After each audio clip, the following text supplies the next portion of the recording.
Children of Men. By Eden Phillpotts. Chapter 1. Betrothal. On a day in high summer the valley was full of light, and on a river, her moorland journey ended, bowed under a plantation of pine and fir, then sparkled forth. To learn what welcome awaited her in the lower lands. Above the stream, easterly, a green hill towered against the sky, stunted thorns broke the sweep of the eagle fern, grey rock clitters spread in cloud shadows drifted over all, to cool the brightness.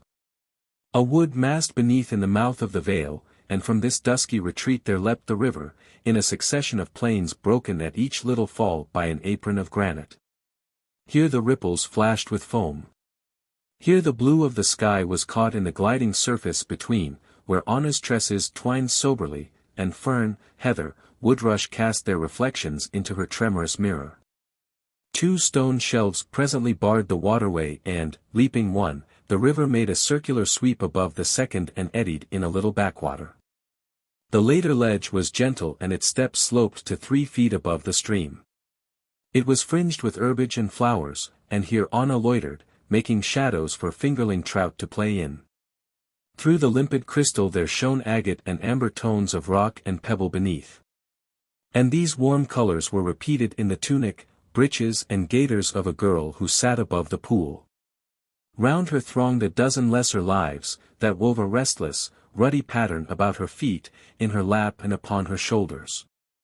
Girl and puppies completed the harmony and made a splash of rich, auburn light beside the river. The Irish terriers kept on the move about their kennel-maid and seemed to flow over her, as the stream flowed over the stones. They nuzzled her cheeks, licked her fingers, thrust their noses into the black hair coiled up under her cap. She was a slim, brown girl with grey eyes, that seemed large for her small features, and a pretty, yielding mouth. She was tall and of maidenly slimness, her little breasts moved under the light garments that she wore, she laughed and played with the puppies, but a deeper joy than they could give lighted her face. "Leave me alone, my chicks," she said, and pushed them away from her with both hands. They scattered, tugging and tumbling, then, while the girl tidied her hair and stilled her laughter, the puppies set up their infant barking. And she knew that somebody must be upon the by-road that ran parallel with the stream. She rose, jumped over the narrow neck of the pool and joined the man who was coming up the valley. The puppies already swarmed round his heels. "Could you get it?" she asked, and the man held up a large tin. "Just in time," he answered. "They were starting off with the cream to Brent, but Mr. Winter spared me £1. Are they settling in pretty clever?" "Yes. They're getting straight." Jacob Bulstone stood half a foot taller than the girl and was 15 years older. Now a great thing had happened to him, and, at 35, one whom his neighbors declared would remain a bachelor was in love with his kennel-maid and engaged to be married. He owned varied possessions and, thanks to an industrious and prosperous father, inherited some fortune. 2 farms were his property in the lap of Ugbra Beacon, at the foothills of the moor a few miles from his home. While here, beside the river behind the pine wood, he dwelt with his widowed mother and pursued the business dearest to his own heart. Bulstone bred a famous strain of red Irish terriers and sustained the reputation that his father had won before him. He was a man of good education, great energy and high principle, and he lived a narrow life. He had never roamed, but found his intelligence and spirit of inquiry satisfied in his native environment of moor and vale, comfortable state and interesting occupation. He did not guess that his outlook was limited, for he had been educated at a grammar school and thought himself to possess clearer wits than most of his neighbors. The fact, together with his prosperity, made him satisfied with his own accomplishments and wits. His old mother did nothing to modify his self-judgment. But none ever found the man unfriendly or puffed up, for he was of a kindly, generous disposition, did good things and held it no fault in another to differ from his opinions. Love, however, opened Jacob's mind to a lack in himself that he had not suspected. He still felt timid and distrustful before the depths of ignorance revealed by his new emotions. In person Jacob Bulstone was large and heavily modelled, with broad shoulders and a clean-cut, swarthy face. His eyes were dark brown and of a sulky cast in repose, but the expression belied him. He had a low, wide forehead, a square jaw and heavy chin. He shaved clean and his mouth was large and well-shaped. He kept his black hair so short that the lines of his skull were clearly seen. It sloped rather steeply backward from the brow and bulged a little above his small ears. He was hatless and clad in tawny tweeds with black leggings and a dirty, red waistcoat. He walked with a long stride, that he was now taming to go with Marjorie Huxham's footsteps, and for adornment he wore his father's gold signet ring on the little finger of his left hand and the silver mask of a fox in his green tie. The lovers proceeded together deep in their own concerns, for they had been betrothed a week. The startling news was known at Marjorie's home in Brent, 4 miles away down the valley, and today her parents and her brother were coming to the kennels, that they might dine with Mr. Bulstone and his mother. The cream from Shipley Farm was for them. Marjorie Huxham had turned kennel-maid for love of the life and not because any reason existed that she should earn her own living. Barlow Huxham, her father, kept the post office at Brent as an addition to his own prosperous drapery establishment. He had but 2 children living, and Marjorie, who adored dogs and understood them, came to Red House, Jacob Bulstone's home, that she might fill the vacancy until he should be suited with a new assistant.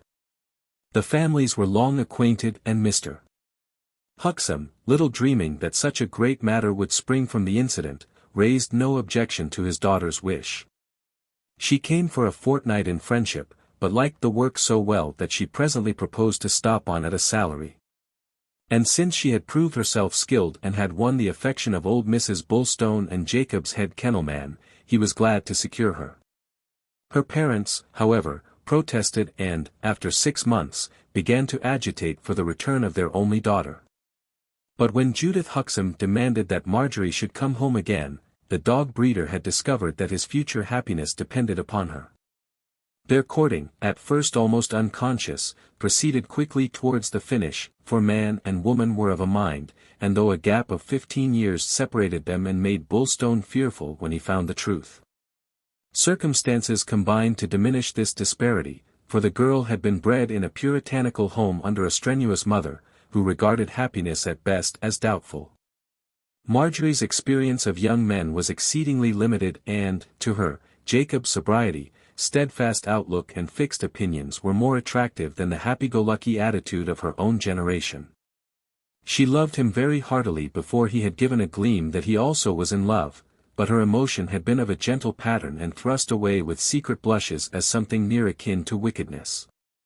She felt a gulf was fixed between such an important, well-to-do man and her young self.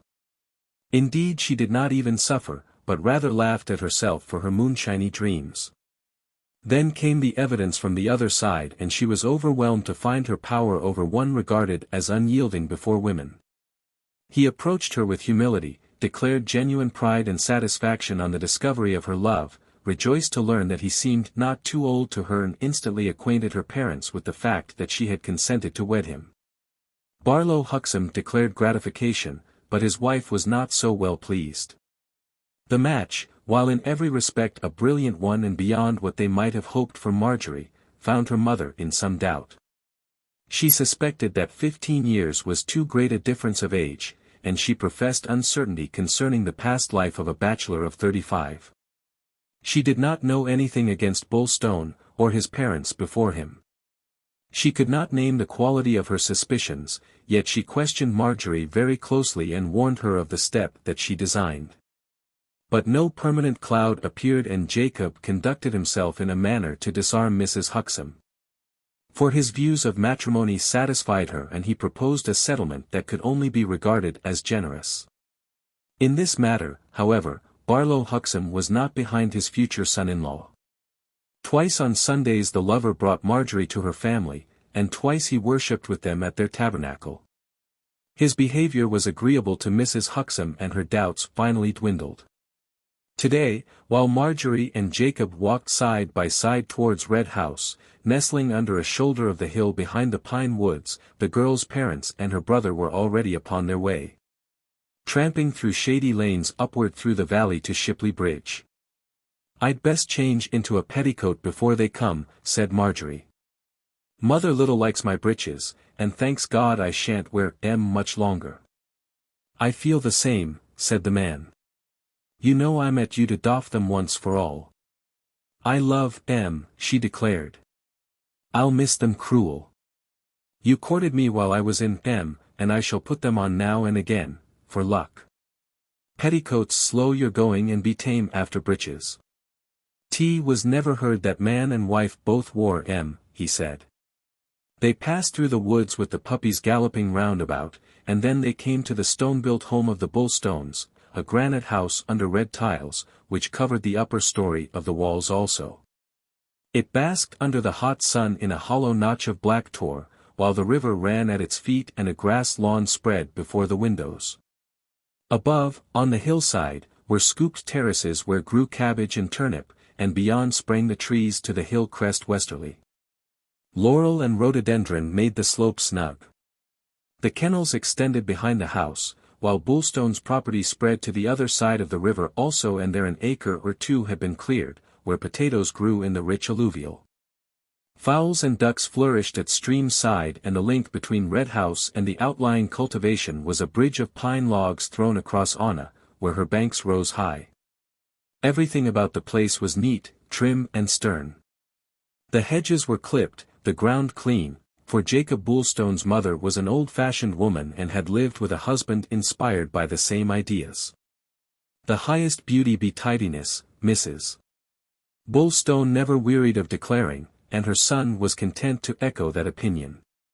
His home and its surroundings proclaimed the distinction of use, but none other. There were no flower beds, no attempt to decorate house, garden, or river. Indeed, Anna was chastened by stone-built banks, until she passed southerly away to the rocks and rapids and the deep mossy pools, where red house ducks and geese spent their pleasantest hours. Nature strove with man, but man conquered for a little space. Mrs. Bullstone was at the door and repeated her son's directions, as she took the cream from him. Get up to your chamber and doff them clothes, Marjorie. I well know your mother don't hold with 'em, and I hope you won't wear 'em no more. I'm kennel-maid a little longer, mother, replied the girl. Then she entered and Jacob conducted the puppies to their quarters. Behind the house was a large exercise yard, with open compartments wired off round about it, a boiler house for the preparation of food, and various buildings on two sides of the square.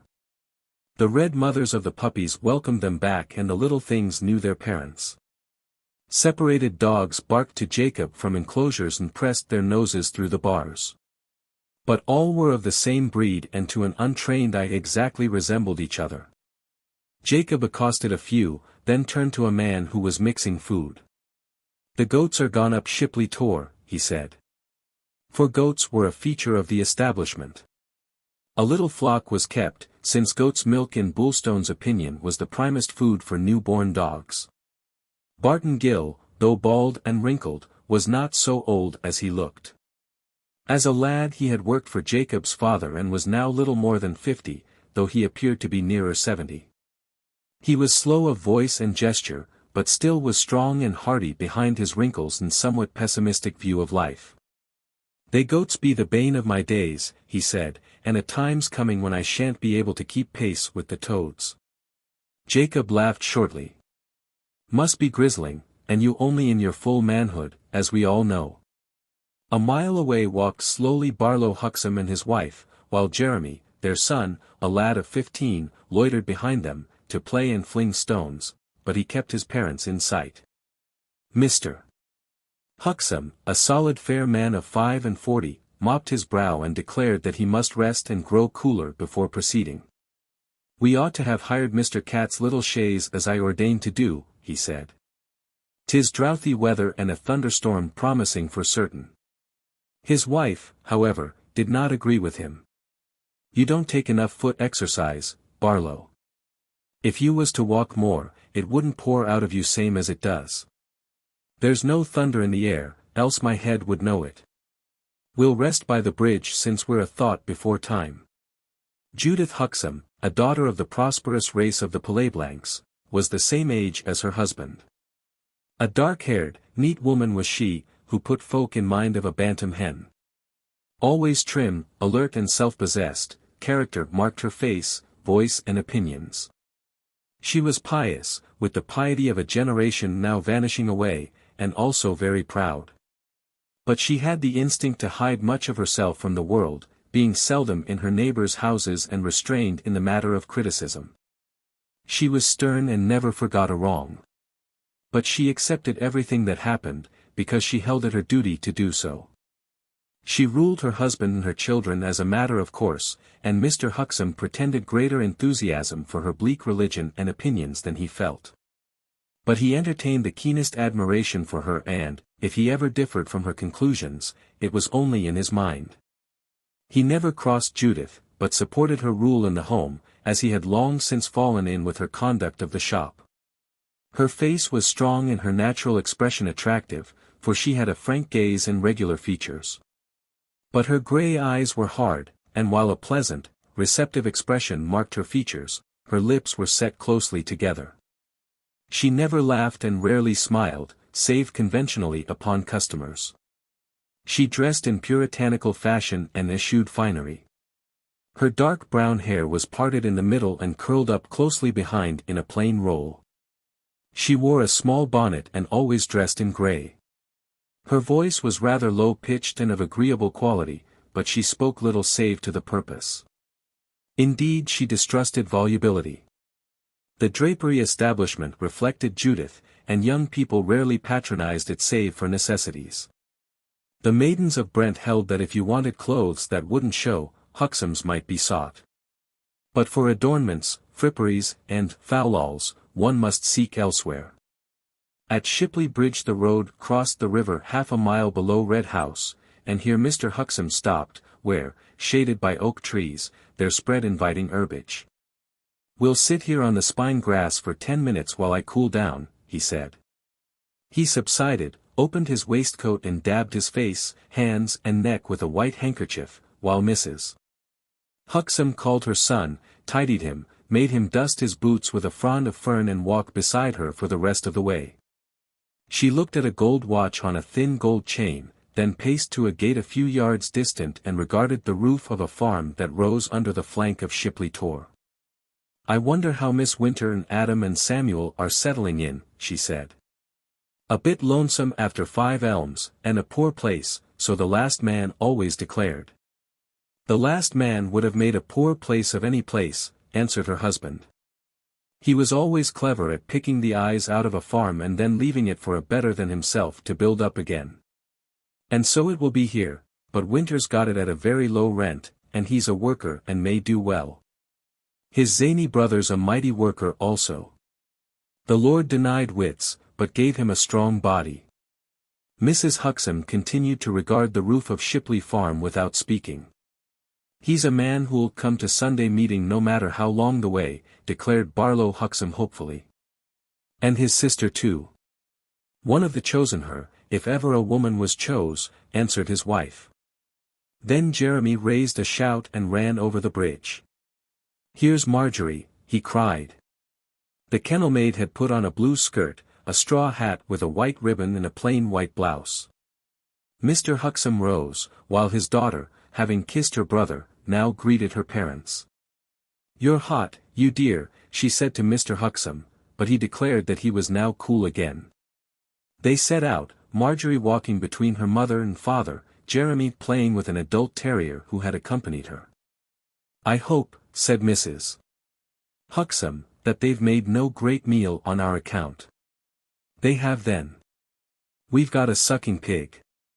"A waste, and it ain't the weather for it anyway," declared Judith.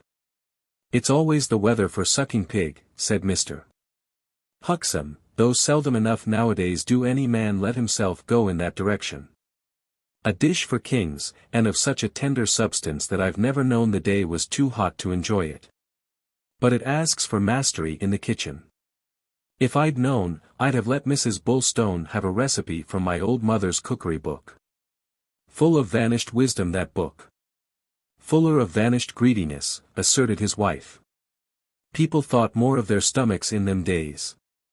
At least you Huxham people did. The Palais Blancs. She stopped and called to Jeremy. "Don't run no more, quiet down and walk along with me, boy." Her eyes softened when they rested on her son. A cool and refreshing shadow embraced them as they entered the pine wood, then their destination glinted red through the tree stems and Jacob Bulstone appeared to welcome them. "Punctual to the stroke," he said. "Them as keep a post office don't fail there," declared Mr. Huxham. "And how's yourself, Jacob? Still of a mind?" "So much of a mind that I don't want you people to be gone till Marjorie's named the day," answered the lover. "Plenty of time for that," replied Marjorie's mother. "There's a lot to be thought upon." Her eyes were everywhere. She had a trick to bend her head a little when she was observing, and now, herself unmarked, Judith took in 1,000 incidents, regarded with approval the spotless purity of the place. Its thrifty details of contrivance and the somewhat brusque and stark lines of the outlying ground and little grass-covered garden patch. She had never been here before, but Red House was familiar to her husband. Mrs. Bulstone appeared at the door and in 5 minutes the party sat at dinner. The parlor was a plain room with a solid table, solid chairs and a solid and enormous sideboard bright with cups and trophies won by Bulstone terriers.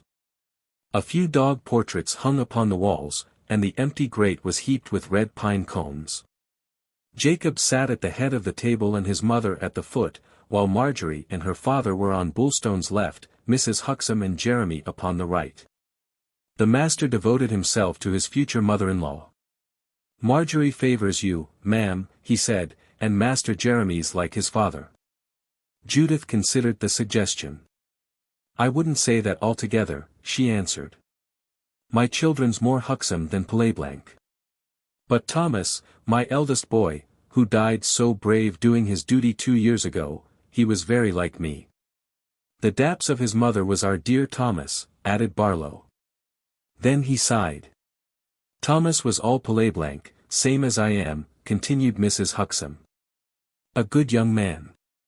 "A sad loss for you," said Mrs. Bulstone. "No, don't think that. I'm not one of those who say, 'What thou doest we know not now.' That's too grudging to the Lord. I know where Thomas went, and faith is but an idle word if it can't help you to face the divine will. When God sends for a young man, his mother ought to be gay and proud to let him go." No doubt," murmured Mrs. Bulstone. "Faith is a fine thing carried to such a pitch," admitted Jacob. "Yes," assented Barlow Huxham, "but, all the same, when you think on the details of that fatal catastrophe, you feel bound to say, 'What thou doest we know not now.' For look at it. What happened? Our Thomas sees a runaway hoss with a trap behind it, and a man and woman in the trap. And like the chap he was, without a thought of self, he goes for the creature's head. But he was carried off his legs in an instant moment, and though he stopped the hoss and saved the man and woman alive by so doing, the shaft struck him under the ribs and he lived but 3 hours afore he went to his reward. And who did he save? He saved Squire Blake's son and a scarlet woman he was driving to Plymouth, and Marsden Philip Blake was drunk as a lord at the time, else the badly used hoss wouldn't have run away." "All true," said Judith quietly, "and to the common eye it will always be matter for wonder that Providence worked like that. But no wonder to me. Marsden Blake's not forgot. He was saved for a deep reason, and before we die, we shall know it." "He was up here with the otter-hounds last week," said Jacob Bulstone. "Wait and watch," answered Mrs. Huxham. "Time will show why my Thomas was called to save that man. It won't be hid from this generation." Barlow guided the conversation into cheerfuller channels and praised the sucking pig, but he declined the decanter of brown sherry. "All water drinkers," he said. "Same here," answered Jacob. "I only bought it on your account." Mr. Huxham regarded the wine without condemnation. "Very good to go with such a rare dish," he admitted, "but my family were never much addicted to it, and Palaiblancs were famous teetotalers always, though great on tea." "I don't remember that we were great on tea," said Judith. "Who was great on tea, Barlow?" Mr. Huxham never argued with his wife. "I mistook then," he answered. "I had a fancy your grandmother doted on it, but no doubt I'm wrong." "She liked the old herby tea made of marjoram," answered Mrs. Huxham. "And a very pretty drink too," chimed in Jacob's mother. "I'm old enough to remember it, and I've often had a mind to store marjoram. But I dare say now it would seem very weak after proper China tea." "My mother loves tea, and I'm all for cider," said Bulstone, "but Marjorie won't touch even that." "And never will," promised Mrs. Huxham. "Cider's too often the thin end of the wedge. I've known it happen so. No young man stops at cider." Judith was quite silent for a considerable time after this remark, and their talk ranged over various subjects. Jacob felt not sanguine for his new neighbor. "Adam Winter's making a mistake," he said, "and hardly a man that can afford to make another by all accounts. A very honest chap they tell me, but too trustful. No good ever come out of Shipley Farm, else I dare say I'd have bought it before now, but my father always warned me against it. I shall lend Winter a hand if it lies in my power, however." After dinner Mrs. Bulstone led the way to her little drawing-room, and she and Marjorie's mother spent half an hour together. It was an apartment seldom used and impregnated with that faint smell common to chambers not much occupied. The furniture was ugly and solid, a suite upholstered in Cambridge blue. Adornments of colored glass occupied the mantelshelf, a case of gaudy stuffed birds stood on a bracket, and another of waxen fruits filled the midst of a round and highly polished walnut table in the center of the room. A few books were disposed round the central decoration, and upon a little what-not reposed tropical shells. Elsewhere, as the chief feature of a sideboard with a looking-glass back, a large and heavy book with gilt edges reposed upon a red wool mat, while a smaller book lay upon the big one. Mrs. Huxham observed these two books and her eyes narrowed. But she said nothing. They chatted concerning their betrothed children, and each implicitly indicated that the other mother might consider herself fortunate. Then, apparently conscious that this attitude was exhausted, Jacob's parent began to praise Marjorie and declared her to be a good and attractive girl, well suited by her nature to her future husband and by her nurture to the varied duties and obligations of married life. Judith listened, but it was characteristic of her that when others echoed her opinion, she generally began to modify it, and now, even in the matter of her daughter, she put a period to the elder's praises. "We mustn't be blind, however," she said. "I think with you that there's great virtues in Marjorie, and I've watched her grow up and done my best to build her character, but she's not perfect. There's a full share of Huxham. The Huxham qualities are there, good as well as bad. And the good you've noted very clever, and I hope the bad won't have any chance to display themselves. Yet that's a vain hope, too, because the tempter always takes very good care that life shall strike at the roots of our weakness sooner or later, and touch the danger spots." "And what might they be, Mrs. Huxham?" "A tendency to take the line of least resistance. We're all prone to take it, but I hope your son doesn't. In my experience I find that 9 times out of 10, when two courses of action offer, nature, which is our weakness, points one way. And religion, which is our strength, points another. And religion's way is almost certain to be the unpleasant one, so certain, in fact, that you may lay it down as a rule the right way is always the one you shrink from." "Well, I much hope they won't have no difficult and painful puzzles to solve like that," said Mrs. Bulstone. "At any rate at first. If they get used to each other and face life in love and understanding, then troubles, when they come, will no doubt be met in a large, Christian spirit by both, with love to lessen them. But I don't fear. There was only one sort of woman I wouldn't much have liked for Jacob, and that's the light-minded sort, not the bad sort, but just the light-minded, pleasure-seeking kind of woman, who can't see that marriage is a serious subject, but flits after amusement where she may, and takes the whole solemn business of life and death as though it didn't matter to her, no more than it does to a butterfly without a soul to save." "There are plenty such, I grant," said Judith, "and the men that hanker after that empty sort deserve what they get." "Lord knows what anybody deserves," confessed Mrs. Bulstone. "The older you grow, the doubtful you be bound to get about rewards and punishments, for whatever bounds the young break nowadays, they must keep inside their characters. And to punish for wickedness they can't help be, in honesty, no fairer than to reward for goodness that comes natural. However, I know you won't see with me there, because, in your persuasion, your text is, many be called, but few chosen. And don't life show the text to be true? Asked Mrs. Huxham. Don't we see the many fail and the few succeed? Leave that. I'm talking of Jacob and saying how glad I am that he never cared for the wenches who put their pleasure first. My son has had nothing to do with women, and you may say, till your Marjorie won his heart with her beauty and simple, fine nature and, of course, her worship of the dog kind, for dogs draw folk together in a way no other beasts can, till then. Jacob's been heart-whole and come to 35 without knowing the meaning of love. So it's all poured out for Marjorie, and that's why I'm telling you I feel it a great blessing she's one of the self-contained, sober sort, not a gadabout or hungry for admiration. For if she had been, my son wouldn't have liked it. His admiration she'll get and keep forever, but, if I know anything, I should say he might be a jealous man and greedy as the grave in that direction. I don't quarrel with that, answered Marjorie's mother. Jealousy, so to call it, ought to be there in reason. But no sane woman seeks to provoke it. He'll have no cause for that, and I hope my daughter won't neither. They talked amicably and found themselves in agreement, allowing for the difference of their outlook and convictions. Judith perceived that Mrs. Bulstone was honestly and deeply attached to her daughter, and her study of Jacob led her to hope that he might furnish the strength and force of character she held Marjorie to lack.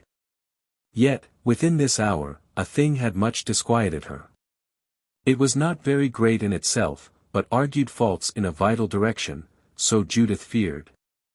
The men called them out, and together all visited the kennels and listened to Jacob expatiate on the subject of his Irish terriers. Neither Barlow nor his wife liked dogs, but they were patient under the ordeal. Presently they walked beside the river and, after an early tea, the Huxhams started to return home. Mr. Bulstone offered to drive them, but Mrs. Huxham declined and held the exercise would do her husband good. Marjorie and Jacob accompanied them as far as Shipley Bridge, then they parted, and while the lovers loitered by the river, Marjorie's family proceeded homeward. Judith preserved silence and her husband respected it. She had not spoken so much for a long time. They walked through the gracious evening light now roseal on the fields and hedges. The slow miles passed and still Mrs. Huxham spoke not. Then Barlow lifted his voice as Brent appeared beneath them, stretched like a grey cobweb on the green veil. All gone off very nice and pleasant, eh? You've seen and heard not that wasn't convenient, Judy? I've heard nothing, allowing for the difference between our clear sight and the cloudy view of other Christians, she answered. Nothing I've heard, but something I've seen that was very ill-convenient indeed, and I'm sorry I did see it. Dear me, I'm sorry, too, then, answered he. Nothing as can't be righted, I hope. The thing can be righted, she answered, and for that matter I did write it with my own hand, but the fault that committed the thing goes far deeper. It was in the parlour, where I sat with Mrs. Bulstone. And a very nice room too. And on a shelf lay the family Bible and upon it somebody had set another book. Dear, dear, replied Mr.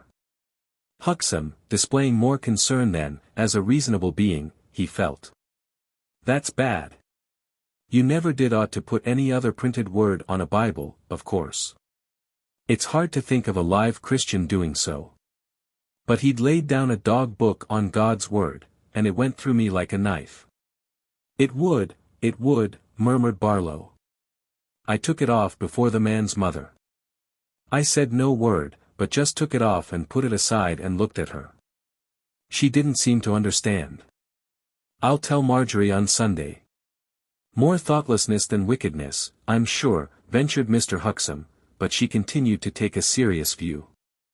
A man of 35 has no excuse for thoughtlessness, she answered. It was indifference, and that makes it a very serious thing. Meantime Jacob and Marjorie wandered till the stars sent them homeward. They assured each other that all had gone very well, and the girl declared how she had never seen her mother so bright, cheerful, or talkative. Chapter 2. On Ugbra Beacon. There came an August morning when Marjorie and Jacob made holiday and left Red House after breakfast to climb a famous hill some few miles distant. Bullstone designed to visit his 2 farms, which extended their acres and lifted their homesteads upon the way, and they started, after an early breakfast, with 2 of the red terriers for company. The road ran west and brought them through ferny lanes, that twined like a necklace beneath the border heights of the moor, while strung upon them at intervals stood farmhouses in coombe and hollow where streams from aloft descended to the vale. Round each dwelling spread orchard and meadow and dark tilth, behind them heaved the grey hills, now brushed with the light of the ling. Bullstone Farm, the ancient abode of Jacob's family, first appeared, and he spoke to his companion concerning the name. "We were called Bullhornstone once," he said, "and on the old graves at Ugbra village you can see slates dating back far more than 100 years under that name. But I suppose some busy forefather of mine found it was too much of a mouthful and dropped the horn. And he dropped his luck at the same time. My grandfather, who died here, called himself Bullstone, and there's a very good tomb to him and my grandmother at Ugbra that I'll show you some day. The family's nearly petered out. I am an only son. But I've got cousins in America, in Kentucky, heard from one not 6 months ago." Marjorie was interested by one detail of this narrative. "How did your forebear drop his luck?" she asked. "Along of a wicked wife," he answered shortly. "No tale for your nice ears, yet a common enough thing for that matter. We're jealous folk, or was. He had a wife, and she had a lover, and Michael Bullstone caught them together and slew the pair of them. Then he gave himself up. But women were a bit lower in male value then than they are now, I reckon. The case was plain, but the jury, married men, no doubt, brought in Michael Bullstone not guilty. It put the fear of God into a good few wives, I reckon. But the strange part of the tale is to tell. He was 40 when he killed them, 40 and a childless man. But at 50 he married one of the Elvins, of the same family that are at Oley Farm now. Jemima Elvin he married, and he had 3 sons and 1 daughter by her. People said it was like the tale of Job, only in that case the devil took everything from the man but his wife. And in Michael Bullstone's case, his bad wife was the only thing he lost, and that by his own act. "'Tis beyond belief to me," said Marjorie, "that a woman can ever roam from the man she loves." "Such good-for-noughts don't know the meaning of love," he answered, "and you'll find such dregs and trash of women generally end in the gutter, where they belong." "Must be an awful thing if love dies," she said. "Love doesn't die," he answered with ingenuous conviction. "The woman that can look on her husband with a cold heart never loved him. True love is what you and I know, built for a lifetime. At first I was so proud, when you told me you loved me, that I couldn't feel anything else but the pride. It seemed too wonderful a thing to have happened to such an everyday girl as me. But when it came home, then the secret love I'd hid for you burst out in a sort of triumphant worship, till I felt, even if I died that instant minute, I'd have had more happiness than any woman ever deserved." He laughed at that. "You're the old-fashioned sort, I reckon, content for man to be master," he replied. "Women don't think so much like that now seemingly. They want to run their own lives a bit more and be free. But they'll soon tire of that caper and find security is better than adventures. You'll be the crown of my house and my mother's right hand so long as she's spared. And I'll do the man's work and stand between you and every wind that blows if I can." "And well I know it," she said. At Bullstone, the farmhouse stood back from the lane at the summit of a steep hill, and everything was well ordered. The whitewashed front of the house shone in bright sunlight, only broken by the open windows, and a great climbing shrub of buddleia, whose purple tassels fell over the porch. The roof was of delaboe slate, and behind the farm, a rising copse straggled up to frontier ridges of Ugbra Beacon. Round about the farmyard stood buildings, mostly under corrugated iron, that glittered silver bright, and in the porch sat an old man shelling peas. He saw Jacob and Marjorie enter the outer gate and came to welcome them. "Well, Mr. Cat, and how'd you find yourself?" asked the landlord, shaking hands. "Pretty pert, master, but 75 years is a middling load," answered the other, putting his hand to his ear. "And who's the young lady?" "They tell me." "I know what they tell you, Matthew, they tell you, I've gone the way of all flesh and fallen in love." "So they do then, and this will be Mrs. Huxham's daughter."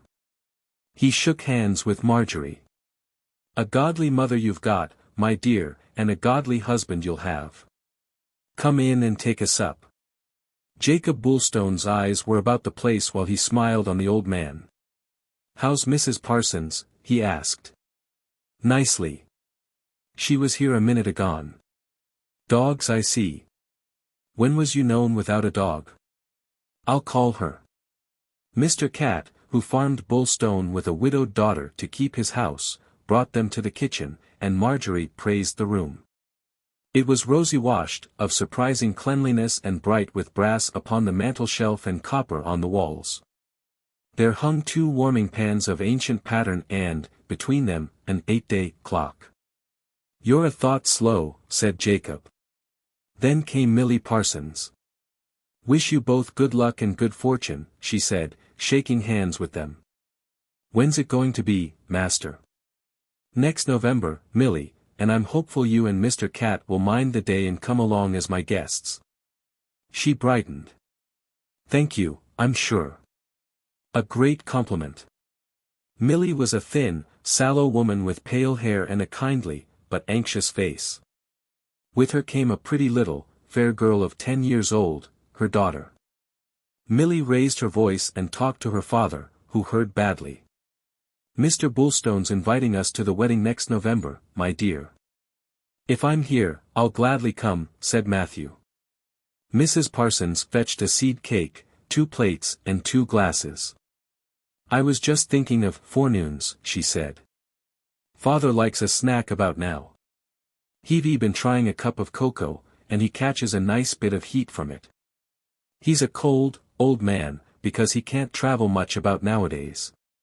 But laziness don't fatten him. I wish it would. This is my daughter, Jane." Mr. Cat nodded and smiled, aware that they were speaking of him, but not hearing the words. Marjorie made friends with the child who was very shy. "I've got an old coat lined with rabbit skin and only a bit worn," said Jacob. "Too hot for me in the coldest weather." Would he take it amiss from an old friend? "Not him," answered Mrs. Parsons. "He'd be proud to wear a coat after you, I'm sure. He shall have it, then, next time somebody's along for Red House." "Your father was always his great hero," continued Mr. Cat's daughter. "He often runs back over the past now and always says the same thing. He says, there were giants in the land in them days, and George Bulstone was the best of 'em." "I like to hear the old generation praise my father," answered Jacob. "And now we must be gone. We're holiday making, I must tell you, going to eat our dinner on top of the beacon." "And why not? Not often you make holiday." Mr. Cat accompanied them to the outer gate and, as they went on their way, Jacob praised Matthew. "Done for now, just waiting for time to throw him, but a rare good farmer in his day, and he's got 3 understanding men, so Bulstone's all right. A lot of quiet wisdom in the old chap that he didn't get out of books. The Cats were as good as the Bulstones once, yeomanry people like us, but they went down and we held up. There's a lot of Cats at Brent. One's a job master, and father thinks very well of him," said Marjorie. "I wish Joe Elvin at Oley had a bit of old Matthew's sense, but he's always under the weather, a complaining man. Married to a good woman, though a bit fanciful in her ideas. She was upper housemaid at Beggar's Manor, and you'll find women who have gone to service in big houses pick up a lot of notions, some useful and some useless. Father, when he was a boy, took the first telegram that ever came to Brent out to Beggar's Manor," said Marjorie. "A funny name for an estate, but no beggars ever lived there in human memory, I should reckon. Their way fell sharply beside an orchard beyond Bullstone and descended into a valley, where through the green and tangled bottom ran Glaze Brook. The road crossed this little water by a bridge of one arch, where, through a thicket of overgrown laurel, hazel and alder, peered the grey ruin of Oley Mill. But now its will had vanished, its roof was gone and only shattered walls remained.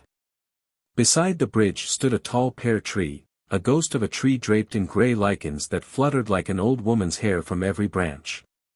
The venerable thing still lived, leaves struggled with the parasite. Scattered blossoms starred the boughs in early spring and a few small fruits annually ripened. Still it stands, 100 years old, they say, and maybe more, declared Jacob.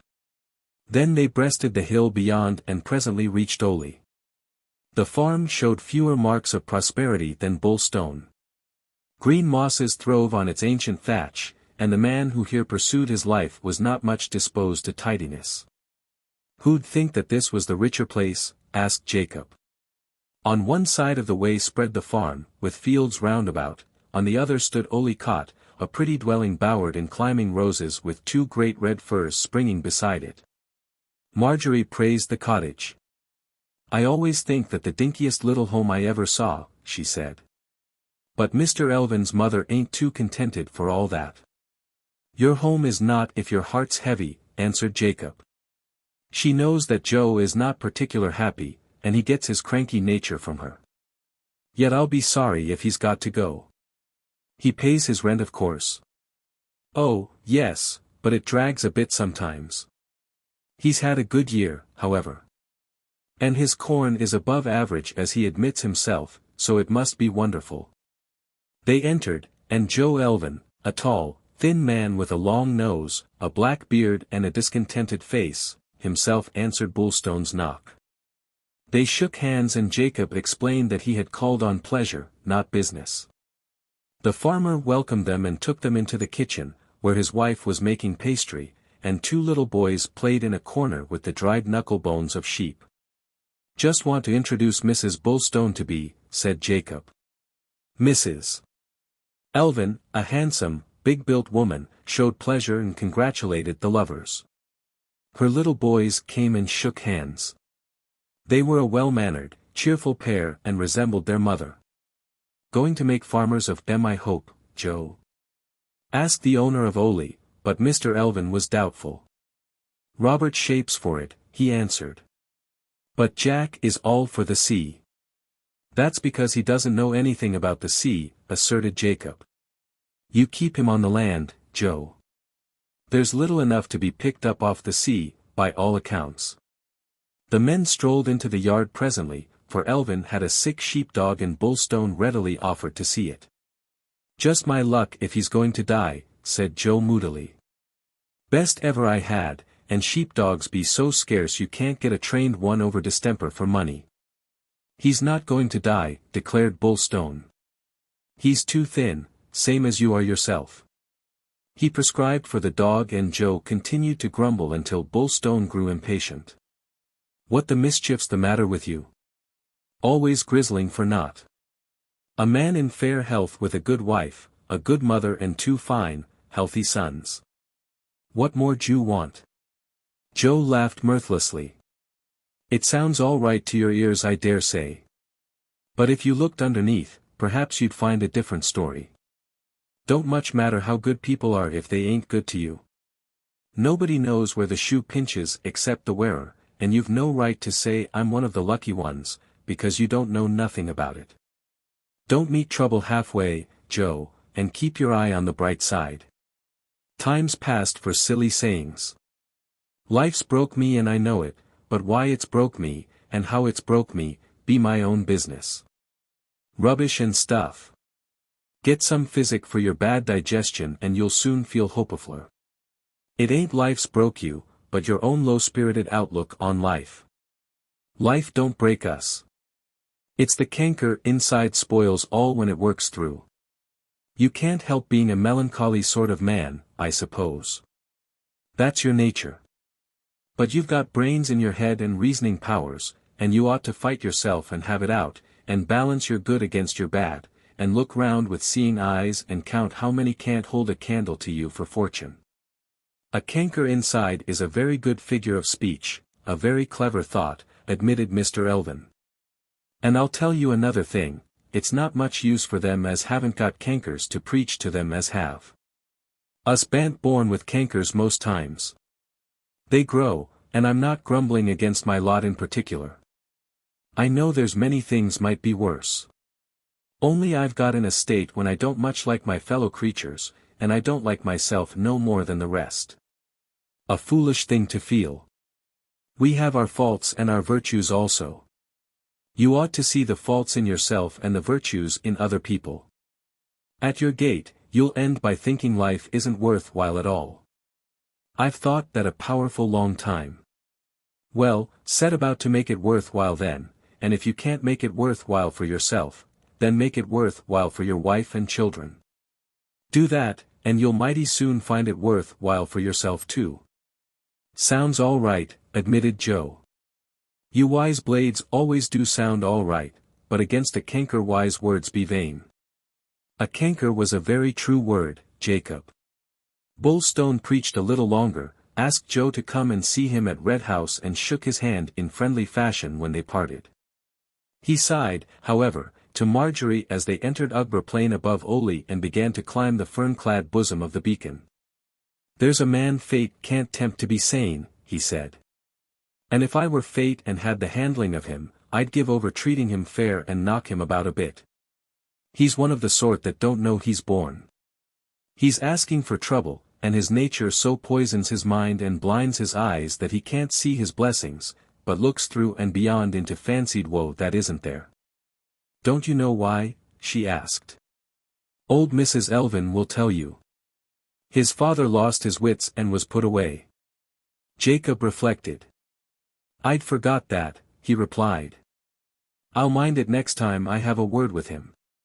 They ascended by a vast but gentle slope to Ugborough's crown of cairns, and presently sat at the summit, with the sun and wind in their faces and their backs against the stones. Beneath them extended the mighty prospect of the South Hams, a mosaic of hamlet, forest and field, that seemed to be basking in the sun and stretching itself like a living thing. The varied colors of red tilth and pasture were washed in air, brought together and made harmonious. Earth rolled hugely out to the dim skyline of the sea, and westerly the channel bit into the land, while easterly, Devon rose and swept the great waters out of sight behind her cliffs and ridges. Knapp and Knoll ascended to break the coverlet of the fields. Here woods darkened the land and cloud shadows, vaster than they, hid a perish in their passing and swept over the sun-soaked expanses, to quicken the landscape with play of light and shadow. How tiny Brent looks from up here, laughed Marjorie. Just a grey smudge and no more. And Brent Hill, shrunk to no bigger than a slice of cake on end. It's good to get a bird's view sometimes, said Jacob. Steadies the mind and makes you see things their proper size compared to other things. But I was angry the first time I came up here, as a little one with a school treat, continued the girl. Properly vexed I was, because it seemed all wrong somehow in my young eyes that the houses should be so small and the church and chapels no more than spots. And Marley Wood, that had always seemed to me the most wonderful place of mysteries on earth, was just a dark dab no bigger than a coal scuttle, and the railway a thread, and the great thundering trains no bigger nor faster than caterpillars. It didn't seem right to have things turned upside down like that. I bet you were glad to go down among the familiar sights again and find they hadn't changed, Marjorie. But they had, she answered. I couldn't forget. I tried hard, but children remember so. I hated the beacon for days after that, and was always glad when his head was covered with clouds, so I couldn't see him. I thought he was a wicked monster that had gone and spoiled things I set store by, and showed me they were small and mean compared to him. But after today I'll forgive him. Jacob felt mildly surprised at this unexpected glimpse into his sweetheart's mind. Who'd have thought a chit of a child could get such fancies, he said. But I dare say girls are different from boys and dream all manner of funny things like that. Don't boys dream too? She asked. Maybe some do. I never did. All the same I like to hear about your dreaming. Pretty I call it. No, you don't, Jacob. You'd call it silly in anybody but me. But so it was. I made up things and told them to other children. And I tried telling them to my brother, Thomas, who was some years younger than me. He had a great contempt for girls, however. He was just short of 17 when he died, poor little chap. Took after your mother, she says. Yes, terrible serious, and that good. Goodness was his nature. Jeremy's more like me. Your mother's a thought stern. Marjorie nodded. Brings religion into everything, she answered. A wonderful mother she's been. You mustn't mind my seeing a lot of her after we're married, Jacob. The little that's good in me I owe to her. You're frightened of her? Marjorie considered this. We all were. A sort of love we'd got that didn't cast out fear exactly. But I'm not frightened of her now. I trust her so in everything. Where there's perfect trust, there didn't ought to be fear. I feel a very great respect of her, but she's hard, declared Jacob. I suppose she is to you, admitted Marjorie, and I'll tell you why she seems so. 'Tis her great goodness and high religion. Very few can rise to it, and to everyday people mother does seem hard, but it's only because most are soft. There's a bit of jealousy also. Because even good people know they can't be as good as she is all round. Jacob differed and held Mrs. Huxham to be narrow and self-righteous, but he did not say so. Don't you fear I shall quarrel with her, he said. She's the mother of my wife-to-be, and I'll be a very good son to her if she lets me alone. She lets everybody alone when she can't help them, answered Marjorie. She pours her whole thoughts and all her time into religion and the shop. It was a grief to her that I didn't go into the shop, and, looking back, I always wonder how I didn't, but I was such a one for out of doors, and father supported me, and doctor told her I'd be a stronger girl if I lived in the air. Till I was 15 I was a poor, pinikin thing. Never. I was then, you look at my first photograph, took with Thomas and Jeremy. But now I'm, so strong as a pony. They ate their meal and Marjorie did most of the talking, while Jacob, his hunger satisfied, lolled and smoked and listened to her. Presently they set their faces northward and tramped Ugborough Moor, their goal, 3 barrows, towering ahead among lesser hills. Jacob dearly loved the moor and discoursed upon it for his sweetheart's benefit. They are cairns, not barrows, he explained, when they stood on the great hill, but Marjorie was occupied with her old thoughts. Now even Ugborough looks small, she declared, gazing down whence they had come. He's not everybody, after all. The feminine view amused Jacob and he declared the unimportance of size. It's not the greatness of a thing in bulk, it's the goodness and fineness in quality that matters, he told her. Now we're lifted up between 2 rivers. Down there runs the Erne and away beyond Zeal Plains lie the famous Rings, and your beloved Anna. They talked of the bold men who had built the ruined pounds, alignments and hut circles. Were they half apes, or creatures much like ourselves? Asked Marjorie. Father says they were less than us, and mother doubts if they had souls at all. But mother says there can't be much hope for any before Jesus Christ came, whatever they were. Bullstone laughed. And little hope for very many that came since, if Mrs. Huxham's right. I trust you are a bit larger-hearted in that matter. It's not often you see such a terrible, good woman with such harsh views on the subject of heaven and hell as her. Marjorie looked uncomfortable. It's hard to think so few be chosen, but of course there's chapter and verse for it, she answered. I dare say a lot more will be saved than mother fears. A bootless business, he answered. After all, there's no higher thought for living man than his duty to his neighbor, and if you do that, you'll mostly find you're doing your duty to yourself. God forbid I should quarrel with your mother, but I won't pretend, Marjorie. I don't go all the way with her and I'm glad of it. The girl did not reply and he talked of the moor. The bold men are gone, he said, and be sure they were men and women as good as we, if not so clever.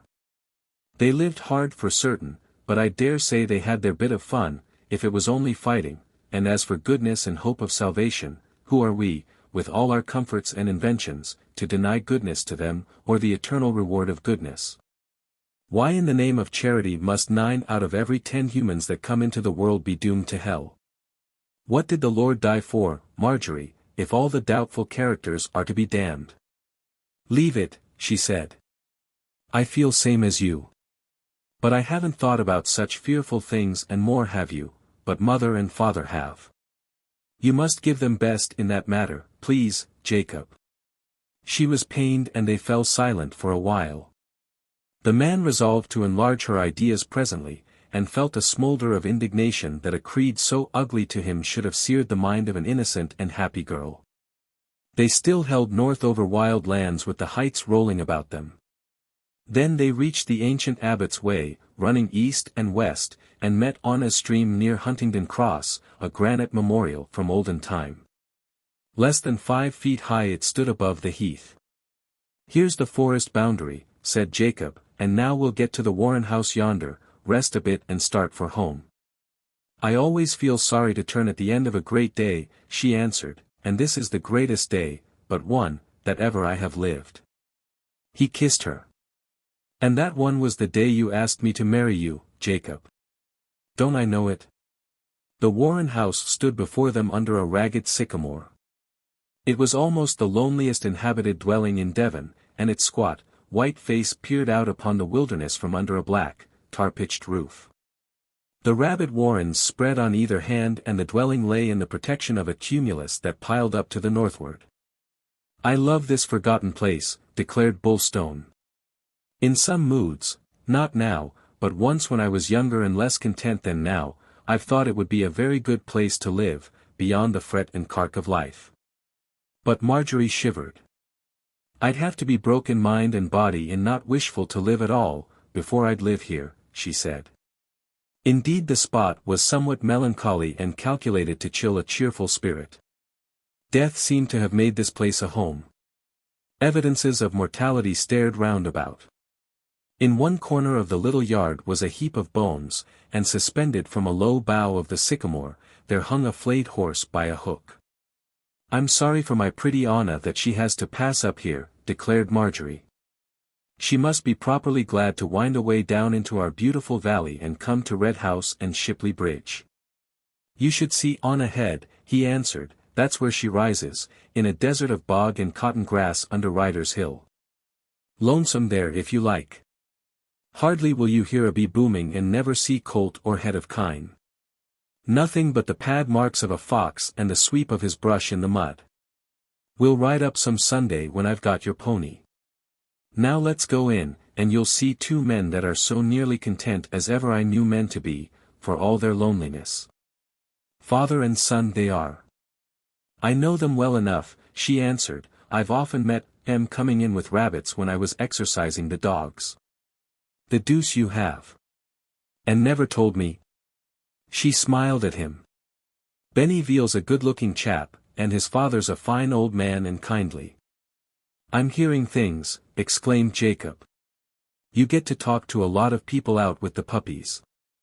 Everybody's so interested in them. And interested in you, I reckon. Well, you won't walk puppies and talk to strangers much longer. Now came a riot of life in the shape of the Warreners' dogs. Half a dozen lean, wiry creatures, barking and gambolling, ran before a man. They worked for him on the warren, and the dead horse represented meals to come. They wagged their tails and saluted the Irish terriers in friendship. Benny Veal followed them, a sun-tanned, red lad in a blue sailor's jersey and long boots. He was carrying a dozen dead rabbits, but threw them down and saluted the visitors.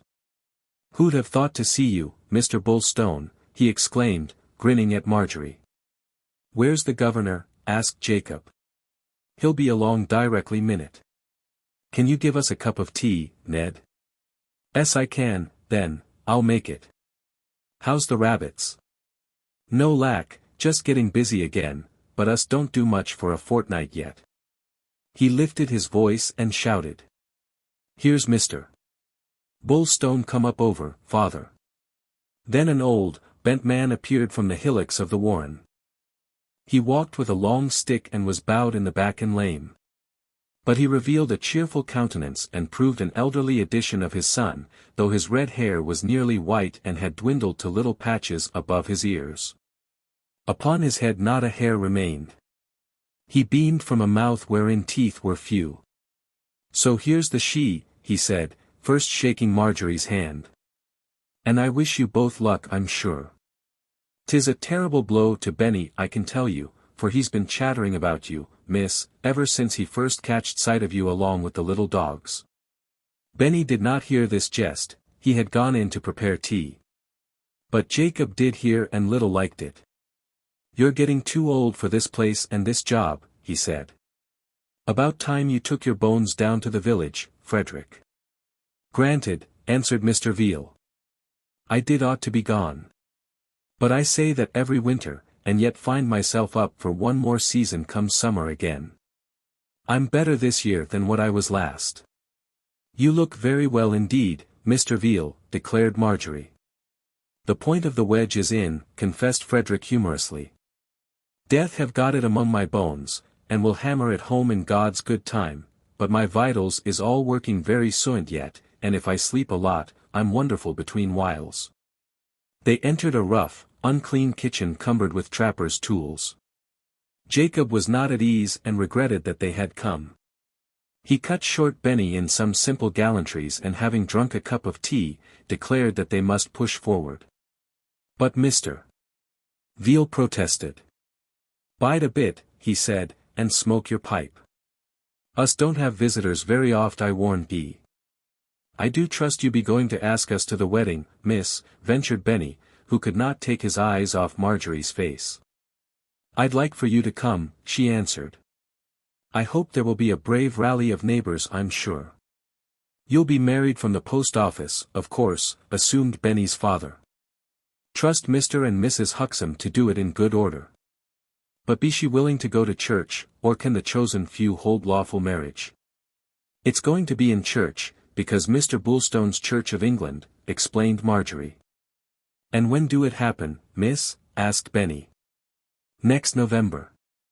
Jacob gave each man a fill from his pouch and the talk ran for a time on dogs, then he rose to depart.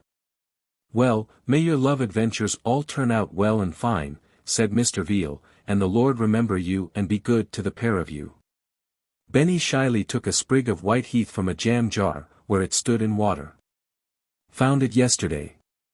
Please accept of it, Mississippi." She thanked him and guessed he had intended to present it on the following day, when it was probable they would have met at Shipley Bridge, she with her puppies, he with a cart of rabbits on his way to Brent. But before Huntingdon Warren House was lost on their homeward way, Jacob asked her to drop the flower. "I don't like that sort of nonsense," he said. The young man made a hole in his manners offering it, in my opinion. I'll forgive him this time, because he used to be a sailor and they don't know better. Marjorie instantly flung away the blossoms.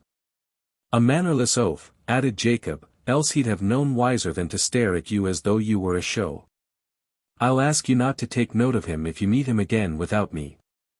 Marjorie wondered and her heart beat a little quicker. "Isn't he a good sort of man?" she asked. "For all I know. But the woman that's going to marry me needn't trouble whether any other man's good or not." "That's true," she said, smiling to herself. "I never thought about how good you were when I began to love you, only how wonderful and precious. Love don't take much account of goodness or badness, I reckon. Very often not, till too late. Then it's a bit of added fortune to fall in love with a right good man," she said. "Safest no doubt. But I wasn't quite like you. I did take into account your goodness, and I wouldn't have let myself love you, as I do love you, if you hadn't been better than gold. If I'd found you were light and didn't take life seriously, I should still have been interested in you and anxious for your future and wishful to advance it, but I shouldn't have fallen in love with you, Marjorie." "You fright me when you say that," she answered, "because we all know lovers can't see straight, and now I shall fear you'll find me not half so good as you think. There, now you're fishing for praise. You know yourself very well. And if you hadn't been my sort, you wouldn't have fallen in love with me. And don't you be fearing I'm too serious and like to bore you. I love life and the good things of life, though work's the best of them and wears best. But we won't miss the junketings and revels now and then, though with your upbringing, I shouldn't wonder if you proved a thought more stiff-starched than I, for all my age and experience. They chatted very joyously together, and then a good thing happened, for in the shaking moss, where a spring was born and bubbled up out of the granite, Jacob marked a piece of bog heather, white as snow. And though he had to wade half up his leggings to get it, he did not hesitate.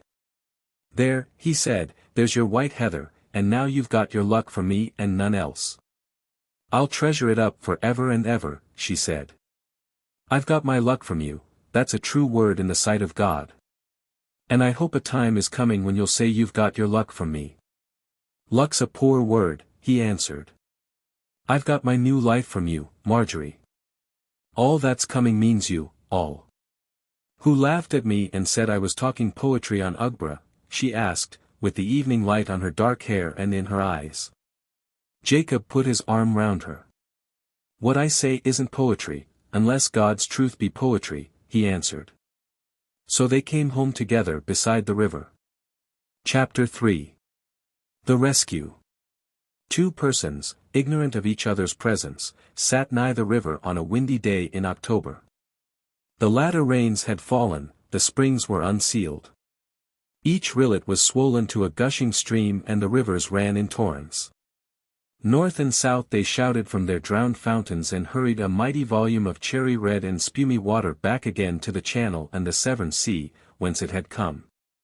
Anna, running riotously high above her summer bed, hung dead sticks and withered foliage on inundated branch and bough, to mark her progress and leave a signal of her autumn frolic. She shouted, wild as a maenad, and leapt from rock to rock, swirling here, flinging wide, glassy billows there, and submerging each familiar stalk and stone along her banks. The height of the freshet was over and the river had already fallen a foot from her torrent of the day before. Now sunshine filled the valley, while the fires of the fall flashed on oak and beech and the last of the rowan berries. On Shipley Bridge sat a man smoking and waiting to keep an appointment. He was to meet Benny Veal from the Warrens, and beside him, in a limp heap of grey and white fur, lay a dozen dead rabbits. Adam Winter, the new tenant of Shipley Farm, was a man of 30 with a fair, commonplace face. He stood only 5 feet 8, but was well built and strongly put together. He wore a small mustache and a little patch of sandy whisker before each ear. His pale blue eyes were kindly, the expression of his face amiable, easy and rather wistful. He had failed at Brent and lost half his capital, an inheritance from his dead father, and now he was trying his luck again on a smaller place, with the Mormon's privileges of turbary and grazing. A maiden aunt kept house for him, and his right hand was an elder brother, Samuel Winter, a man weak-minded and lacking in self-control, yet resolute to work, happy in solitude and not difficult to manage. Adam had made a start and being of a temperate and reflective nature in most affairs of life, faced the future without fear. He was not ambitious, or concerned to do much more than keep his aunt and brother and himself in solvency. 5 years earlier he had been in love in a tepid fashion, but his romance came to nothing and its failure left him cast down for a short while only. He soon recovered, but revived no ambition to wed. Here, then, he lingered with the sun on his back, appreciated the gentle warmth, smoked his pipe, listened to the thunder of the river in the gorge beneath him and perceived that the granite bridge vibrated to its rough challenge. A heavy network of boughs hid the valley above him. Otherwise he had observed the only other occupant of the spot, where sat Marjorie on her favourite ledge, now only just clear of the water. The pool beneath her remained calm no more, but was alive and dancing and deep. The bottom had disappeared in the peat-soaked current, and little argosies of spume trembled here with bursting bubbles, while half the backwater was hidden under the honey-coloured churnings of the river. Her favourite, smooth reaches were no longer smooth, her laughing stickles were drowned. All heaved and rolled with unwonted weight of waters, and against the deep baying of the river, Marjorie's puppies lifted their shrill yap. Above her crossed the arms of oak and ash, upon the banks the fern was down and the tawny brakes spread sodden purple under much rain. Beneath this point, on and narrowed to a cleft, where an augmented waterfall now tumbled into the gully below. Marjorie sat and brooded, for the day was one of eventful character in her life. Tomorrow her reign as kennel-maid at Red House would end, she was to return home and not reappear until after her marriage. Happiness dominated her mind. Yet there were regrets. Never again would she wear doublet and hose, and that grieved her, for she loved this attire and marveled why women should be denied such seemly and convenient raiment. It was a small thing, yet not to be relinquished without sighs. And she would be queen of the puppy dogs no more. The busy, russet creatures, growing sturdy now and ripe for discipline, still made her the center of their activities and joys. Their eyes were ever uplifted to her, for she was their god, the benignant power that ordered their world, chastened them, cheered them and encouraged them, applauded them, made games for them, flung fir cones for them, consoled them in disaster. Shared their joy, filled their little, ever-hungry bellies. Now they nosed her and squeaked into her ears, while she sat with elbows on knees and chin in hands as motionless as the grey stones. "Oh, you duckies," she said aloud, "how am I going to say goodbye to you even for 6 weeks? But half of you will be sold and out in the world before I come back." She pushed them away and the pups scattered to pursue their pleasure.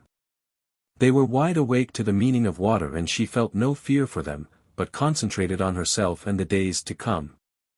There stole into her heart a feeling that the past had been too good to continue long. "It isn't often what's good turns into what's better," thought Marjorie. "My days can't be so perfect forever, if what mother says is true." Then suddenly, without one preliminary monition, Mrs. Huxham's prophecy was confirmed, and the rag of many colors that men call life rent from Marjorie and revealed a new thing.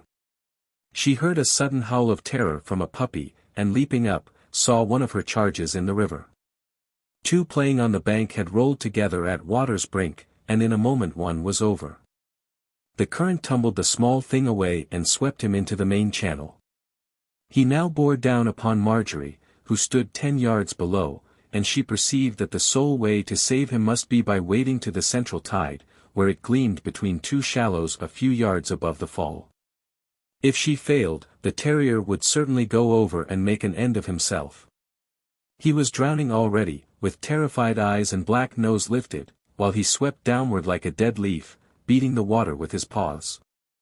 She did not hesitate, but dashed in at once, knee-deep, thigh-deep, all unconscious of the forces against her. She intercepted the little lump of red hair, grabbed him, and then, finding herself powerless to stem the heaving water, took both hands to the puppy and flung him 5 yards to the bank. Happily he fell light on broken fern, where he lay shivering, shaking and weeping till his brothers found him.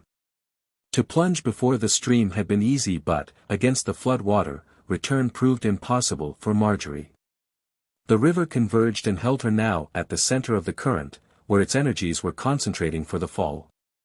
She heard the roar behind her and felt fierce hands thrusting her backwards toward it. She strove to fight forward, but her long, slim legs were not built to oppose such power. She swayed, and as she lifted one foot, the other was instantly swept from under her. Now she was up to her waist and in another 2 seconds off her feet and rolled over. A yard above the waterfall her head and shoulders were heaved up and she tried to catch a rock in vain. Then she screamed, with the terror of sudden death in her voice, and a moment later vanished in the great, amber-colored roll of the river, as it swept to its fall. Her cry had been heard, though it seemed doubtful whether a human being could survive that shattering drop, even if the rocks were merciful.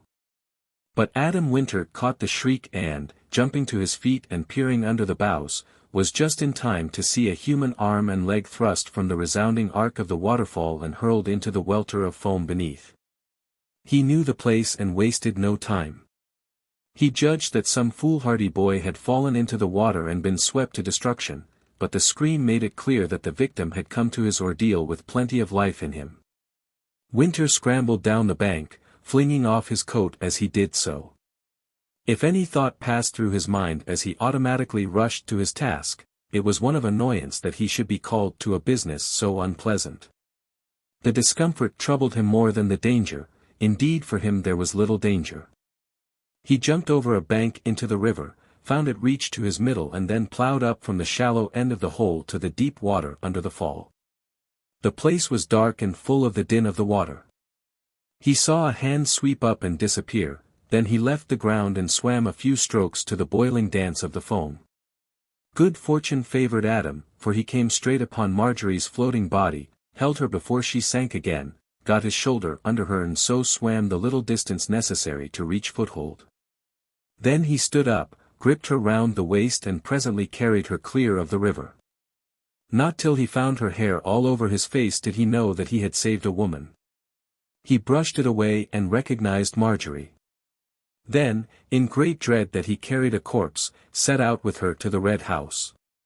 His own place was nearer, but Adam felt impelled up the valley. The girl remained quite unconscious. She was not heavy and he made good way, finding time to wonder what had brought her into the river. Then the puppies appeared and crept in doubt and dismay round him. To see their god limp, silent, still, thus carried in a man's arms, appalled them. They barked and whimpered, but would not lose sight of their guardian and followed in an agitated company at Winter's heels. Thus they came, until Bullstone, proceeding under the fir trees to find Marjorie, suddenly discovered her in Winter's arms. The blood surged up to his face, he stared, he snorted and then charged forward. "What in God's name?" roared Jacob, then he dropped his ash sapling and almost snatched the unconscious girl from Adam. "Fell into the river and went over the rocks into the pool," said the younger man quietly. "Please the Lord she ain't dead." "I don't think she is." Jacob was panting. "For any man but me to touch her." He almost groaned, to himself rather than the rescuer. Winter stared and stopped. He was about to explain events, but Jacob strode away, the puppies streaming behind him. He lifted his voice and bawled for help before he reached his door. Then Mrs. Bullstone hastened and found him already beside the kitchen fire. He lowered Marjorie to the ground, bade his mother undress her and went for brandy. Returning with it he found the sufferer had regained consciousness. She could not speak but her eyes were open. She drank, then Jacob went for blankets and within 10 minutes had left the house, hastened to the stables and saddled a horse. He quickly galloped off to Brent for a doctor and Marjorie's mother. In time they arrived, to a turmoil of talk and tears from Mrs. Bullstone, a dislocated, agitated upheaval in which Judith Huxham and her daughter alone preserved calm. The physician found Marjorie bruised and cruelly shaken, but without a broken bone. There was concussion, how severe he could not immediately determine. He directed them and asked a question of Jacob before leaving. "How did she get in the water?" "Not intentionally, I hope." For the last time that day Bullstone was staggered beyond reason. "Intentionally." "Good God, doctor, she's engaged to marry me," he said. Then happened a strange thing, for in the morning, Marjorie proved already better after sleep, and sitting beside a convalescent sweetheart, Bullstone was reminded of one he had forgotten. With deep emotion he came to her and gasped to see how small Marjorie appeared, sitting up with a pink shawl round her shoulders and her hair down. Out of his joy and to steady himself, he blamed her, even assuming an angry manner. "Properly mad, and must mean a screw loose in you," he said. "To go into a raging torrent like that for a puppy. You never thought of me." "Of course I thought of you," she answered in a weary, little voice. "It was your dog and I had to save it. But in truth I thought of nothing. I was in the water before I began to think." The threatened shadow seemed still to hang over her. Her voice was weak and her manner listless. "I'd give 10 years of my life if it had been me who rescued you," he said. "It's proper gall to think that any other man did it. You must forgive him, for my sake, Jacob. Forgive him. The mischief is that I'm under a lifelong obligation now, and he may be the sort to rub it in. Not that he'll need to." I shan't forget that my debts are forever beyond payment. Have you thanked him? Not yet. She was silent and then expressed a desire that startled her lover. No more have I. But I'm not going to let the day pass before I do. I'll say all there's need to say. No, Jacob. Life's life. I'm properly thankful not to be drowned. Think what he's done for me. If you say a word against, you'll vex me, and I mustn't be vexed. The subject dropped while she talked of her accident, such of it as she remembered. But she felt desirous to know the exact sequel, and that only Adam Winter could tell her. When Jacob put her off and told her to trust Winter to him, she became quite silent.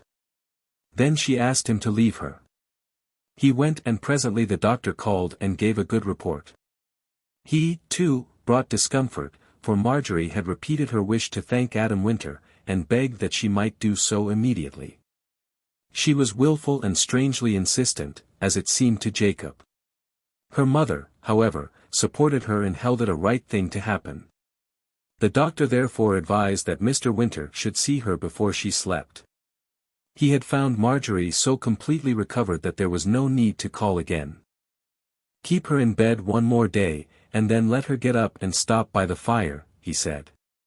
Youth will never cease to astonish me. Jacob Bulstone went to Shipley Farm after midday dinner and summoned Adam Winter.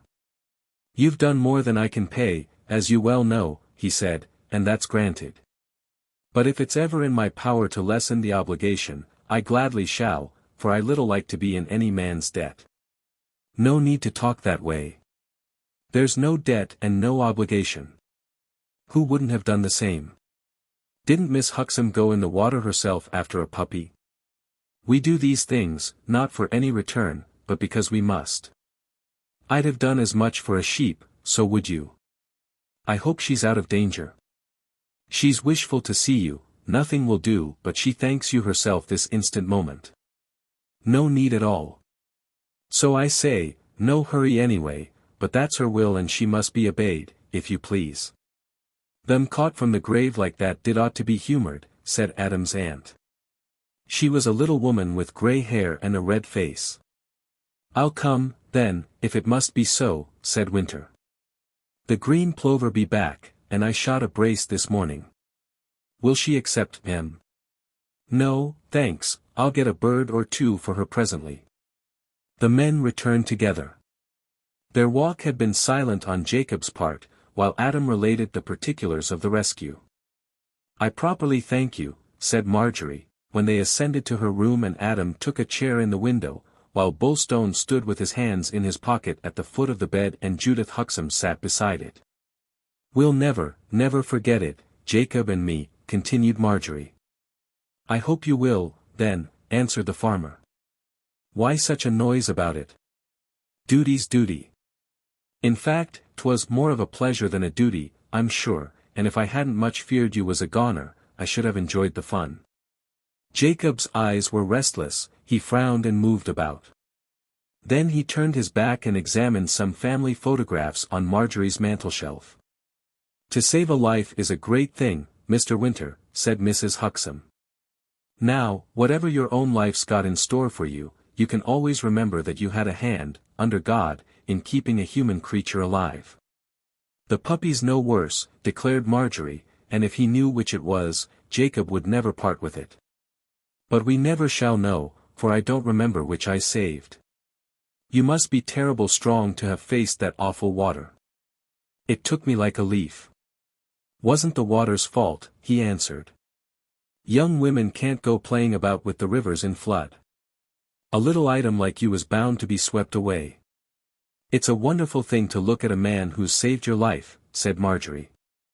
Wish I was a finer object, he replied.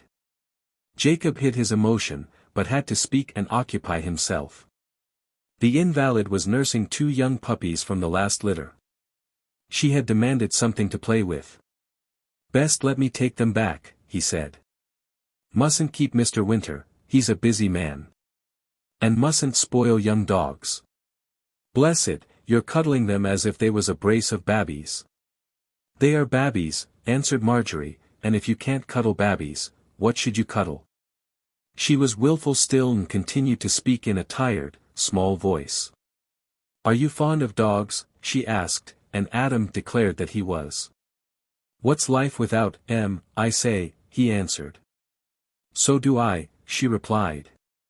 Jacob can't see the human side of dogs. No, you can't, Jacob. He's all for discipline. Quite right too, declared Winter. You must put into the heart of a dog his bounden duty from the first, else he'll grow up a nuisance to himself and everybody else. Work did ought to be found for every dog. If it ain't, they think life's all play and that makes 'em selfish. Jacob's the whole law and the prophets about dogs, asserted Marjorie. They're blessed creatures and nothing's too good for them, you know you think so, Jacob. They haven't got souls, however, explained Mrs. Huxham, and you had no sort of right, Marjorie, to run the risk of drowning for a dog. Some dogs have got far bigger souls than some men, answered her daughter. And you've only got to look in their eyes to see 'em. That's a wicked thing to say, and I'm sorry you said it, replied Judith. It shows your mind is wandering still and there's fever left in your brain. So these men had best to be gone. You forget your religion, Marjorie. The girl was silenced, but Adam Winter, who did not fear Mrs. Huxham, ventured on a doubtful joke. The dogs have got religion anyway, he assured them, for I'm sure the little ones worship your daughter, ma'am. And the big ones worship Mr. Bullstone. 'Tis a great thing to search to the heart of a dog, murmured Marjorie, and nobody ever did that like Jacob. Adam Winter, conscious that his last remark had annoyed Mrs. Huxham, though she did not answer it with words, got up to go his way. Mustn't bide no more, he said. And I hope you'll soon be down house and as right as rain, Mississippi. She stretched out a hand and he took it and stood a moment on his way to the door. Mind you come to our wedding, bade Marjorie. I will have you there wouldn't have been a wedding at all but for you. I'll gladly come, be sure. He went through the door, and Bullstone followed without speaking. Book I. Chapter 1. Jeremy. The market town of Brent differed but little from like boroughs linked by the artery of the railroad to centers greater than themselves. It grew, reacted to the ordinary stimuli and, upon discovery of Dartmoor as a healthful resort of pilgrimage, enlarged its borders to meet increasing demand. An environment was created after the usual pattern, and from the village center of shops and cottages, there extended good roads on which stood single and semi-detached houses with gardens about them. The class of shop improved to serve the class of customer, the atmosphere thickened from its primitive simplicity. Change increasingly dominated Brent, creating an environment wherein to be honest and fearless grew more difficult, while cowardice and hypocrisy were encouraged by the nature of things. Human capacity was displayed at its customary levels. Greed and creed, after the inevitable rule, dominated the minds of men and women and infected the minds of the children. Education progressed, but its evidences were often painful, and, along with it, things worthy of preservation departed forever. Modern education promotes selfishness and egotism in the pupil, but neglects any valuable formative influence on character, the result of that narrow and unimaginative type of man and woman foremost in the ranks of the certified teachers. Ambition at Brent was only understood in terms of cash. Among many of the young men and women cleverness became only another name for cunning. They were brought up, generation after generation, on the ideals of their parents, which proved a far more penetrative principle than the teaching of their schools. Then dawned class consciousness and class prejudice. And the fresh point of view took shape in creation of new values and animosities. The timid admired the bold, who had courage to scant his service, yet draw his wages. The worker who robbed his employer, confident that trade unionism would support him in any open conflict, became the hero of the shop, while the employer retaliated without patience or perspicuity. Thus worthless and unsocial ideals were created in minds upon the way to adolescence. The church stood in the midst, architecturally a very beautiful and dignified object. Its significance otherwise only related to form and ceremony. So many had ceased to go, that the timorous began to feel they, too, might stay away without suffering in reputation, or trade. There were various chapels, also, and a few spirits reflected the past and professed obsolescent opinions, while a small minority still actually practiced them.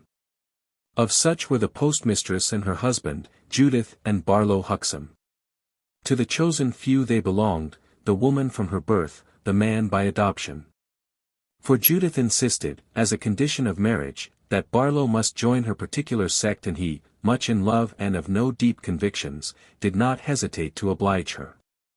And still the pair worshipped with that mournful denomination, while the chosen few lived up to their proud title and became yearly fewer. This fact brought sorrow, but not surprise, to Mrs. Huxham. Fewer, indeed, were chosen, for the good reason that fewer deserved to be. She took a long view, and though admitting that her own generation was painfully distinguished by a lack of just persons in all classes, yet hoped that better times might be coming and subsequent humanity provide a more handsome inheritance for the kingdom. Apart from her religious predilections, Mrs. Huxham was stern, but reasonable. She knew that offences must come, while regretting that more appeared to come from Brent than most other places. She was not censorious, though glad to remember that the mills of God always ground small in the long run, and she never wavered in conviction that all was for the best and divinely preordained.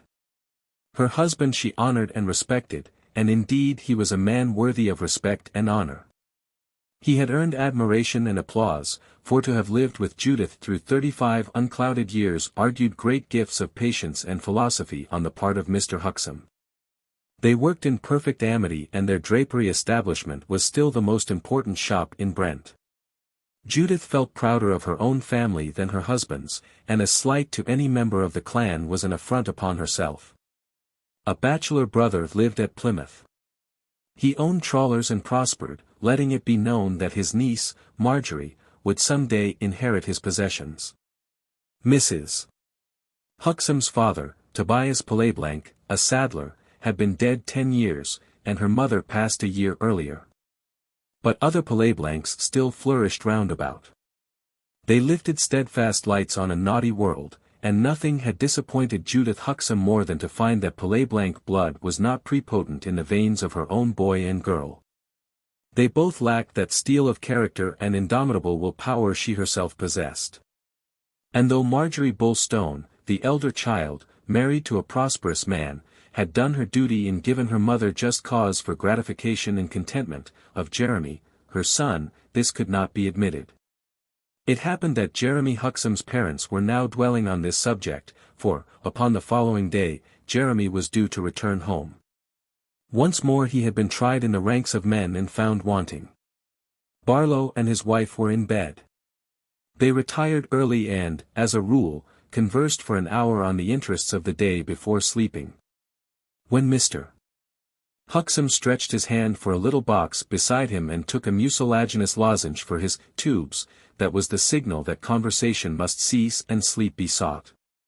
Jeremy certainly is a puzzling man, he confessed, and I wish there was more of you in him and less of me.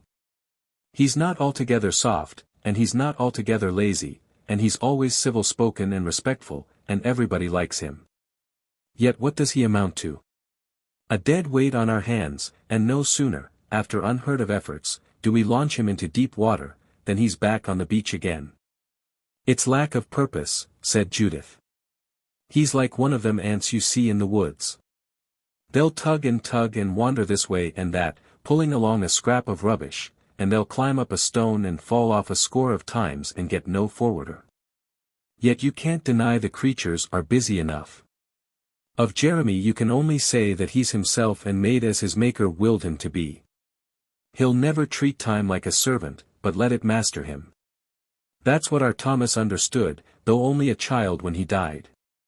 True, answered Barlow, and seeing that nobody can tell how little time may be granted them, it's a cruel sight to see the precious stuff frittered away. Some fools just kill time, murder it, because they haven't the brain power to know what to do with it, and such men ought to be took in hand, like other criminal malefactors, in my opinion, and set to do the world's work whether they want to or not. But Jeremy's not like that. He's wishful to do some good, yet things all fall to pieces when he touches them. Incompetence is the only word for it, said Judith. And with competence writ large before his eyes from his youth up, mused Barlow. Generally it's just the opposite, and you see children either give their parents away, or offer a good advertisement for their homes, as the case may be. A child's terrible clever at echoing and copying what goes on around him, being just so remorseless in that matter as a parrot. They'll pick up the good, or bad, manners or customs and the general outlook of their elders, and be a sort of running comment upon their fathers and mothers to the quick eye that marks them. For, unless they are idiots, children will be learning, and we be teaching 'em something all the time, whether we want to, or don't. Yet Jeremy breaks the rule, for what did he learn except to be hardworking and God-fearing? And that unfortunately ain't enough to make a success of life, though, no doubt, if we were all nearer Christ in thought and deed, as well as profession, it would be. Yes, said Mrs. Huxham. No child of mine, or yours, ever gave us away, because, thank God, there was nothing to give away. But they well might have shone a bit brighter in our mortal view. However, that's God's affair. She reviewed her children and took comfort in an interesting psychological fact. So there they stand, Jeremy, a slight man, of good intentions, but no driving power, and Marjorie, all right, in the keeping of a man of character, though I never pretended his character was all I could wish in the way of religion. But what shows to me the wisdom of God so amazing clear is Marjorie's children. 3 out of the 4 are full of palais-blanc. You may say they have a big pinch, admitted Barlow, and what does that amount to? Why, that the Lord knows a good thing when he sees it. The palais-blanc character has helped to make England what it is, and if the world of men and women were flooded with it, the chosen few would soon rise up to be the chosen many. We can't hope that, she answered, because the word says no, but Marjorie's 2 boys and her eldest girl have got character, and if they see enough of us as time goes on, so much the better for them. Marjorie's got character too, she thinks right, declared Mr. Huxham. She does, I'm not judging her. Jacob Bulstone is a difficult man in some ways, though where she's concerned I don't quarrel with him. Marjorie is a very good wife. But she was always fond of pleasure in season and out, and that's the weakness. Well, Bulstone ain't.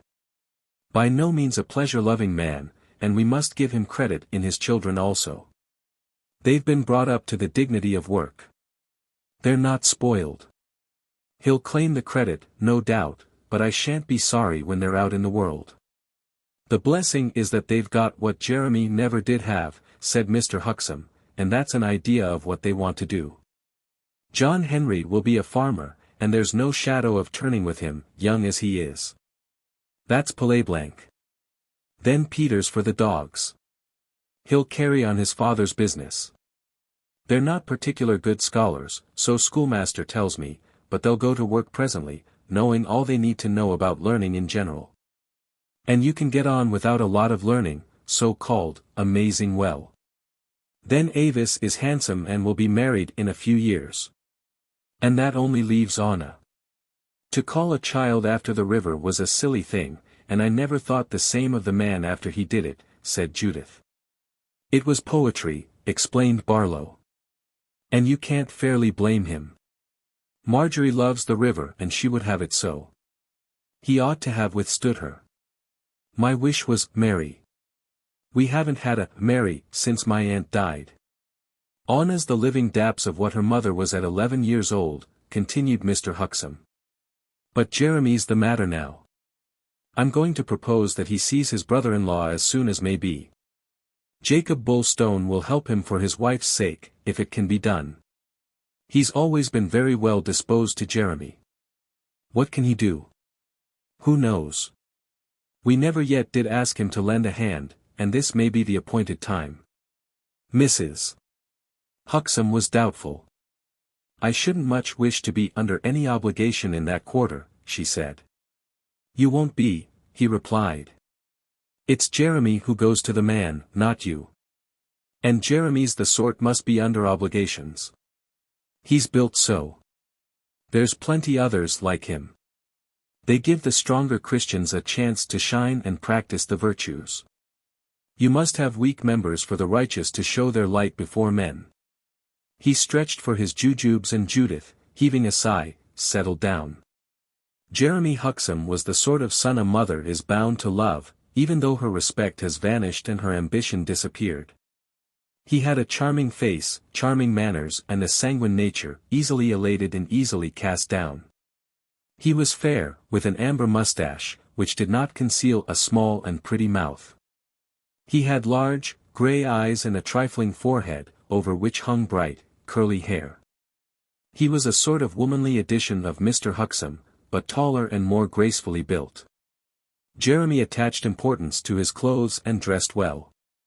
His voice was gentle and he often laughed. He was exceedingly selfish, but he had the knack to please, and had won many friends, for his own urbane sake as well as his father's.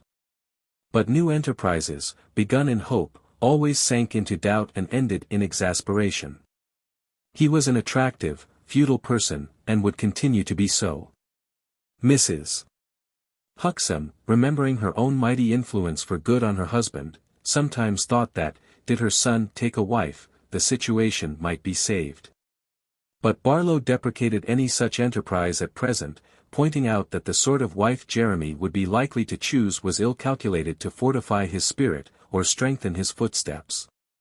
Now that opinion of the past echoed with resounding chaos upon his parents' ears, for Jeremy Huxham returned from Plymouth on the following day a married man.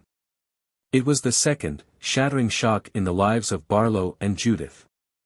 His father went to meet Jeremy, who emerged from a third-class carriage on the arrival of the train, and then handed out a very fine young woman. He beamed upon Barlow, shook him warmly by the hand and turned to the girl who stood behind him. "Jane," he said, "this is my dear father, and now he'll be yours." Then he introduced his wife. "A bit of a surprise, father. You don't remember Jane Parsons, I expect, daughter of Mrs. Parsons up at Bullstone Farm in the old days. But she's Jane Huxham now and has honored me by marrying me. And, from this great event, there's no doubt my fortunes will change." Jane Huxham, dark and tall, with a humble expression and a loose mouth, shook the postmaster's hand very nervously and hoped he would forgive them. "We've known each other a longful time," said Jeremy, "and remembering you thought so well of the Cat family, I was pretty sure you'd be glad to hear that Jane cared for me. And it's the turning point, and it will be like your unfailing kindness, father, if you take us hopefully before mother, as if you was pleased about it. We feel that as man and wife we shall be able to get on a lot better in the world than separate," explained Jane. "Nothing will be difficult to me when I think of Jeremy." "Same here," declared her husband.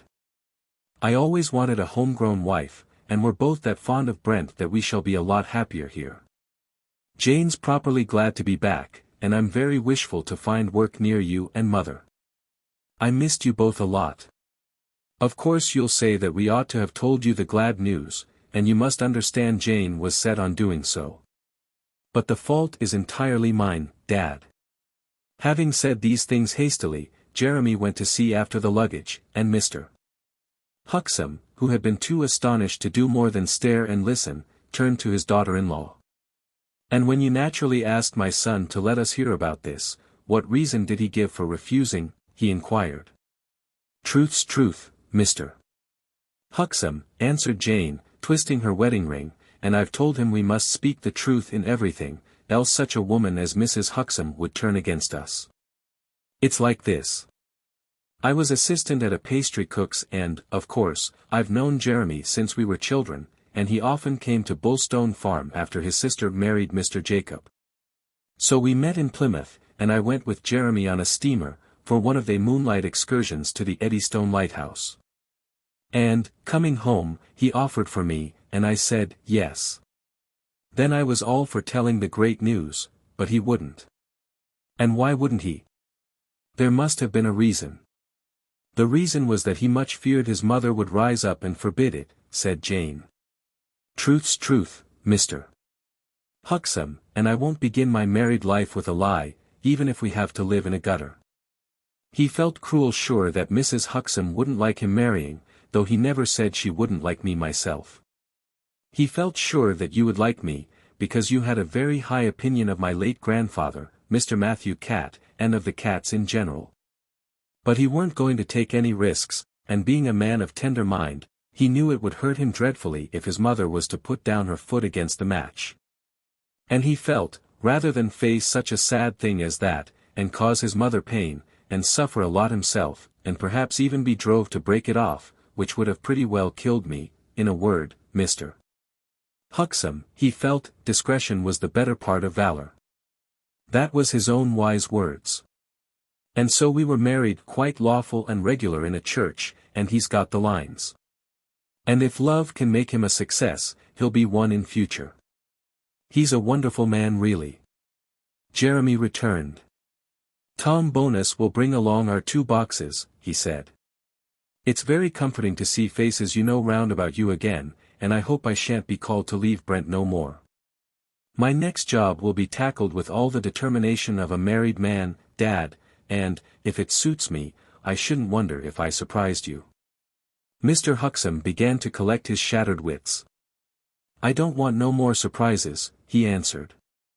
We'll walk round the long way, and just let me get law and order into the situation afore we go home. I blame you a very great deal, but that's neither here nor there. My rule is to face facts and never waste time thinking how much nicer it would be if they was different. You're married, that's the first thing to grasp, and the second and more important is this, that you are now going before your mother, wife in hand, and your mother don't know what you've done. We've come home properly worked up to face the music, said Jeremy. United we stand, Dad. We feel that very much indeed, and divided we should have fallen without a doubt. But well we know that there's nothing like the plain, unvarnished truth. Dry up and listen to me, replied his father. As naught else will serve but the truth in a case like this, it ain't particular wonderful to hear you say the truth have got to come out. But why you hid the truth, you know, and Jane's told me, so I know also. That's your weak nature, and I'm not troubling myself about you, nor yet this woman, who may very like be too good for you. Far from it, Mr. Huxham, said the young wife. With all his faults, Jeremy's a lot better than me. Don't eat humble pie, Jane, said her husband. That's a thing that never pays with mother. She hates for people to cringe. It's your mother and only your mother I'm thinking upon at present, continued Barlow, and according as your mother receives this blow, so it will be. At best it must shake her to the roots, because it shows up a very dark and unexpected side of you.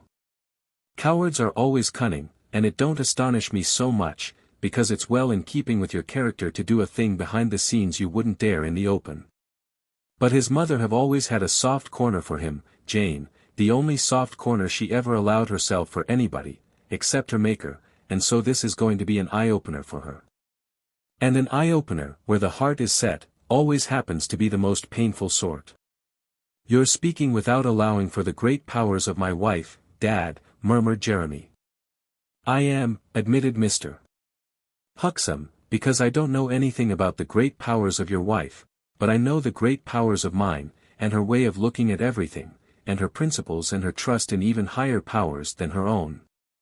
Our marriage was made in heaven, if ever there was one, I'm sure, ventured Jane. It may, or may not have been. But heaven never meant for you to keep it hid from Jeremy's parents, and if it was made in heaven, Mrs. Huxham would have been the last to try and prevent it, answered Barlow. The point for the minute is to break it to her, and I'm inclined to think I can do that a lot better than my son. Devil doubt it, said Jeremy with great relief. It's like your sense to see that, father. I quite agree. I quite agree. Supposing Jane and I go for a nice walk and come back home to tea? Do Mrs. Parsons know? Asked Mr. Huxham. There again, answered Jeremy. We didn't tell her. Not but well we know she'll be glad. She'll be proud, promised Jane. It will be the proudest day of her life. She never hoped anything like Jeremy for me, Mr. Huxham. She knew there were a good few after me, but never thought of your son. Mrs.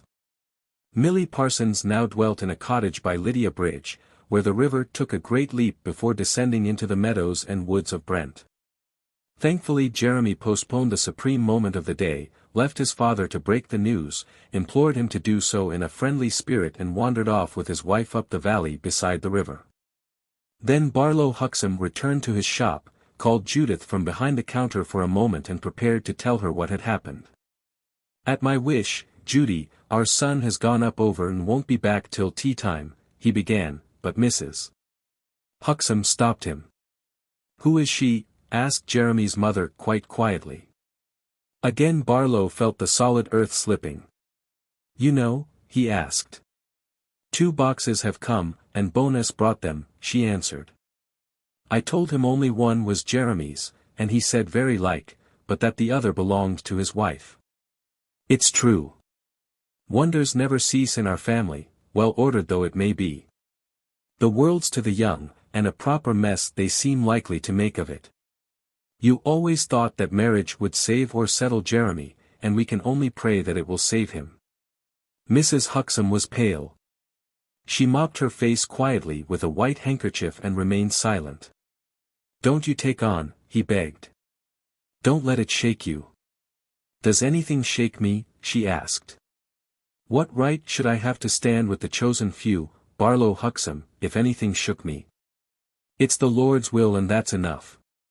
"There," he said, "faltering creature that I am, I never thought of that. No, nor yet Jeremy. But a man don't marry a woman by chance. It had to be, and it is." "And who is she?" "Jane Parsons, child of Millie Parsons by Lydia Bridge, who was daughter of the late Matthew Catt of Bullstone Farm. The Lord's doing and marvellous in our eyes, Judy. Things done behind our backs are often marvellous in our eyes, when we first see them," she answered. "I shall take this as I take everything else, Barlow, knowing where it comes from. It may be a blessing in disguise. She's a fine girl and will have her mother's little bit of money. Farmer Catt left just in sight of 4 figures. They'll be here to tea. They're full of resolutions." Chapter 2. At Red House. Jeremy and his wife went to dinner at Red House a week after their return home. His marriage afforded mild entertainment to those who knew him. Some felt sanguine, others prophesied confusion and failure on a larger scale than he had yet achieved. As they walked through a June morning, Jeremy explained to Jane that Jacob Bullstone was a man of affairs and might be expected to help them. "Not so much for my sake as Marjorie's," he admitted, "but he's a wonderful husband to her, and she will have been at him already I expect. My sister's delighted that I'm married, and no doubt will feel that now is the time for my real friends to come forward." Jane, also of a sanguine temperament, echoed his hopes. She loved him so much that it seemed hard to suppose the world would deny such a man his opportunity. As they neared Red House, they overtook an ancient man walking slowly before them. "It's William Mary Drew," said Jane. "He was often up over at Bullstone when Grandfather Catt lived. A proper old figure of fun." They saluted Billy, who walked with a stick and smoked a clay pipe. He was bent and travelled slowly. He had snow-white whiskers, which met under his chin, and a red, crinkled face with a cheerful expression. His eyes were small and he blinked and saw badly, for they were weak. Jane told him that she was married, and he said he had heard about it, but other matters had caused the fact to slip his memory. "May you be a happy pair and find life go very soon," he hoped. Billy seemed, however, not so cheerful as of old. "I trust you find yourself well," said Jane. "Very well indeed, my dear," he answered. "If I be allowed to go my own pace and eat my own food, I don't feel a pang. Threatened blindness be my only cloud so far as the body is concerned. By 90 I shall be so blind as a mole. And yet what odds? Even so, I shall have had the use of my eyes for a quarter of a century more than most folk." "You am a thought downcast, Mr. Mary Drew," ventured Jane. "I always remember you as a great laughter-maker in my grandfather's time." "So I was then, and so I will be again," he promised. "I'm a funny old blid, for why? I never look back and be naturally of a hopeful turn of mind. But just now, owing to a very fatal accident, I'm under the weather for the moment." "If there's anything in the world I could do," said Jeremy. "No, my dear, there's nothing you can do. You see, I've just closed the eyes of my only daughter. Mercy Marydrew's gone to her reward." "Good Lord, your famous daughter dead," exclaimed Jane. "Died at the cottage hospital at 10:30, answered the old man. "And being myself mortal, I'm under a cloud for the minute. Not for her, not for her. There never was such a huckster in these parts as Mercy, and never a better saleswoman. She had a great renown in Plymouth Market," declared Jane. "Yes, a renowned woman for a spinster. And she counted to work for another 5 years and then retire. But there come at a growth, one of they cursed things that creeps into the flesh unbeknownst. You feel all right for a bit, but death's burrowing in your vitals all the time. And then you be cut down and wither away." "I hope she didn't suffer much," said Jeremy. "I hope she didn't," answered Mr. Marydrew. "I know she's left me her savings, God bless her. But I'd a lot sooner she'd been at my deathbed, than I'd been at hers." "You'll meet again before so very long," murmured Jane. "A cheering thought," admitted the old man. "Yes, we shall come together in a few years, though I dare say that good woman's bit of money will keep me here longer than you might suppose. She knew very well I wouldn't waste it. I'm sorry for the parish that she's gone. The farms will look in vain for a huckster like her. The honestest woman ever I knew, after her mother." "A very great loss indeed," said Jeremy. "Yes, so it is then. You can judge a dead person pretty much by the hole they make when they drop out. Some don't make no hole, I shan't, and I dare say you won't. But others was so useful to the neighbors and such a tower of strength, that when they go, you most wonder how things will be without 'em. "There's Olicott will be empty for one thing," said Jane. "Yes, it will. And if bricks and mortar could be sorry for themselves, I dare say her house would grieve." They had come to a cottage near Shipley Bridge, the home of Mr. Marydrew. "The funeral moves on Monday at noon," he said, "and there will be a pretty good rally of neighbors I expect." "Everybody of any account will go," declared Jeremy. "She was a most popular woman." "Them that respect themselves did ought to go," answered Billy, "let alone them that respected her. And if you're going to Red House, break the news and tell Jacob I'll be pleased to hear his sympathy. I'm very old for a blow like this, and 'tis no good pretending I don't feel cruel cast down, because I do. And it will get worse, when you grasp it," foretold Jane. "I know it will. It's got to get worse afore it gets better," admitted Billy. "I'm quite prepared to face that. And tell Jacob to look me up in my misfortune if you please. He won't need to be told twice." They left him, entered a grassy plateau beside the river, where towered ruins of old clay works, and so proceeded toward Red House. They talked concerning Mr. Marydrew's loss and the familiar figure of his busy daughter. Then they noticed a boy fishing in the river. He was a sturdy, hatless youngster clad in patched, grey tweeds, with a mourning band on his left arm. "That's John Henry," said Jeremy, Marjorie's eldest. "What's he got a mourning band on for?" asked Jane, and he explained that Jacob's mother had died during the previous winter. They passed into the shadowy stillness of the fir wood and soon emerged before Red House. The contours of the place were unchanged, save for that gradual growth of tree and shrub which escapes the human eye, but in certain particulars there were alterations. The old severity of outline was gone. There was less tidiness and more beauty, for there had come children in flowers. Marjorie loved flowers, and the plantings of her first wedded year, greatly prospering, now climbed Red House to its roof and increased on the river banks. Where roses and bright blossoms could grow, she had planted them, and they had passed over the river also and mantled the borders. They intruded into the vegetable patches and so greatly increased that Jacob sometimes grumbled and uprooted. Where Marjorie might set a climbing rose, a tiger lily, a lupin or a larkspur, she had done so. There were clumps of chrysanthemums for autumn, and the grass and river sides were sowed with daffodil and crocus for the spring. This color flashed in stars and sprays upon the hedges and by the paths, while in the little garden, once a plat of grass and no more, now opened many flower beds that broke the green. Even to the kennel she had gone, and roses now hid many of the iron bars. She declared that her passion was for children, flowers and company, and of these she lacked not the children, or the bloom. Marjorie, in a white gown and a dark blue sunbonnet, met her brother and his wife and kissed them both.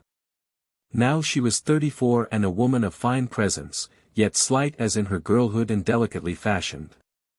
She was healthy, but not physically strong. Her eyes told no secrets but gazed untroubled at the world.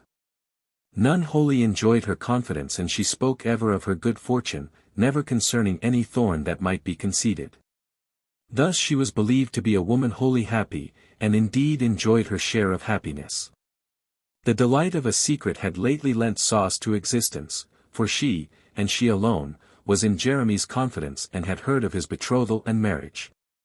She greeted them with kindly laughter, chid them for a brainless couple, and hoped that her brother would at last find work worthy of a married man and within his power to accomplish. Jeremy felt no doubt of it. He prattled to Avis and Anna, his little nieces, while Marjorie turned her attention to Jane. "I shall always care a lot for you," she said frankly, "first for your husband's sake, then for a reason you forget, but I do not. I mind you as a little one 15 years ago, when my husband made holiday before I was married, and took me to Bullstone Farm. That was a great day in my life, my first treat with Jacob." "I remember you very well," answered Jane. "I've told Jeremy I've never forgot you, and I had a bit of your wedding cake, that mother brought home from the Huxhams." "And what about your wedding cake?" "We didn't have anything like that. Jeremy was so properly anxious to get the deed done that we rushed it. Mrs. Huxham's forgiven us, because she says we were in higher hands, and that if the Lord hadn't wanted it to happen, it wouldn't have. But my mother feels it was a good bit of a slight to keep it dark, and thinks Jeremy was undutiful and didn't pay me enough respect. But what does it all matter?" "Not a bit," declared Jeremy's sister.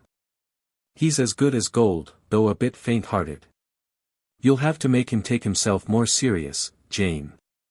John Henry interrupted them. He returned with 2 small trout, which his mother faithfully promised to eat. And then came Peter from the kennels.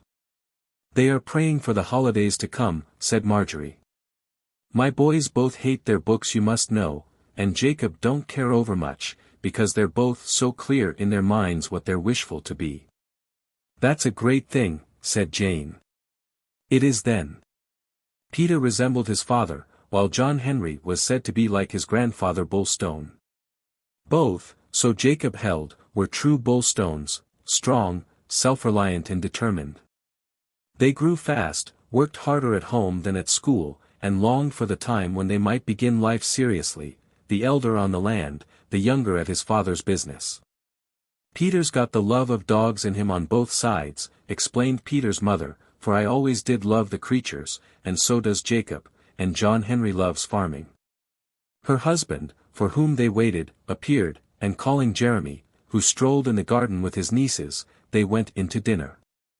Jacob Bullstone had grown stouter, but he was very active still and did the work of a man of 50 without sparing himself. His dark hair began to grizzle and his face showed lines, but he preserved his health, lived in the old way and as yet indulged none of the temptations of middle life. He chaffed Jeremy, but was in an amiable mood. "You haven't changed him yet, I see," he said to Jane, while he sharpened a knife and prepared to carve a round of beef. "I had to bring Anna and Avis a present, of course," declared Jeremy. "They believe in their uncle, they do. And you've got to encourage people who believe in you." The girls had shown their father 2 little brooches. "Well, we shall see rare sights now, no doubt," said Jacob. "With Jane here to guide the helm, you'll soon astonish us. How did your mother-in-law welcome you, Jane?" "Like the wonderful Christian she is," answered Jeremy's wife. "Kissed me on the forehead and said a few Bible words." For a considerable time Jeremy and Jane had to listen to the affairs of their prosperous relations. They were good listeners and praised all they heard. Of the children only Avis talked. She was a bold, handsome girl full of self-confidence. Then Marjorie bade her sons declare their ambitions and Jacob tried to make Anna talk, but she was very shy. She sat by her father, a thin, dark maiden, with beautiful eyes and delicate little hands. Jacob devoted a good deal of his time to her and tempted her to eat. They whispered together sometimes. Marjorie watched them under her lids, smiling. She knew that Anna was dearer to her husband than the other 3 children put together, and, in secret to her alone, he did not deny it. "She's you again," he would say. But Marjorie was not jealous for the boys. Them she set highest, and of them John Henry came first. When the meal was done, the children departed and Jacob rambled on concerning them until Marjorie brought up the subject of her brother. "Now let's talk about these young people," she said. "For though you're 30, Jeremy, you're terrible young still, hardly wife old, I should have reckoned." "I'm young in heart and old in experience," vowed Jeremy. "I've got to a pitch when I know very well what I can't do, and am set on finding something I can." "I was talking to Adam Winter about you but yesterday," continued Marjorie. "He's a man in a small way, but sensible and—" Jacob interrupted her. "Sensible no doubt. All your friends are sensible I'm sure, but your brothers come to hear me I believe." Marjorie did not answer. Indeed she did not speak again, but she smiled to herself and Jacob also smiled. It was an unreal smile on both faces. "I'm not going to do anything on the land," explained Jeremy. "I proved pretty clearly 5 years ago that I wasn't cut out for the land." Jacob chaffed him again. "Lord knows what you are cut out for, excepting a failure," he said. "Granted," answered Jeremy, "but that was when I went into life single-handed.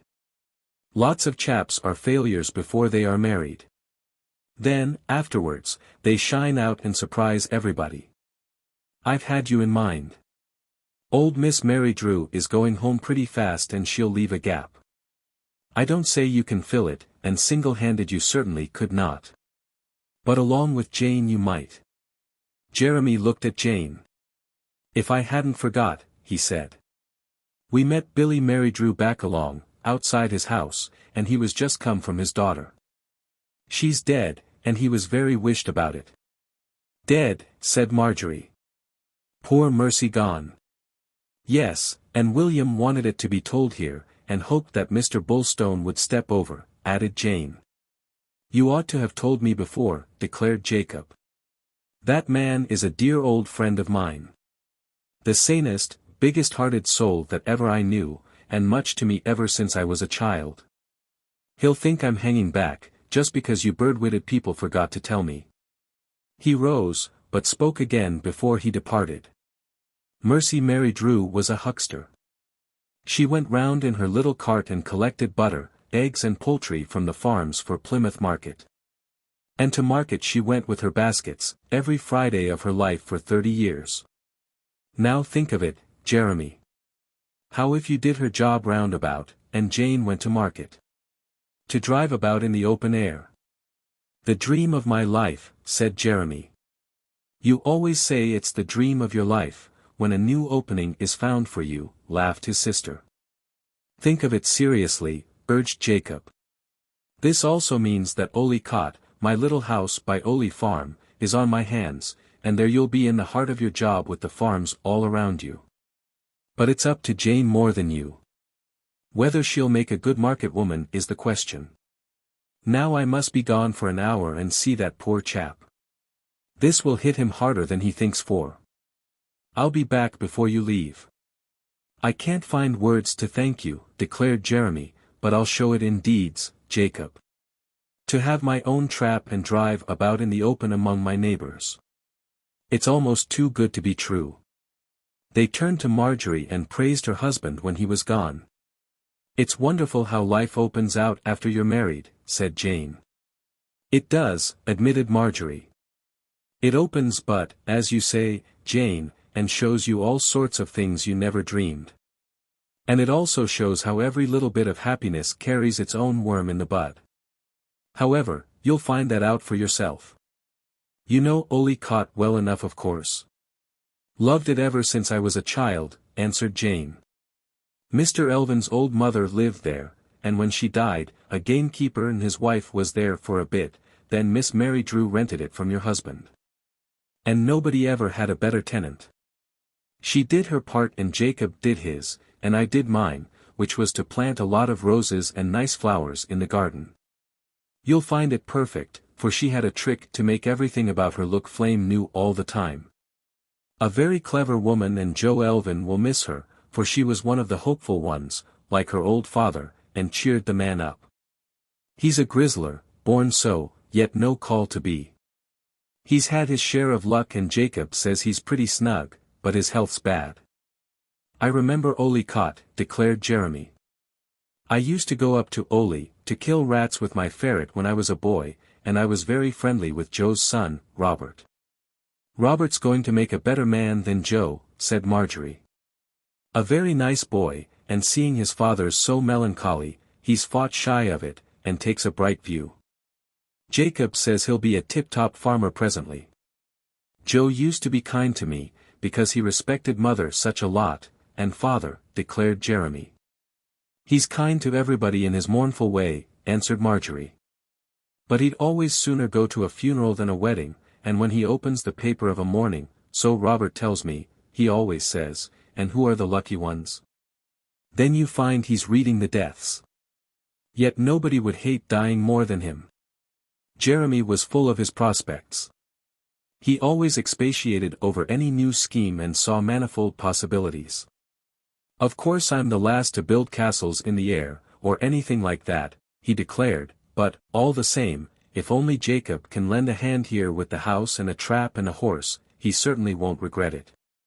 An energetic man like me, with a good horse, should be able to do far greater rounds than poor Miss Mary Drew, and I'd work up a connection among the farms for miles and miles round. Then, luckily Jane is used to a shop, and in the market she would do wonders and get all Miss Mary Drew's old custom with a lot added. In course of time, probably a very short time, should pay Jacob's kindness back with large interest, you may be certain. In fact the idea hasn't a weak spot that I can see. There's got to be a new huckster for certain, said Jane. It's not man's work as a rule, but I've known men to do it for their wives. It's man's work the way I shall do it, promised Jeremy. And I shouldn't wonder if I couldn't beat up a good few customers in Plymouth myself when they hear of this. I made a lot of nice friends there. Uncle Lawrence might come to you, suggested Marjorie. She referred to her mother's brother, Mr. Lawrence Pilleblanc, an owner of fishing trawlers and a man after his sister's own heart. Jeremy's face fell. I'm sorry to say it, but Uncle Lawrence doesn't like me very much.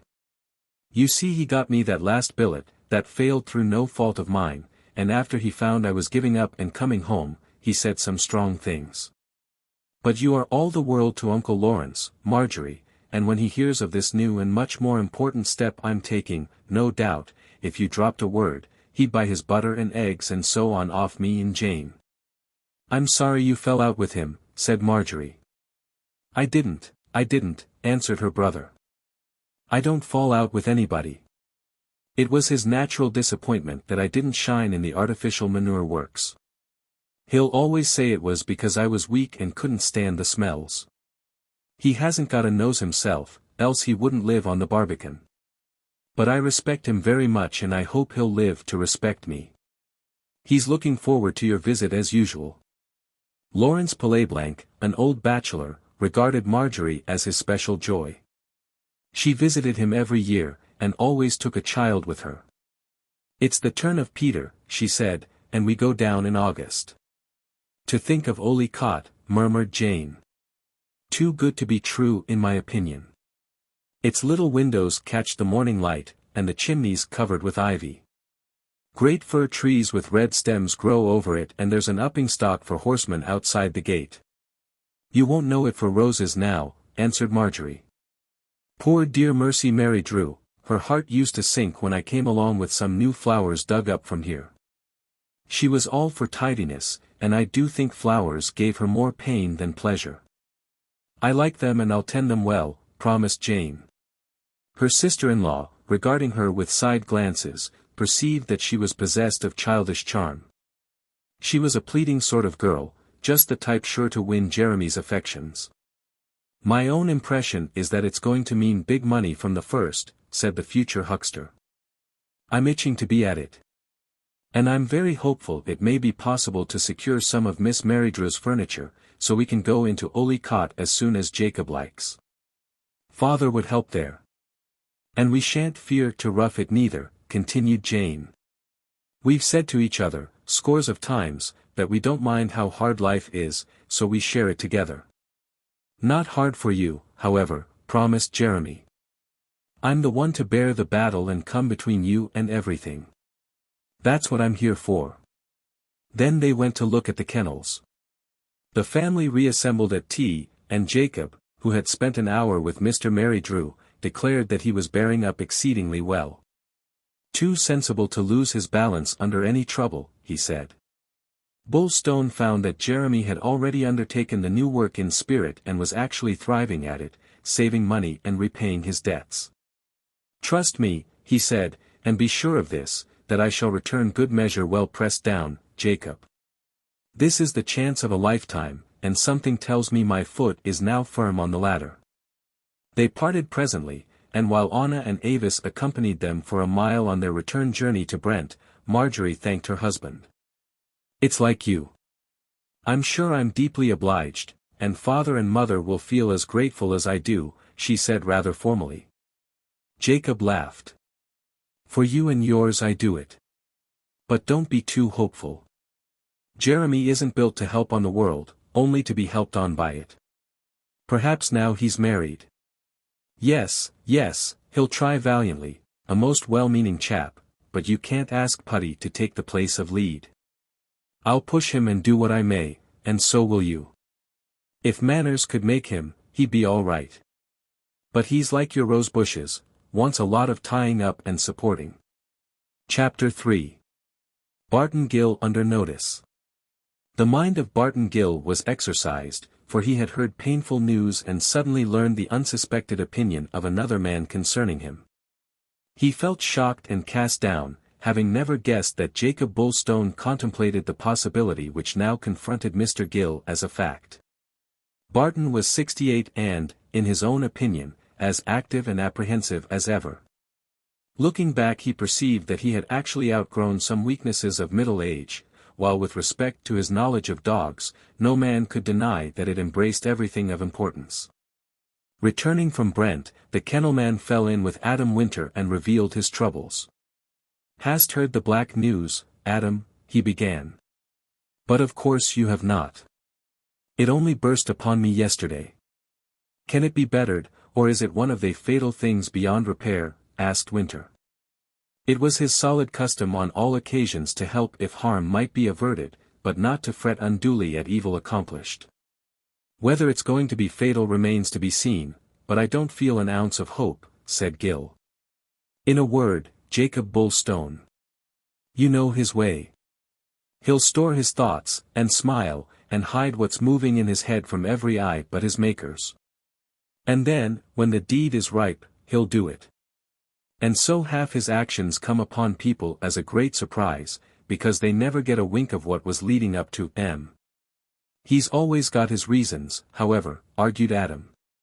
"He may have, or he may not. And it's all one, anyhow, since he never feels called to give him. But in my case there ain't a shadow of reason. He's built up a very wrong and mistaken picture of me. He's watched me in secret, which ain't a manly thing to do, and now, like a thunder planet, he's fallen upon me and given me the sack. My stars! You going under notice. But never any warning in the rightful sense of the word," explained Barton Gill. "I've been doing my work in season and out at Red House for half a century, and putting the dogs before everything but God Almighty, and helping to make them the world-famous creatures they be. And full of zeal for the family, and pouring my knowledge into young Peter. And now to be flung out. Why for, Barton? Well, may you ax that. For no reason on earth but because I'm too old. And only 68 by this hand, and I wish I may die if a year more." Adam was cautious. He felt very little doubt that Jacob Bulstone knew his own business best. They had been neighbors for 15 years and, so far as Winter knew, Jacob regarded him as a good neighbor. They had never quarreled and not often differed. Indeed, they met but seldom, and Adam saw Marjorie Bulstone far oftener than her husband. He had been good to her children and regarded himself as an old friend of the family, but his relations with Bulstone were not intimate. "What you say about Bulstone's character is very interesting, Barton," he replied. "There are some men that do things on a sudden and hide the reasons. But, if you look, you'll often find, after your surprise dies down, that there's nothing much to be surprised about. I'm sorry if you wanted to stop on. Perhaps, if you was to be content to sing second to a younger man and just milk the goats and potter about for smaller money, he'd be content." "You say that?" "Why, that's what he offered me." "Not the sack then?" "You told me you were flung out." Gil shook his head impatiently. "You don't know my character seemingly, though you ought to by now. But Bulstone does know it, and well he knows I'd not bide under a younger kennel keeper. I stop as head man, else I don't stop. And this I say, that to see your faithful life's work for God is a sad sight. He did ought at least to be decent and let me die in harness, before he talks of changes and new-fangled notions. What the hell more do he want than first prizes again and again, and 4 awards in the last 10 years for the best dog in the show?" "Youth will be served," said Winter. "I see it more and more. I'm 46 and not done with yet. But it's no good pretending the younger men don't know more than us. They've got what we can give them, because they're always welcome to our knowledge. But they've got much more than that, along of education, and I'll bet there's scores of men 10 and 15 years younger than me, who know more about the latest in farming. And, of course, there's scores no more than you about the latest in dogs." "You're a very poor-spirited creature to say so then, and I don't think none the better of you for it," replied Gil warmly. "I ban't want to throw up the sponge before youth, I promise you. I understand the wilful ways of youth a darn sight too well. Hot-headed toads, always dashing at things, to show off their fancied cleverness, and then coming to us, with their tails between their legs, to make good their mistakes. You might just so soon say a puppy's wiser than his sire, than tell me the youths know more than us." "It's nature," argued Winter. "When we stand still, the younger ones have got to pass us by. And, to the seeing eye, that's the first thing middle age marks, that the young men go past. We think we be trudging along so quick as ever, but we are not. And as for your life's work, you've done your duty, we all know, and done it very well. You was born to work and you've worked honest and helped on the world of dogs in your time, but nothing stands still and dogs will improve beyond your knowledge no doubt. So I should be dignified about it and go. Not lasts, and youth's the flood that's always making to drown all." Barton Gill considered these sentiments, but did not approve of them. "I had it in mind to ask you to put in a word for me," he answered, "but I see I can't." "Not very well, Barton. I don't know enough about it, and nobody has a right to come between master and man. Everybody's got a right to throw light on another's darkness. Bulstone's wrong. He might so soon give his right hand notice as me. He's got to take me as an accepted law of nature, and he's worked himself into a silly fancy that a younger man would be what I am, and even more. But it's ignorance. And if I took him at his word and went, he'd be calling out for me on his knees in a week." "Then you ought to be hopeful," said Adam. "If that was to happen, you'd come back with a flourish of trumpets." "I don't want no flourish of trumpets and I don't want to go," declared the other. "It's very ill-convenient and unchristian thing to fire me now, and I hope Bulstone will see sense before it's too late." Adam Winter had some experience of the tyranny of old servants and perceived that the kennelman was not going to leave Red House if he could stop there. "What does Mrs. Bulstone say?" he asked. "She's a very clever woman." "For a woman she is," admitted Gil, "and when she calls home what I've been to her young people, I make no doubt she'll see that a very improper thought have come to master. But I haven't sounded her as yet, and she may not have the pluck to take my side. What did you say to Bullstone? Nothing so far. He burst it on me, as I tell you, and left me and my stomach wobbling with the shock. I couldn't let down my dinner after, for the troubled mind tells upon the body instanter.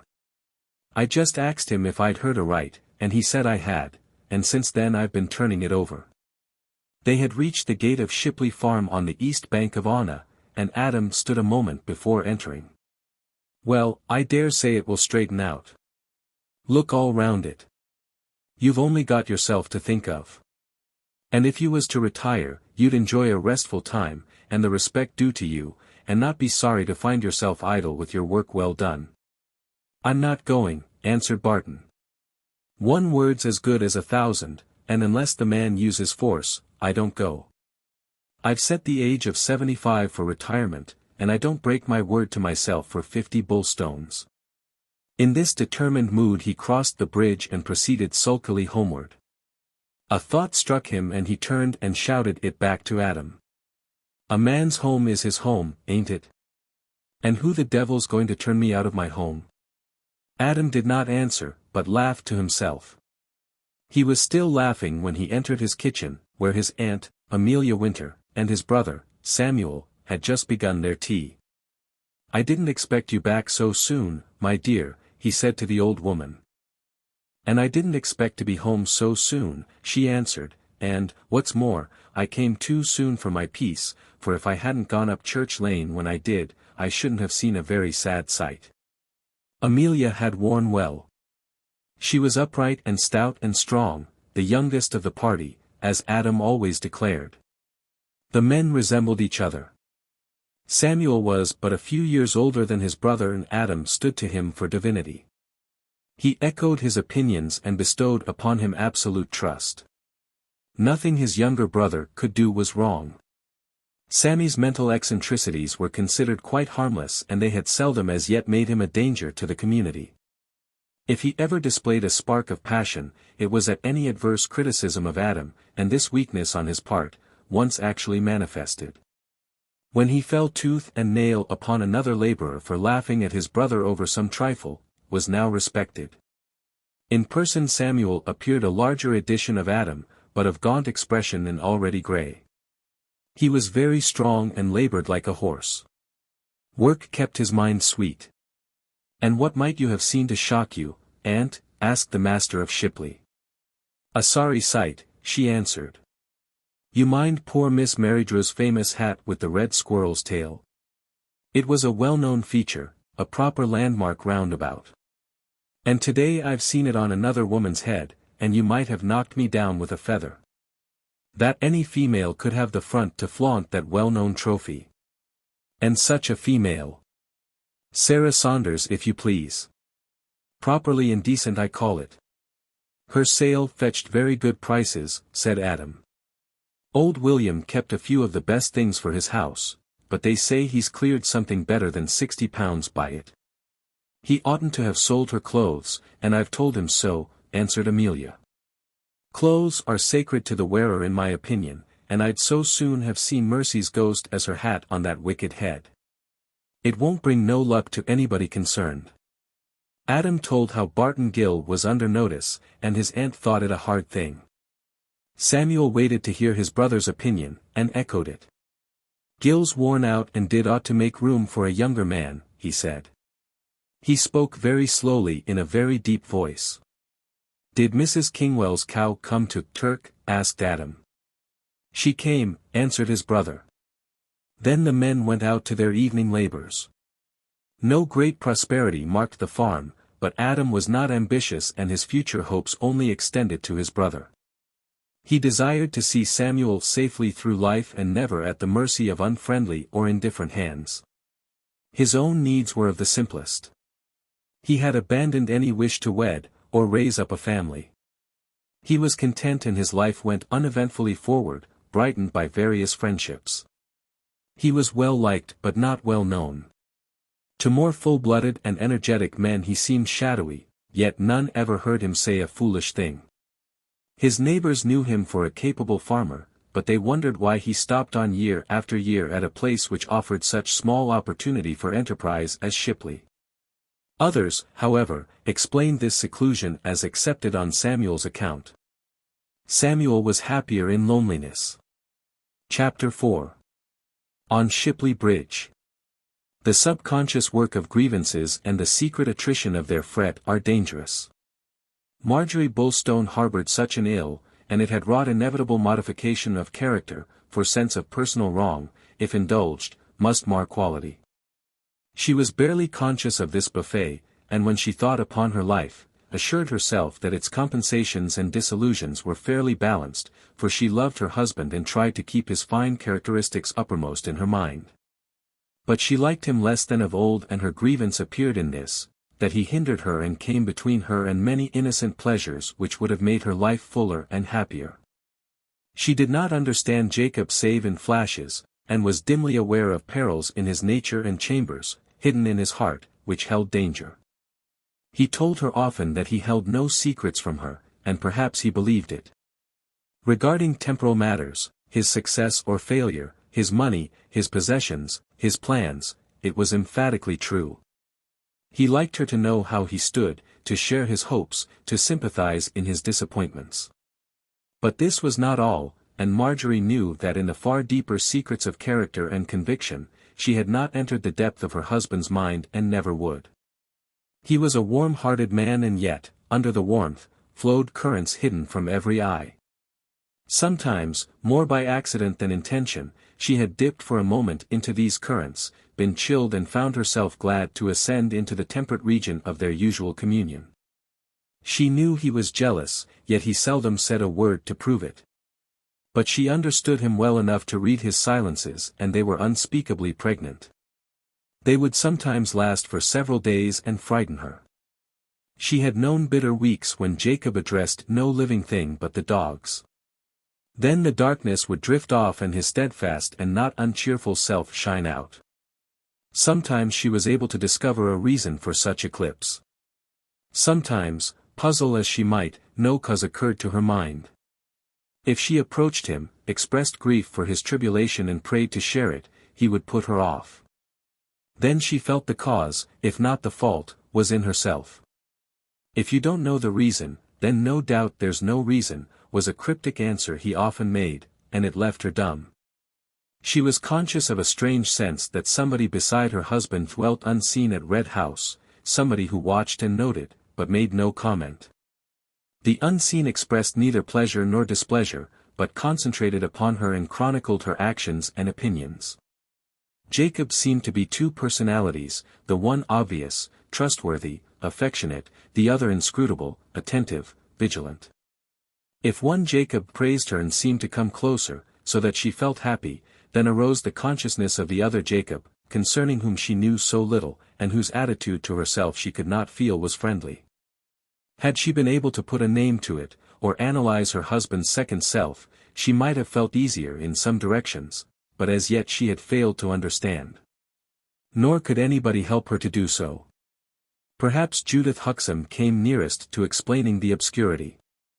But she refused to give it a name, though her suspicion found vent in cautions to Marjorie. Jacob was not secretive in many things, and a habit of his, quite familiar to his wife, might have helped towards elucidation had she been of a synthetic bent. He would sometimes himself harbor grievances for days and then plump out with them. They were generally of a trivial appearance in Marjorie's eyes, and she often wondered at the difference between the things that annoyed a woman and perturbed a man. He was obstinate and had his own way as a matter of course. She never opposed him, and where alternatives of action presented themselves, Jacob decided, but some things happened that she felt were a permanent bruise to him. They grew out of life and struck the man in his tenderest part. None was responsible for them, and they rose from material as subtle and intangible as heredity and character. Marjorie granted that they were very real facts and would have altered them for her husband's sake had it been possible to do so. But to alter them was not possible, for they rooted in the souls of the 4 children now swiftly growing up at Red House. Jacob was a good father, and coming to paternity when already advanced in manhood, he had devoted more personal time and attention to his children, their nurture and formation of character, than a younger parent might have done. From the first Marjorie perceived that the upbringing of her brood would lie in the will of their father. And since she had cared for him better and glorified him more during the years when they were born than now, she had not differed from his opinions, even when sometimes prompted from her parents' home to do so. But chance, as though conscious of Jacob's jealousy and his overmastering desire to dominate by love of his children and his wife, had flouted this passion and denied him love. At first the case centered with Marjorie herself, and while his boys and girls were little children, he had almost resented the abundant worship they bestowed upon her rather than him. But now the situation had developed, though they were still too young to hide their predilections. Nor did they turn to their father, as he expected the boys at least to do. They had declared frank affection where least he expected it. Their mother was indeed first, and then came in their regard not Jacob, but their grandparents, and he found to his surprise that the Huxhams attracted his sons and eldest daughter. It puzzled him, even angered him. But he rarely exhibited his secret annoyance and never to any but Marjorie. He was scornful to her occasionally and she admitted, or professed, a kindred astonishment. Indeed she did not know why the boys had not naturally turned to their father, since there existed no reason in his treatment of them to lessen natural affection. He was kind and generous. He supported their youthful hopes and ambitions. He went further in that direction than Marjorie herself, for she had desired higher education for John Henry and Peter, while their father, to her disappointment, held it worthless, seeing the nature of their hopes and abilities. In a year or two both would be free to leave the secondary school at which they studied, and Jacob held that his eldest son must then take up practical farming under experienced tuition, while Peter was to join a veterinary surgeon for a time. Then come back to Red House and the Irish Terriers. His decisions troubled Marjorie and seemed, in her mind, a slight to her sons. For Jacob had been himself well educated and knew the value of learning. Thus husband and wife developed points of difference at this stage of their united lives, though they lived placidly on the surface and were exemplars of what marriage should be in the eyes of their neighbors. The invisible friction was concealed and all ran smoothly in general opinion. Jacob Bulstone was exacting in trifles, and Marjorie, while she had waived certain pleasures that meant much to her in her early married days, always hoped to gratify them when her children were grown out of babyhood and life still beckoned. Now, in sight of their crucial years together, it was too late, and having from the first fallen in with her husband's solitary mode of life, she found it had become impossible to make him more gregarious and sociable. She loved her fellow creatures and companionship, he preferred loneliness and found the company of his family more than sufficient. She was ambitious to entertain a little and loved to see friends at Red House, or visit them. He cared not for hospitality and could seldom be prevailed upon either to accept it, or offer it. He was always craving for peace, while she found so much solitude to be melancholy, and often sighed for distraction. She was but 34 and her cheerful nature and ready sympathy made her popular. He was 50 and regarded the life he liked as more dignified and worthy of respect, excusing his hermit instinct in this manner. She loved to talk of her own and praise her children in the ears of other mothers. He deprecated this desire strongly and was morbidly sensitive about praising anything that belonged to him. At the same time he would grow silent if others took his own cue, or ventured to criticize unfavorably so much as a dog that he esteemed. Marjorie concentrated on Jacob's goodness, for she knew that he was good. And at moments of depression, when life looked more gray than usual and its promise but bleak, after her children should be gone, she would remember many incidents to her husband's credit. He was very patient, he worked hard. He helped many a lame dog over a stile, he forgave wrongs, he was slow to think evil. He failed as a judge of character, which was natural in a man of his temperament, but his disappointments bred neither irony nor bitterness. She believed that he thought well of human nature, so long as it did not intrude too much upon his privacy, and she perceived that he took men at their own valuation until they proved that he was wrong to do so. There was one golden link, and sometimes Marjorie confessed to her father, though not to her mother, that Anna, the baby of the family, held all together and might be called the little savior of the situation and the central fact of the home. She was physically her mother again, more like Marjorie when 18, than Marjorie herself now was. She had her mother's eyes and hair, her long, slim legs, her sudden laugh. She was an attractive child, but very shy with strangers. Yet her good nature made her fight this instinct, and she pleased better in her gentle way than her more boisterous sister. Her brothers made Avis their heroine, since she could do all they could themselves and play boys' games. But Anna found this no sorrow. Her father was supreme in her affections, and his own regard for her echoed her adoration. He made no favorites openly, yet the situation could not be hidden, and none was jealous of Anna, since none ever had any ground for grievance. His regard for Anna surpassed that for the others, and she loved him far better than they did. Marjorie would not quarrel with the fact, and Jacob explained it in a manner which left her no cause for complaint. "It's natural that, after you, she should come first with me," he told his wife privately. Indeed, he often repeated the sentiment. "She's you over again, you, to every trick and turn, you, even to the tiny fraction your right eyebrow's higher than your left. In body she's you, and in mind she'll be you and me rolled into one. And she loves me more than the others all put together, just as you love me more than they do. So never wonder, and never fear I'll do less than my whole duty to every child of mine." She never did fear that, and was only sorry for him, that life had drawn this difference. With such a man it was inevitable that he would react fiercely in heart, though not out of reason. He was sensitive and knew himself not popular. And when he confessed as much and she told him that the fault was his own, since he would not court his neighbors and give them opportunity to learn his worth, he would laugh and say she was doubtless right. Yet, of the few friends that he had, he was very jealous, and when a man offered friendship and presently cooled off, as sometimes happened, by accident rather than intent, Jacob suffered secretly and puzzled himself to invent explanations. When often enough the other, pressed by a harder life than his own, had merely let him slip a little from force of circumstances, yet still imagined him a friend. Marjorie regretted her mother-in-law very heartily, for she had been a valued factor in the home and acted as anodyne of trouble on many occasions.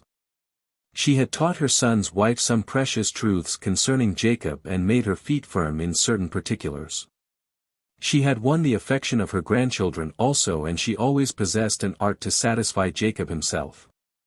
But she was gone, and with her much that Marjorie had only dimly appreciated, but now missed. The wife also tended to forget a point or two that had been wisely remembered.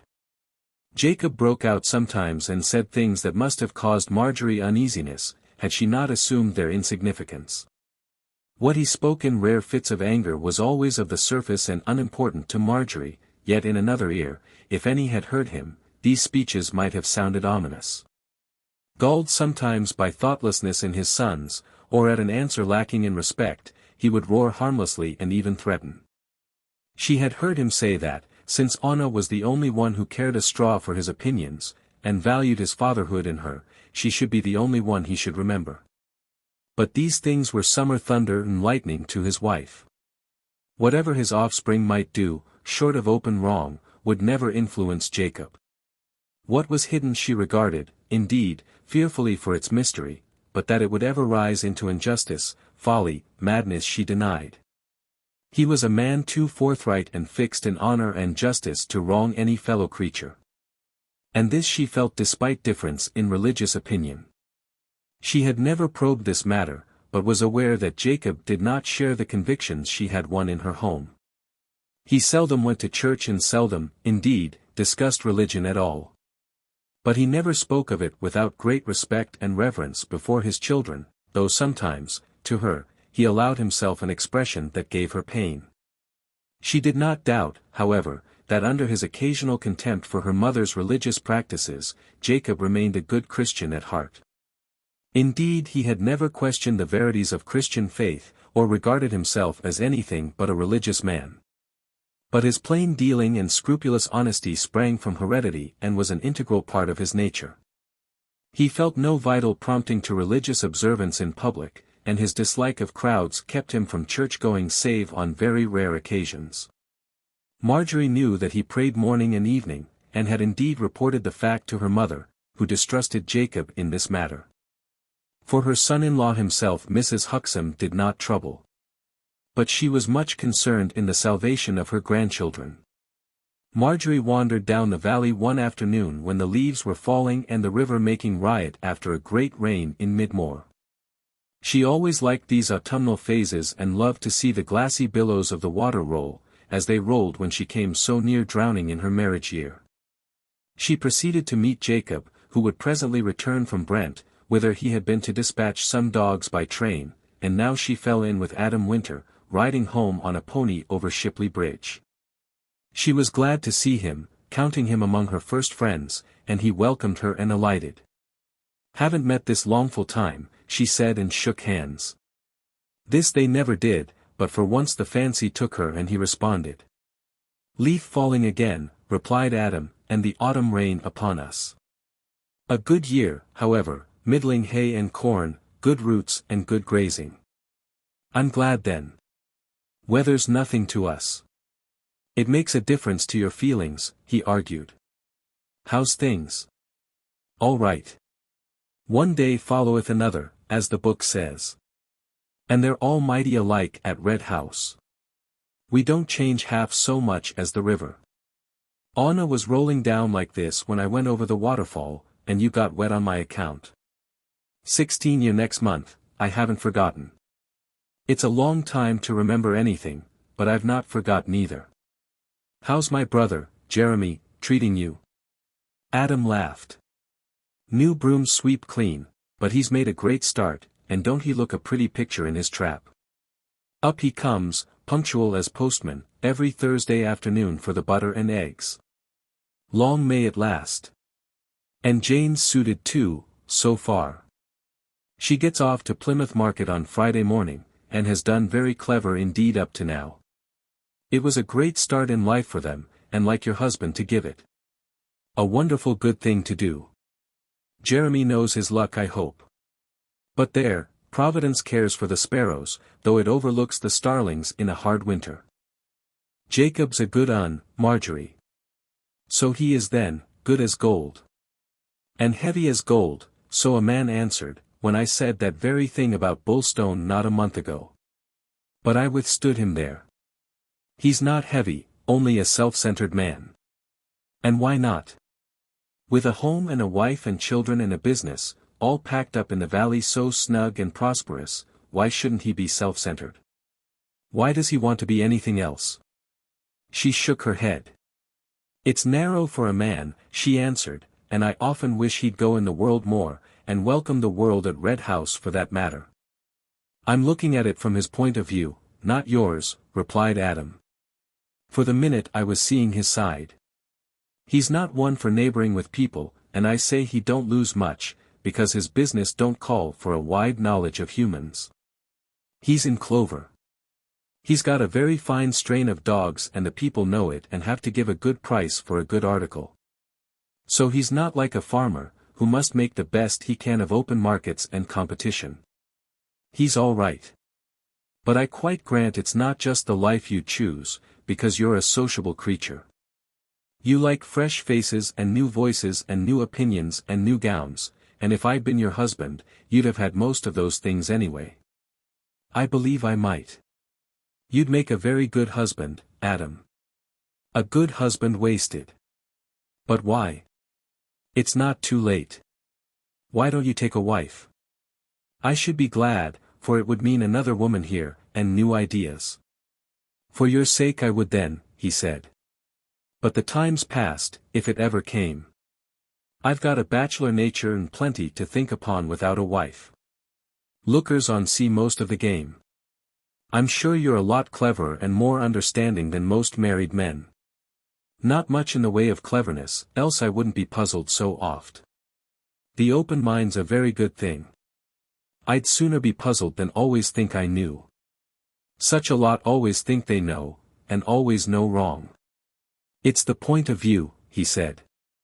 If my Jacob could look at things from outside, same as you do, and not always from inside, same as he does, then he'd see a lot clearer all round life. He sees clear enough what he wants to see. He don't waste his time looking at doubtful or uncertain things. What he does see, he sees, and so, on his own ground, he can't be beat. I may see a bit farther and a bit more, but my vision's cloudy. I'm not certain of anything. Yes, you are, answered Marjorie. You're as certain in religion as I am, or my mother herself. Now just there, in a vital thing like that, Jacob's foggy, I believe. The fog will lift if fog there is. No man can do the things he does and lack for the guide, I reckon. I'll tell him what you say. Belike it would please him. Better not. He's not one to care what I might say. I'm a slight man in his eyes. He might even think it was cheek my praising him. He likes praise really, though he'd never admit it. Depends where it comes from. We don't set no store on the praise of small people and the humble-minded. The praise we ache for be most times withheld. That is if you are ambitious, like Jacob is. A man spoke well of in newspapers like him, what should he care for me? He thinks well of you and says it's a fine thing the way you work. No, no, think twice, Marjorie. You're inventing now, to please me. He's got a very good knowledge of what's worth praise, and a man that does his own duty without flinching, like your man, isn't going to admire them who only do the same. I do no more than that, and the time hasn't come yet when we pat a man on the back for doing his duty, though perhaps it will be a rare sight in the next generation. I wish we could look forward. There's some things I'd dearly like to know, said Marjorie. Lord! What a lot we should do to fight for ourselves and them we care about if we could do that, he answered. If we could look on 10 years even and see how we had changed, how habits had grown up and fastened on us, how faith in our neighbors had gone, perhaps, and how, with the years, we'd got more cunning. And harder and more out for number one, how we'd set to work to fight ourselves, We ought to live so that we shouldn't be afraid to look on 10 years, she assured him. Why not so live that your heart will be bigger and your hope higher and your faith purer in 10 years? That's your mother, he answered. It's you, she said. It's you, Adam. You don't need to fear the years. But I do. I'm different, because I've got children. It's for them I'd love to look on, so as I might head off the dangers, if dangers showed. None have less to dread than you in that direction. Wonderful children, healthy, hearty, sensible. You and Jacob have made a very good blend for the next generation, and that's something to be thankful for. If marriage is a lottery, then what are children? Look at my family. Who'd have dreamed that my fine mother and my good, sane father should have had Samuel, and Minnie, now in her grave, and me, only better than Samuel by a hair, and often quite as mad as him. But there it was. The poison was hid away in my mother's family, and they never told father till after he was wedded. A very wicked thing and ought to be criminal, My mother went off her head after Sam was born and had to be put away for a bit. But she recovered and never got queer again. I'd like to see you on one of your mad days, she said. But now it's you telling fibs, not me. Never was a saner man than you, and if you weren't so sane, you'd be sad. But if you're sad, you don't show it. When I'm sad, I can't hide my feelings.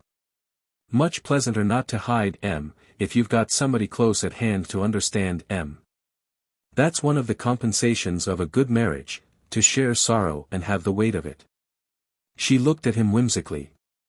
Sounds all right, she said. Perhaps, after all, there's some things we married ones know better than you that bide single. For certain. Practice knocks the bottom out of a lot of fine theories. The things that you can share with another person don't amount to much, she told him. The sorrow that can be shared, and so lessened, is only small.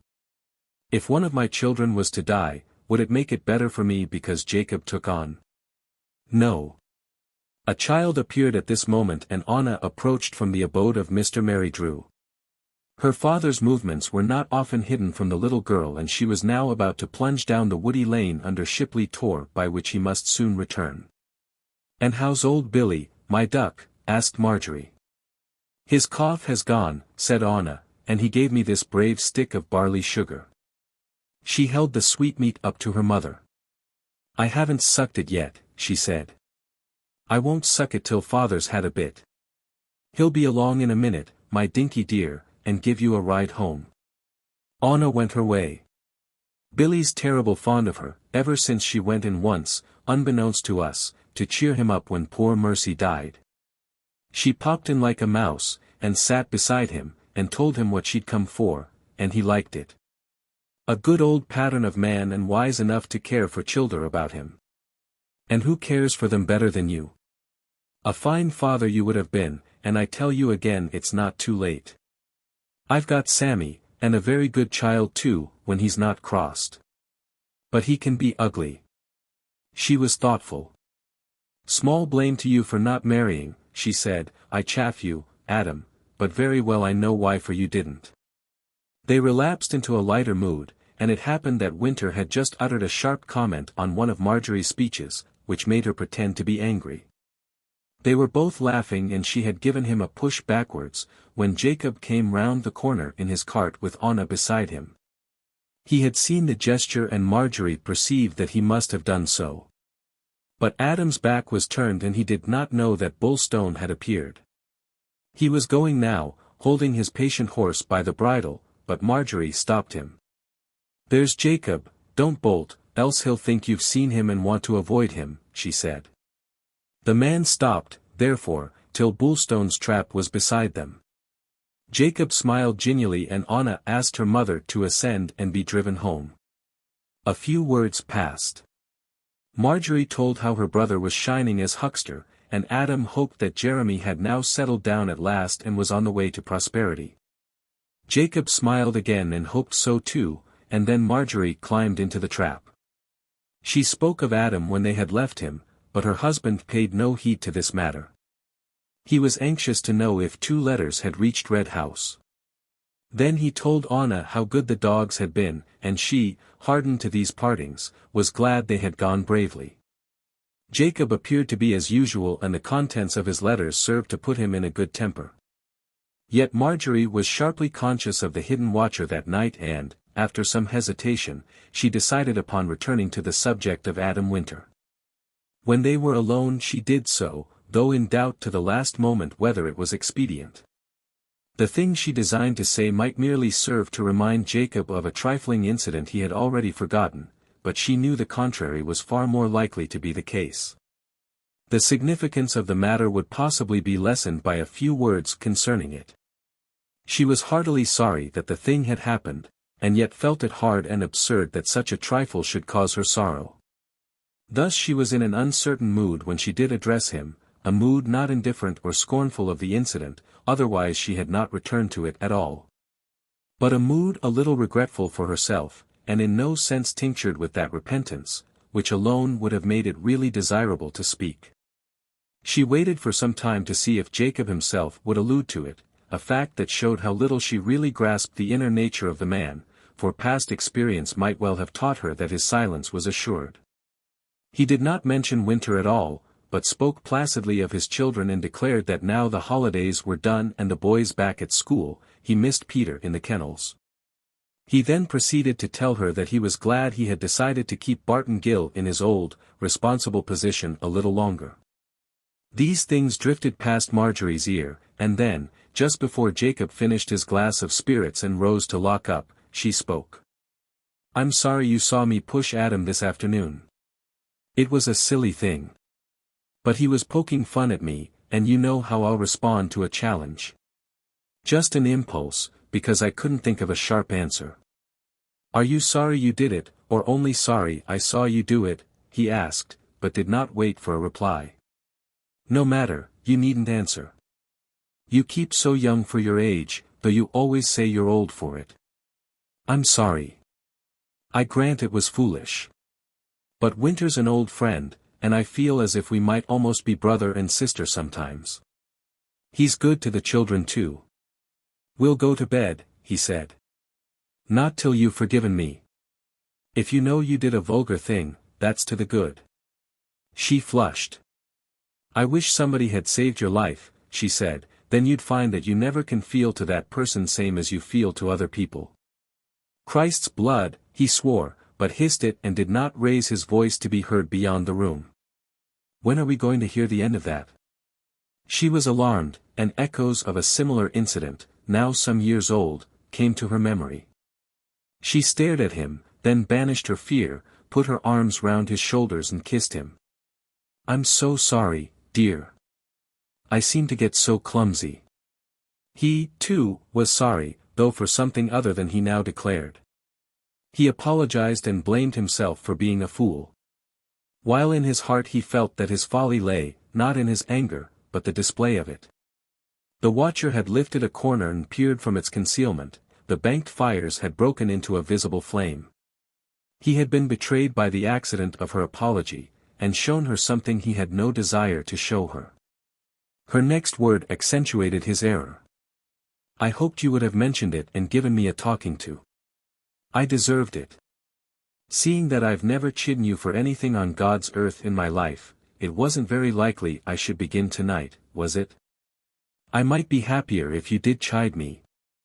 I dare say I do many things you hate. If you told me so, I wouldn't do them again. You may be right, but it's contrary to my nature to play schoolmaster. Where I don't like a thing and can change it myself, I do.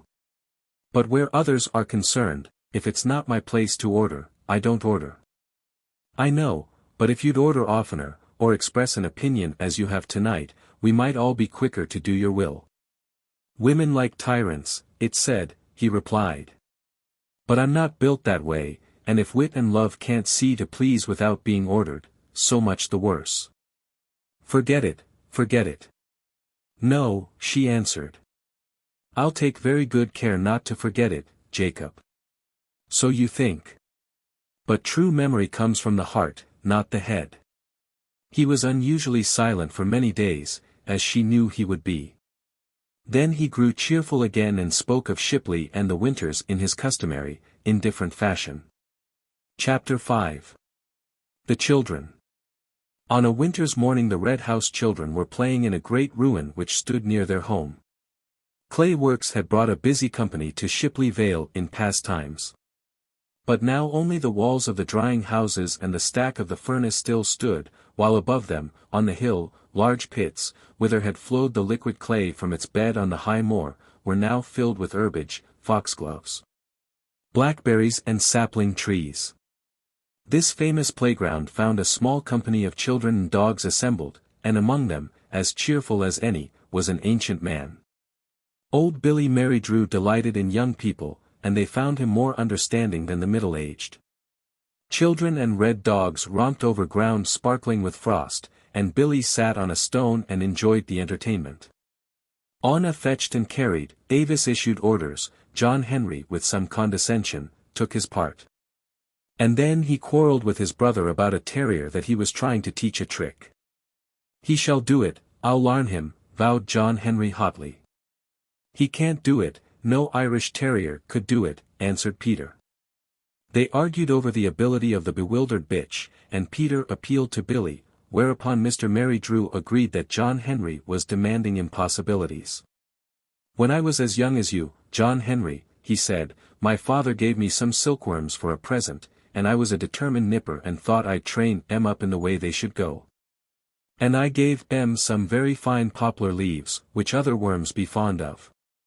But my father warned me and said they must have lettuce. No, father, I told him. They shall eat the poplar, because I will it. I won't have no caterpillars setting up their wills against mine. Did you make em, Mr. Mary Drew? Asked Anna. I did not, my pretty. Instead, I found out that, though a small boy can put a worm on a leaf, the whole round world won't make the worm eat it, not if it isn't his food. And nobody won't make Nixie stand on her head, vowed Peter, because it's contrary to her nature to do such foolishness. They French poodles will larn any silly thing, but not an English dog. John argued to the contrary. Avis and Anna tried to teach the puppies to slide on a frozen pond, and John Henry, quite unconvinced, turned to pursue Nixie's studies. But that wise dog had bolted home. Then came along Jacob Bulstone, and hearing his children's voices, he turned off the road and entered the ruin. He joined the games for a few minutes. Then Avis and Peter, who were in charge of the dogs, went homeward, and John Henry followed with Anna, while their father proceeded to the road beside old William. "I've been to Ole," he said. "My brother-in-law's weakening. Doesn't like this cold weather." The ancient laughed. "He'll stand to it a bit longer yet. The pinch be going to come when the babby does. Then he'll have to work for the pair of them, and go to market instead of his wife." "What's the matter with the man?" "Nothing. A very ordinary sort of man, and if he'd been a lord, or a landed proprietor, or any sort of chap called to spend money instead of earn it, he'd have been a great success. Don't we know scores of the upper people like him? But he wants a thick-set hedge of money between him and real life. Even as it is, he has had a good bit of yours, not to say his father's. Afore Jeremy Huxham can shine, he must have the mercy and goodwill of his neighbours. Their goodwill he's got, and their mercy he'll surely want, if there ever comes a time when he's got to stand alone. But a charming chap, I'm sure, and not an enemy. Same as your wife, without her pluck and sense, Jacob. Your boys are more like their grandmother than her own son be." "So I've heard, and don't want to hear it again," answered Bulstone. "Judith Huxham's no great heroine of mine, Billy, as you know. I see myself in my sons, and who more likely to be in them? They're a very fine pair of dear boys, and their fortunes are on their foreheads," said Mr. Merrydrew. "Born to command is John Henry. Peter's most like you in my judgment, got your painstaking care for details. He's larning all there is to know about the dogs. From me. Who else? And why for don't you see all the way with Judith Huxham? My late daughter thought the world of her." "Too much hellfire," answered Jacob. "She's narrow and self-righteous, and I don't want any child of mine to grow up either one, or the other." "A pinch of hellfire doctrine don't hurt the young," declared Billy. "'Tis true that you and me know the fire's cold, but a lively sense of the dangers of wrongdoing be a good tonic for the girls and boys. I keep in touch with the rising generation, because they believe in me in a way I can't expect you middle-aged folks to do. And I see what they want, discipline. That ain't your strong suit, nor yet your wife's. You go in for example. But that's not enough.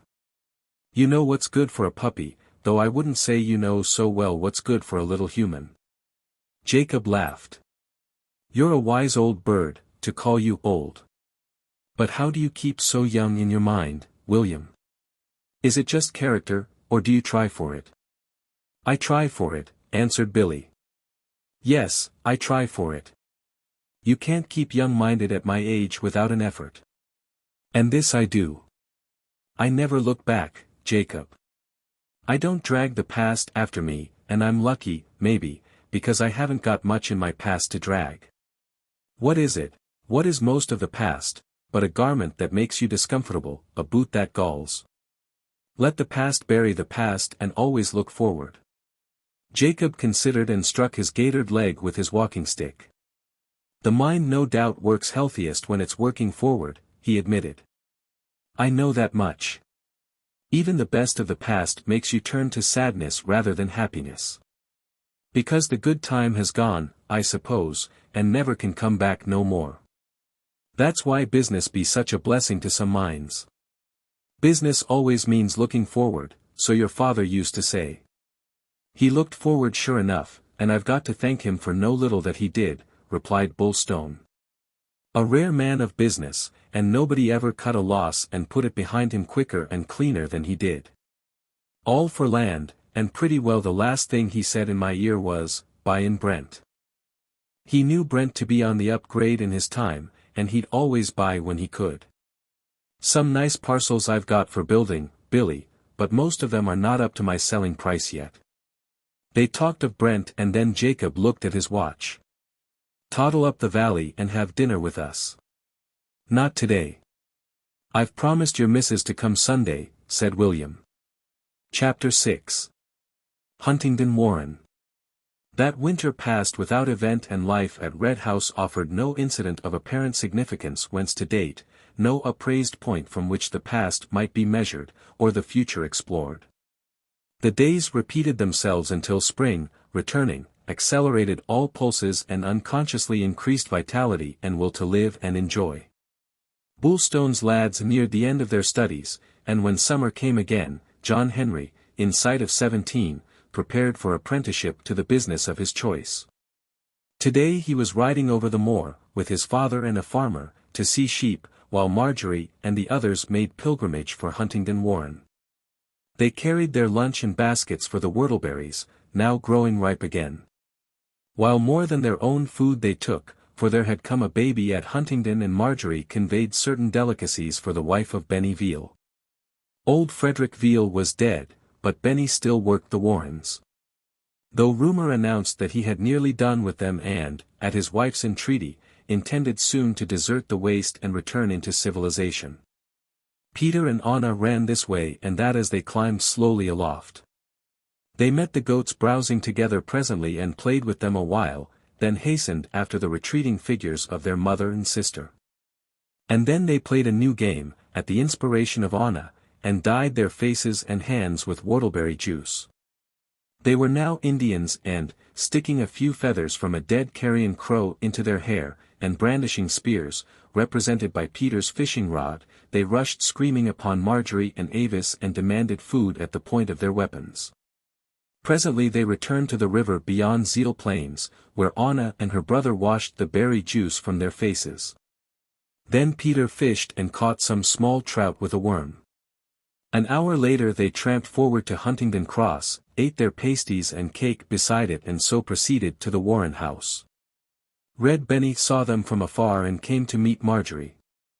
He was now a stalwart man of 40, and claimed to get more out of the rabbits than any Warrener before him, but that, he vowed, was because he worked harder than his predecessors. He was lean and immensely strong, and his wife seemed cut in his own pattern. The unexpected arrival of visitors excited them, for few ever called at their home. Tourists saw it afar, like a white eye under the tumulus on the hill behind it. But it seldom happened that anything but the wild Scotch cattle, or a Mormon on a pony, came near the spot. Sally Veal's second child was 6 weeks old, and Sally was by no means an invalid. She laughed at the nice things Marjorie had brought and displayed her baby. "Red, red," she said. "The daps of Benny." While Anna and Avis gazed fearfully upon the remains of a dead horse, and Peter played with Mr. Veal's lean lurchers, despising them in secret, Sally prattled to her visitor and declared her hatred of the Warren. "No place for a woman and 2 babies," she declared, "and my husband's of my mind. He's pretty well fed up. I want to go to the in-country and for Benny to be a gamekeeper, and Mr. Blake, to Beggar's Bush, would take him on next fall, when his head man stops, but Benny's all for foreign parts and more trapping. He says that in the far north of Canada, a man like him could face the winters and catch creatures whose fur be worth their weight in gold. But if he does that, it will be out of the frying pan into the fire for me, I reckon." "Work on him to go to Beggar's Bush," advised Marjorie. "Then you'll come down to Brent and have your neighbors about you. It's cruel and unnatural for us women to be shut off from the world. That's what I say." But he's all for the wilds again. Marjorie talked of the past. Huntingdon had been a spot on her great holiday pilgrimage with Jacob, before they were wed, and every feature of that long day's ramble her mind held precious still. The old radiance of the image was long departed, yet force of a habit, that had extended through years, still woke an afterglow of interest in certain scenes when she came among them. She talked of Benny's father, whom Sally had not known. Tea was prepared and, while they were eating it, Bulstone and his son arrived on horseback. They joined the meal, and presently, when the young people were off again, Benny repeated his determination to depart. Jacob heard the alternative courses and advised him to stop in England, for the sake of his family. Then he said a thing that surprised Marjorie. "So like as not I'll lease the Warrens when you go, if ever you really do go. I'm very much set on Huntingdon. It's the sort of lonely spot that does me good. If I were to take it, I'd employ a couple of men to live here and keep a room for myself, for sake of health and peace." "Easier to say you'll employ men than to do it," answered Benny. "Took me a month of Sundays to find a boy. The Warrens are very near played out in my opinion. There's not the head of rabbits used to run in my father's time. Nobody will ever lease 'em again if you don't." Jacob discoursed of Benny's 2 boys and asked their names. Then Marjorie was shocked. "Haven't got names yet," confessed Benny. "We can't come to no agreement. Mrs. wants a grand sort of name, like Fortescue, or Champernon, and I say, Fred, after father, or Thomas or Richard. No good giving children silly names." "I lived along with the Champernons as under housemaid," explained Sally. "And 'tis a valiant name." "It doesn't go with veal, however," confessed Jacob. "But if they're not named, they're not baptized," exclaimed Marjorie. "They are not," admitted their father, "and none the worse so far as I know." "They're not Christians then, oh, Benny." "No more ain't I," answered the Warrener. "It's no good pretending nothing. No man can breathe a word against me, but I've not got religion and never felt the want of it. More haven't Sally." His wife contradicted him, declaring that she had always gone to church in her maiden days, and Marjorie was too troubled to speak. "Duty's duty and I do it, and if ever I've got time, I'll go into religion also," explained Benny. "But so far time's lacked." "You must have them baptized whatever you believe, or don't believe," declared Jacob. "You can't let your sons be nameless and outside the pale. That's wrong, Veal, and I hope you'll mend it." "Don't think I've got anything against religion," replied the other. "It shall be done, if you reckon it ought, Mr. Bulstone. And I'll name one, and my wife shall have her way with the other." "Haven't you heard about original sin?" asked Marjorie. "No, never," replied Benny. "But there's no pride in me and my wife. We'll hunt up some gossips and put the thing in train. I'll be one, and I'll buy a christening cake, and you shall come into Red House on the way home and eat it," said Marjorie. Even the prospect of this modest entertainment pleased her. The parents were much gratified, and still more so when Jacob also agreed to be a godfather. "Duty's all right, Benny, but we must have law and order also," he explained.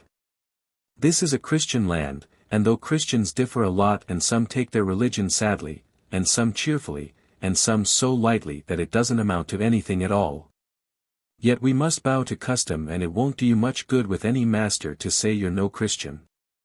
Because the Christian habit is to distrust any who don't subscribe." It was arranged that when Mrs. Bulstone returned from her holiday to Plymouth, the children should be received into the church. Sally declared great gratification, and Benny promised Jacob not to declare himself a pagan, if merely as a measure of worldly wisdom. "And I hope you'll go one better presently," added Bulstone, "and find you can honestly call yourself a member." "I always keep an open mind," answered the Warrener. "I don't quarrel with nobody's opinions if their practice stands for 'em. It's all summed up in that," admitted Jacob. "But, because we fall short in practice, you godless men mustn't quarrel with our principles. The principles are loftier than our powers to reach, to make us aim high, Benny. I don't hold with a lot I hear and see. But then I allow for the poverty of human nature, finding it in myself. And when you know how poor you are yourself, you make allowance for others." Benny listened, and so did the women. "All true as gospel, I'm sure," murmured Sally. "Yes," said Marjorie, who had been astonished at Jacob, "and you two had best set about finding how true the gospel is." Somewhat cast down, the Warrener and his wife presently witnessed the departure of the Bulstone family. Jacob decided to walk back, and, to his satisfaction, Peter was allowed to mount his father's horse and proceed with his brother. The boys were soon out of sight, and Marjorie, well pleased, walked beside her husband. The evening was full of gracious light and the west threw a roseal warmth of color into the bosom of the moor. The hour was reflected in Marjorie's mood and she found herself happy, weary, content. Jacob, too, discoursed amiably and praised his eldest son. Sometimes they came thus closer in spirit and wondered secretly why it was not always so. Yet, even as the sun sank and they entered the deep gorges of the river, where it wended toward their home, something of the twilight entered Marjorie's mind also, by reason of a thing said. They had dwelt on the past to their mutual satisfaction and he, she found, remembered their lovers' walk of old, which had brought them home again by the same path that now they trod. Their minds were at peace and no dark thought, for the moment, thrust in upon Jacob, no doubt or dread of the watcher saddened his wife.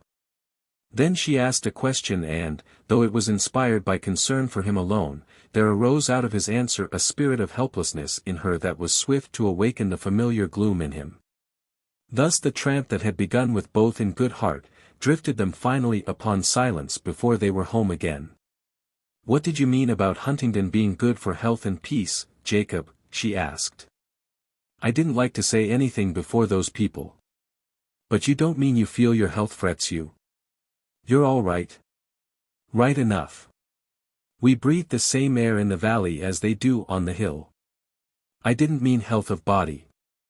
I'm so hardy that I don't know my luck in that respect, or guess what it would mean to be otherwise.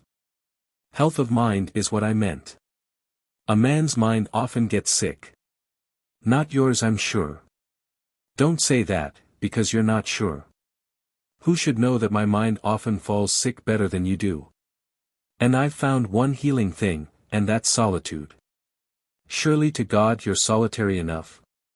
"You don't know the meaning of solitude," he answered, "because you've never tried it." "Never tried it? What's my life?" "You imagine your life's lonely and even such loneliness as ours, so to call it, casts you down and makes you miserable. Solitude is no physic for you, and I dare say, if we lived in a town, you'd be a happier woman. I'm not lonely really, I know that. Life's a bustling thing, even mine. Company is your food and my poison," he answered. "That's how it is. Loneliness, what I call loneliness, is as much beyond my power to get, as company, what you call company, is beyond your power. We've made our bed together and must lie upon it. You ought to have thought of that sooner, if you wanted to be a hermit, forever out of sight of your fellow creatures." "We've made our bed," he answered, "and what we've got to do is to keep our eyes on the bright side. Nobody's life pans out perfect. My idea of a good time would be a month at Huntingdon all alone. That wasn't your idea of a good time when you married me. And if you say that, it only means I've changed you and made you hunger for what you never wanted before you married. You needn't argue it so, Marjorie. I might as well say that you were happy with me at Red House long ago, and didn't want anybody else but me. Life changes our tastes and appetites, life laughs at us, while it makes us cry sometimes. I want Huntingdon for contrast, because home often comes between me and my best thoughts, because home often fouls my thoughts, if you must know. And you, home makes you hunger for change, new ideas, new voices, new faces. Why not? I don't blame you. We are both smitten and must bend to the rod. If you see it so bitter clear, perhaps you could alter it," she said. "No, no. We can't alter it. I can't be different, you can't be different. It would only be pretending to alter, and pretense could bring no content to either of us. But time may make us different. We'll grow numb as we grow old." Marjorie was indignant. She restrained tears with difficulty. "I've prayed for a lot of things," she said. "I never thought to pray to grow old." "Changes are coming," he replied. "The children will go out into the world. Then perhaps you'll have a little of the peace you thirst for." "I'm too selfish ever to get peace," he replied. "That's the crux and curse of loving a woman as I've loved you. Love and peace can't walk together. You don't understand that. No matter. It only means that if half of you is getting what it wants, then the other half cannot. The knot is there. We can't be happy together, and it's still more certain I can't be happy apart. But you could. That's the difference. And you think I might be happy, knowing you weren't? Why'd you say that? What have I done to sink below you in love? I don't know, I wish I did, he answered. And you spend your whole life trying to find out, she retorted. And so you waste your life, because there's nothing to find out. Occasionally, in moments of indignation, she had accused him thus before, and now that happened which had previously happened on such challenges. He said not another word. At the kennels he stopped and turned away, while she followed her children to the house. Chapter 7. Sunday. John Henry, Avis and their mother had come on a Sunday, to drink tea with Marjorie's parents and go to chapel afterwards. There was trouble in the air, indeed Mr. Huxham, who happened to be ailing, declared that he never remembered so many problems demanding solution at one time. When he was indisposed, he always dwelt on the blessings of retirement and declared that the villa residence he designed to build for his declining years should now be erected. I feel it borne in upon me very much of late that we ought to begin, he told Marjorie, and she agreed with him. Jacob's always saying you should start. Not a week ago he was telling me that his bit of land on the north side of the railway ought to suit you down to the ground. I've let the chance slip, declared Barlow, coughing and patting his chest. If I'd been awake, I should have purchased a site 10 years ago, but what with one thing and another, chiefly Jeremy, I never seemed to have the necessary dollop of money. It wasn't that, argued Mrs. Huxham. Jeremy, though he hasn't found the exact work yet, can't be said to have cost much in money, if he has in thought. I always warned against looking too far ahead touching the villa residence. But now I do think the time has come. Peace with honor, is what you and me have a right to, answered Barlow, and if Jacob, among his possessions down this way, has got an acre or thereabout, to please your mother, Marjorie, so much the better. I want to see the house started. Jeremy's really going, Marjorie told them, but it was no news. Indeed his mother knew more than she. I won't speak about the past, she began, though I haven't heard anybody say that Jeremy failed as huckster, or Jane to market. But now, with a family on the way, the circumstances are changed. So like as not Jeremy will come into Brent and take over Michael Catt's little business, the greengrocer's. Leave Olicott.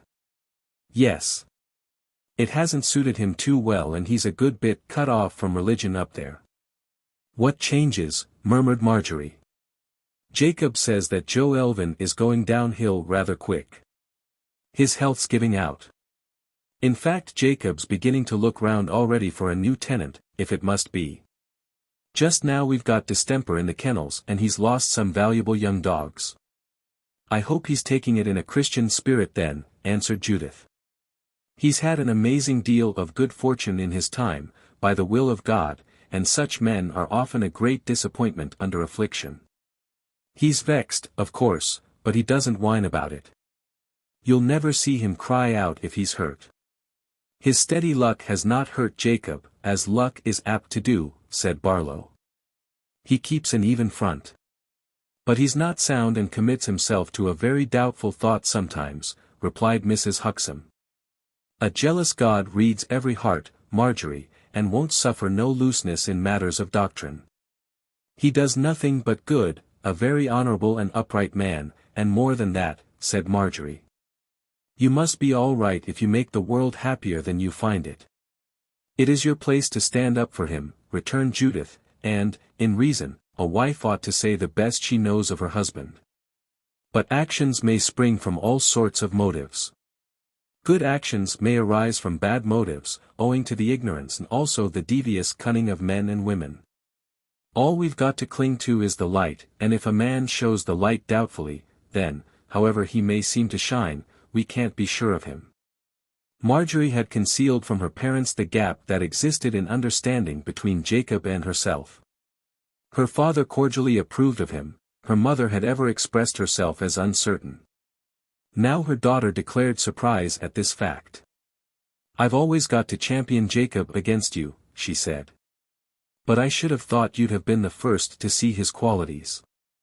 He's like you in a way, don't care for pleasure, or company, and keeps a guard over his lips, and works morning, noon and night. If Jeremy had been like that. Mrs. Huxham was not annoyed. You can't see all round the human character as I can, Marjorie, she answered, and I don't blame you, because such a bird's-eye view only comes with years, and between husband and wife it often never comes at all. What the deep eye looks to is the foundations. In Jeremy's case I laid the foundation, being my work as his mother. And in your case I laid the foundation also. Jeremy has a character that you might call weak, and without religion he would very likely have brought our grey hairs with sorrow to the grave, if I was that sort of woman, which I am not. But the foundation is there, and as for the building, though it ain't very grand to the eye yet, that's the Lord's business. Jacob puts up a finer show, being a man with money-making gifts and experience. But where the foundations are doubtful, who can say what may happen if a shock comes? I wouldn't call his foundations doubtful, answered Marjorie. I should say his foundations were the strongest part about him. Not that I've ever seen them. Nobody has. Jeremy, for all his weakness and instinct for change, gets more out of life than Jacob. Jacob misses a lot by his nature. If he misses anything that he'd be the better for having, be sure there's a reason, asserted Judith. Haven't I seen it thousands of times? Don't 99 men and women out of 100 miss a lot, just because the one thing needful, the absolute trust and certainty that all is for the best, be denied them? He doesn't grant that all's for the best, because he doesn't think or feel so, answered Marjorie. There you are then. That's weak faith. That's what I'm telling you. The man who pits his opinions against God and doubts of the righteous fate of the world is next door to a lost man himself. He's talked of these things, answered Jacob's wife, for I've challenged him sometimes and said how I believe, with you, that nothing happens that's not ordained to happen. But he won't grant that. He holds much evil happens that we might escape, if men were wiser and more patient and reasonable. He's great on reason. I'm sorry to hear it, replied Judith. Reason is well known for a very faulty shift and the playground of the devil. Reason don't save no souls, but it damns a parlous number, and I wish I could feel a lot surer than I do where Jacob will spend his eternity. Marjorie was not moved at this dreadful suspicion. Goodness is goodness and can't be badness, she said, and goodness is rewarded. Jacob says religion can't alter your instincts, or your nature, and if you're the fidgety, anxious sort, belief in the Almighty won't make you less so. You may know perfectly well that you ought to trust, like a lamb trusts its mother, but Jacob says you can't always keep your mind fixed on God, when it's full to bursting with a wife and children. I know what he means well enough. Do you? Then I'm cruel sorry to hear it, answered Judith, who was much perturbed. What's religion for but to alter your instincts and your wretched nature? If I thought that man was weakening your faith by a hair's breadth, or casting the shadow of danger over your soul, I'd call upon you on my knees to leave him. Then Barlow spoke, calmed his wife and endeavored to lighten the gravity of the conversation. Let it be, Judy, and use your brains, he began. We all very well know what a difficult thing it is to say what we mean, for words beat their makers, time and again, and half the trouble in the world, so Parson tells me, was begot at Babel. And I doubt not that what Marjorie says Jacob told her, wasn't exactly what Jacob thought he'd told her. Plain-mouth speech is a very hard thing to reach, and if we, who keep a shop, don't know it, who should? He's very sparing of words at all times, added Marjorie. Jacob, continued Barlow, is hard in some things and silly soft in others. But every man that was ever born does silly things in a woman's opinion, off and on. And women have got their own silliness, to the male's eye. Not you, Judith, but the race in general. Women drive men wild sometimes, and we drive them wild. The difference is that generally they tell us if we disagree with them, and we ain't so open. That's true, admitted Marjorie. And not, I'm sure, vexes a woman more than to know she's going wrong and not be told how. When Judith had gone to put on her bonnet for chapel, Marjorie returned to the subject of the villa residence and cheered her father up. "I want to see you lay the foundation brick," she said, "and I hope you will start next spring if not sooner. It's high time you and mother slacked off." "It is," he answered, "and I can see myself doing it, but I can't see her." Avis and John Henry returned at this hour and presently, leaving Mr. Huxham behind to take care of his chest, they proceeded to the temple of the chosen few. Jeremy appeared with Jane, and Adam Winter and his aunt were also among the small congregation. Marjorie felt glad to see Miss Winter, for she now liked better to speak with Adam when another was present. For pride, she had not mentioned past events to him, and the man guessed not that he had ever won a harsh word or thought from Marjorie's husband behind his back. There was a measure of truth in Barlow Huxham's argument, for Bulstone sometimes missed conveying the warmth he felt, from frugality of spoken words. His deeds atoned in the judgment of most men and women, since speech conveys no special unction to bucolic minds. It is only the urban populations, fed from youth upon the newspaper, that are so easily hoodwinked by volubility. Leaving her mother refreshed by devotion, Marjorie joined Amelia Winter on the homeward tramp to Shipley. Adam asked after the illness in the kennels and expressed regret at it. Then Marjorie inquired for Sammy, who had cut his leg when mowing fern. "He's all right," answered Samuel's aunt, "but him being laid by for 10 days opened our eyes to his usefulness, didn't it, Adam? Take the bull alone. Turk is a queer-tempered party, and nobody else will dare face him. But along with Sammy he's a proper lamb. My nephew orders him about like as if he was a dog, and will even dare to hit him over the nose if he's cranky." "A very queer truth," admitted Adam. "There's something in Samuel that gets over Turk. They understand each other. We're going to show the bull at Brent Fair presently, and if he falls short of a prize, I don't know what my brother will do, talk to the judges I expect." The famous pony fair was near at hand and, on the occasion of this annual revel, not only ponies, but sheep and cattle came to Brent. "No chance of your master going to the revel, I suppose?" asked Adam. "Never shows himself at such times." "I wish he did," answered Marjorie. "I'm always on at him to have a bit of fun when it offers, which isn't often. But pleasuring's pain to him. Gets his pleasure different.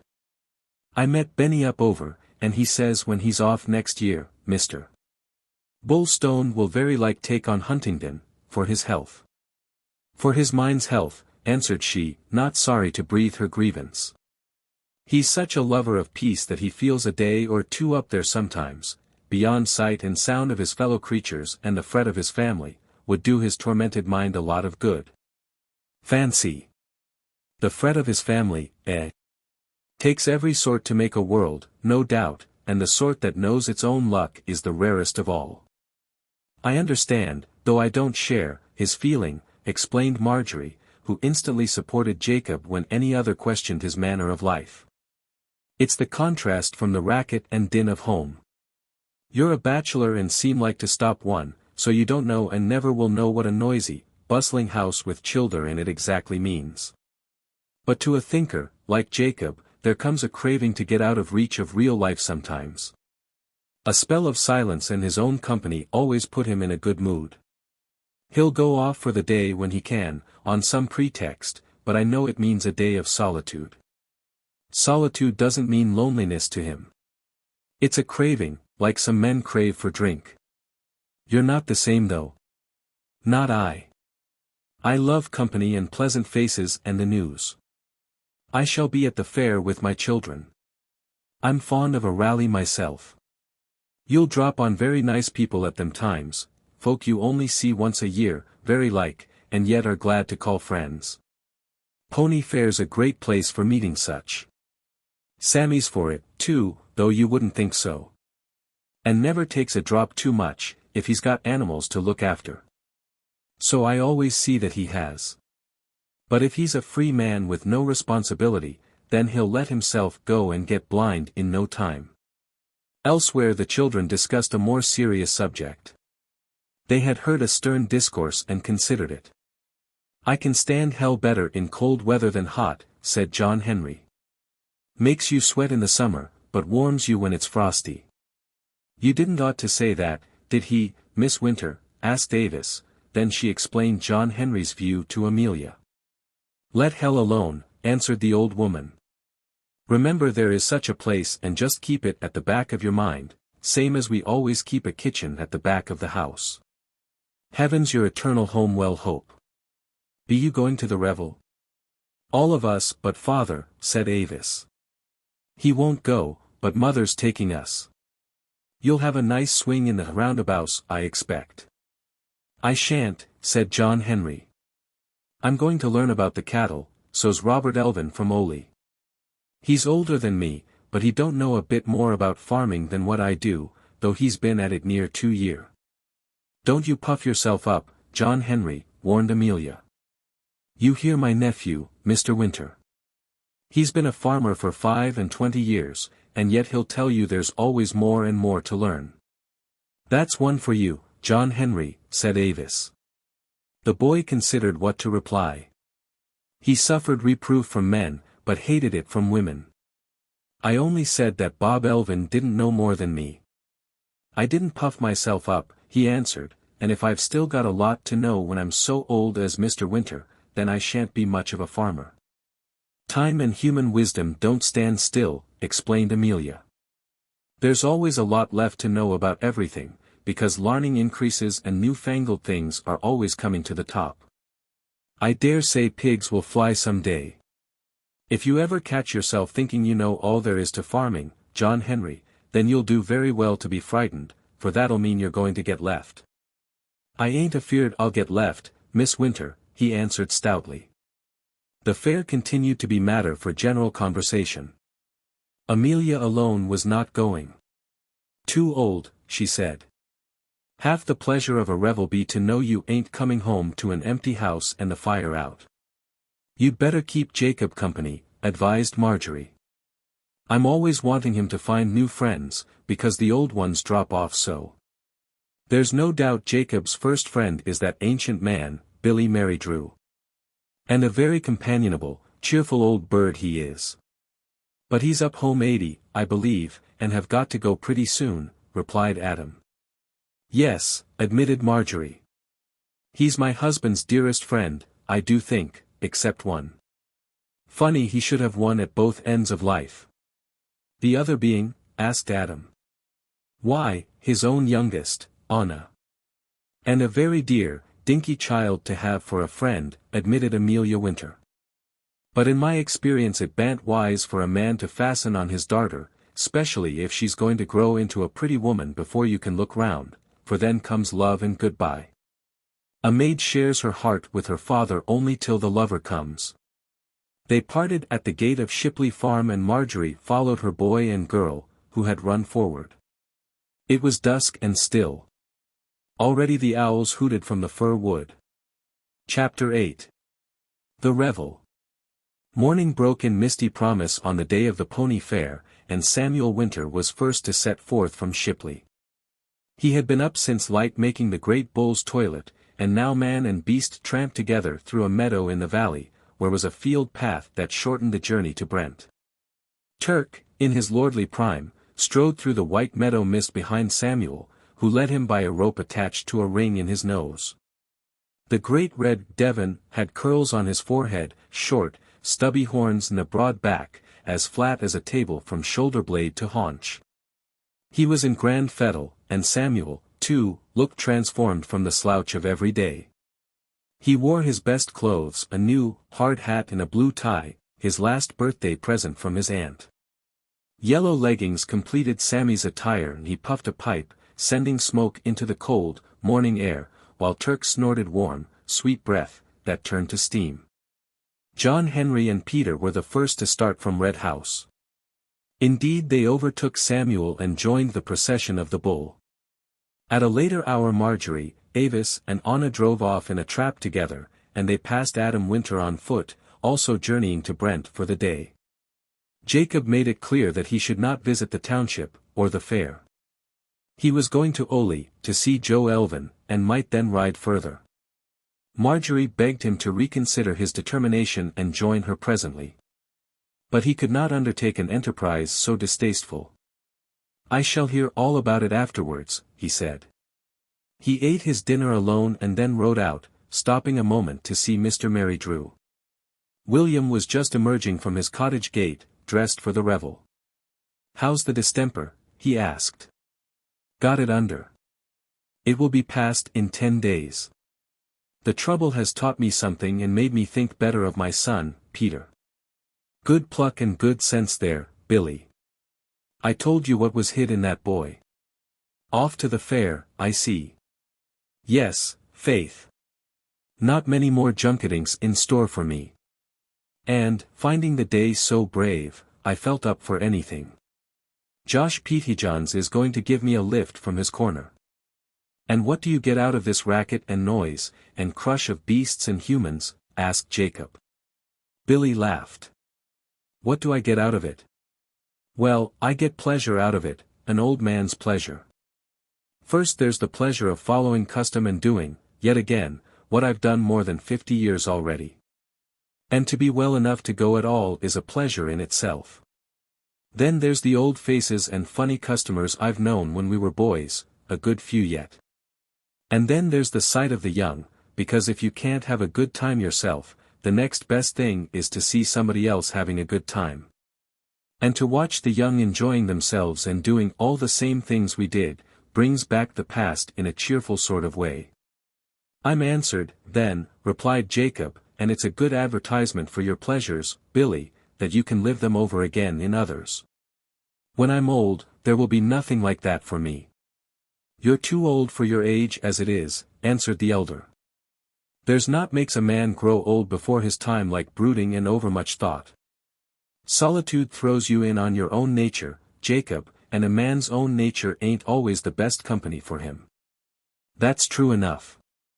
On an annual great day like this, nobody did ought to turn his back on his neighbors, but go amongst 'em in a spirit of goodwill and charity. A gathering of jolly souls is good for the heart, because you're drove out of yourself, and hear other opinions, and rub off the rust of the mind." He chattered till Josh Pettyjohns and his market cart appeared in the road ahead. "Come on, grandfather," shouted the farmer, and soon Billy was borne away, while Jacob rode his horse through the autumnal lanes. He passed Bullstone Farm, but did not enter. Then he descended to Glaze Brook, where the ancient pear tree stood, more ghostly than ever in its cerecloth of grey lichens, and then he climbed to Oley. Robert Elvin had already gone to the fair, with 2 ponies and a dozen ewe lambs to sell.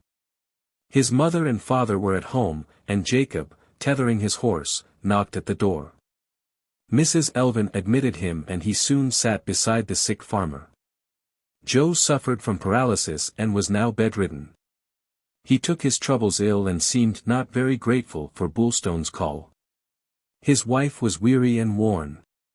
She confessed, as she saw the visitor to his horse an hour later, that it would be a great blessing when it pleased the Lord to remove her husband, and she uttered a hope that Jacob would not feel her son too young to carry on. "Bob's a man in all but years," she said, "and you can trust him, as Joe has trusted him ever since he was struck down." But Bullstone made no promises. He condoled with the wife and agreed that her husband could not go too soon, since his life was a burden to him and all brought in contact with him. He praised Robert, who was favourably known, and, after leaving Oley, rode round the farm and satisfied himself that no neglect appeared. He then called on Jane Huxham at Oley Cot and heard that Jeremy had gone to the fair. Jane was packing and she declared herself very sorry to depart. "The greengrocer's is likely to suit my husband best, however," she said, "because the brightest of him, which is his manners, is thrown away as a huckster. He's a born shopman and he'll be nearer his parents, which will be a comfort. Yes, there's dilapidations, Jacob, I see your eyes roaming round, but nothing to name. And when Marjorie was here back along, she granted I took very good care of the garden." "Where are you going to live?" he asked. "Over the shop. It's smaller than this nice house, of course, and no beautiful garden. We can't expect that." But it's in a good part of Brent as you know, and but 2 minutes from the post office. Jacob grunted. Jeremy's thrown away the best chance he's ever likely to get. I hope not. He's not much of an open-air man really, especially in winter. His gifts shine indoors.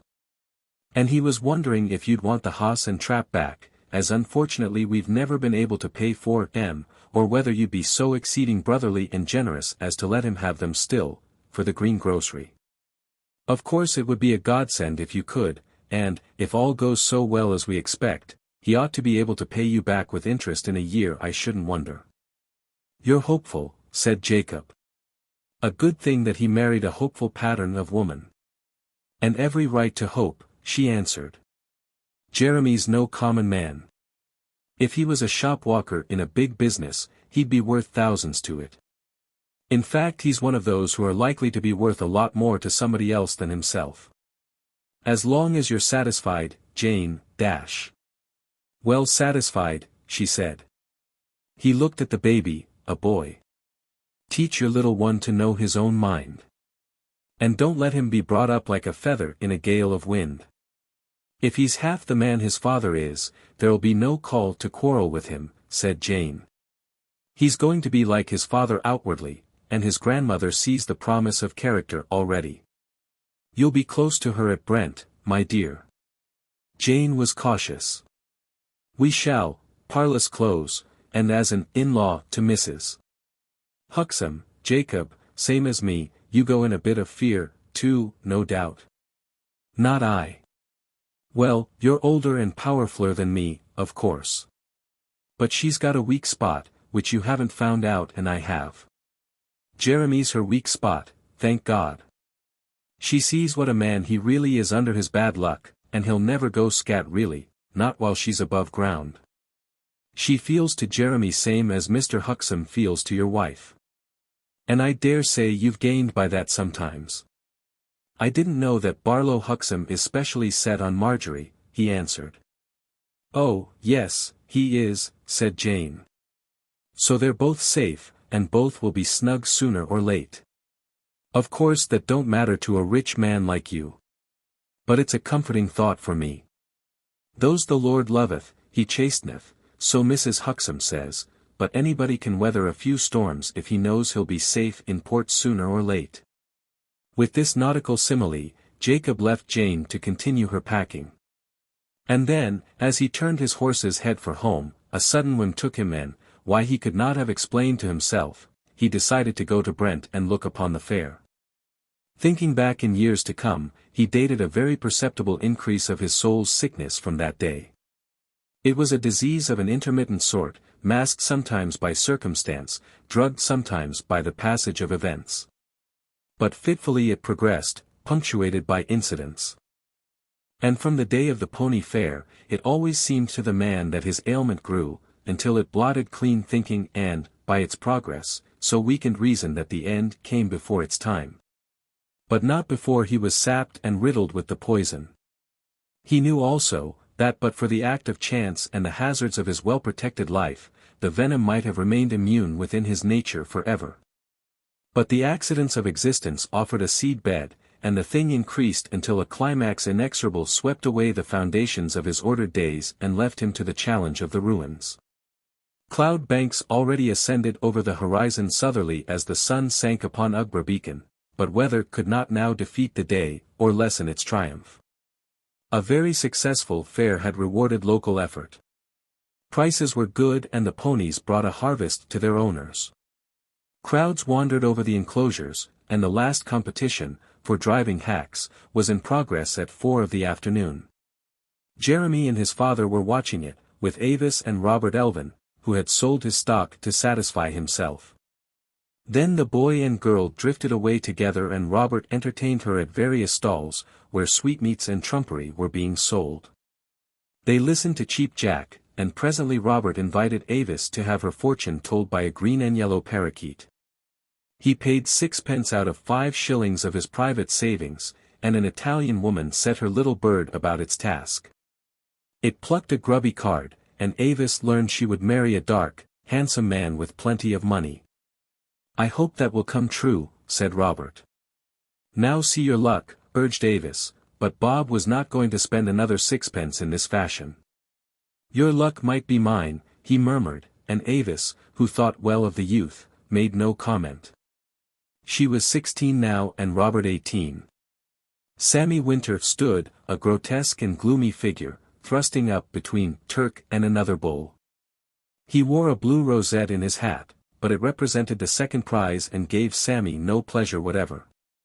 He protested and growled to all who would listen, and if looks could have slain Turk's conqueror, the monster must swiftly have perished. Turk was lying down and chewing the cud, indifferent to his moderate honors, while his guardian talked to Billy Mary Drew and explained the iniquity of the decision. Never mind, my dear, said Billy. Us can't all be first. Your turn next. Turk's young yet. He'll have plenty more chances, but the winner's past his prime. Mr. Mary Drew wore a little flag in his buttonhole and a little worsted and wire monkey stuck in the brim of his hat. Thus he echoed the spirit of the hour and ambled cheerfully about with a friend or two. John Henry and his brother had studied the sheep and cattle and watched the competitions. Then they joined other boys at a shooting gallery and presently drifted to a boxing booth, where John Henry was invited to spar with a lean, curly-headed Dago, but declined. Anna kept close to her mother, who found many acquaintance at the fair. On the occasions of entertainments, she had grown to be glad if her husband happened to be out of the way, for she knew that he was happier so, and her own pleasure, without his restraint, became greater. She felt self-conscious before other people with Jacob beside her, but struck a more unrestrained and joyous note when he was not there. They had met Adam Winter at a steam roundabout, where wooden horses revolved to the blare of an organ. Here he was spending pennies for the entertainment of some young people and invited Anna to mount, which she gladly did. Then, as an afterthought, he urged Marjorie to take a steed and did the same himself. Anna, her pleasure much increased by this arrangement, held her mother's hand as the horses whirled round, while Winter, sitting on the steed behind them, tickled Anna's ear with a peacock's feather. The light began to grow dusky, but the liveliness by no means abated. People crowded now round the dancers, now at the wild beast show, now among the Aunt Sallies and swings. Upon this scene Jacob descended from above, and, over the upper edge of the field, was able to see much from his uplifted position on horseback, though, since his head was but little higher than the hedge, none observed him looking through it.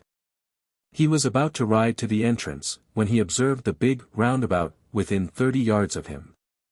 Thus he saw Marjorie and Anna, watched Anna helped on to a wooden horse and then marked Marjorie and Adam Winter enter upon their juvenile amusement with other adults.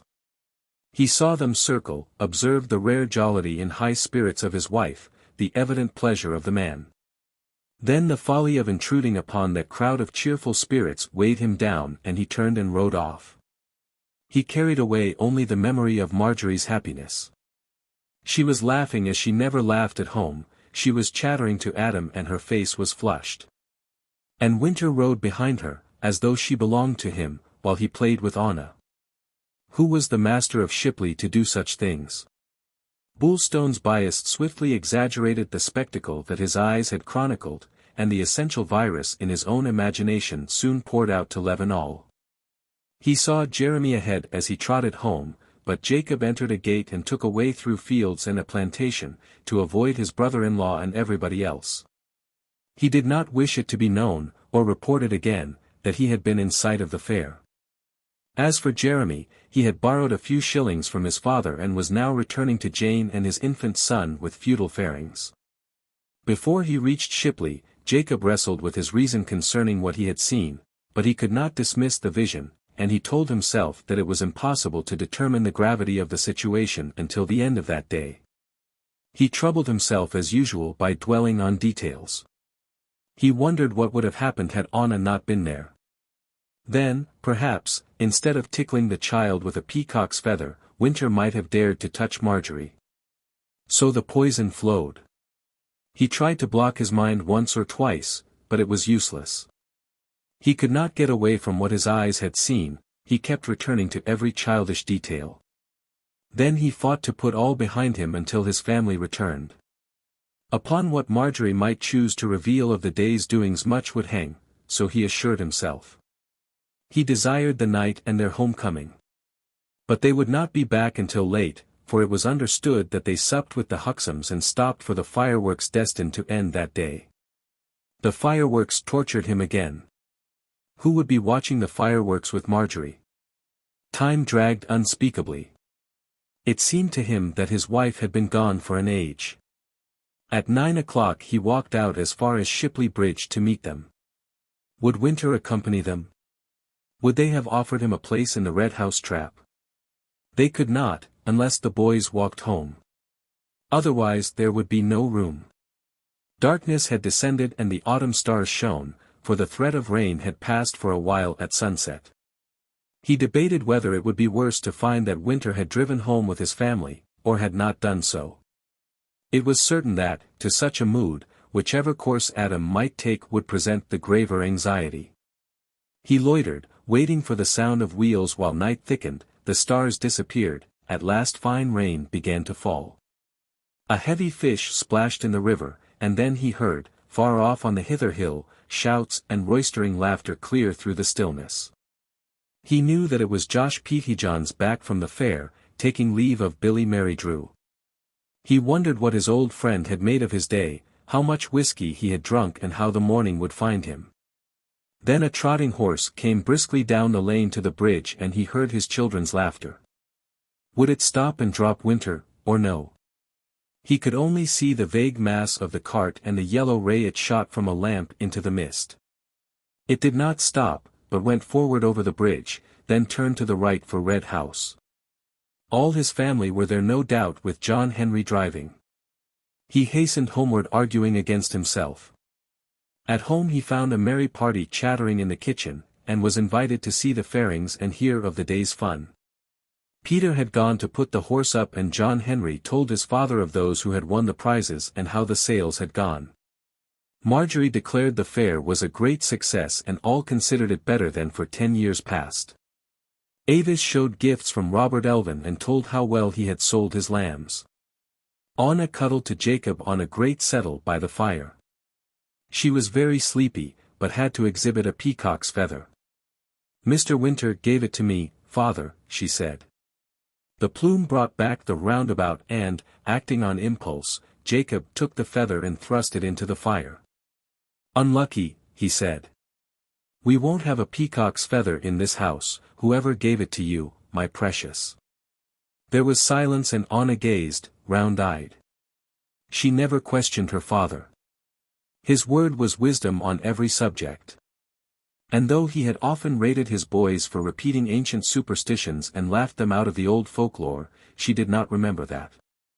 "Mr. Winter didn't ought to have given it to me if it's unlucky," she said. Marjorie felt the cloud, that had lifted for some good hours, looming heavily about her. She knew Jacob's excuse was nonsense, but she did not guess the reason for his act and, unseen, resented it. To bed," she cried. "Be off, Anna, and you, Avis. Our chatter won't interest father." Peter returned, asked after a suffering dog or two, heard that they mended and then retired with John Henry. Marjorie's maid was returning on foot. Barton Gill had gone to bed. Jacob hung some of the damp coats to the fire and threw on a turf or two. "You've enjoyed yourself?" he asked. "Yes, we've had a merry day. I'm sorry Anna took that feather, but I couldn't well refuse to let the kind man give it to her. I didn't know you were superstitious and I'm sure Adam Winter didn't. We live and learn, don't we?" He waited for her to speak on, but she prepared to go to bed. "Tell me about your adventures," he said slowly. "No adventures, just a fair and all the fun of the fair. The usual thing, all very noisy and merry and a good deal that was silly I expect. But it takes you out of yourself, and you see a lot of people happy and forgetting their troubles for a minute. That's something. What did you do?" "What didn't I do?" "Played about like a girl." Avis spent her time with Bob Elvin. "I think Master Bob has lost his heart in that quarter. He's old for his age. John Henry was all for the stock and the machines, and Peter poked about on his own. We had a very nice holiday dinner with father and mother and, after it, father came to the fair, but mother stopped in the shop and let Miss Reed, from the post office, go off duty. Then Jeremy turned up and we all played about. I took the children into the wild beast show, then they went their ways again, all but Anna. She kept with me and we went riding on a roundabout. Yes, I did, and I'm afraid I thought how vexed you'd have been if you'd seen me. Why? Oh, not dignified and all that. But it was the spirit of the fun. Anna loved it. Lots of grown-up people rode. And when did Winter give Anna that feather? Marjorie laughed. Lord, my dear, you ought to have been a lawyer. How do I know? He was there, everybody was there but you, and we met him. His bull Turk only got a second, and poor Samuel was cruel vexed about it. We shall have to look after Avis and Bob. Did you see his father? He told me that Joe was no worse, just a bedliar for evermore, poor chap. Jacob's mind was far from Mr. Elvin. He felt that Marjorie should have told him she had ridden on the steam horses with Adam Winter. He had given her opportunity and she doubtless remembered the incident very well. But she was not going to tell him. And it was equally certain that he would never tell her he had seen her. His mind sickened, then, conscious of her question and ignorant that 3 minutes had passed since she put it, he answered. Yes, I saw Joseph Elvin. He is taking his misfortunes in a pretty poor-spirited fashion and seems to think to escape them and pass into peace is an evil. He pecks at death with his long nose, like an angry bird in a cage. I told him death was no great matter for them that died, only for them that are left behind, but he says in his case, if he's got to go, it will be a very unfair and unrighteous thing and contrary to justice. As if he was the first that had suffered from injustice. He's not dead yet, however. No, only living death. He'd hoped to retire and have a few years of ease, before the end, so he's very angry it isn't to be. Poor chap. It is hard. Bob's much set on carrying on. Should you think he could do it, with his mother and the head man? Yes, I think he could. I think very well of him. But his father must reign while he lives, of course. Of course. No need to tell me that. They talked in desultory fashion for 10 minutes longer, then their servant appeared and Jacob locked up and put out the lamps. He did not immediately follow his wife to bed, but strode up and down the kitchen deep in thought. Once or twice a dog barked from the kennels and he stood to listen. Then he tramped up and down again for a little longer. He had no wish to speak any more and did not go upstairs until he knew Marjorie would be asleep. At last, as the clock chimed midnight, he took off his boots and leggings and ascended to his chamber. He listened at his children's doors. The boys, who slept together, were still talking and he looked in and told them to go to sleep. The girls also slept together and he entered and listened. Both slumbered. He bent over Anna's bed and kissed her, but he did not go to the larger bed wherein Avis lay. Chapter 9. The Gift. Marjorie, on her way to the post office, called upon her brother at the greengrocer's. Jane and he had settled in and Jeremy declared that the future might, at last, be regarded as cloudless. I've come into my kingdom, he said. I find I've got a feeling and understanding for fruit and vegetables you wouldn't believe. It was hid in me all these years, waiting to get its chance. Mother says I dress a window better far than anybody she's known. I've got a great instinct for a pattern, Marjorie, and a pattern always makes an appeal to the human eye. You can catch almost any sort of mind with a pattern, and what better for patterns than apples and oranges and so on. The end of the year was come and Jeremy had excelled himself with a design of fruit and Brussels sprouts. On the green ground he had arranged a happy Christmas in yellow bananas, magnificent, but not business in the opinion of experts. Her brother once more showed Marjorie the wonders of the shop, and Jane explained the working of the till, which interested her most. Once a week I go to Plymouth to buy choice fruits, explained Jeremy, but, at this time of the year, there's very little demand for the highest things. Or at any time in a place this size, said Jane. We've had pineapples and other curiosities go bad on our hands, and I pray he won't bring any more back, because you can't return 'em when they're past their prime, which very soon happens to 'em. These are the higher touches and flourishes, you may say, explained Jeremy. The solid backbone is greens and roots, including potatoes. Did the notice over the shop strike you? Just J. Huxham in chocolate and gold. Shall you sell poultry? Asked Marjorie, and Jane hoped they might do so. A little game also, said her husband. There's nothing interests the better class of customers more than a good row of pheasants or a hare or two. But that's for the future. For the present I'm wanting to make it known that my quality in fruit and vegetables is far ahead of the old shop. Then, again, it's wonderful what you can do selling coals and coke on a small scale to the cottages.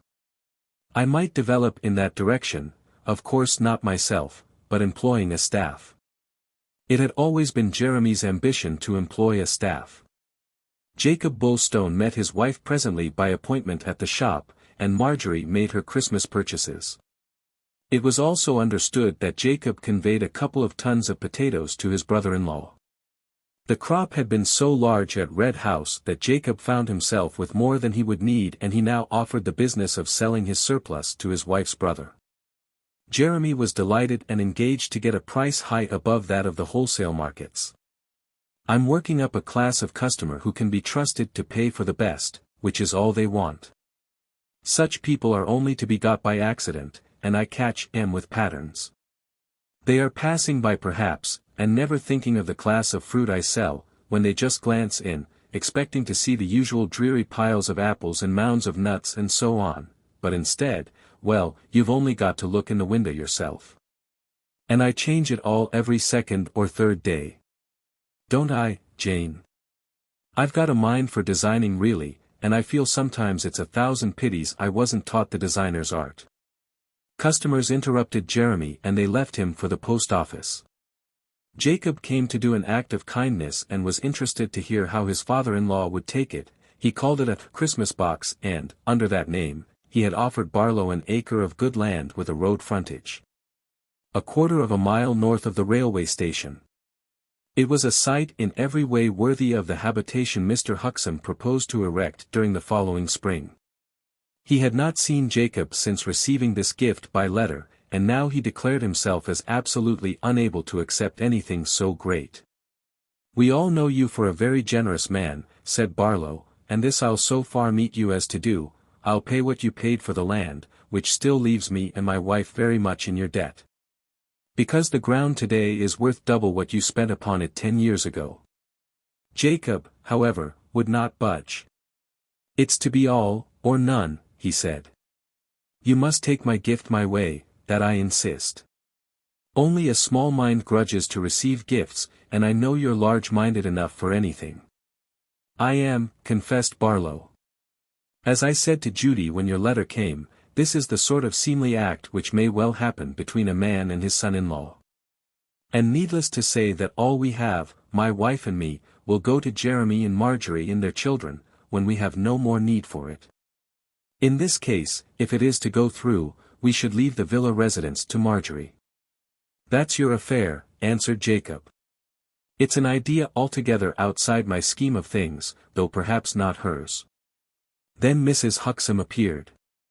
She was not emotional on the subject of the land, but dwelt on other aspects of the new house and the great changes entailed by retirement. Then Marjorie brought her back to the gift and insisted on some expression concerning it. Judith, however, proved exceedingly dry. She was consistent in her famous conviction, that nothing happens outside the purpose of an all-seeing and all-loving Creator. I am quite pleased about it, she said. When the Lord wills a thing, it's always a great joy to weak, human nature if the thing appeals to us and we can accept it in a humble, human spirit without having to call upon faith. As a rule, when God acts nowadays, so faulty have our natures grown to be, that it generally demands great trust and faith to see he is right. But when I heard Jacob had given us that parcel of nice, sloping land under the plantations, I said, "Good." I was glad for my husband, but I was still gladder for Jacob, because we all know it's more blessed to give than receive. We envy his power of giving and hope to be spared to practice it. Meanwhile, to receive is very good discipline for my husband and me. After supper Jacob and his father-in-law were left alone to discuss the ground, and Barlow brought out the plans of the new house.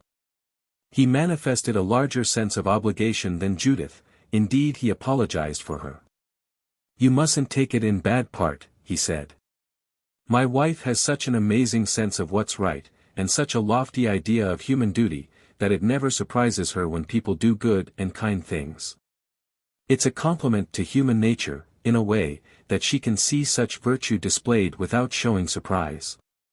If you was a different sort of man, then, no doubt, she'd have been struck dumb with wonder and hesitated to take the gift, fearing some hidden motive for it, but with you it's all plain sailing in aboveboard and in your character.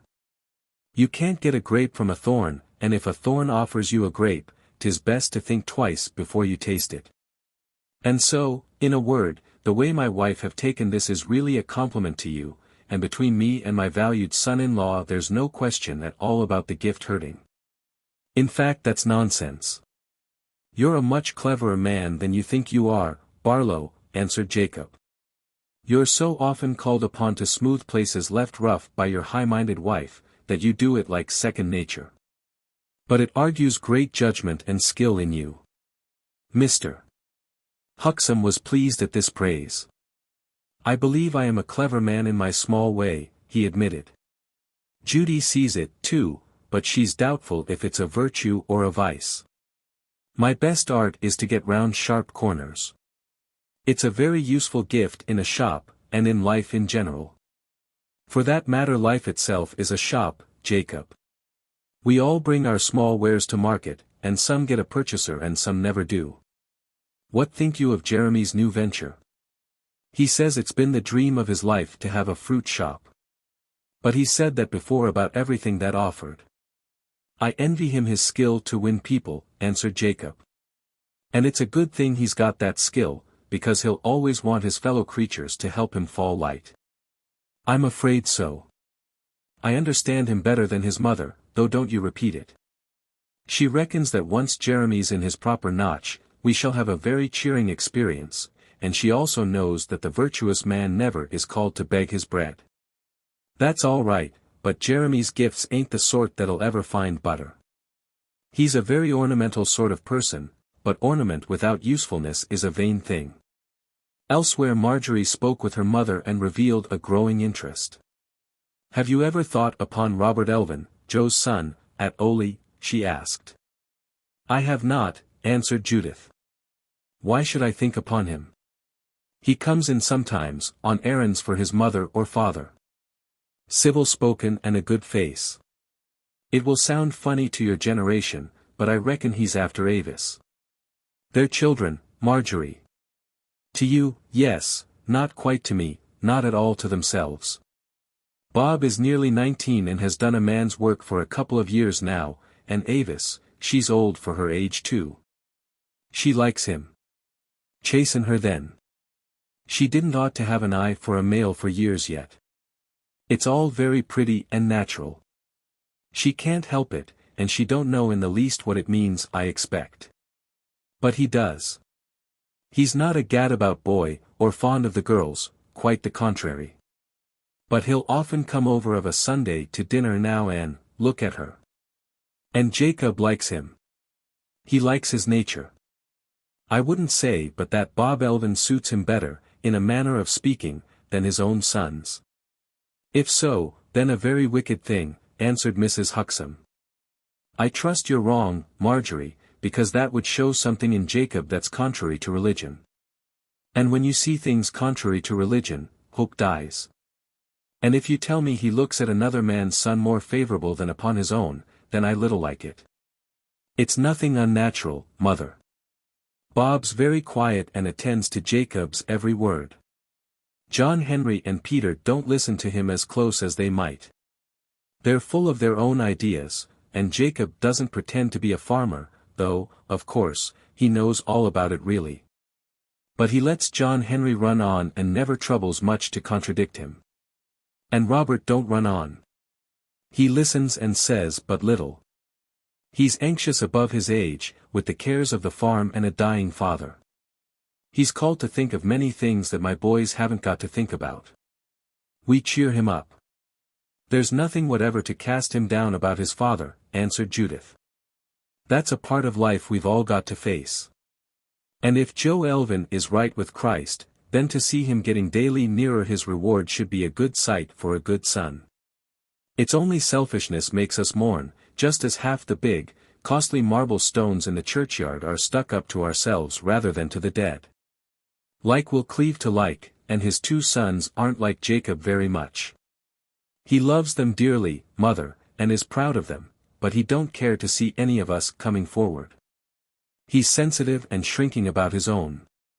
I never shall understand all there is to him, and I won't pretend it.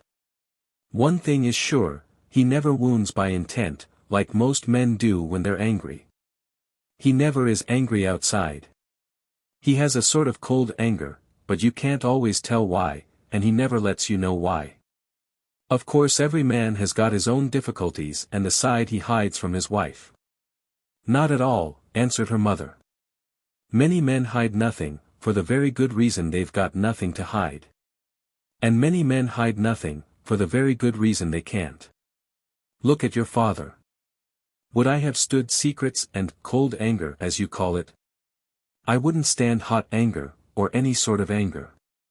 Because well I know that he's got nothing to be angry about. For that matter, to be angry at all is godless and means weak faith. Marjorie had sometimes considered the wisdom of confiding her difficulties to Mrs. Huxham, but she had never done so. She was not proud for herself, but still felt very proud for Jacob, and to confess the truth would be to weaken him in her mother's eyes. In a sense she was glad that her husband could be jealous of her, since she supposed that such an emotion only existed in connection with very deep and passionate love. And if he had long since ceased to give any outward signs of such a love, by sacrificing himself more to her reasonable tastes, for example, jealousy, she thought, must none the less prove that fierce affection still existed unseen. She, therefore, conscious of the baselessness of his error, troubled only occasionally about it and was wholly ignorant of its extent, of its formidable and invisible roots in his nature, ever twining and twisting deeper for their food, and finding it in his own imagination alone. So she kept dumb concerning her discomfort, and indeed, disregarded it, save at the fitful intervals when it was made manifest before her eyes. And she erred in supposing these almost childish eruptions sprang from no deep central flame. To her they were in a measure absurd, because she knew that they were founded upon nothing. But her error lay in ignorance of origins. She had never glimpsed the secret edifice that her husband had built, a house of dreams, but a house solid and real and full of awful shadows for him. They walked home together presently, and Marjorie told Jacob how greatly he had pleased her father. "I know him so well," she said. "It moved him a great deal." "It didn't move your mother, however." "Yes, it did. But you understand her way of looking at things, at everything that comes along. What did you think of the land regarded as discipline for them?" "I thought it rather fine," said Marjorie. It was so like mother. We can't appreciate the high, unchanging line she takes. It doesn't surprise her when men do generous things, any more than it surprises her when they do wicked things. That's her knowledge of human nature. And the pluck of her. How many are there who don't feel favors to be a bit of a nuisance, and how many have the courage to say so frankly? Jacob considered this. "Wouldn't you have felt just the same, even if you weren't stern enough to say it?" she asked. "Yes, I suppose I should. You may have the chance some day and find yourself in debt for gratitude. Gratitude should not be difficult, however. Why, I've heard you say yourself it's a terrible rare virtue. And you know, for no kind man has laid people under obligations oftener than you. I've never asked gratitude, Marjorie. The pleasure lies in doing a good turn." "Very well then," she answered. "Remember your pleasure may be a sort of one-sided pain to the other party. Only with some people, of course. Some clatter enough gratitude, I'm sure, but often the most grateful hide it. Mother's grateful enough. She knows what men can rise to, but she also knows how seldom they do. She never denies praise in the right quarter. Though she may not thank you, she'll thank God hearty enough, and no doubt say a prayer on your account also. The chosen few may not know everything there is to know, but they know it's difficult to be as generous as you. And when things like that happen, it cheers them, and they praise the Lord for letting his light shine out so clear in a fellow creature. This pleased Jacob and he accepted it. "Very good, Marjorie," he said. "I'm glad you said that. I thought something different. I thought gratitude depends on the giver as much as the gift, and I reckoned, because your mother doesn't like me, that she didn't like the land. But I see clearer now and have got you to thank." "Mother does like most of you," answered his wife, "she likes you quite as well as you like her, Jacob." Then they fell silent and his momentary warmth faded. Chapter 10. After the holiday. Chance is half-sister to destiny, and though her patterns appear less orbicular and complete, yet seen in the fullness of their weaving, from a standpoint sufficiently detached, they are often as inexorable and consummate. As Jeremy built designs with his apples and oranges, as Jacob built the ideal Bullstone Terrier, working year after year with canine flesh and blood to attain the ideal, so chance, operating upon his temperament, defied its own slight name and wrought, with personal intention as it seemed, rather than unconscious accident, for a definite object. Chance appeared to exercise a malign ingenuity in finding substance. It was as though an initial incident had opened the eyes of Moira, weaver of destinies, and upon that trivial circumstance, she had elected to build the edifice of Jacob's life, choosing only one fatal material for the fabric, to the exclusion of others that might as reasonably have been selected. The new year began, then, after a pause, wherein progress proceeded so slowly that Bullstone was not aware of movement, a quickening period followed. Thus he had always advanced, by jolts and thrusts forward, never smoothly. But remission did not blunt the raw edges of incomplete work, they were always ready to receive the next edition, when reinforcement came to the ghostly builders. With another summer, Marjorie's annual holiday to Plymouth returned. It was Anna's year to accompany her mother, and when both were gone to Mr. Lawrence Palaiblanc, Jacob speculated as to whether his wife, or his youngest child left the larger gap in his life. He examined the problem and decided that no comparison could be instituted, since each represented a different plane of existence and a different field of emotional interest. But though unable to pursue the problem through any rational argument, to solve it was easy enough. His own soul told him that he missed Anna more than her mother. Because Anna was far nearer what Marjorie had been when first he loved her, but could be no longer. Bullstone shared the usual rooted conviction of the married, that their partners have mightily altered during the years of united life. He assured himself that his own foundations were exactly as of yore, and that still he stood for the same ideals and purposes. It was Marjorie who had changed. Marjorie who had been blown away from the old anchorage in his heart and now sailed other seas. But in Anna he believed that he saw again exactly what his wife had been, in Anna he perceived growing all that had made him fall in love with Marjorie. Thus now he lived the more happily in her companionship.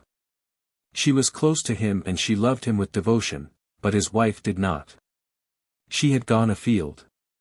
He knew not how far off she had really wandered, but believed that the gap between them continued to lengthen as the years passed, that her outlines grew dimmer. That less and less she shared his days, more and more pursued her own, where he possessed neither will nor power to follow. And she had reached to a similar opinion concerning him. Marjorie and Anna had been away a week, and Anna had already sent her father 2 letters full of her adventures. Then Jacob happened to be with Barton Gill, who was now reduced to milking the goats and doing other tasks within his waning activity. For the present Avis, free of school and not desirous to learn more that school could teach her, was exalted to kennel-maid, a part she filled with enthusiasm. Gill was grumbling as usual and expressing revolutionary doubts concerning goat's milk for puppies. Peter had already dared to question its supreme value, and Barton, who thought highly of Peter's knowledge and personally disliked the flock, began to wonder if the later wisdom might not discover a substitute. Jacob, however, would not hear of any change. "Time you stopped altogether and took your ease, Barton, if you're going to put Peter's opinions higher than your own experience," he said. "Goat's milk was the first and best food for puppies long before my boy, Peter, came into the world, and it will continue to be long after he goes out of it, theories or no theories. The modern idea is to get the old, fine results all round, with half the old, hard work, and, such a fool is man, that he believes it can be done." Then came Sammy Winter along the river path beside the kennels. He peered in, tried the iron door, and finding it locked, shouted to Jacob, who stood within the yard.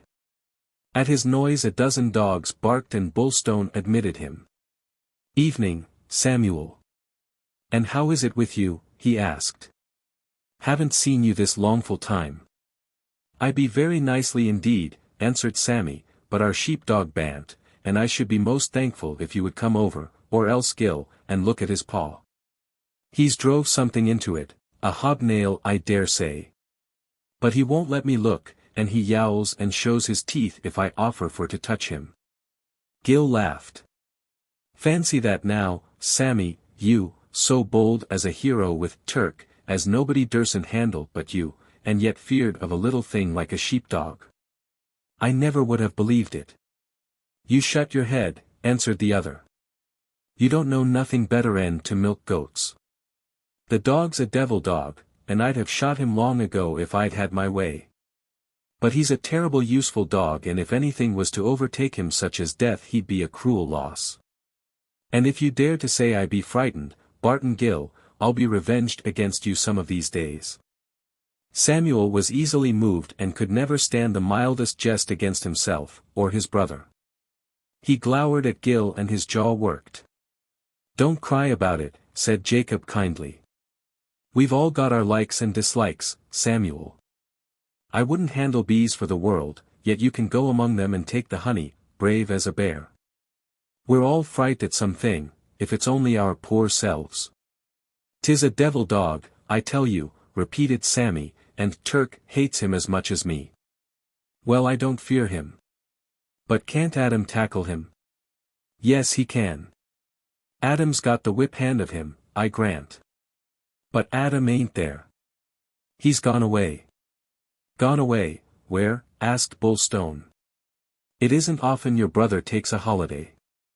A proleptic throb went through him. He felt that he knew Samuel's answer before he made it. And he was right.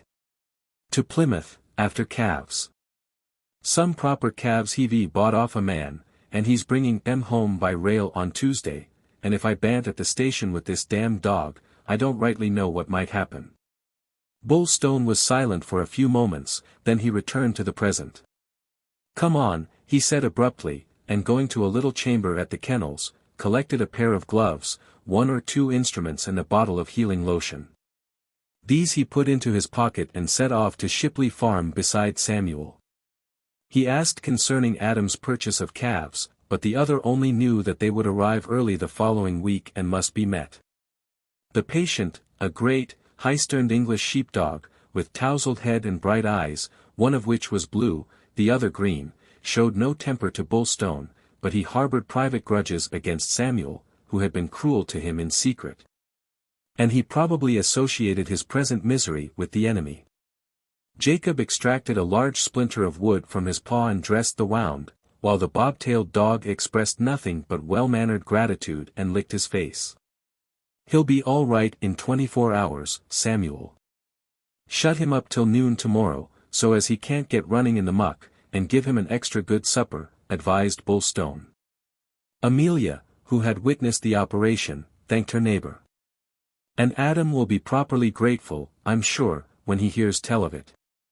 A very friendly thing, and I never thought as you would come yourself. Your nephew's at Plymouth, eh?" "My wife and Anna are down there with Mr. Palaiblanc," explained Jacob. "To be sure. And I hope the sea air will do Marjorie good. She've looked a thought pinnikin and weary to my eye of late." Too thin, Jacob. She always enjoys the change. I might go down for a day or so, perhaps, and fetch her back. A very clever thought, declared Amelia, and I've asked Adam to bide there a few days, for he never takes a holiday and it will do him good and rest him. So I hope he will bide.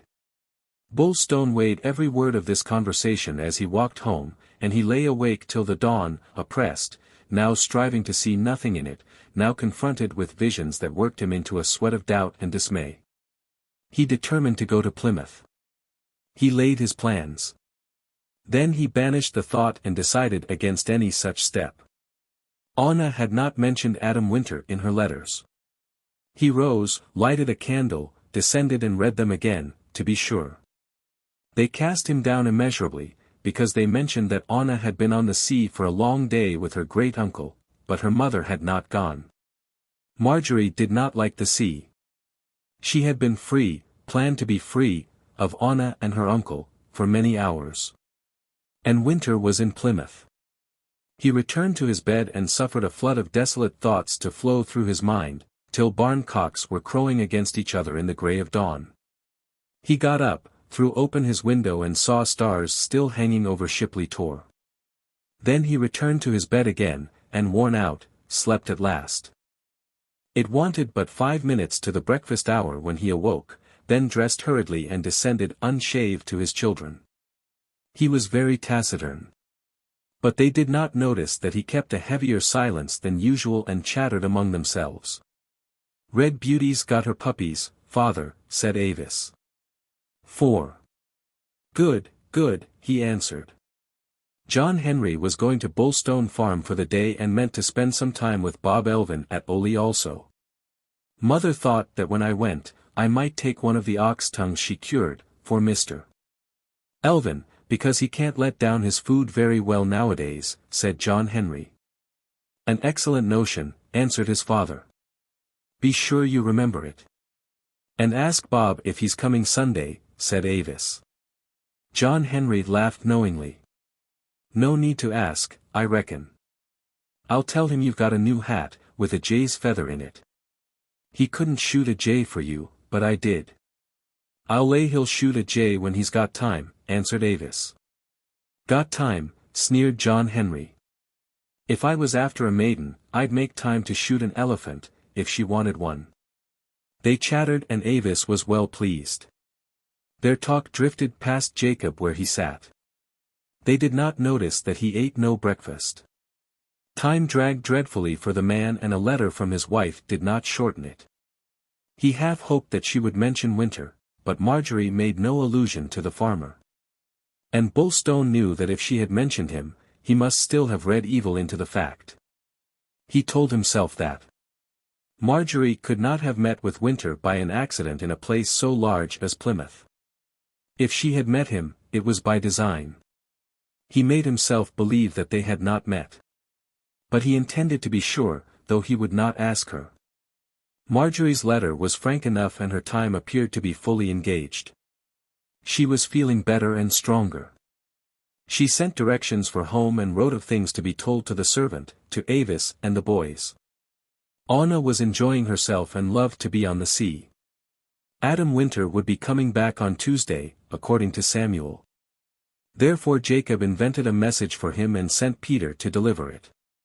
But he returned to say that Mr. Winter had not come home. The calves duly arrived and were safe at Shipley. But Adam delayed for a few days, to make a longer holiday, as Miss Winter had suggested. Bulstone battled in secret and came to a bitter conclusion.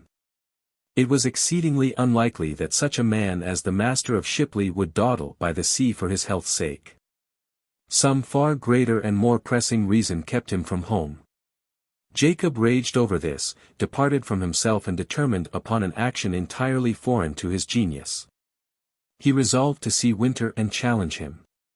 He planned to confront the man and woman when they returned and judge them out of their own mouths.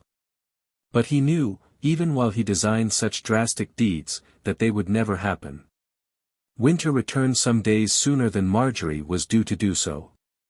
She had, indeed, written a second letter to Jacob, asking if he would let her extend her holiday for 3 days at the entreaty of her uncle, who made a great favor of it. She apologized for the delay, but knew he would not mind. He raised no objection, and avoided Adam Winter, desiring now that he should first find whether Marjorie made any mention of him when she came home. He drove to Brent and met his wife and daughter at the appointed time, and he found Marjorie well and in unusually cheerful spirits. Like every woman whose existence is subject to the tyranny of the passing hour, her nervous energy and temper had both gained tone from rest. But she declared herself as beyond measure delighted to be home again. Anna, too, was much more talkative than usual. She had brought her father and brothers and sister presents from Plymouth, and again declared her delight at the sea. Twice she had been upon it and seen a trawl shot and fish caught. But neither she nor her mother had anything to say of Adam Winter, and, after fighting with himself not to do so, Jacob took opportunity to question Anna when her mother was not present. It argued a new attitude and he suffered before sinking to it. Indeed, for some time he resisted the temptation, but the thirsty desire to discover things possibly hidden conquered pride. He convinced himself that he must leave no channel unexplored and face every painful need to attain reality. While in truth he lived in a world of increasing unreality and his values steadily began to have less correspondence with fact. Anna caused a passing revulsion, and his heart smote him before her ingenuous replies to the questions that he put. He asked for no direct revelation, but came to the matter sidelong and sought to know what his wife did for entertainment on the days that Anna went to sea. The child was apparently familiar with all that Marjorie had done on shore while they were separated, but the circumstantial account of her mother's doings, evidently related to Anna on her return, awoke new suspicions. For why should Marjorie have been at pains to tell the child so much and relate her doings so fully? Anna had not seen or heard of Mr. Winter. Jacob mentioned the fact that their neighbor was in Plymouth at the same time as the child and her mother. But he did not follow the statement with any direct question. He mentioned the coincidence as of no importance, and when Anna declared that she had not known it, added casually, "Mother did not see him, then?" "I'm sure she'd have told great-uncle if she had," answered the child, "because he's so good to everybody, and great-uncle would very like have given Mr. Winter a treat and let him go trawling." Whereupon Jacob, stricken to passing self-contempt, made one of his great, periodic efforts to believe that all was well with his life. Marjorie had come home stronger and more cheerful than he had seen her for some time. She was full of activity, and she found her home very sufficient for present happiness and interest. She seemed a closer and more understanding friend than usual to her husband, and he argued with himself and strove to build hopeful resolutions upon her goodwill. But to attempt such a position now, or regain peace, even for a brief interval, though it entailed immense concentration on Jacob's part, was in reality impossible. For the man had reached a main attitude from which no final retirement was likely until the actual truth should be attained, either to support and vindicate him, or confound him forever. He struggled to some vague standpoint of hope for a little while. It served him but 2 days, then perished before a meeting with Adam Winter. Adam saw Jacob pass his gate on the way to Brent and hastened to stop him before he went out of earshot. He flung down his fork, for he was digging potatoes, and joined his neighbor. Winter's object was only to thank Jacob for tending his sheepdog. And when he had done so, he spoke of an incident from the immediate past as though it had no significance whatever. "Funny how small the world is," he said. "To think that 2 such stop-at-homes as your wife and me should actually meet in a great place like Plymouth." Jacob seemed to forget that Adam was part of the tale himself. For a strange moment he looked through him merely as the teller, as a machine narrating fearful facts and not implicated in them. His mind thrust Winter and Marjorie back to Plymouth. He was alert, strung to acute tension. He pretended. "Odd you should meet sure enough," he said, and felt the perspiration break on his forehead. "Yes, faith, I saw her looking in a shop window in George Street. Hello, Mrs. Bullstone, nothing ever happens but the unexpected," I said, and she jumped around. 2 poor strangers in a strange country we were, and glad to meet according. We drank a cup of tea together. But you'll have heard all this. Yes, yes, she told me all about it. I must get on now, Winter. He hurried away and Adam, disappointed of a talk, looked after him in some surprise. He had not the faintest notion that Jacob was distressed at the matter of their few words, yet could not fail to see perturbation. This appeared still more apparent 5 minutes later, for then the farmer marked his neighbor walking back to Red House. He had evidently changed his mind about Brent and was now returning home. In truth, a great storm had raged in Jacob after leaving Shipley, and he was tossed to confusion among frantic thoughts. He could not understand. He read guile into everything that concerned his wife. He assured himself that, as soon as his back was turned, Adam would go up the valley to speak with Marjorie. He felt certain Adam had read him, and was not deluded into thinking that he had really known these facts. Adam would doubtless perceive he had made a mistake to mention his meeting with Marjorie at all, and he would then hurry off to warn Marjorie.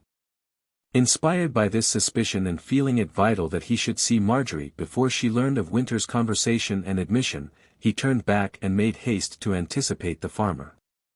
But Adam was still working in his garden. Jacob guessed that he might meet Marjorie coming from Red House to see the other man, for she knew that he had gone to Brent. Jacob told himself that it would be wiser in future to keep his movements a secret. But, after all, Marjorie was not upon the way, and she expressed genuine astonishment when he appeared. "Forgotten something?" she asked. "I don't forget," he answered. "It's for others to forget. But I remembered certain facts, and they saved my journey. I turned just beyond Shipley Bridge." He made no mention of Adam Winter, but changed his mind again, said nothing and took occasion to keep at home until Marjorie had next met Adam herself. This happened within a week, when she went to Shipley Farm to see Amelia. Her manner was pensive after she returned, and Jacob expected that he would now have some story from her. He knew that she had met Winter and doubtless learned from him how the thing she had chosen to conceal was out. For his own reasons apparently Adam had chosen to record the meeting, while Marjorie had not. But why had Winter mentioned the incident at all? How much easier to have said nothing. His wife's manner changed after her visit to Shipley Farm, and on the evening afterwards, she asked Jacob to walk with her up the valley in the idle, sunset hour. Instantly he guessed what she was going to say, and a great regret flashed through him that he had not himself challenged her, after seeing Adam Winter. Then her version of the meeting might have possibly differed from the farmer's and helped him towards the truth. Now that they had spoken together, no doubt she would have heard what he had said and echo his version. Jacob decided to hear, yet believed that he knew what he would hear. Above the kennels, on a river wound through a deep place, where the moor descended to her margins and only a fisherman's path ran through the brake fern. Between steep and verdant banks the waters came, and upon the hills round about flashed gems of golden green, where springs broke out of the granite and fell from mossy cradles to the valley. Here and there the waterside opened on green spaces cropped close by the rabbits, and at intervals a little beach of pebble and sand extended by the shallows of the stream. Now the river spread her arms to make an islet, where grey sallows grew and the woodrush, and sometimes she narrowed to a glimmering cleft, then by a waterfall leapt forward again into the light. A warm evening glow lay upon the eastern hill and each isolated stone, or tree, burnt with sunset brightness, but the valley was in shadow, very cool after the heat of a late August day. "I always loved this place and this time," said Marjorie. "It's full of memories, precious ones to me." "I thought you were like Billy Mary Drew and never looked back," he answered. "You must look back, to save heartbreak, if the past is happier than the present. To remember pure happiness, that's something. It only makes the present worse than it need be. To know what life might be and feel what it is, that's the bitter spring where half the discontent in the world rises from. And the jealousy and mistrust and bad will too, I dare say. Look here, Jacob, I'm cruel sorry about Adam Winter. I'm sorry for myself, and sorrier for him. But not for me. Yes, for you, because you're such an infant still, groping and blind for all your wisdom, and no more able to read character than a child. I met Adam Winter in Plymouth. I was alone. Anna had gone to sea with Uncle Lawrence and I'd been to the Guildhall, where there was a great concert. But I came out before the end, because I was tired of it, and looking in a shop window Adam found me. We went and had tea together. And then he told me his aunt had begged him to stop a few days more, so we fixed to meet again, and we did do, when Anna was to sea again. And once more we had tea in a big shop in the midst of the town. But you never breathed a word of this until you found that Winter had told me about it. I did not, because I feared it might vex you. Vex me. Is that all? A pretty small word. Surely large enough for such a small thing. It couldn't, at worst, do more than vex you to know I'd met a good neighbor and drank tea with him. I'd give my immortal soul to look in your heart, he answered. It's always open for you, if you'd believe your eyes. For a moment he did not speak. Then he asked a question. And why did you do what you knew would vex me?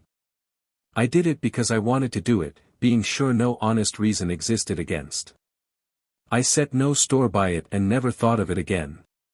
If I'd thought of it, I might have asked Mr. Winter not to mention the matter, but, no, that's not true neither. I certainly should never have dreamed of asking him that. Why? Good Lord! Can't you see? What would it have made you look like? I'm proud for you as well as myself. I know you wouldn't have liked me to drink tea with him, but how could I tell him that? He would have wanted to know why you didn't, and then, for that matter I don't know why myself. I only knew in an unconscious sort of way, remembering silly things in the past, that you wouldn't have liked it. 100 questions leapt to Jacob's lips, but he did not put them. She was, he thought, guiding the conversation away from the actual event. She had told him what she had arranged with Winter to tell him and no more. And that done, now wanted to leave the subject, saddle him with folly, call him a child, and so come out as the aggrieved party. But this he would not suffer. Did you know Winter was going to Plymouth? He asked. I did not. He only decided to go after I left. But he knew you were there. Yes, but he was just as surprised as I that we met. So you say. Then she flamed and turned upon him, in such anger as he had never seen from her before. What are you doing? What are you trying to do? Do you want to smash up your home? Do you want me away? If my record these 17 years is that of a woman you can't trust out of your sight, then say so and I shall know what to do. But think for God's sake first, and use your wits, and get your mind clear of all this beastliness. Try and look at life from my point of view, for a change, if you can.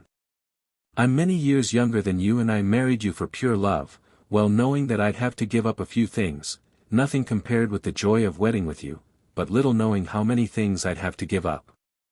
I've lived here, and never hungered for the pleasures, the fun and stir, that meant so much to me. I've let much that would have made my life fuller and happier go without a sigh, because I had what was better, and now, in sight of middle age, this. And I'll not endure it, Jacob. Much I'd endure, anything, everything in justice and reason, but this is out of reason. It's a needless thorn, a scourge for an innocent back. You wish you could look in my heart. I wish to God you could. And you'd see what would shame you. Do you know what stock I am, if you don't know what I am myself? And I tell you this, I've been a good, faithful mother to your children and a good, faithful wife to you.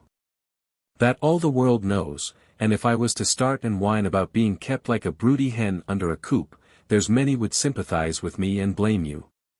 But if you were to whisper in any ear on earth that I was not all I ought to be, the people would call you a moonstruck liar, and that's what you would be. I don't shout my troubles, Marjorie. No. Because you well know what they'd sound like if you did. Instead you breathe the bad air of M, and let M foul and sicken you. They only look out of your eyes when I look into them.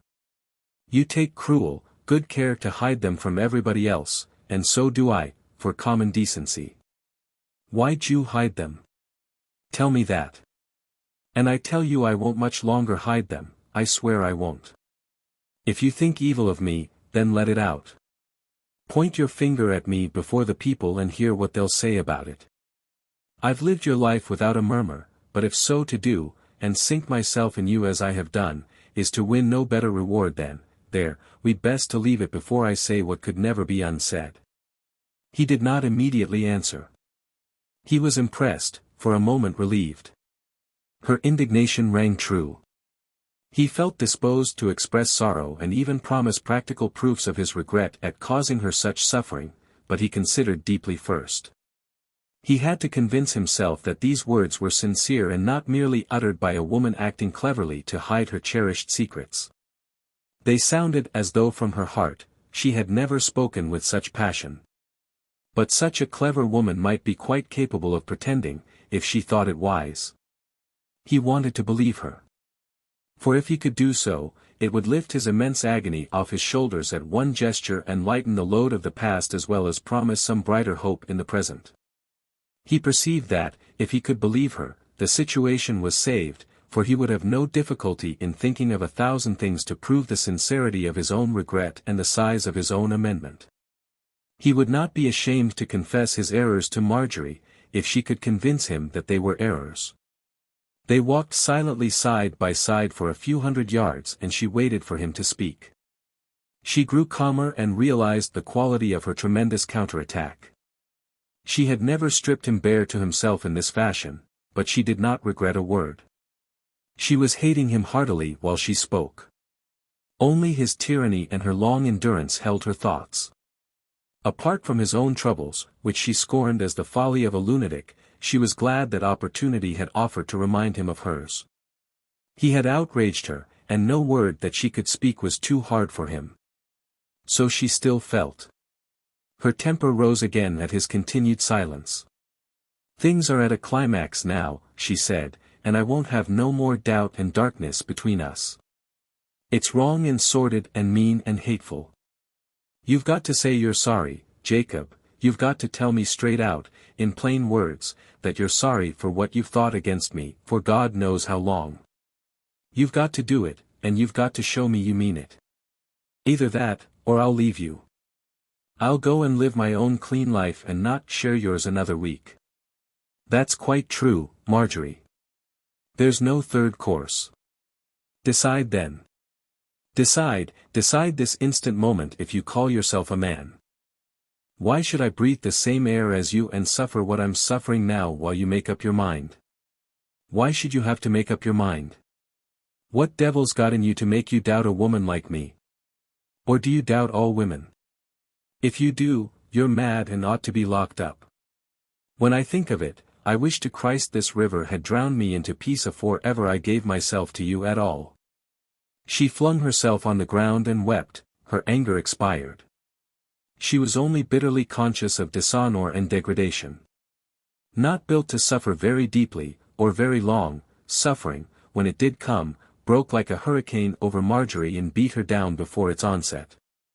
But she had a spirit to spring up again, a spirit avid for such hope and happiness as might be within reach.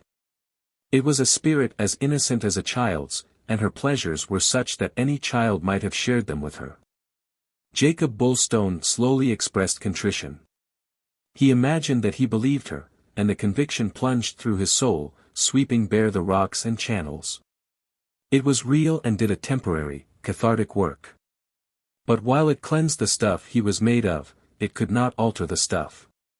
By an effort of will be abased himself. He knelt down beside her and prayed for forgiveness. He poured scorn upon himself and talked until, knowing that much speech was foreign to him, Marjorie began to be fearful of this phenomenon and her tears dried. She bade him cease at last. But he persisted and showed himself a new man in her eyes, a strange man, whom she presently began to pity. She knew that Jacob would never be the same to her again. But she did not know whether he would stand ultimately higher, or lower, as a result of what had happened between them.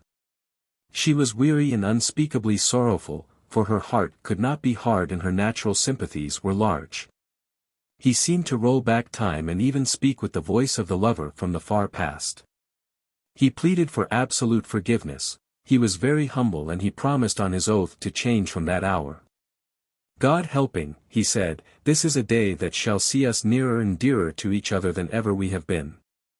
And I ask you to forgive, because I want you to do that before you see what I shall do, Marjorie, and not afterwards. Bear with me if you can a bit longer yet, trust the future till I show you what I'll make of it. She was glad enough to accept all that he said and to express regret for her own words. Let us forget for mercy's sake. Let us forget every syllable and go on with our lives, she said. Forget never, he answered, but go on with our lives we will. Watch me. She had it on her lips to add. And for Christ's sake, don't watch me. But she did not endanger the harmony now attained. She remembered how they had walked in this place as lovers, and she put her hand in his. Thus they went back silently together. Chapter 11. The offer of Oli. A position was defined and an understanding attained between husband and wife, while the unconscious party to their difficulties knew nothing. Thus Adam Winter, in absolute ignorance of the fact, stood upon the brink of events for which he was not responsible, his life being, as all lives, much at the mercy of his fellow creatures. Marjorie's pride kept her tongue still, for she would have endured anything rather than confess the truth. The truth not only stultified Jacob, but it would cast an unjust doubt upon herself if revealed to any other. She knew that many husbands had cause for jealousy and she guessed that, if she warned Winter of Jacob's weakness, he might, while certainly taking no blame upon himself, judge that no smoke existed without fire and imagine that, in some quarter, she had given Bulstone a real cause for his emotion. She valued the farmer's good opinion too highly to risk implanting any such suspicion in his mind. She saw no reason why she should not be fair to herself, and indeed little temptation to speak to anybody longer existed. She had accepted Jacob's apology and the promise of contrition, and since the latter presently took an active form, there rose in her a genuine thankfulness that the long-drawn horror was dispelled. She leapt to welcome the relief. She grew happier in the sensation of increasing resentment, that she should be called to endure his distrust, the sense of living under perpetual insult which she had indicated to him in her anger, died completely. Jacob himself made a supreme effort and performed actions that presented great difficulties to him. He ruminated for days in solitude and then took two steps, the one trivial, yet rich with satisfaction for Marjorie, the other momentous. He hesitated long concerning the latter, but opportunity for the first quickly offered and he took it. To the amazement of his family Bulstone announced a day of pleasuring, and it was not such a day as he sometimes planned, no picnic into the wastes of the moor, or other excursion, which meant little delight for anybody but himself and Anna. He proposed to take them all to Totnes races, a jollity beyond their utmost expectations. The youngsters were openly incredulous, only Marjorie understood and appreciated his sacrifice. The day passed without a cloud and, when night came, his wife thanked Jacob in words that repaid him well. "I'm not going to pretend to myself that you enjoyed it," she said, "and I know, with your nature, you couldn't, my dear. The trains were enough, without anything else. And yet I wouldn't have had you away, and I wouldn't have gone without you. But you've given a mint of pleasure to us all, and the children are grateful, and I'm more than grateful." "Let be," he said. "It was a well-spent day and I'm none the worse for it, if those I care most for are the better." But greater things were in his mind and, when the news came that Joseph Elvin was near his end, Bulstone took action. He hesitated long, for he looked ahead and told himself that the cost of failure would stir banked fires and waken evil fears he was fighting to destroy forever. He designed a great proposition and everything depended upon another. Immense good must result if the other could meet him, and a stroke precious for his peace be accomplished, but should his suggestion be opposed and declined, then more than passing disappointment would be the result.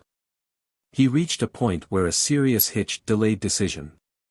The man he proposed to approach was Adam Winter, and now, laboring over every detail of the coming conversation, he tried to look at it from Adam's point of view. Immediately his mind was up in arms. Everything hinged on motive, and the great problem centered in Winter's attitude and Winter's secret opinions of what inspired the offer about to be made to him. Bulstone was almost minded to abandon his project after viewing it from this standpoint. For, though to any other man, his motive must be obvious enough and grounded in Jacob's own advantage, to this particular man it was possible it might appear in another light. For Jacob knew very little of Winter and he could not dismiss the weight of past prejudice. It seemed impossible that there had never been anything whatever on the other side, and that his own accumulated tortures and tribulations were all self-inflicted. Adam surely must have some shadowy inkling that he was not a favorite of Bulstone's, and his conscience must indicate the reason. Jacob had reached a point of self-deception from which it was impossible that he could regard Winter as absolutely innocent in thought. And that being so, might not the master of Shipley suspect something lay hidden under the problem to be presented and the offer to be made? Might he not, in truth, guess at the vital reason for Bulstone's approach? For some weeks Jacob delayed and wearied himself with this problem. Had he submitted it to Marjorie, she had instantly solved it, that he knew, and he knew how she would solve it. She would assure him that the last shadows still haunting his mind were unworthy of him and might well be dismissed. She would declare his suspicion absurd and reiterate her assurance that he was putting into the mind of Adam imaginary ideas which had never entered it. But along that road was danger and he had no desire to reveal thoughts that would check Marjorie's present happiness or suggest that he was going back on his word. She believed him purged. Then a new fear crowded down upon him. For Marjorie must presently hear of his offer to Adam, and how would she take it? If Winter might read into it an inner motive, how much more certainly would she do so? Again he hung fire, and then Joseph Elvin died and the need arose for decision. In the event of failure, he had already determined what he would do. Indeed the alternative entirely satisfied him, and so far as Oley Farm was concerned, he had very little real difficulty. All interested in the matter believed that he was going to allow Robert Elvin to succeed his father. If, therefore, Adam Winter declined his offer of Oley, which was the great step he designed to take, it would be handed to Robert, in whom Jacob felt complete trust. Now one decision solved the problem of Marjorie, if she and Adam were honest. Bulstone decided that none but Winter himself must know of the offer. Thus, if he declined it, nobody need be any the wiser, and things might take the course generally anticipated. From this point another move struck upon Jacob's mind, calculated still further to ensure secrecy so far as everybody but Adam was concerned. This came out when the men met on the evening of Joe Elvin's funeral. Winter, his aunt and many other neighbors, including the Huxhams, Jeremy and his wife, and the party from Red House, saw the dead man lowered into his grave, and by appointment on the same night, Jacob visited Shipley Farm to speak with Winter. He had determined to offer him Oley and make the way smooth, but he had also determined that the world must suppose the suggestion, if accepted, had come from Adam and not himself. He had everything at his finger ends, and had so ordered the matter that not Marjorie knew whither he was bound, when he left Red House after supper. Jacob felt confident that his proposals ought to be accepted, for Oley was a far stronger and larger farm than Shipley. Its ground was richer and cleaner, its flocks had direct access to some of the finest grazing on the moor. Moreover the house was bigger and better conditioned, while it stood nearer to Brent and the railway than Mr. Winter's present habitation. The men sat together and Jacob wasted no time. The vital points he anticipated. As for rent, he said, after detailing his suggestions, I should will that to be the same as you pay here, no more and no less. There are two conditions only, that you take on Bob Elvin, if he would like you to do so. And that you let it be understood that this suggestion came from you, not me.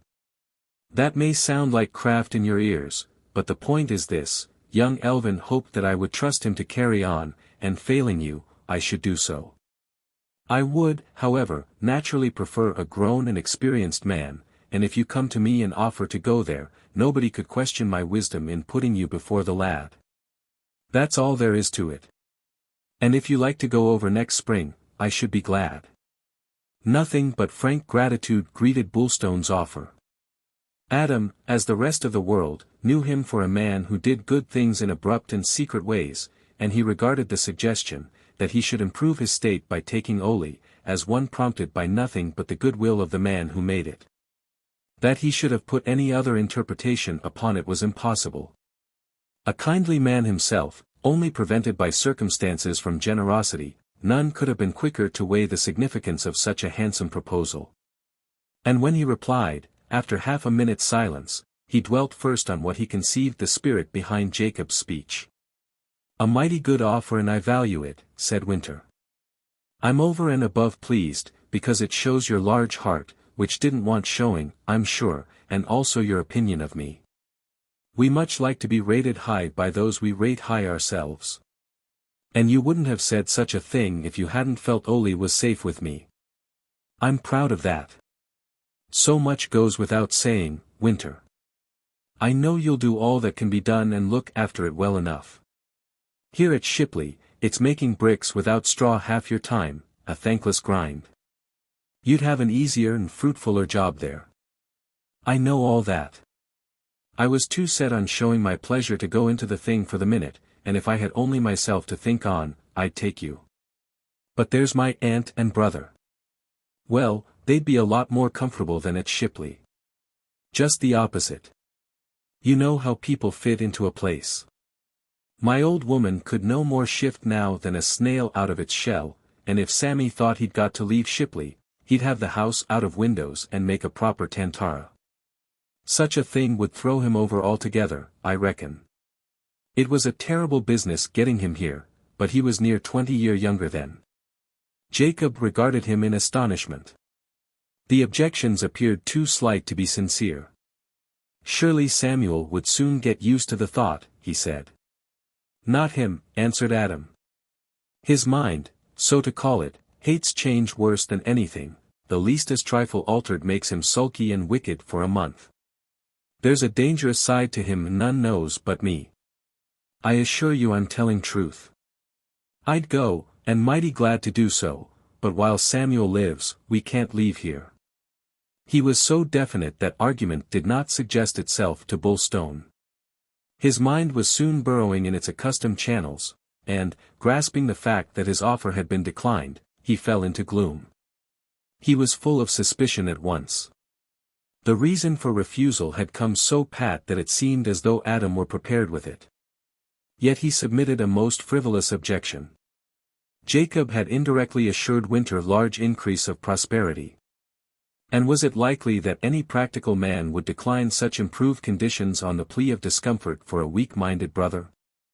Bullstone began to grow fresh doubts. It was clear that Adam had no mind to go beyond the immediate radius of Red House. Meantime Winter spoke and reiterated his gratification. I shall always remember it, he said, and I'd like to brag about it, if I didn't know you'd deny me. Besides you say it mustn't be known. To nobody, answered Jacob. If you've turned down the offer once for all, I can only say I'm sorry and a bit surprised, especially at the reason you give. Your aunt wouldn't have made much fuss if she knew you were a gainer, and your poor brother could have been managed, as you well know how to manage him. However, you say no, so Bob Elvin shall have it. But not a word about this to anybody whatever. I'll ask you to promise that, please. Of course. My word's given. Not to any of my people either. I quite understand, Bullstone. And may the chance offer for me to do you a good turn. I'd be glad to get it and take it. As for that, you've had your chance tonight, and won't take it, answered the other, rising. He refused a drink and went his way. The night was dark and he dawdled in thought on Shipley Bridge for a few moments with the din of the river in his ear and one white streak of the fall, like a ghost, flickering up and down in the blackness of the rocks beneath. He was disappointed. 1,000 doubts and dismays arose from this reverse. He worked himself into a turmoil before he reached home, and his native weakness, resolutely opposed of late, broke from restraint and moved along the old, tormenting ways. One fact dominated the situation. Winter would not go farther off, despite the immense advantages of so doing. It followed that to remain in reality represented for him still greater privileges. Jacob sank deeper and began to imagine maddening incidents as a result of this refusal. He saw Winter secretly relating this story to Marjorie. Perhaps she would laugh at it. Thus his own defeated plan liberated the old, insensate terrors and freed a force that threatened to destroy the fortifications he had lifted with such toil. The citadel was undefended again. Yet, after the first assault, he came in a measure back to his newer self and strove to convince his mind that Adam Winter had told the truth. He tried desperately hard to make himself believe it, and partially succeeded. Life at this season demanded much attention. Special work of preparation for a big dog show was in hand, and John Henry would soon leave his home for Bullstone Farm. Marjorie mourned the pending loss. "The house won't be the same without him," she said. But the boy comforted her. He was full of energy and hungry to begin serious work, where some day he would reign as master. "Don't you fret," he begged his mother. "I shall visit you of a Sunday, and I've promised grandmother to go into chapel very regular, so we shall meet there, if not here."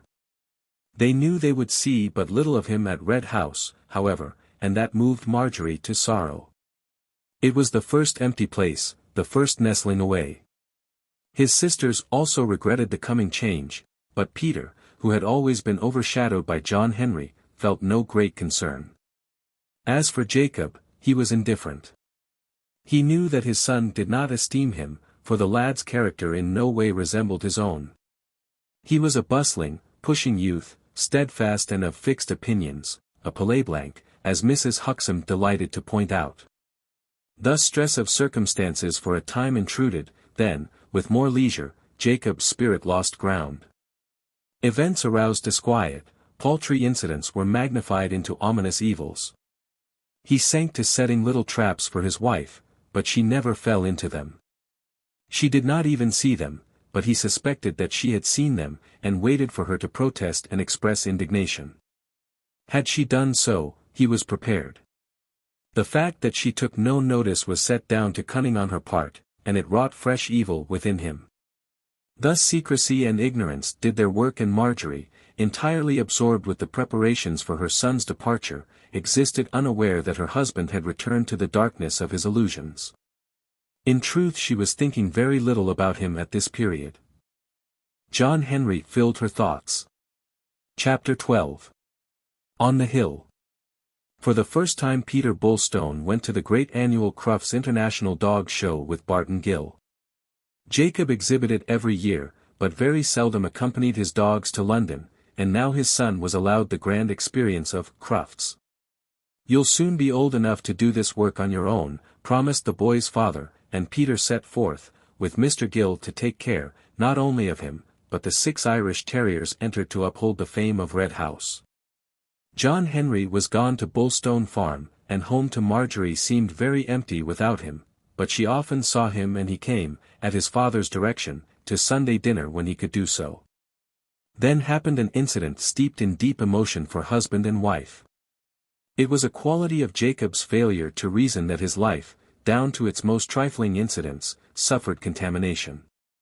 As existence, even to the least details, will wake the breath of creative imagination in an artist, so, where a passion has obtained complete mastery, no minute event of life but is unconsciously passed through the test of that noble, or vitiated, outlook on all things. The smallest action challenges the paramount emotion and is illuminated by that gracious, or evil, light. Thus, when Jacob Bullstone, upon a February day, saw Adam Winter strolling up the river valley with his gun on his shoulder, the sight set fire to thought as usual, and it did more. An appetite, stilled of late under press of normal life, had quickened after its rest. An ugly idea instantly moved in Bullstone's brain, and he resisted it, then it returned and he attended to it. His mind worked, until presently he told himself that the inspiration, suddenly flashed to him, was good rather than evil. It sprang adult and powerful. It did not grow. He had plunged into it almost before he knew it was upon him, and he had taken the first step before considering the last. He was swept away, and in 5 minutes the base thing had been done, for yielding to sudden, overpowering impulse, he acted. He returned from the kennels, told Marjorie that Adam Winter had gone up the valley to shoot snipe, and then, after a pause, declared his intention of visiting a friend at Brent.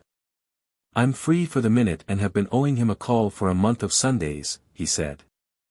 "I'll be back sometime, but you needn't expect me till you see me." He changed his coat and hat and left the house quickly. Then, before reaching Shipley Bridge, he turned right-handed up the hill, skirted the copse that crowned it and plunged into the shaggy pelt of the slopes behind Red House. Hence, himself unseen, he could observe the valley beneath him and the path that passed along beside the river. He moved fast and had soon reached his destination and thrown himself into a hollow over which stood a naked thorn. Here he was invisible, while his eyes commanded the vale beneath. He could see Winter beyond the river islets and mark his fox terrier working through the fallen brake and tangle, a white spot in the sear. Nothing else moved and he panted from his swift actions and watched the vale. Then shame rose, like a fog, and chilled the ferment of his mind. What had he done? Fired by opportunity, driven by awakened, raging lust of doubt, he had abandoned his rational purpose for the day and set another trap for Marjorie. What was he now doing? Having lied to her, he was spying upon her in cold blood. He revolted against the naked vileness of such a statement and sought to clothe it in sophistry, that it should be bearable. He assured himself that he did his wife no wrong, since she was ignorant of his action and must ever remain so if innocent. While, for himself, this test, painful though it was, might prove a godsend and reassure his mind and cleanse his doubts forever. If she did not come, a weight must roll off him and peace return.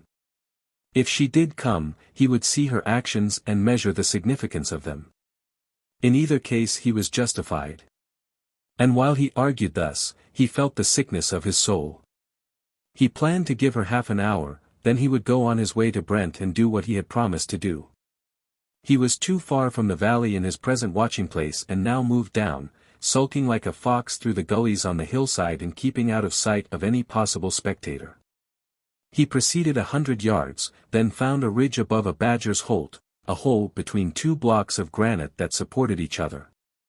He reflected with his eyes on the valley and each moment heartened him. He heard Winter's gun, the faint report of two barrels fired quickly one after the other, but Adam was now out of sight. That he should in reality be shooting was a good sign. He had evidently not taken the gun as a blind, with his thoughts elsewhere. Reason strove with Bullstone. Only 20 minutes remained and then he would be gone. From beneath the river lifted its murmur in the clear cold air. The low sun had already withdrawn behind the hills and the valley lay in shadow, while the sky above it was full of light. Jacob felt the contrast between this purine peace and his own spirit. Again and again he dragged out his watch and wished that time would hasten and liberate him. Before the end he had grown conscious of great evil within him and suffered despair under his weakness, the passing despair of a drunkard, or gambler. Then he heard a rustling and a trampling. His milch goats had wandered up a green lane in the hill, where grass extended through the banks of the fallen bracken. There were half a dozen of them and a kid or two. 7 minutes yet remained to complete the half hour and Bullstone was already preparing to be gone. Then he saw Marjorie. She entered the valley from a gate beyond the kennels and came forward. She wore a red woolen coat and a white sunbonnet. His eyes grew hot and he felt his heart beat so fast that a mist blurred the conspicuous vision below. For a few moments he lost her and rubbed his eyes. She did not reappear and he lay staring at the empty valley and hoping he had only seen a shadow conjured out of his own thoughts.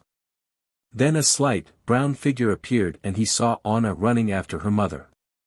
She, too, was lost and another moment later Jacob perceived his wife ascending the hill. She lifted her voice and he understood that she was only there to call in the goats. Thus he was thrown from one shock to another, now thankful that she did not come, now sickened before the sight of her, now again conscious that his fears were vain. Anna caught up with her mother and he heard their voices. Then, in the gust of a great relief, he was confronted with his own position. The goats were now above him, and in a few minutes Marjorie and his daughter would be at his elbow. On already ran forward, and it was too late to get away without being seen and recognized. He panted in agony, knowing what this must mean. Then he remembered that the presence of the child would at least create a respite. He turned and pretended to be examining the badger's burrow as Anna approached and saw him. "Father," she cried out, and then shouted to her mother. She ran into his arms, never stopping to wonder what had brought him here, and then Marjorie, who much wondered, joined them. She knew her husband's face exceeding well, and with a sinking heart read the truth. Yet before she spoke, she strove to banish her conviction. A man might change his mind, and many things were strange, even terrible, until one heard the explanation which banished both mystery and fear out of them. But Jacob was not a skilled liar, and he had no art to invent any plausible excuse. Indeed, he hardly tried, for he knew that his wife would understand. He said something about the badger, that had killed 4 hens and bitten their heads off a few days before, and declared that he had found its home. Anna was well satisfied and hoped the wicked badger would be punished for his crimes. While Marjorie fell in with the explanation, as long as the child was with them. Indeed, she said nothing, and, as Anna chattered and they rounded up the goats and brought them homeward, she asked herself what she should say. She was in no hurry. She saw clearly what had tempted Jacob to spy, and she knew that he must perceive the truth was not hidden from her. And yet she argued that, perhaps, he did not know that she knew. Marjorie asked herself which was the better of 2 courses open, to inquire, as though she had forgotten his mention of Adam Winter, what had really made her husband hide on the hill. Or to challenge him and reveal that she perceived he had set a trap for her and fallen into it himself. She was silent through the candlelight hours of that evening, and still silent when Avis and Anna had gone to bed and she sat alone with her husband. There came a deep yearning for confidence, for some wise and sympathetic ear into which she might pour her tribulation. From pain she passed into anger presently, and anger determined her future action. She felt the sting of this cruelty, and not guessing how opportunity had wakened Jacob's weakness, or that he had striven against a power beyond his strength to conquer, a natural indignation overwhelmed her. The futility and horror of such a life crowded down upon her soul, and it came with the more intensified forces because of late she had fancied an increase of frankness and understanding in Jacob. There had been no cloud for a long time, and he had retreated less often into the obscurity and aloofness of speech and mind that told of hidden troubles. But this outrageous act destroyed hope and swept away any belief in an increasing security. All was thrown down, and the man's deed revealed to her that still he could not trust, that he was even capable of telling her a falsehood in hope to catch her doing something he thought wrong. She asked herself how often he had already done this. She guessed that the watcher, whom she had hoped was gone forever, still spied upon her, that this was not the first time he had played with her honor thus. Therefore anger swept her, and there came a quick determination to pay her husband in his own measure heaped up. How often had he imposed a barrier of silence between them? How often had she not heard his voice addressed to her for the space of a long day? Now she would be silent, but her silence was edged with a subtler sharpness than his. He would indeed be dumb, save before the children. She was not dumb. She, instead, assumed a cheerful manner and spoke as usual of many things, only leaving the one thing untouched that she knew was tormenting his mind. She made no allusion to it, and when, alone with her, he braced himself to endure her reproaches and confess his fault with penitence, the opportunity was not granted. Then he felt driven to take the first step and abase his spirit before her. But he could not, and, while he turned sleepless in bed beside her, and she pretended to sleep, their secret thoughts pursued them. He began to think she was wise to abandon the incident, he praised her in his heart. He suspected that silence meant an angelic forgiveness. And then he tried to convince himself that, perhaps, after all, the matter had not deeply interested Marjorie. That she had not linked his return with any evil purpose, or even remembered that he had told her Winter was in the valley. He often changed his mind, as Marjorie knew, and though she must have guessed that the badger was an excuse, yet his real object had possibly not occurred to her at all.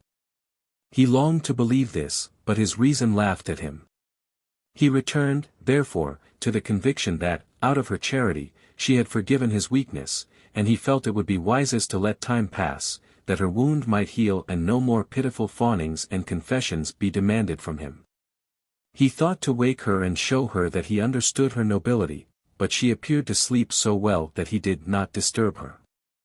And she, meantime, wondered in whom she might confide.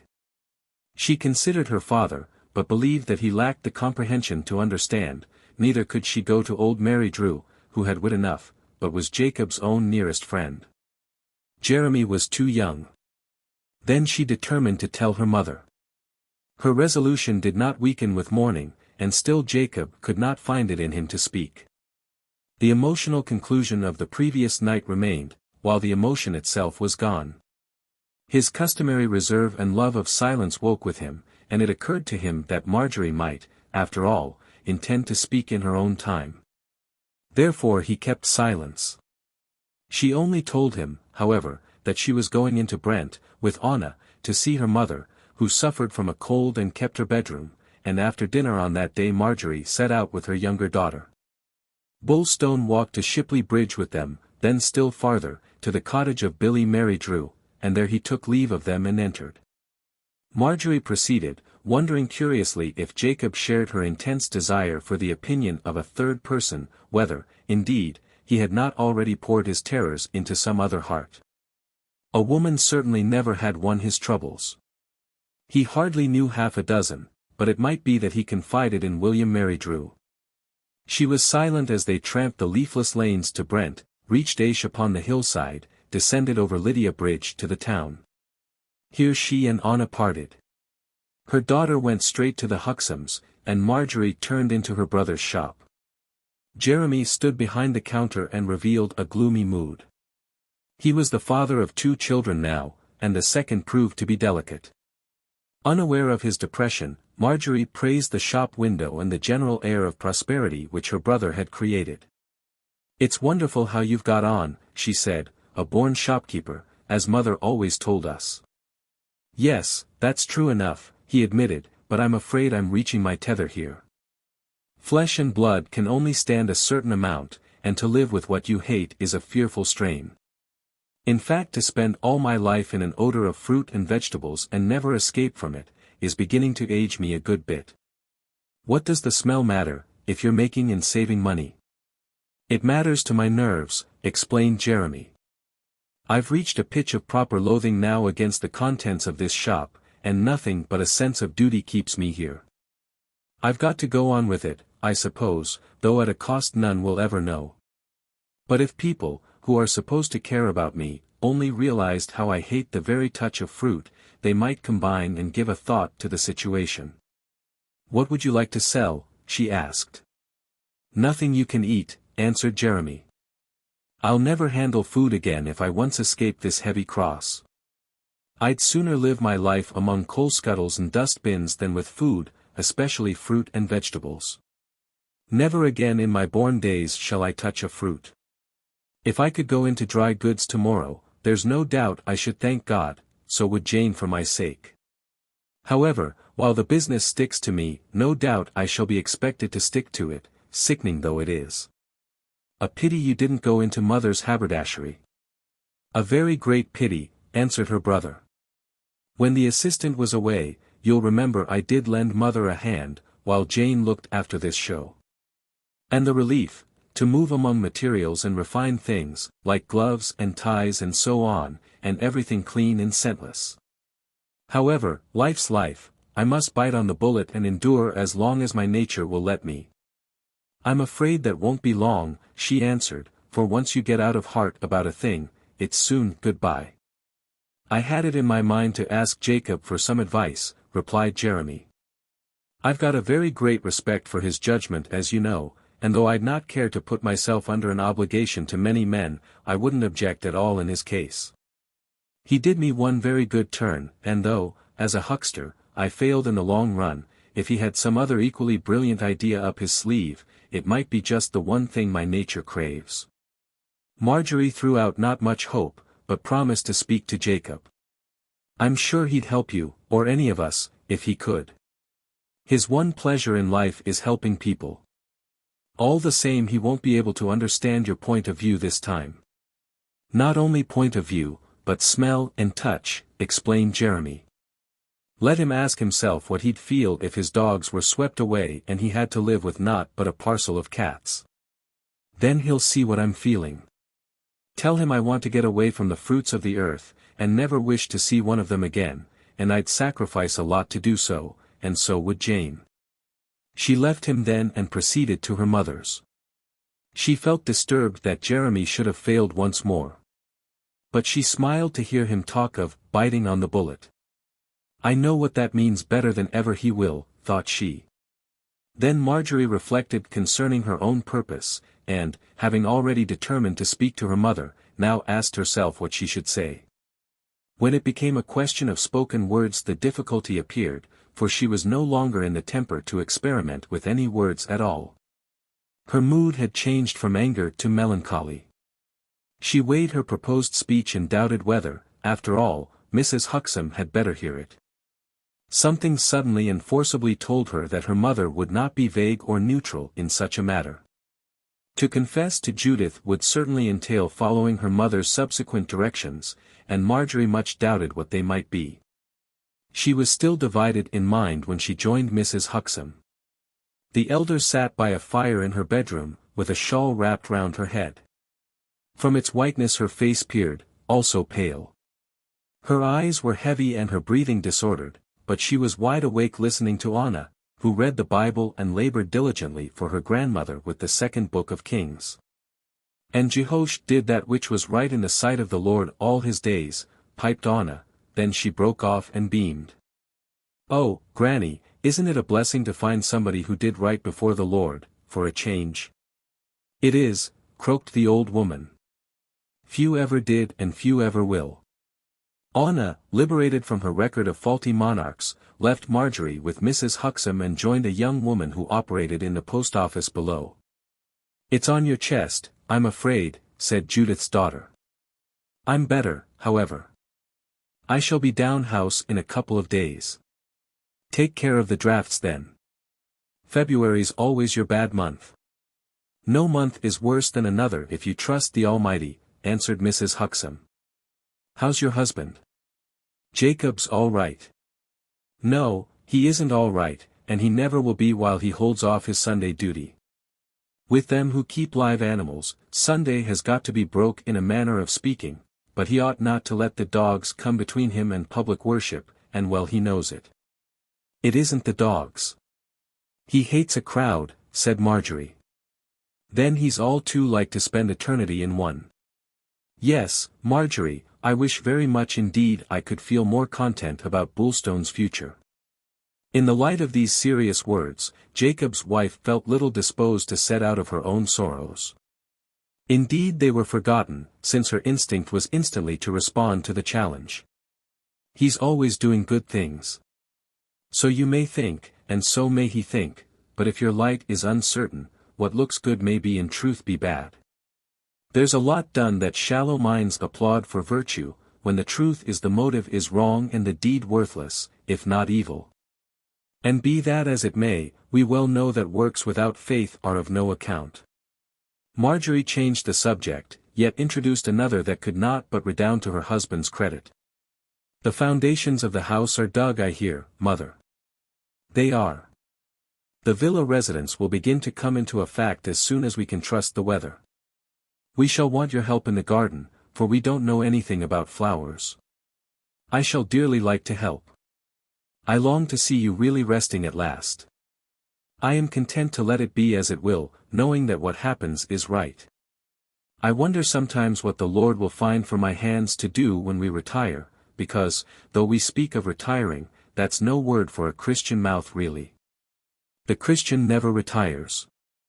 No, you'll never retire from doing good and helping the people to do good, I'm sure of that. Has Jeremy told you of his troubles? Me first, of course. I'm weighing them.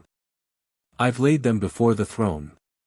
With Jeremy one has to remember that he was made, by his Creator's wish and will, a little different from everyday men. He's got great gifts, and though one could wish he'd been a Peléblanc, even to wish it is wrong. When he was here for a bit, while Miss Mason went into a nursing home, Jeremy delighted me. He belongs to the old generation of shop people and has got the touch, hands like a woman and a great power of letting a customer think he's having his own way, when in reality he is not. He hates the green stuff and fruit. He feels that he was intended for higher lines. I'm going to ask Jacob about him. Jacob would like to pleasure him again if he could. I hope so, I'm sure, Jeremy being your brother and my son. But I've got my ideas in that matter. Now you'd best to go home. The dark's coming down and I've talked enough. Would you like some of our goat's milk? It's wonderful rich in cream. It's often done me good. Yes, said Mrs. Huxham. I should like some of your goat's milk, if you can spare it. Marjorie and Anna set out for home, the child richer by a shilling from her grandfather. I cheered him up about grandmother, she said, because if she was very ill, she wouldn't have been so interested in the kings of Israel, would she? Her mother speculated with amusement on Mrs.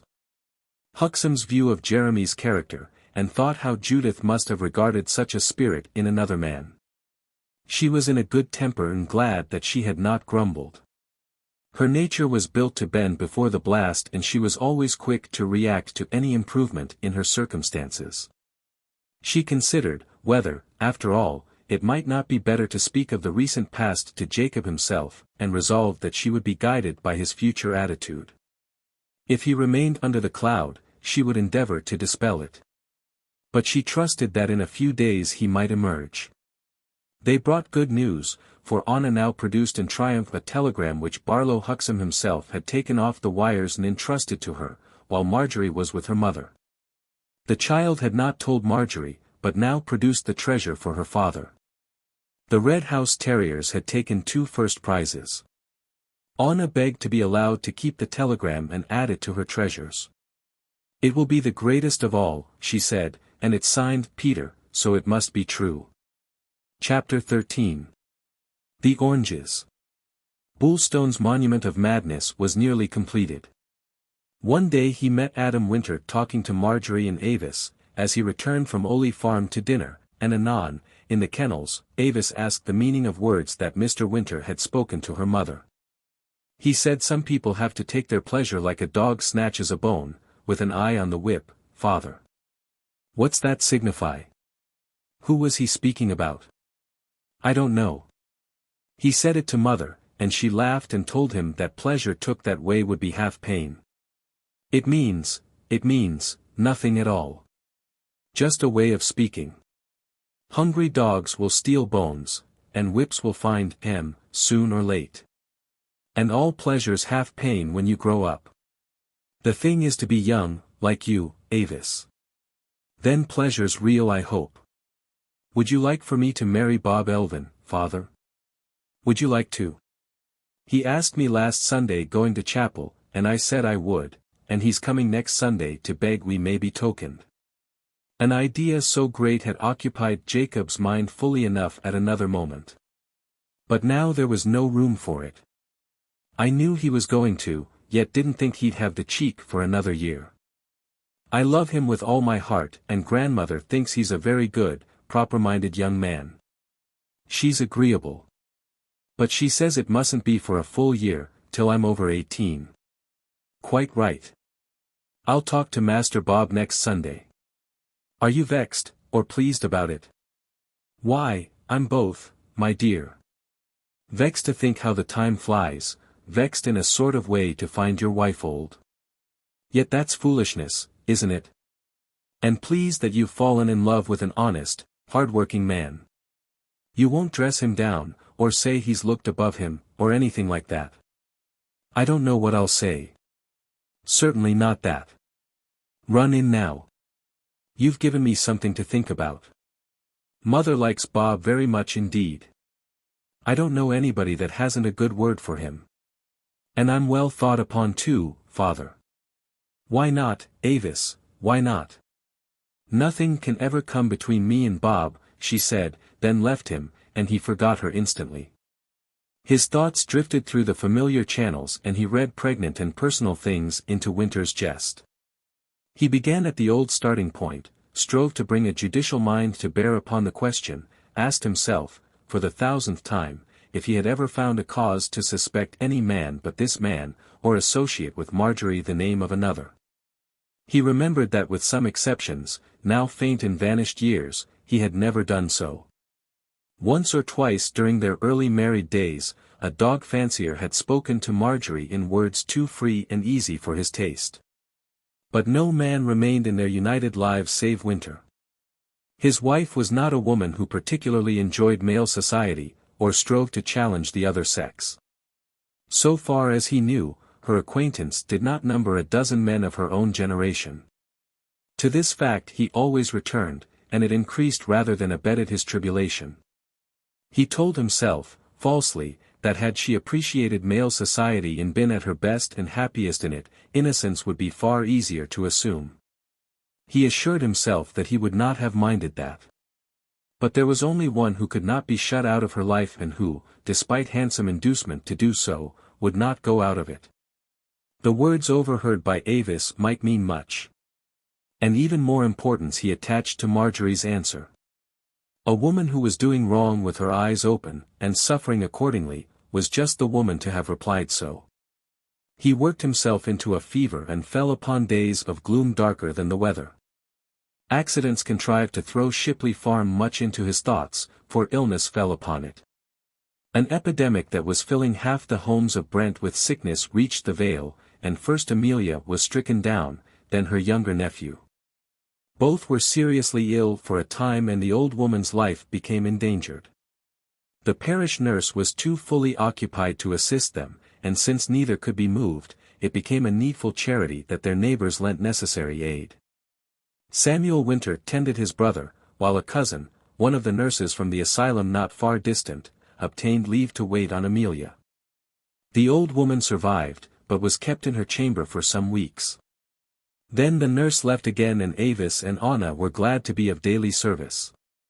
Adam also began to recover. Marjorie, however, so far as her husband knew, had not visited Shipley Farm during the progress of this misfortune.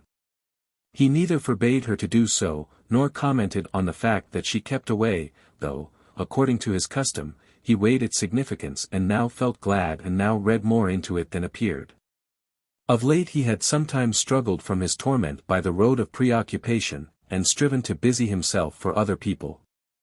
Opportunity did not lack, for the winter was long and hard, and there came a day when, out of goodwill alone, he set off to visit an old man, a friend of his dead father, who lived at Totnes and was reported in the extremity of need. Only the workhouse waited for him, nor did Bulstone know any means to avert this doom, since the ancient soul lived on after the world could offer no other place for him. But Jacob departed to inquire if anything might be done, and it was understood that he would stop at Brent on returning from Totnes, sup with his father-in-law, who desired to speak with him, and return at a late hour to Red House. The day was overclouded from the north and snow promised to fall ere long. Those who best understood the signs prophesied a stern spell, for frost had hardened the ground and the temperature kept very low. At noon the sun sometimes moistened the ice and thawed a little of the mud, then the frost returned as the light failed. Fruit growers welcomed the cold to hold back bud, but farmers, now beginning to expect their lambs, desired it not. As for Jacob, the weather braced him physically. He set off, took train to Totnes and presently found himself anticipated. The old man whom he had gone to cheer was stricken with illness and already comatose. He did not recognize Bulstone, and his visitor, glad rather than sorry that death had come to the rescue, retraced his way, being informed that money could not add to the dying man's comfort, or prolong his life. Having heard that oranges were a valuable fruit against the epidemic, he thought to take a dozen home and leave them at Shipley Farm. He debated this problem in the train on the way back to Brent, and argued long with himself as to the propriety of such a step. He found himself uncertain, yet the idea had thrust into his mind and he hesitated to dismiss it. He regretted having thought of it, then he grew impatient with himself and determined to follow the impulse. He told himself that, whatever value might be set upon his gift, his motive was one of pure kindness. Then he pictured Winter receiving the oranges and perhaps laughing in secret as he accepted them. Once more he determined not to take them, but pursued the subject, in his laborious fashion that ever magnified trifles, and again decided that he would do so. It was typical of his mind, at this season, that already it began to lose sense of proportion. And while he exaggerated every incident involving the inhabitants of Shipley Farm, upon other far more momentous matters, he decided instantly and not seldom more swiftly than sound judgment had warranted. He was impetuous when he might reasonably delay, and where no question really existed and the problem's solution mattered nothing, he would fret and exhaust himself. On reaching Brent he entered the shop of Jeremy Huxham to make his purchase.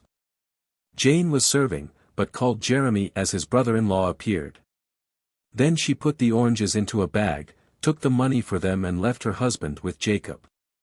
"I haven't forgot you are wishful to drop this," said the elder. "But shops are not in my line as you know, and it's a pity, if you ask me, that you can't stomach this work, especially as you've done so well at it." "I'm not going to throw up the sponge, be sure," promised Jeremy. "I shall fight on till the right occupation offers. But, if the inner nature turns and the gorge rises, then you may be sure you're not doing the work you were planned to do. However, I shall come to it. I always trust the future and I always trust my fellow man. I've been a square peg in a round hole all my life, Jacob, but after such an apprenticeship, I feel tolerable sure that the next billet will be the chosen one. Jane and I have shone through a fog ever since we have been married, you may say, but fog or not, we have shown our light and done our best, and my mother is as certain as I am myself that my gifts are only kept back. Haberdashery you're craving for, so Marjorie tells me. My natural bent I believe to be there, admitted Jeremy. Then look ahead and keep your mouth shut, advised his brother-in-law, who could see farther into the fortunes of other men than his own. Stop where you are, he continued, and leave the future to time. I should have thought you could see that the big chance is coming for yourself without any help. You're a deep one, murmured Jeremy, and what you see was also seen by another good friend, the best I've got in the world. I mean Jane, of course. She hinted in secret that when father and mother retire, it would be in the course of nature for me to go to the post office and take on the shop. But they haven't mentioned it and I'm far too delicate-minded to do so. Not that I couldn't rise to the post office as well as the business, I could, but I mustn't touch such a great subject yet. You needn't touch it. But stop whining over the smell of green stuff, and keep a stiff upper lip, and show yourself a good man of business and keen and capable at figures and so on. Then your parents will come to see for themselves you can fill their shoes presently, and very likely invite you to get well into the saddle with their help before they go. Jane's trustworthy and clever, and you're the prime favorite with your mother. She's a human being where you're concerned, and you know you'll win her right enough. And your father would far sooner pass the business over to you, and keep his hand on it, than sell. Jeremy brightened. He would, because then his occupation wouldn't be exactly gone, would it? He'd look after me, and it would take a considerable amount of his time, I dare say. Then he praised Jacob. You've got a business head without a doubt, he declared. It's a great thing to have an eye that pierces the future like yours. I have the habit of looking ahead also, but my future's never too clear to me. However, I've got undying hope. I beat you there. And if the chance offers with father some day, you might sound him, just in a vague and delicate way. It's high politics and I wouldn't trust myself, nor yet Jane, to breathe it. But it might very well come from you, I dare say. See what Marjorie thinks, I know my good's hers. Bulstone restrained a contempt for his brother-in-law, which he had always found compatible with good-natured regard, and promised to hold the matter in mind. I'm supping with them tonight by appointment, he said, and I'll get over there now, for the governor wants to see me, but I shan't mention these high matters yet a while.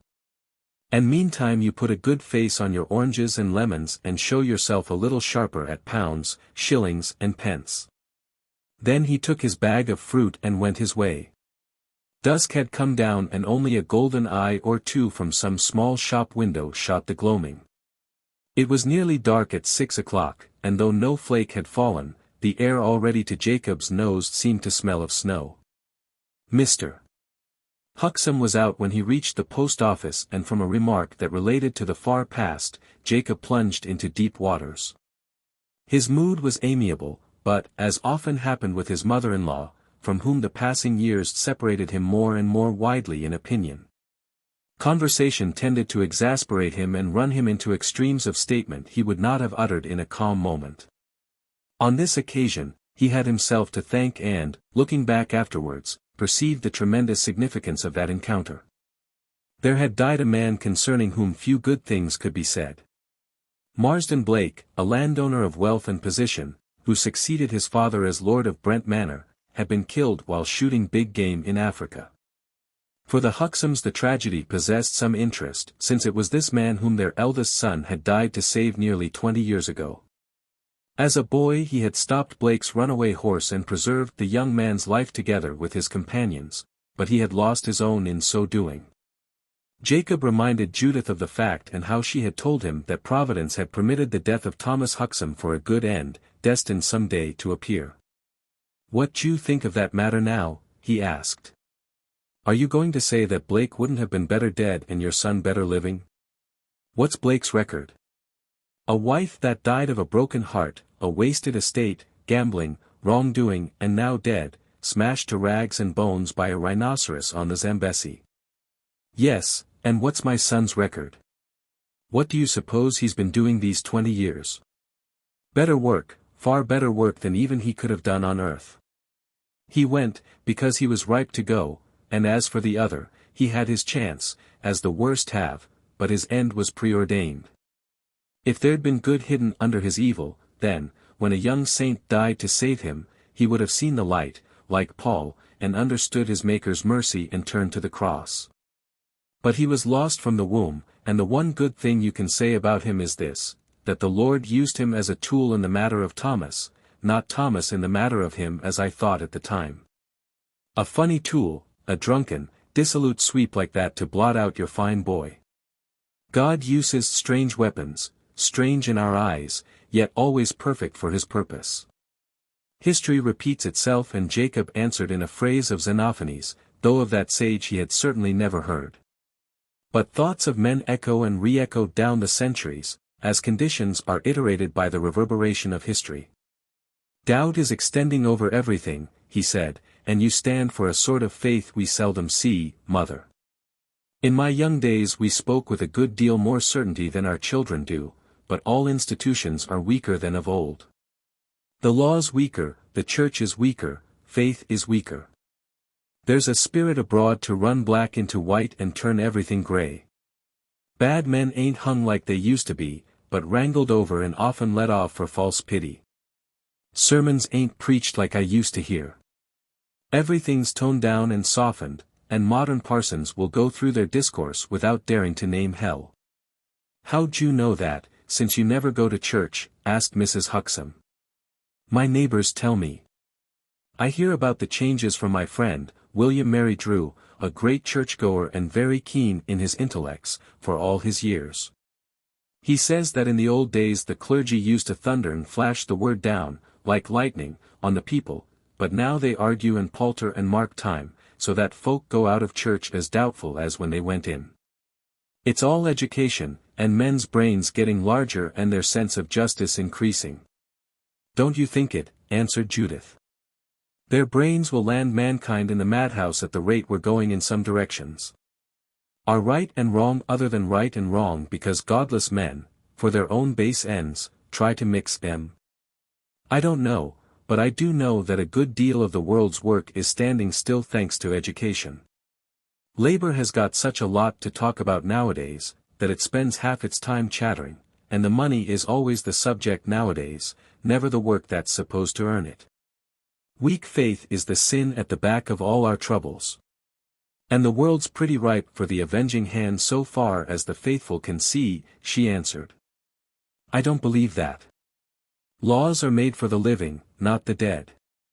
We labor too much under, not the avenging hand, but the dead hand. Everything changes, including our standards of faith and duty. I heard a chap say last week, a sober, decent man too, that life was quite difficult enough without being handicapped by the 10 Commandments. Of course he was joking, but you see the point. Mrs. Huxham did not see the point. She retorted sternly and told Jacob that he was little better than an atheist to question the enduring quality of inspiration. It's all of a piece, she continued. Man is losing sight of his maker at every turn in the road. We talk of Antichrist and don't see that Antichrist is already among us, netting souls by the 100,000. The abiding consciousness of the divine presence is lost, gone. This generation hardly knows the meaning of the words. And what follows? The men and women are false in wedlock, false in fatherhood and motherhood, false in business and false in faith. There are new, sham gods being lifted up, and you, my daughter's husband, are worshipping him with the rest. You pretend it isn't so, but your words condemn you. Jacob laughed, for he had thought long upon these things and slipped farther from his old guides than Mrs. Huxham knew. Consciousness of the divine presence a guarantee for honesty in business, he answered. Why, my dear woman, it isn't even a guarantee for honesty in the pulpit. How many of the parsons are honest, or dare to say what they know is the truth? And we laymen, look round. Take Ireland, 2 camps of men fighting like devils, with consciousness of the divine presence the bedrock of all their quarrels. And our so-called Christian government, what would become of that, if, for one sitting of Parliament, it put the divine presence before practical politics and diplomacy? No, no. Consciousness of the divine presence don't make men honest, I assure you, mother, not even such as say they believe in it. She glared at him and turned very white. God help your wife and children then, she said. If I had known you hid such poison as this in you, I'd sooner have seen Marjorie in her coffin then. Barlow Huxham came in and his wife left her sentence unfinished. We've all got a right to our opinions. Our conduct, not our words, will judge us, mother. Another lie, she answered, and rose and left them. Jacob expressed regrets and hoped that Barlow would make his peace. I let my tongue run, he confessed, but I didn't mean to vex her. Mr. Huxham, however, when he heard particulars, took rather a serious view of the controversy. I'm sorry you touched religion, he declared, because on that subject Judy's, however, I'll explain you were not in earnest and are properly contrite. But don't you put loose opinions into your children, because, if she caught a doubtful word in their mouths, there'd be a flare-up and harm done beyond mending. Their mother teaches them, not me. Anna's the only one who sets any value on me, answered Jacob. Mr. Huxham brought out the plans of the villa residence. I'm wishful for you to see the creation of the house, he said. Young Tremaine, of Exeter, drew it and I think well of it. I was hoping that you'd persuade Judy about the bathroom, but your light's out with her tonight I'm afraid. She says the Palais-Blancs, and the 12 Apostles, and a lot more celebrated people never had a bathroom, and therefore it's a vanity and vexation. But I argue that such an invention stands well inside Christianity, for there's no word against cleaning yourself in style and comfort. The world won't stand still. That's what your wife is so angry about, answered Jacob. She thinks that if your faith is sound, you ought to stand still, no matter what cry goes up to get a move on and take the iron hand of worn-out uses off the people. We rot under festering laws that the church won't lift, for faith, and the state won't touch, for dirty policy. You stand out for your bathroom. It's part of every modern villa residence and must go in, I reckon. Though whether I shall have the pluck to use it, time will show. Judy would expect me to be struck dead by lightning, still the opportunity may come, and the younger generation will prove there's no danger. That's one thing education have done anyway, the people wash a lot more than in my youth, but Judy always says it's too fatal easy to cleanse the outside of the platter. Bullstone praised the plans of the house and looked forward to visiting the site at a later date. There'll be no building for a minute, he said, for we're in for a real pinch of winter. However, I'm never feared of February cold. The snow has begun, answered Barlow. Then I'll get home and not sup with you, for that reason and another. I mustn't anger Mrs. Huxham any more today. Better you tell her I've gone home, with my tail between my legs. But hope to make my peace next time we meet.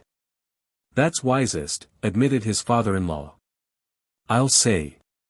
You're terrible chap fallen and didn't mean a word of it, just some nonsense you heard in the train, eh? All well at Red House?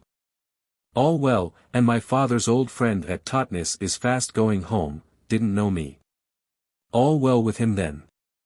Jacob left the post office without seeing his mother-in-law again.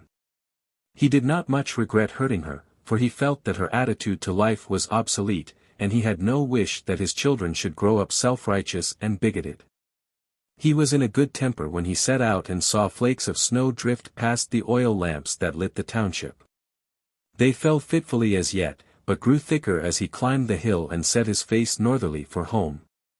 He was comfortable and warm, for he had drunk before leaving Brent. His old teetotal habit had been of late years abandoned and he took spirits after his day's work. The night was very dark and he felt glad to have escaped supper at Brent. The Red House supper was taken about 9 o'clock, and he would now be home before that hour. At Shipley he turned into the farm gate, where a powder of snow already whitened the earth. No light shone from the ground floor of the farmhouse, but a dull red glow outlined one bedroom window, while the others remained in darkness. The door was closed, but knowing that Miss Winter still kept her room and slept much, Jacob did not knock. Instead he lifted the latch quietly and entered the kitchen, which opened down a passageway behind the parlor. The place was empty. A candle burned low on the table and beside it stood a jelly in a pudding basin. A peat fire was sinking on the hearth. Bullstone set down his oranges, and proceeded to leave as quietly as he had come. He was already in the stone-paved passage at the foot of a little stair, when voices from above arrested him. He heard his wife and Adam Winter. Each spoke once, and in the silence he marked every syllable. "Quick, quick, there's a dear," exclaimed the woman. "Come, then, come," said the man. Then he heard Marjorie laugh. Within 5 seconds the thing had happened, and for another 5 he stood without moving, without breathing. Then he turned to rush up the stairs, but he did not.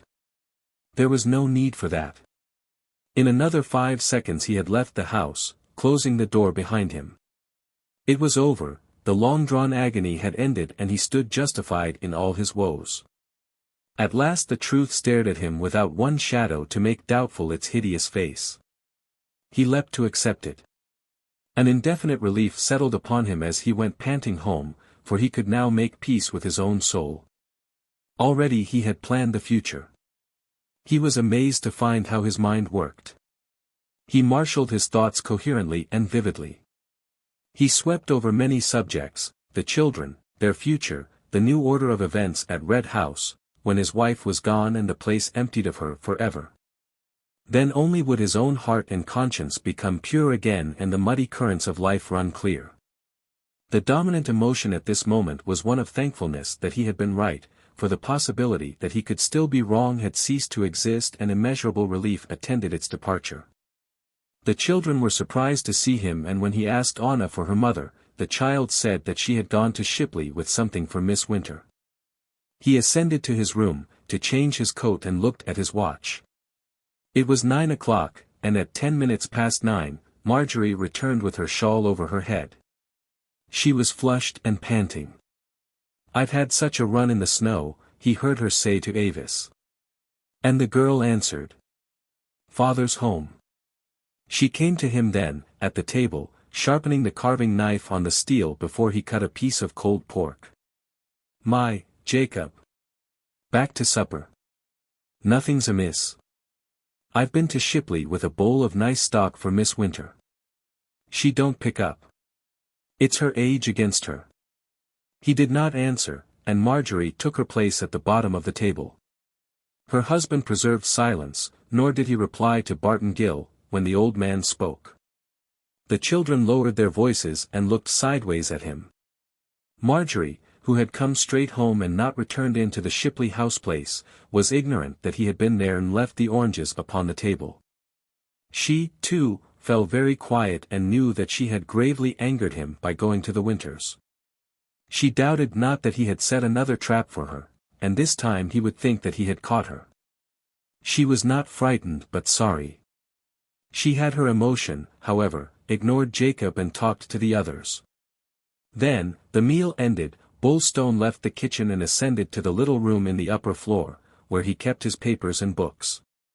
He did not reappear until Avis, Anna and Peter had gone to bed.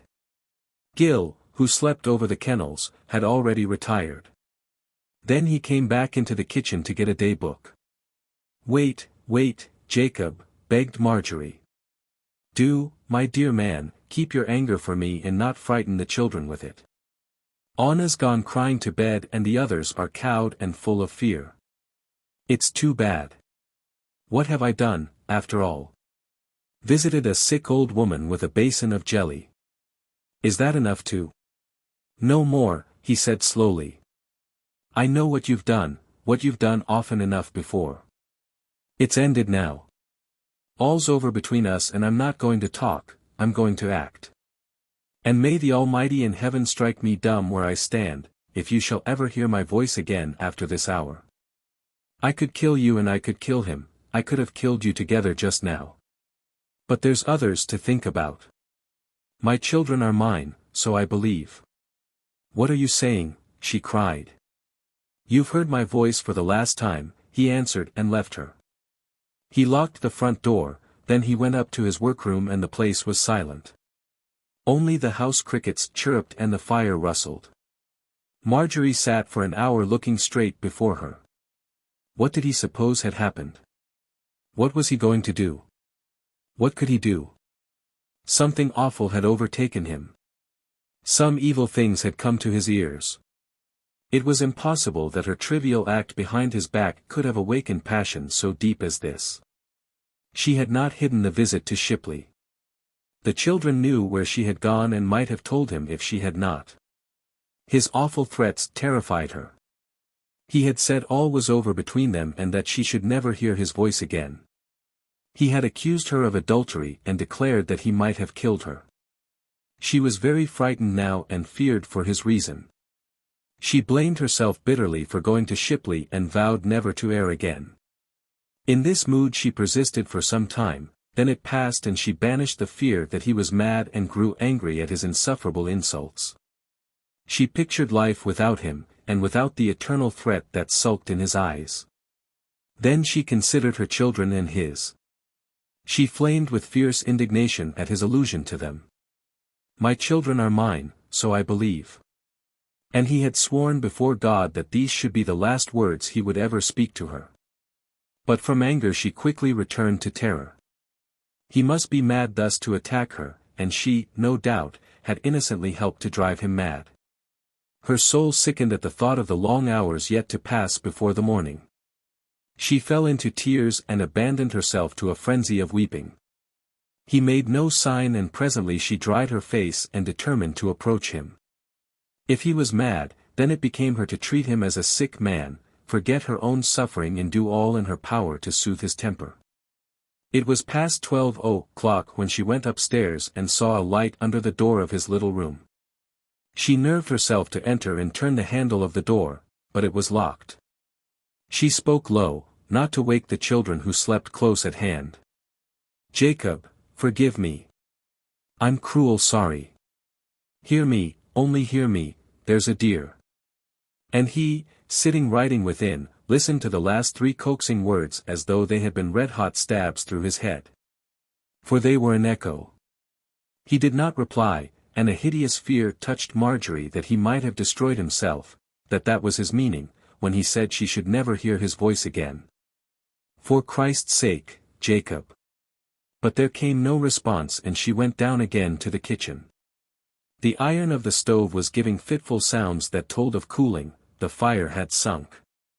She looked out, to see that the snow had ceased to fall and stars shone through thin clouds. The crickets had left off chirping and night hung dead and heavy. She huddled up in front of the fire and her terror increased. Then that happened to lessen it. She heard her husband push back his chair and move. Once more, an hour later, she ascended, knocked at his door and spoke to him, but he did not reply. "May I be judged by my fellow creatures and condemned if I have ever done you wrong in word or thought or deed, Jacob," she said at last. Still he made no answer and she went downstairs again. He had heard and reflected how soon that would happen she professed to desire. Her fellow creatures should judge between them quickly enough.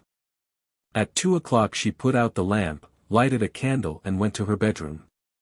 She crept up very quietly, so that he should not hear her, but listened again at his door. He was breathing heavily and muttering in his dreams. She had heard his voice again. But it sounded strange and far off, touched to an unfamiliar tone, as sleeping voices are. She put out her candle and looked in upon her children. Avis and Anna were both in deep slumber. They had pulled up their blind, as they were wont to do, and put out a saucer of milk and jam, to freeze and make a dainty for the morning. Peter's room was on the other side of the passage. He, too, slept soundly with a book beside him. She entered her own room shivering with the cold and feeling physically hungry. But she did not descend again. She went to bed and shivered still, missing the great, sanguine body that was wont to keep her slight figure warm. Again she cried till her pillow was wet and cold, and she longed that when she slept she might never wake again. Dawn was grey and the hour for rising had come before she grew unconscious. Chapter 14. End of a Home. That night, while Marjorie had sat below and from time to time strove to reach him, Jacob Bulstone occupied many hours with writing. He had set down the web of testimony woven over many years, the long horror of suspicion, now culminated in proof irrefragable. Scene by scene, incident by incident, his remorseless memory gathered every thread of the pitiful fabric. It seemed that a stage was lighted within his brain, whereon act succeeded after act of his married life. It did not surprise him that the narrative presented itself in such orderly sequence, for all had long been printed upon the pages of his mind, and, looking back, one fact alone astonished him, that he should have patiently endured his dishonor until the final climax. From his own standpoint, the account, as he set it down, appeared lucid and trustworthy. A stranger, reading it without bias or other knowledge, had been convinced of its reality. By 1,000 touches truth seemed to stand confessed. That another story as good, in contravention of Bulstone's statement, could be created out of the same material he did not imagine. Jacob wrote quite calmly, only holding his pen when his wife came, to break the silence with entreaty. Then after she had gone he proceeded, and not until the work was done did nature demand rest. He fell asleep, indeed, a few moments after he had ceased to write. The compilation acted like an anodyne. The mechanical work of setting all down calmed him, and at the finish he lay back in his chair and slumbered heavily. At dawn he awoke, and about the hour when Marjorie began to sleep, he rose, made a packet of his papers, put on his coat and boots and went downstairs. It was too early to pursue his purpose, but he would not loiter and, as the maid appeared to open the house and light the fire, Jacob set out for Brent, leaving no message behind him. Not much snow had fallen and the sky was white and clear. He began to collect his thoughts and found that they persistently ran on into the future, after what he now planned to do should be done. He was busy thus when an incident brought him back to the present and loosened passion. Adam Winter was astir, sweeping the snow away from his outer gate. He saw Bulstone, flung down his broom and came out to intercept him. His smiling face sent the blood through the other's head and Jacob trembled with rage as the smaller man came to him. "Got to thank you for thiccy, brave fruit last night I expect. Like you to leave it Ann." The other roared. "It's over, it's done, you goddamned scoundrel, all's done, all's known." Adam stared, and then a heavy fist smashed into his face and Jacob's other hand was swung to the side of his head. He reeled. His hat flew off, half blind and groping, with his arms thrust before him, he fell. He lifted himself to his knees, but dropped again, giddy and scarcely conscious. He supposed that he confronted a madman, for there existed no shadow of meaning to him in this assault. He had once or twice seen his brother suffer from like paroxysms. Man, that's bad," he said gently, with one hand to his head, the other supporting him. "That's a wicked thing to do, master, and you'll be sorry for it." Bullstone was gone. His fury sped him on his way, and not until he had breasted a hill did he slow down and his mind grow calmer. For some time he rejoiced at what he had done, then he began to be sorry for it. Often enough he had been tempted to physical violence against Winter, once or twice he had felt a gathering lust to do violence to Marjorie, but he had escaped the peril until this moment. Now ill chance had thrust his enemy upon him at an hour when self-control was impossible.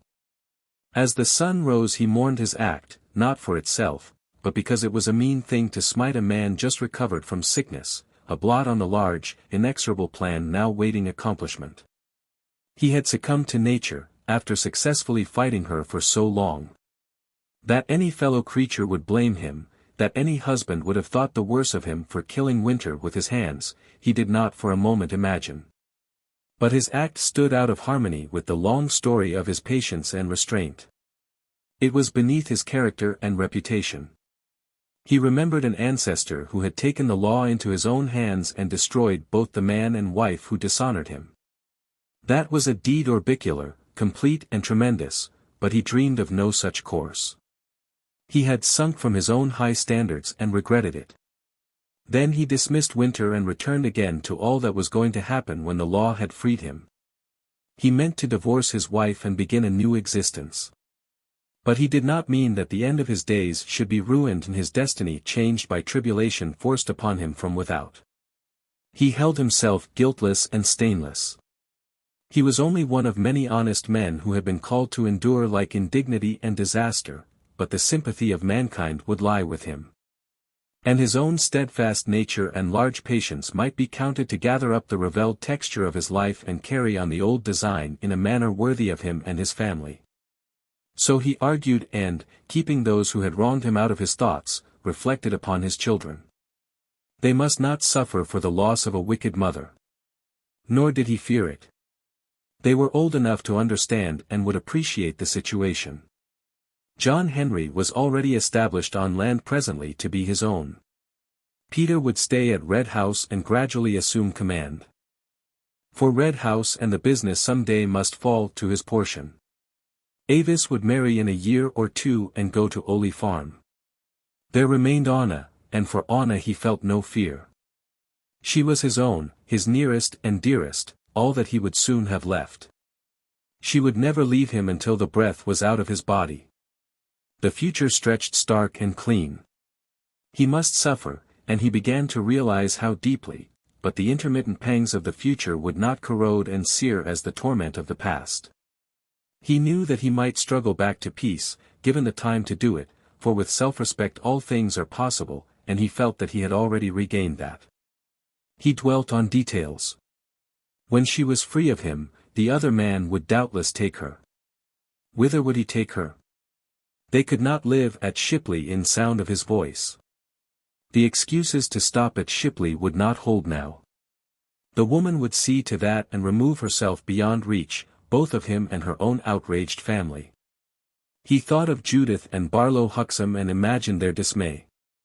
And meantime, with the snow blink on one side of their faces and the firelight on the other, Marjorie and her children sat at breakfast.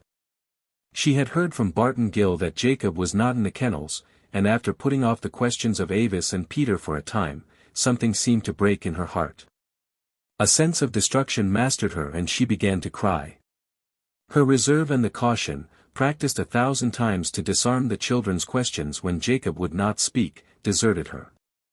She was indifferent and could no longer pretend anything after the events of the previous night. She was also physically exhausted and had no wits longer to parry the youthful attack.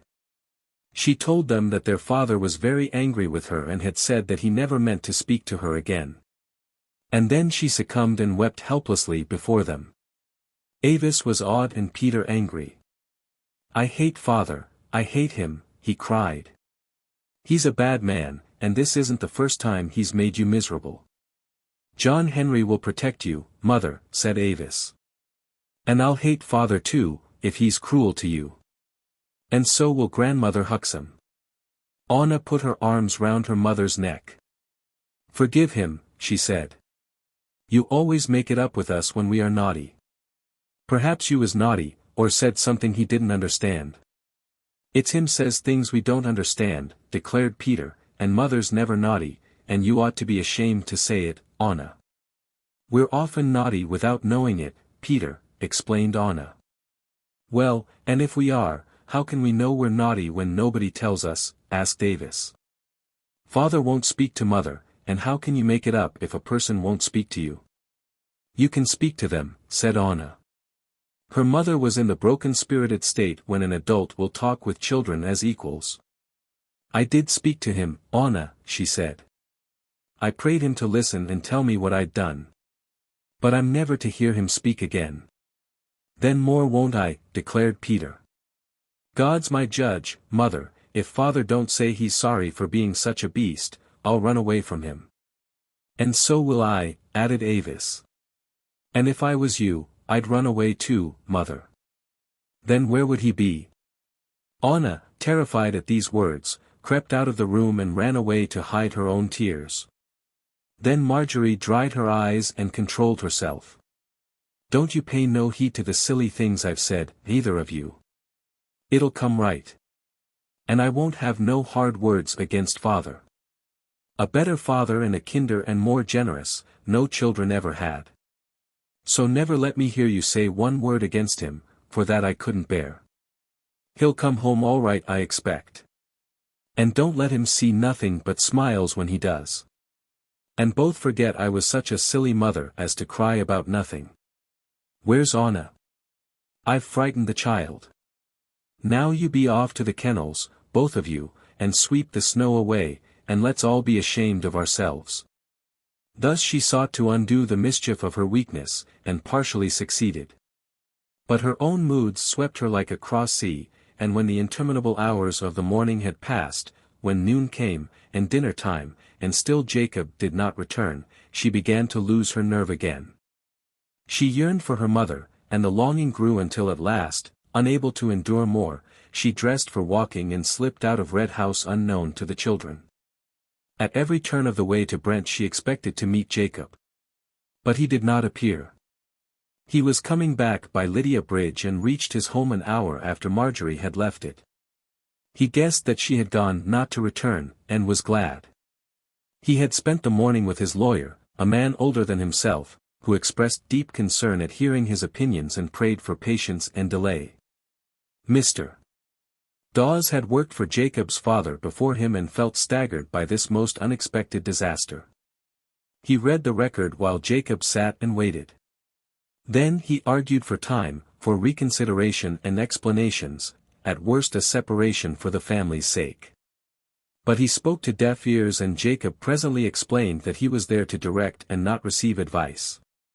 The lawyer's talk appeared worse than vain from his standpoint, for all was already accomplished and only the details remained. His evidence assured the sequel. The incredulity of Mr. Dawes made Bulstone impatient and the lawyer's lamentations he nipped in the bud. He left explicit directions to institute proceedings for divorce against his wife and cited Adam Winter as correspondent. Once more Mr. Dawes protested at the absurdity of the situation. Against Adam no whisper had ever been heard. He enjoyed a reputation for plain dealing and stood well among the chosen few. But Jacob declined argument. I'm here to issue orders, he said, and you're here to carry them out.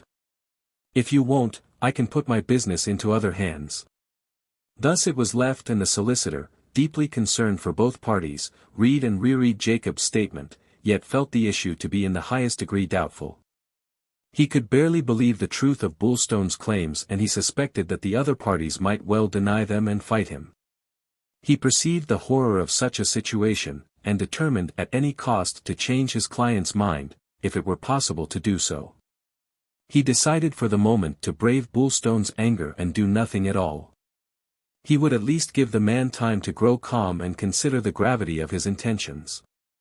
As yet Jacob was far from calm, he stood too near the evidence of his own senses, and Mr. Dawes perceived that he was beyond reason for the moment. He left it and only hoped that Bulstone would not throw down his challenge, and so drive his wife from him forever. But this climax was reached before the end of that day.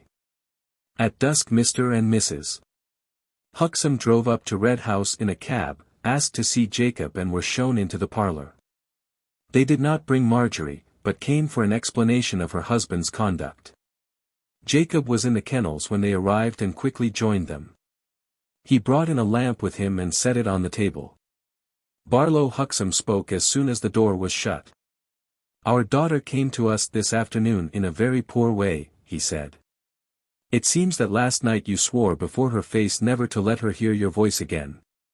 You kept your word today and went to Brent this morning and didn't return. She waited until far beyond forenoon and then came to us. If you can explain this in a manner to satisfy me and my wife, I'll be glad, because on the face of it, it looks as if you took leave of your senses, Jacob." "I've taken leave of my honor, that's all," answered Bulstone. "Or it would be truer to say that my honor has been stolen from me by my wife. You understand what I mean, no doubt. I've got proof positive and shall act accordingly. I'm sorry for you too. Good God! You stand there and dare to say and think that Marjorie's not faithful to you. Saying and thinking matter nothing now. I've said too little, Barlow Huxham, and I've thought too much. Now I know. It's in my lawyer's hands, Mr. Dawes, and you'll hear from him, if you're going to stand for your daughter." "Let's be clear," answered Huxham, who was now very angry. "Let's get to the bottom of this, before we see you for the last time, I hope. What shall we hear from Mr. Dawes?" "You'll hear that I'm going to divorce my wife for her adulteries, that's what you'll hear. You dare to stand there before me and tell that damnable lie. Marjorie! And you've lived with her for near 20 years and can think it. What filth are you made of? What poisonous, beastly stuff has got into you? Her, the clean, pure thing, with naught but honest blood in her veins and honest thoughts in her mind. Her, adultery, you're a madman." "You'd better go," answered Bulstone quietly. "If she doesn't own it, so much the worse. There's no defense for either of them. I'm not mad, though my Maker knows I've endured enough to make me. I want to hear nothing about her, or him. I want to be free, and I mean to be free." Then Judith Huxham spoke. She had been sitting motionless while her husband walked up and down the room. She had turned very pale, when Jacob stated his determination, and she had put her hand up to her breast and kept it there. She was quite collected and showed no emotion. "And who is the man, Jacob Bulstone?" she asked. "Adam Winter is her paramour. That godly, steadfast creature." Barlow spoke and bade his wife rise and accompany him. "We'll be gone. This must be answered by others than us," he said. But Mrs. Huxham did not move. A strange expression was in her face. She looked coldly and curiously at Jacob. Then a faint flush lightened her pallor. "The mills of God grind slow but exceeding sure," she said. "I understand. I know what's happened now, and you'll know presently. 18 and more years ago I came into this room for the first time, and I saw a sight that shook me to the roots of my being. I saw that you'd flung another book to lie on the Bible. Looking back, I've often wondered why I didn't stop your marriage with our daughter on that. But the Lord chose that things should go on, and they went on. And He was looking ahead to this. And, in His mercy, He showed me yesterday that nothing better than this could have happened. He showed me yesterday, when you spoke blasphemies in my ears, that it was time Marjorie left you if she was to save her soul. So I'm not surprised at what you've told me tonight. This is all God's plan. He chooses strange tools to do His work, as you said yesterday, and He's chose you yourself and no other, to part you from your wife. You understand that, don't you? It ain't Adam Winter, or any other man, that's come between you and the mother of your children. It's yourself, led to it by an outraged God. You are one of the doomed and always was, as I've known too well these many days, though, Christian-like, I hoped and prayed for you. But the Lord knew, and He's took our child from the evil to come and, hear this, He'll take your children from the evil to come also. There must be offenses, Jacob Bullstone, but woe, woe to them that bring them. Our child shall hear your voice no more as you have sworn, and neither shall you hear her voice, nor see her again, nor yet her shadow. If you'd been a saint till now, this piece of work would have damned you, and henceforth you'll go the scorn of every self-respecting woman and the hate of every man. And you'll call on the hills to cover you, but they won't. She got up and looked at her husband. Now we can go, she said.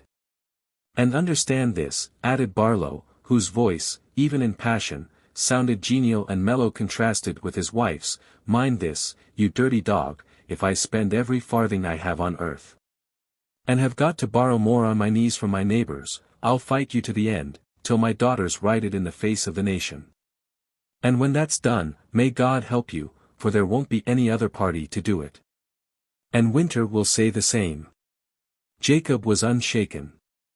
The spoken word remains, he answered, and the long story remains, every item, stamped in my brain for eternity. They may lie, but justice is justice.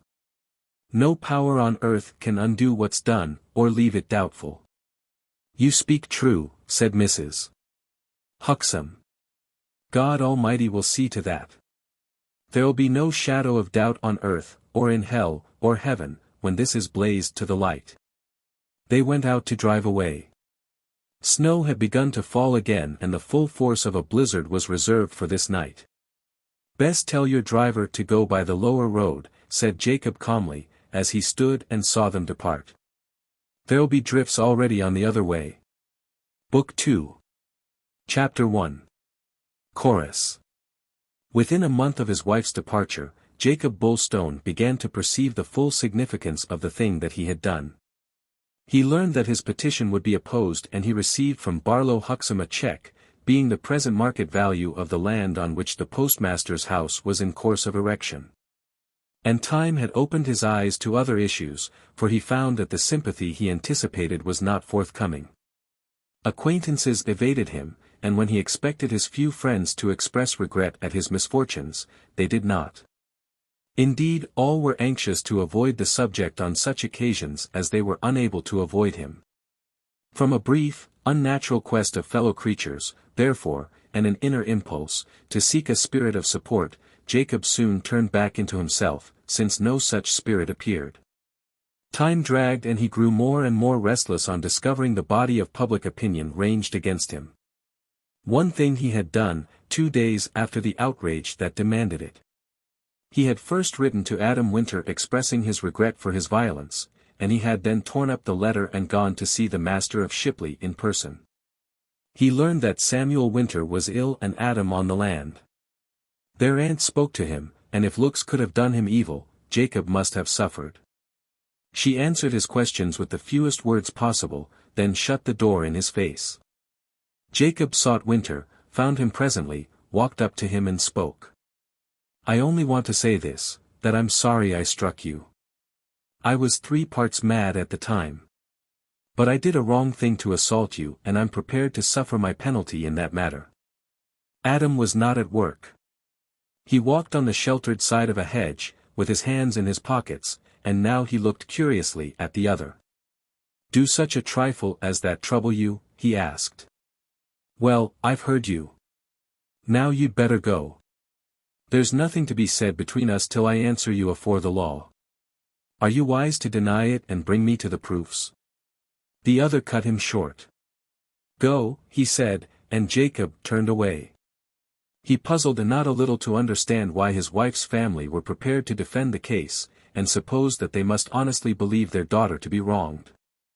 He explained this on the assumption that appearances set against the likelihood of such an offense, and they knew not that the final evidence was in his own possession.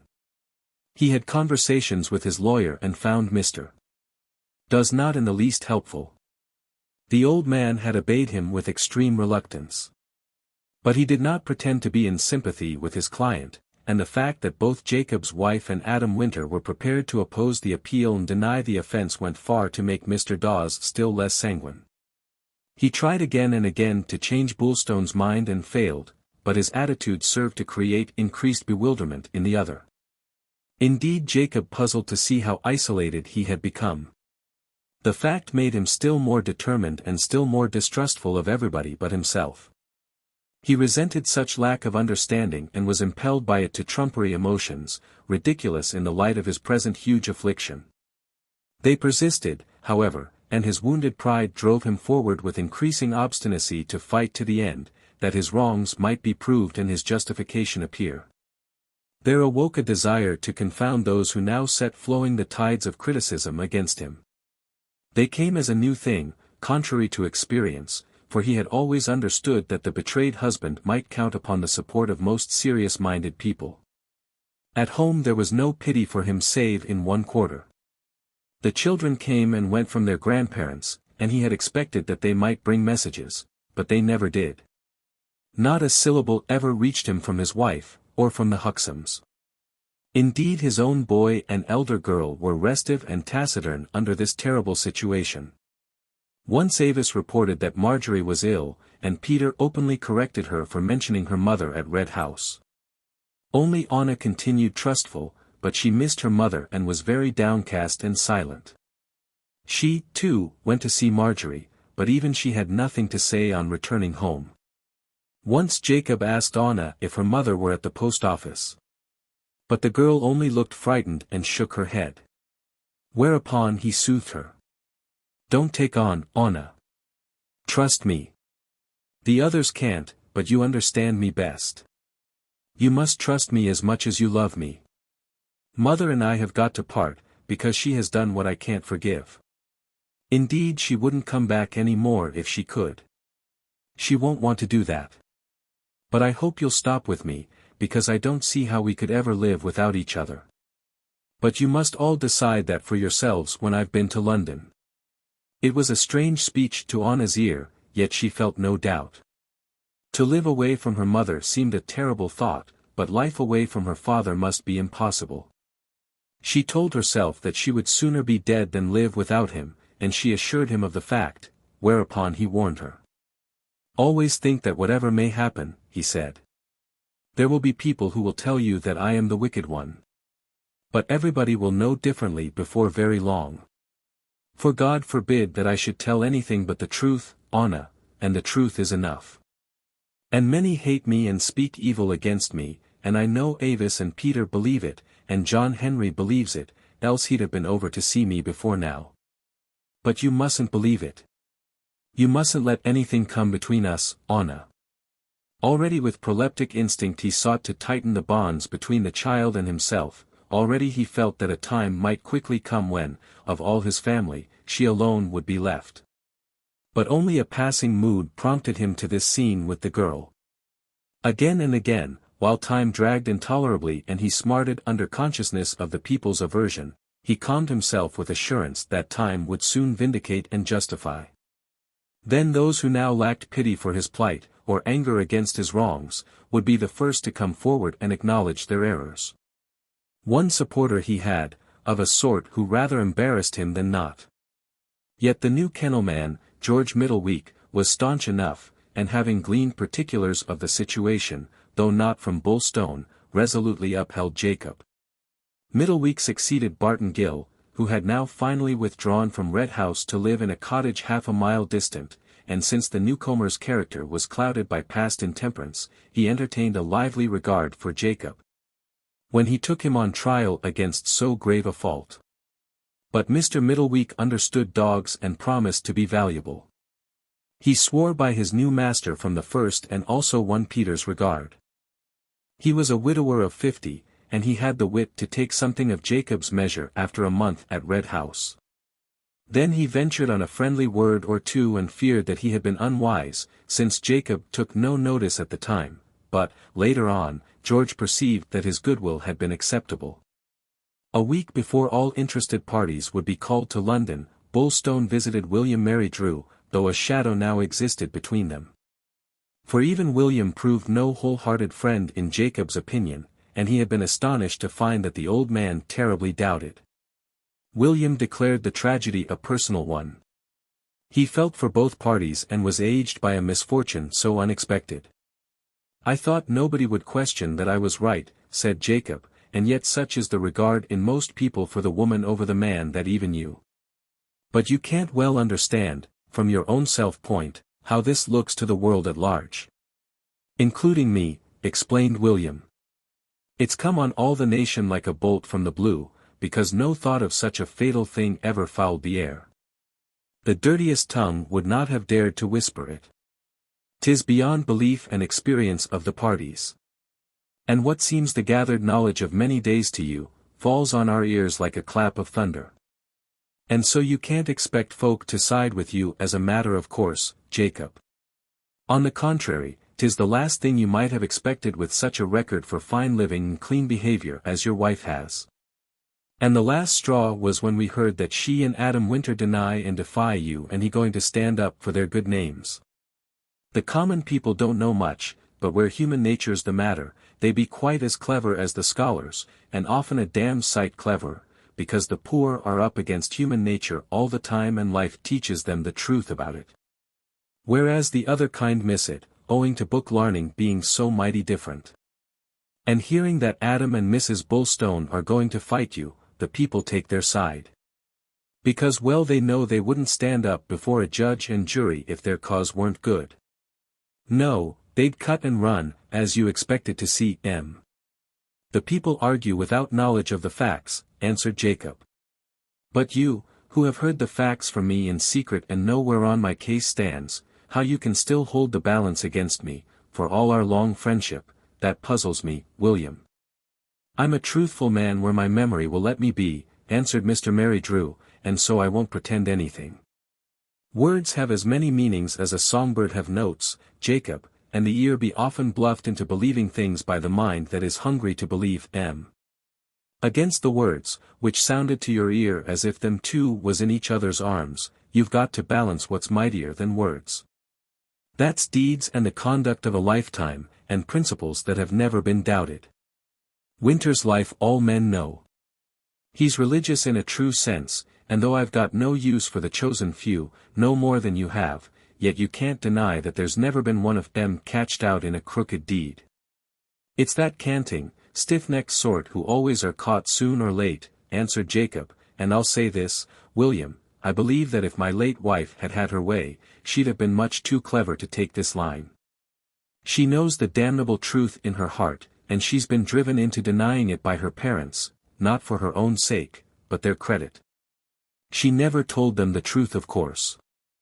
And if she had, seeing there are no witnesses that I can call, they'd deny it." But Billy shook his head. "Mrs. Huxham wouldn't have made her husband fight for a lie. She believes that her daughter is a wronged woman, and she'll be true to her rooted faith, that this has happened for good by the will of God.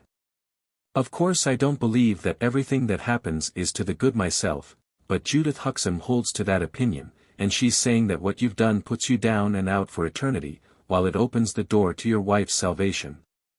Which you were making doubtful. You'll find that this dreadful job won't shake her in her opinion, that God's behind all, and the upshot won't shake you in your opinion, that God have nothing to do with our disasters, beyond building us in a pattern that's bound to breed. You and me agree that the evil that matters to us comes from within, so there you are. And the pity is that the evil we breed can't stop with us, but must pour over for other people. And that again shows it isn't only the evil we breed from within matters, because we be all called upon to suffer, more or less, from the evil that others breed. In fact, 'tis a very pitiful come along of it every way, and I wish to God I'd gone to my rest afore it happened." Thus William discoursed, but he did not depress his hearer.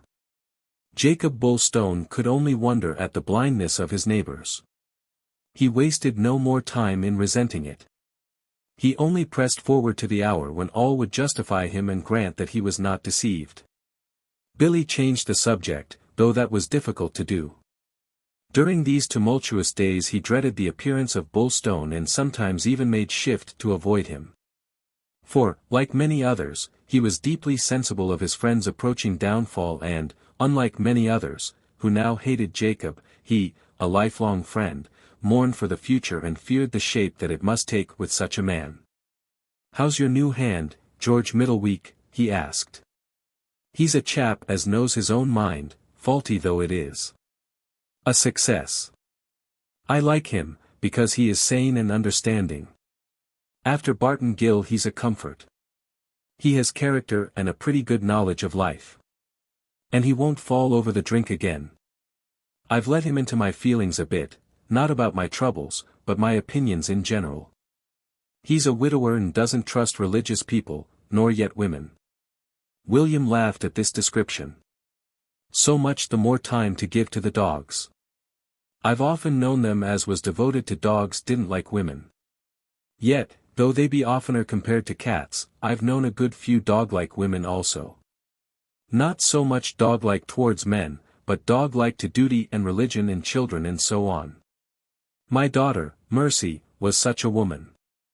Duty and religion were one with her. In fact, duty was her religion and she made it a very good working faith. For what more can you ask of religion than to keep you out of mischief and to make you live in honesty and charity with your neighbors? That's reality, but a lot of religion is not. I knew a saint of God once, and she was on all accounts the most objectionable woman I ever did know, made the very thought of heaven chilly.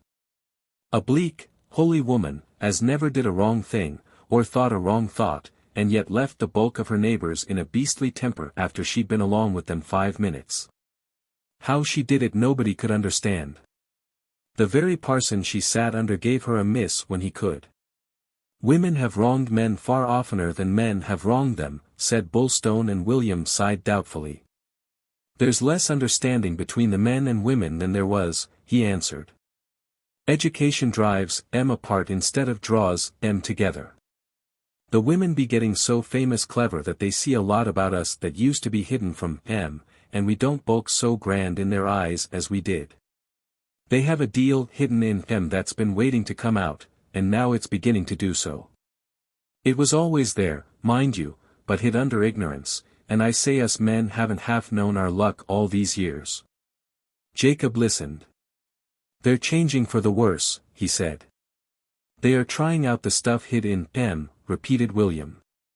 Woman be God Almighty's last creation, Jacob, and no doubt he worked into them pretty near everything he'd got left over. Us never will understand all there is to them, and only a fool thinks he can. I was such a fool. Don't drag yourself in. Keep your mind open. That's what I pray you to do. You've appealed to the law and you must abide by the law. And if it holds that you are mistook, then, he broke off and took the younger man's hand. I'm your friend, be it as it may, he said. Jacob nodded, shook the ancient hand and went his way without words. For a moment he considered William's broken sentence, but could not see what might have finished it. Indeed, Mr. Mary Drew himself felt the fatuity of any ultimate thought or hope at this crisis. With very genuine grief in his eyes he watched Bulstone depart. Broke on the wheel of the world, because he weren't turned true, he said to himself. But which of us be? Which of us be? Not one. Chapter 2. Verdict. Spring had conquered the river valleys and was climbing to hilltop again. Those old packhorse tracks, where bygone generations of beast and man have gradually beaten the ways down and down, until they run lower than the fields and the woods about them, those deep, heat-holding Devonshire lanes were dowered with green once more and lush with young leaves and fronds. At their feet opened wood sanicle and dewy muscatel, crowning them the bluebells wove their purple and scattered their fragrance, beside rill and water-trough golden saxifrages shone, and the wood strawberry was in blossom with the violet. Amelia, afternoon on the day that followed Adam Winter's return from London, put on her sunbonnet and taking a man's walking stick, which she had always used since her illness, crossed Shipley Bridge. Passed over the green space beyond and presently reached the home of Mr. Mary Drew. She knocked and he came to the door. "Morning, Billy," she said. "I thought you'd like to know how it went. Adam got back last night and just catched a train after the verdict was given. Others come home today, so he believes. I needn't ax you for the verdict. I see it in your face," he answered. "But come in and tell me what you've heard." She sat by his kitchen fire presently and tapped the ground with her stick to drive home the points. He listened without comment. "'Tis a triumph for the chosen few against the ways of darkness," declared Amelia, "and it went very much indeed as you said it would. And we won't talk about him, nor yet the proper wreck and ruin he's made of himself, because we shan't agree about that. But this is what happened. He said what his beastly thoughts made him believe was the truth. And his wife and my nephew told what was the real truth, and then his great weapon against them broke his own head. He gave out certain words, that he swore he'd heard Marjorie and Adam use in Adam's own bedroom by night. He'd heard Marjorie say, 'Quick, quick, there's a dear,' and he'd heard Adam say, 'Come, then, come.' And Marjorie had laughed." Mr. Merrydrew nodded. "That was his tower of strength. But I always warned him he might have heard wrong, and that if they denied it there was only his word against theirs." "They didn't deny it," answered Miss Winter. "Like the truthful creatures that they are, they admitted every syllable, and why not? For how were them words said, do you suppose? The truth was this. Poor Samuel had been struck down by the illness just after Adam recovered. Marjorie had brought some nice food for me, and Adam had asked her to come upstairs and coax Samuel to take his medicine, which he refused to do.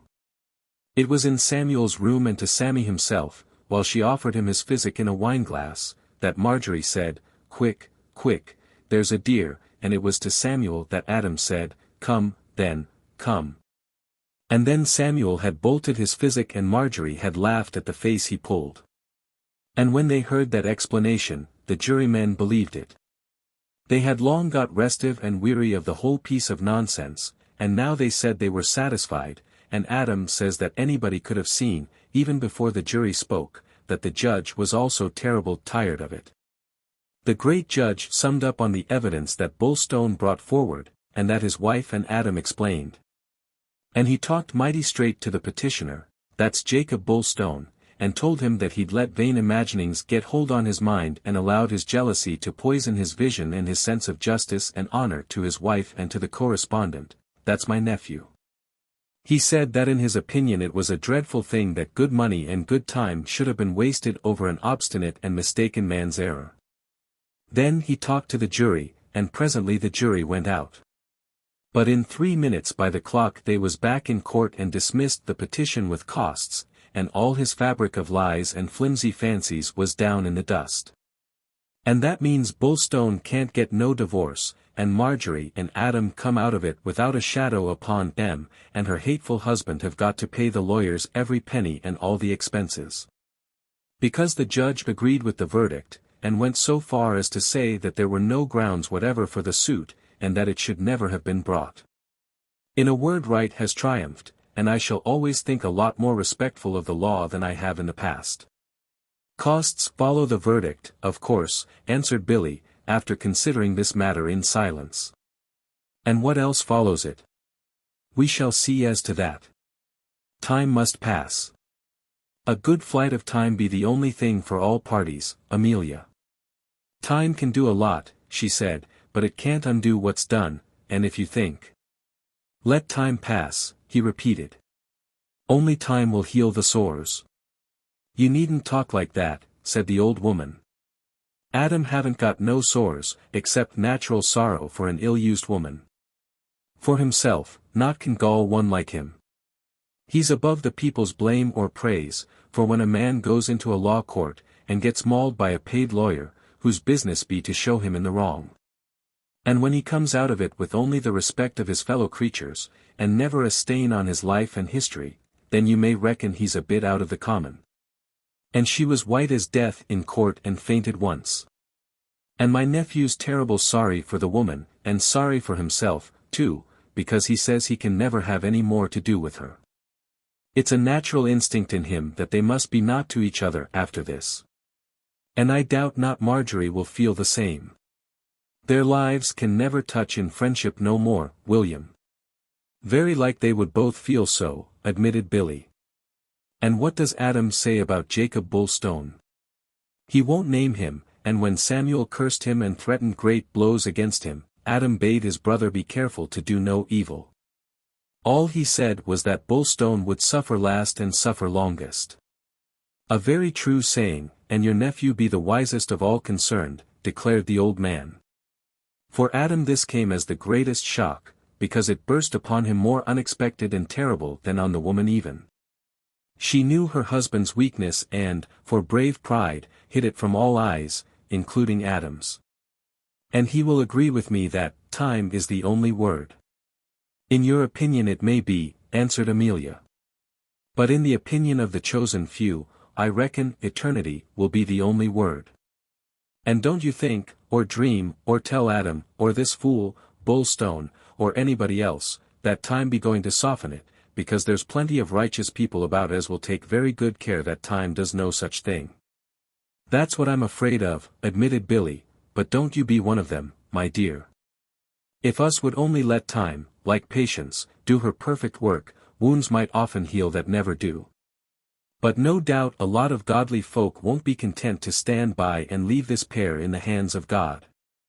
What God wills must happen, answered Amelia, but you may bet your life, William, he won't will to bring them two together again. And nobody but a vain thinker and a man weak in faith would hope such a horror. However, you can very well leave Marjorie to her maker and her mother, and as to her husband, if he was a man, he'd hang himself. Don't you be angry, urged Mr. Mary Drew. Your nephew have come out as he went in, without a shadow upon him. For the rest, don't you cast a stone. That ain't like you. Let charity conquer. You're his side we all know, answered Miss Winter. And I'll give you a warning for yours. Don't let your sense of justice go down afore the wicked man. He'll gnash his teeth no doubt and wring his hands, but don't you try to come between him and his punishment, Billy, because you can't. True. I can't, he replied.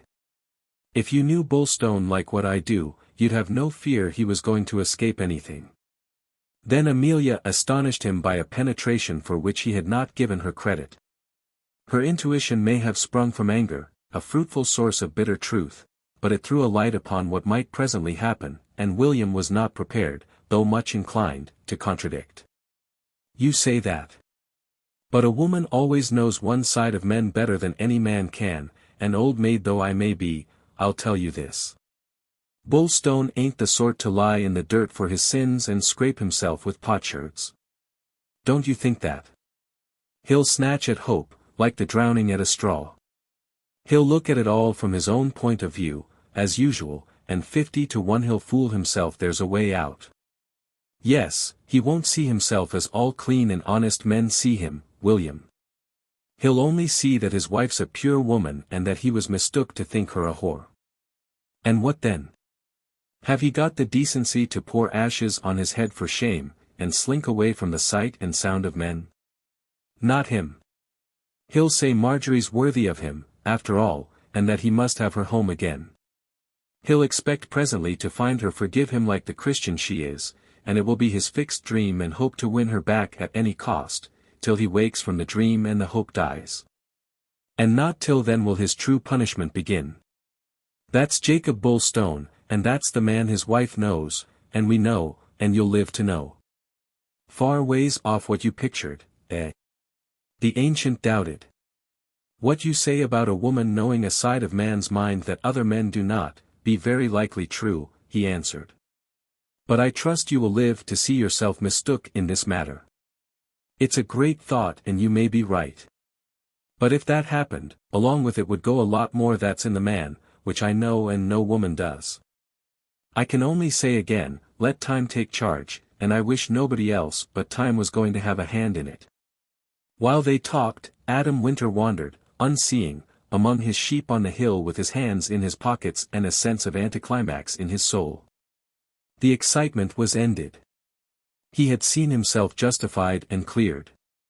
He had seen an innocent woman pitied, and he had seen Bullstone confounded. Now he was in the midst of sweet things and breathing fresh air with the heights rolling before his eyes and the larks aloft. But no exhilaration, only a sense of sickness and misery hung over him.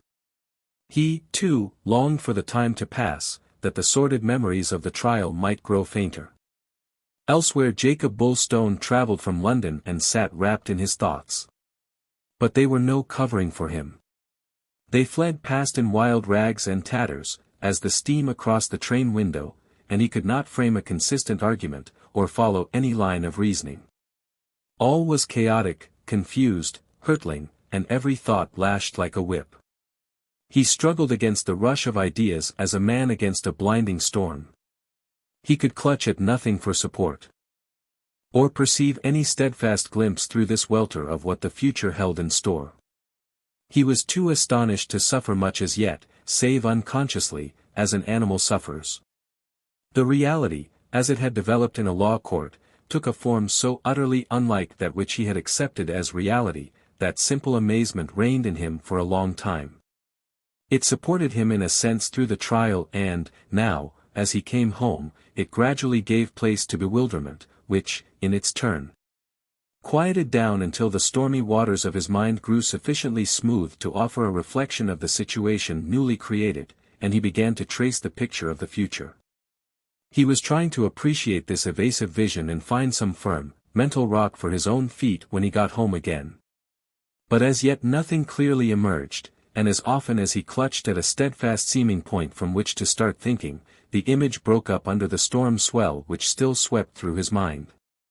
He felt as one in the presence of death. He desired to know, now that this earthquake had fallen upon him and his, who were left alive. He felt himself to be first among the dead, and believed, until much later, that existence could only be a living death henceforward. Then he tramped after noon through the lanes, carrying his bag and sweating under the black clothes he wore. He pursued the familiar way, walked, ridden, driven 1,000 times from boyhood to manhood, and he found an empty, peaceful spot in his brain that could see the bluebells and mark the breaking riot of the green. This consciousness of spring served to revive an element which had persisted with him during the past destruction and denunciation of the divorce court. He had listened humbly to the appalling errors the law declared him to have committed, and he had viewed without passion the naked picture of his mistaken suspicions, each displayed and each destroyed by truth in turn. He felt no rage at this juncture, only the gathering surprise that finally overwhelmed him for a time, to the exclusion of more vital emotion. But, as the judge spoke, he felt great, vital wounds inflicted one after the other on his soul, yet endured them without flinching. Still the shame and condemnation were less than the astonishment, that his convictions should be but a phantom dance of falsity colored to look like truth by his own sick mind. The farther view and deeper estimate had to come. He was not near reaching them yet, nor had he developed anything like the attitude that Amelia Winter prophesied, but his brain now began to tune for a new outlook. The answer that he must make to the destruction of all his intentions and decisions was not so far propounded. He still loitered in thought with himself, but as he approached the valley in which his life had been passed, its tenderness and joyful, vernal spirit unconsciously influenced him, distracting his mind away from himself, not to the unconscious phenomena around him, but to the supreme and solemn figure in the fantasy now at an end. He thought of his wife.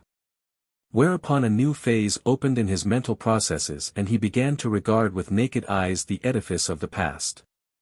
Dwelling now upon the trial, he asked himself whether he still persisted in his former convictions, or whether the united and independent judgment of his fellowmen had proved their falsehood.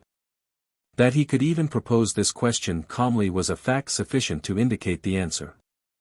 No such possibility would have entered his mind, had he not been prepared to weigh it and ultimately accept it. Yet he hesitated for the present to tell himself that he was convinced. For that admission meant such stultification of self, such absolute abnegation and retraction, such penitence, contrition and atonement, that he doubted his power to attain to them. Only did it seem possible to do so by keeping Marjorie and her sufferings in the forefront of his mind. And that was not practicable until he decided whether he would accept the decisions uttered against him, admit the justice of the world's rebuke and proceed to create a new life on the ground blasted, but also cleansed, by these fires. Before he reached William Marydrew's house he began to plan the future, as though he had the planning and need but indicate his purpose to see life fall in with it. Abased indeed he must stand. But his particular sort of pride was not going to suffer eternally before a confession of error.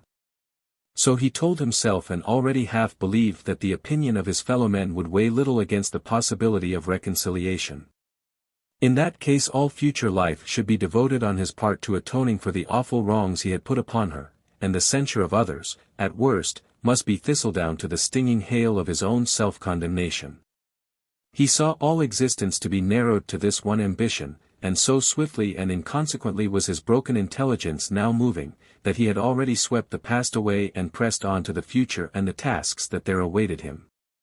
Through these immense changes his mind sped among the bluebells, then he walked in sight of the man and woman talking at William's cottage door, and Amelia hastily departed.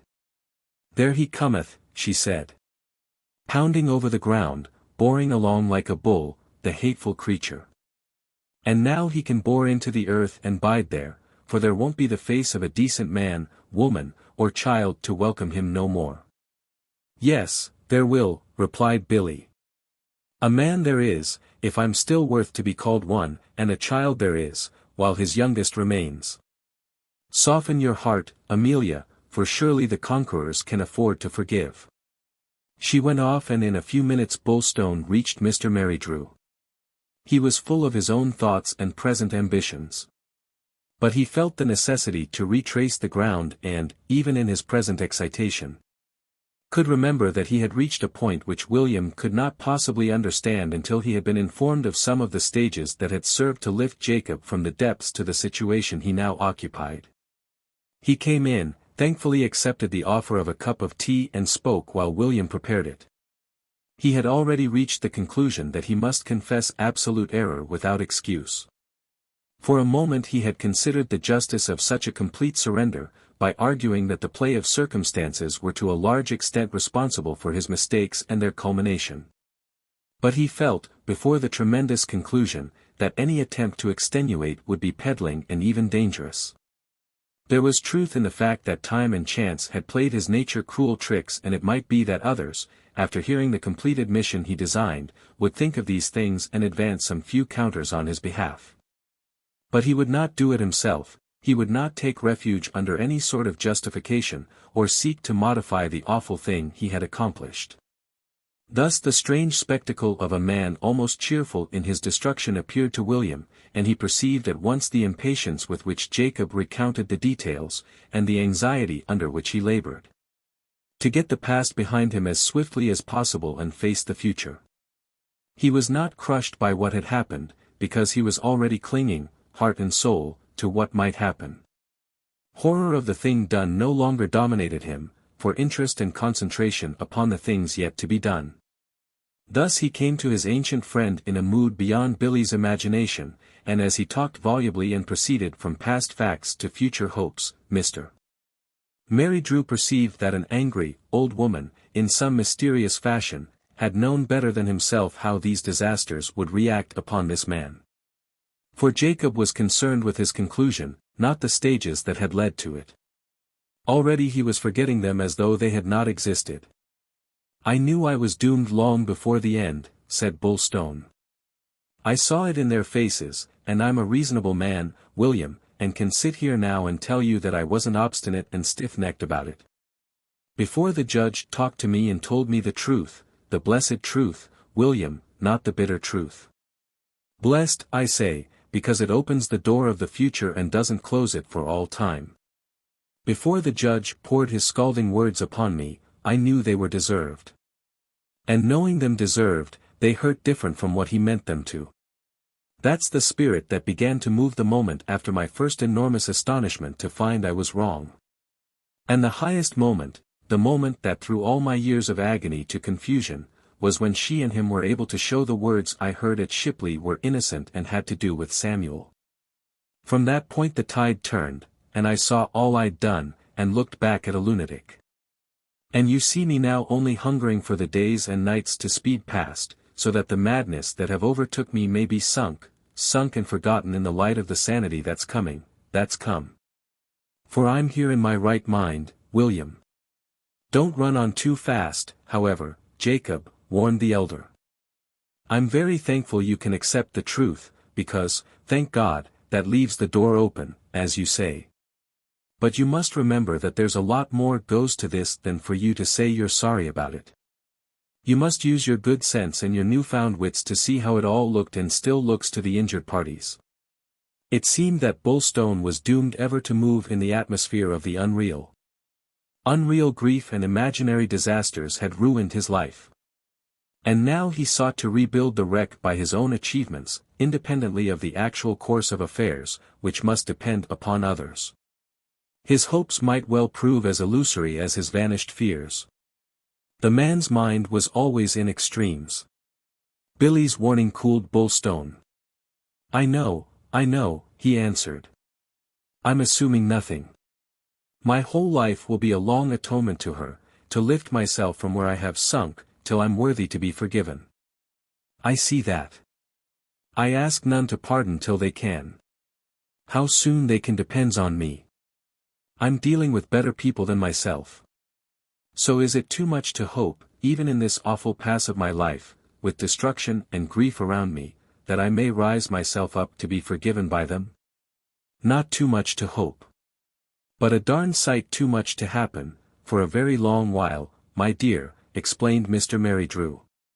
You've done a most fearful deed, and those that have suffered from it must be given a deuce of a lot of time before they can calm down and see how it all fell out, how the devil knew your character was prone to jealousy and fooled you according.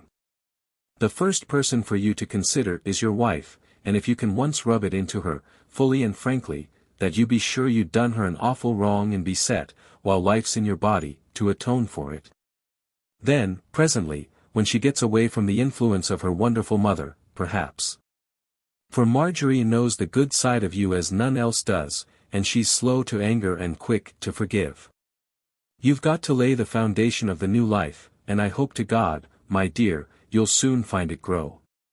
But the shape it takes will depend a good deal on other folk so well as yourself. I must proclaim my wickedness and paint it so black, that the mercy of man will intervene and lessen my blame of myself, if only for the credit of human nature, said Bulstone. Man won't be much put about. 'Tis the mercy of woman be going to be most used to you, answered Billy. You must court that. After all, jealousy be a left-handed compliment to them, and they can always forgive that without much trouble, up to a point. Of course you went far beyond that point, however, because the devil got in you, and turned your eyes crooked, and made life look like a nightmare, same as it do if you see yourself in a spoon. You'll want the patience of Job to endure the next 6 months or so, but other men have come through, and why not you? I know that human nature don't forgive such cruelty as mine very easy. Awful cruel I have been, I, that thought I was made of mercy, William. So life surprises us, so we shock ourselves quite as much as we shock our neighbors. But I keep saying, time's not ended, there's still time. They talked for an hour, then Jacob returned home, to find Avis and Peter. They welcomed him awkwardly, as though he had been a stranger, but that had been their attitude to him of late. Anna had waited for him outside and brought him home. They had kissed but said little as yet. He spoke to his son and elder daughter that night after supper, when George Middleweek, the new kennelman, had departed and Anna was gone to bed. He owned his errors frankly, as though he were a repentant child confessing to grown-up people. He told them of the evil that he had done, and how he prayed God and man to pardon him. With the microscopic vision of youth, they looked at their father while he spoke. They observed he was very haggard, that he had not shaved and that one of his eyes was shot with blood. You're old enough to understand, he said. I've done a very mistaken, terrible thing and wronged your dear mother as never a good, noble woman was wronged before. There aren't words to say how wicked I've been, nor yet how sorry I am. You must all be patient with me, Peter, and try to forgive me if you can. They looked at him silent and round-eyed. His appeal embarrassed them and they knew not what to say to him. Mother's one, then? Asked Avis, screwing up her courage to the question. By the blessing of God she has, Avis. Uneasily conscious that a man ought not so to speak to his children, they stole away presently, and then breathed again. There was no pity in them. They only gloried in their father's defeat, as they knew that others would. It's knocked the stuffing out of him, said Peter. So it has. I hope Mother's all right, answered his sister. You bet she's all right, she's one. And Grandmother and Grandfather and Mr. Winters all right too, promised Peter. From his false dawn of hope Jacob sank presently into lethargy and reaction. He recalled William Marydrew's speeches for comfort, but found that more than comfort was in them. With night and silence he lay awake reflecting on his wife. Everything depended upon her, not upon him. Could her merciful spirit, even under this awful provocation, become permanently ruthless? He was already fighting fiercely for the rags of his future, in hope to find decent covering among them. The court, the jury, the adverse verdict, the minatory judge were sunk into shadowlands that mattered less than a bad dream. Chapter 3. Utility. A longing to annihilate time, to crush it, absorb it, put it behind him, dominated Jacob from the hour of his return. He had been for 3 days from home and found that nothing specially demanded his attention, save letters which Peter could not write. All went smoothly with his business and he was free to concentrate on the greater matter of his life. He told himself that propitiation would be demanded by many. His wife came first, but he felt that uncertain periods of time must be suffered before he could dare to approach her. With Adam Winter, however, his own feverish desire to begin his task assured Jacob that there need be no delay. To put himself right with this wronged man was the thing nearest to his hand, and 2 days after returning home, he sought out Adam at Shipley.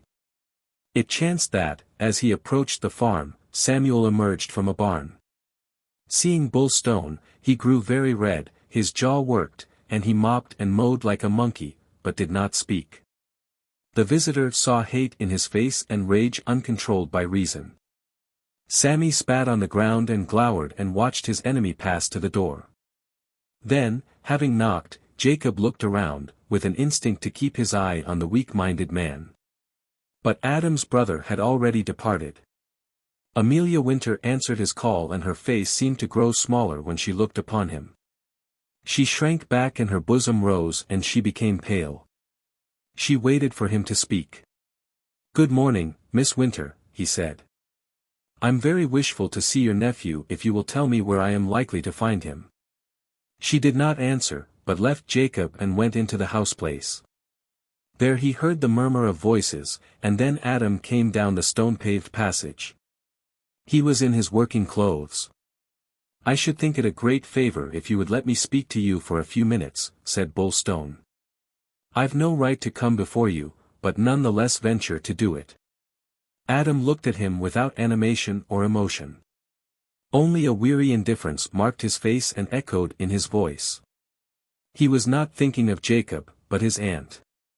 Amelia had told him that Bull Stone would quickly come to grovel.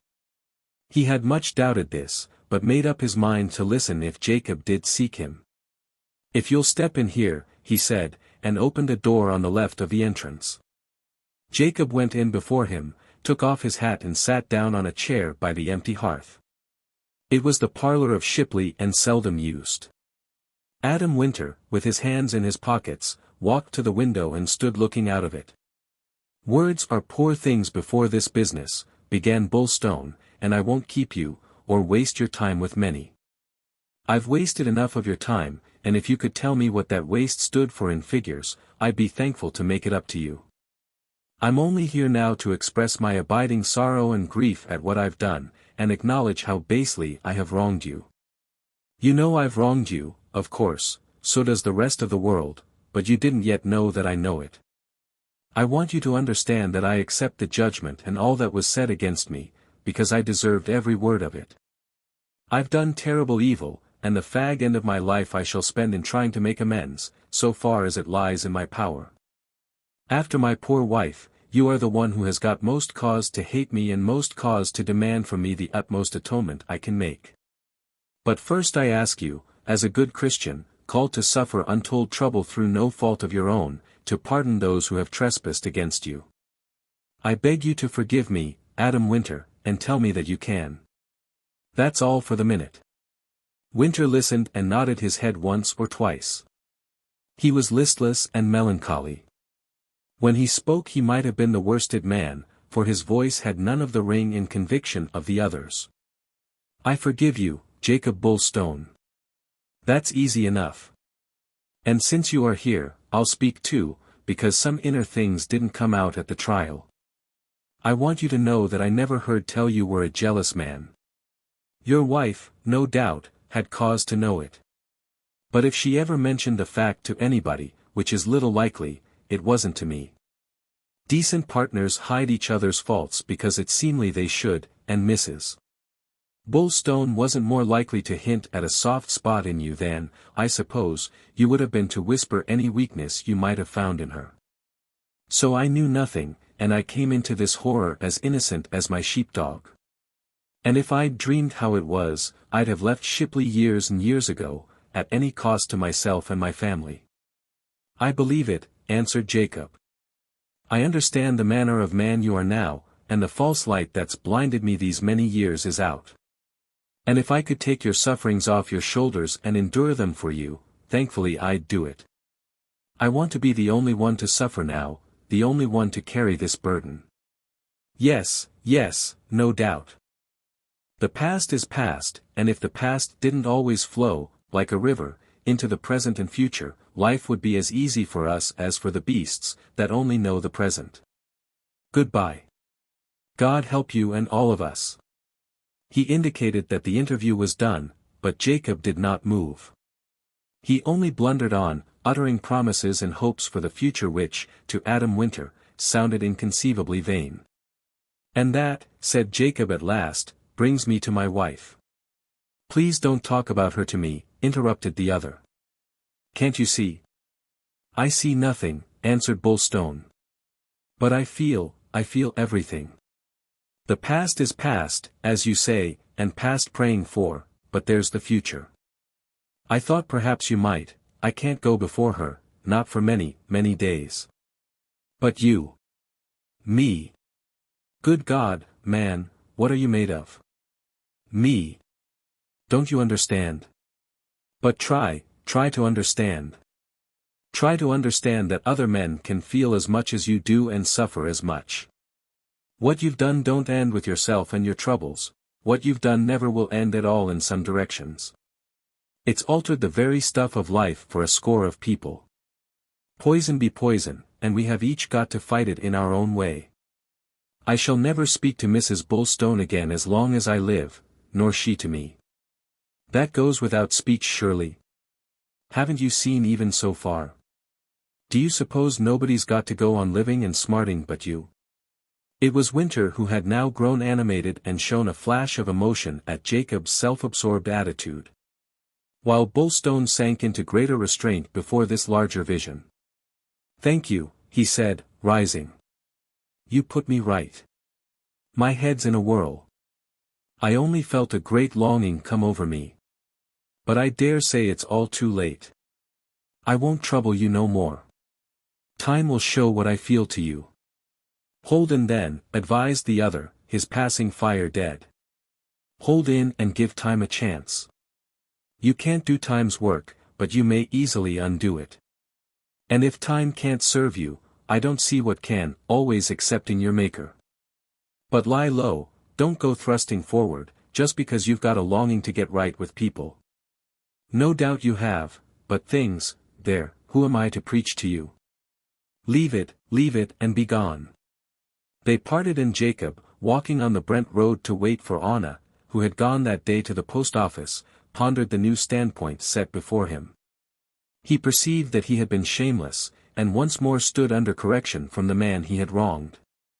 Adam Winter was right. He must hold in. The storm had yet to burst, the storm of public opinion. He knew not where it might drive him. He had been so eager to start upon the great business of building again that he overlooked the extent of the ruins. His spirit fainted for a little while, and then he turned to think upon Marjorie and consider her present attitude. Did she recognize the possibility of any reparation? He did not know, yet believed that she presently might. But clearly it was not in his power to anticipate time. He must be patient and endure and see days, weeks, months drag interminably.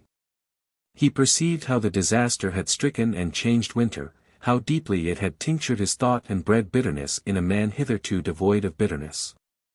Winter was right to be impatient with him. He had greatly erred to approach Winter so soon. He saw that restraint was called for, and restraint had always been easy to him until now. He, too, was changed, and no doubt everybody who had endured this violence was also changed, if only for a season. Winter had said that things must always be different forever. That meant that his evil action would actually leave an impress on character, on many characters. He wished greatly that his wife were alone, to pursue the future in temporary isolation. Then, with the children to go and come. But she was not alone, and therein he began to see his greatest danger. She would never be alone, and the influences under which she dwelt would be directed against her own nature and qualities, for she was not strong enough, physically or mentally, to oppose her mother. She never had been, even when, as sometimes happened, the will existed to oppose her. Jacob met Anna speeding homeward and she had not changed. Her caresses and smiles greatly heartened him, but she was timid and clearly under influence. He waited for her to speak of her mother, but she did not. "I hope mother is pretty well again, Anna," he asked as they neared home, but Anna shook her head resolutely. "Grandmother made me promise not to speak of mother. She said you wouldn't wish it, and I did promise, father." "Then you must keep your promise," he answered. "I've done terrible things, Anna, but I'm punished for doing them, and I'm very sorry for doing them, and I hope in time everybody will forgive me." "I forgive you," she said, "and I never, never will go away from you, so long as you want me." She held his hand tightly and he guessed that the future had been considered. "Home is home," he told her, and something in the phrase, striking upon thoughts which were hidden from her father, but belonged to her recent experiences, made the child begin to cry. He guessed that she knew of decisions as yet concealed from him, and that she cried rather for him than herself. "Cheer up," he said. "There's all the future to try and put things right in, Anna. And you to help me, such a helpful treasure is to me always." "Grandmother," she sobbed, and Jacob began to comprehend. He was still untutored and in no mood for delay. He devoted a great part of that night to writing to Mrs. Huxham, and next day sent a long letter to her by Avis. It was a letter into which he poured the full flood of his contrition. He confessed his error and the horrible ingredient of character that had vitiated life for him and Marjorie. He declared himself healed and purified, and implored that his wife's parents, from their Christian standpoint, would be merciful to the weak and not bar the door to a reconciliation in the future. He humiliated himself and felt no restraining pride to control his abasement. Finally he invited the Huxhams to define the situation, that he might know if the time to come held any hope, and he explained that he left himself entirely in his wife's hands. Anything that she might direct and desire he would perform. He suggested leaving Red House for a time and absenting himself indefinitely should Marjorie wish to return home. He explained that the empty house at Huntingdon Warren was now rented by him, and that he would be very willing to go there at once and remain there for some months if the proposition commended itself to them. Thus he sought to be even with time by allowing Marjorie to plan it. He erred every way, but did no harm, because Avis brought his letter back unopened in the evening.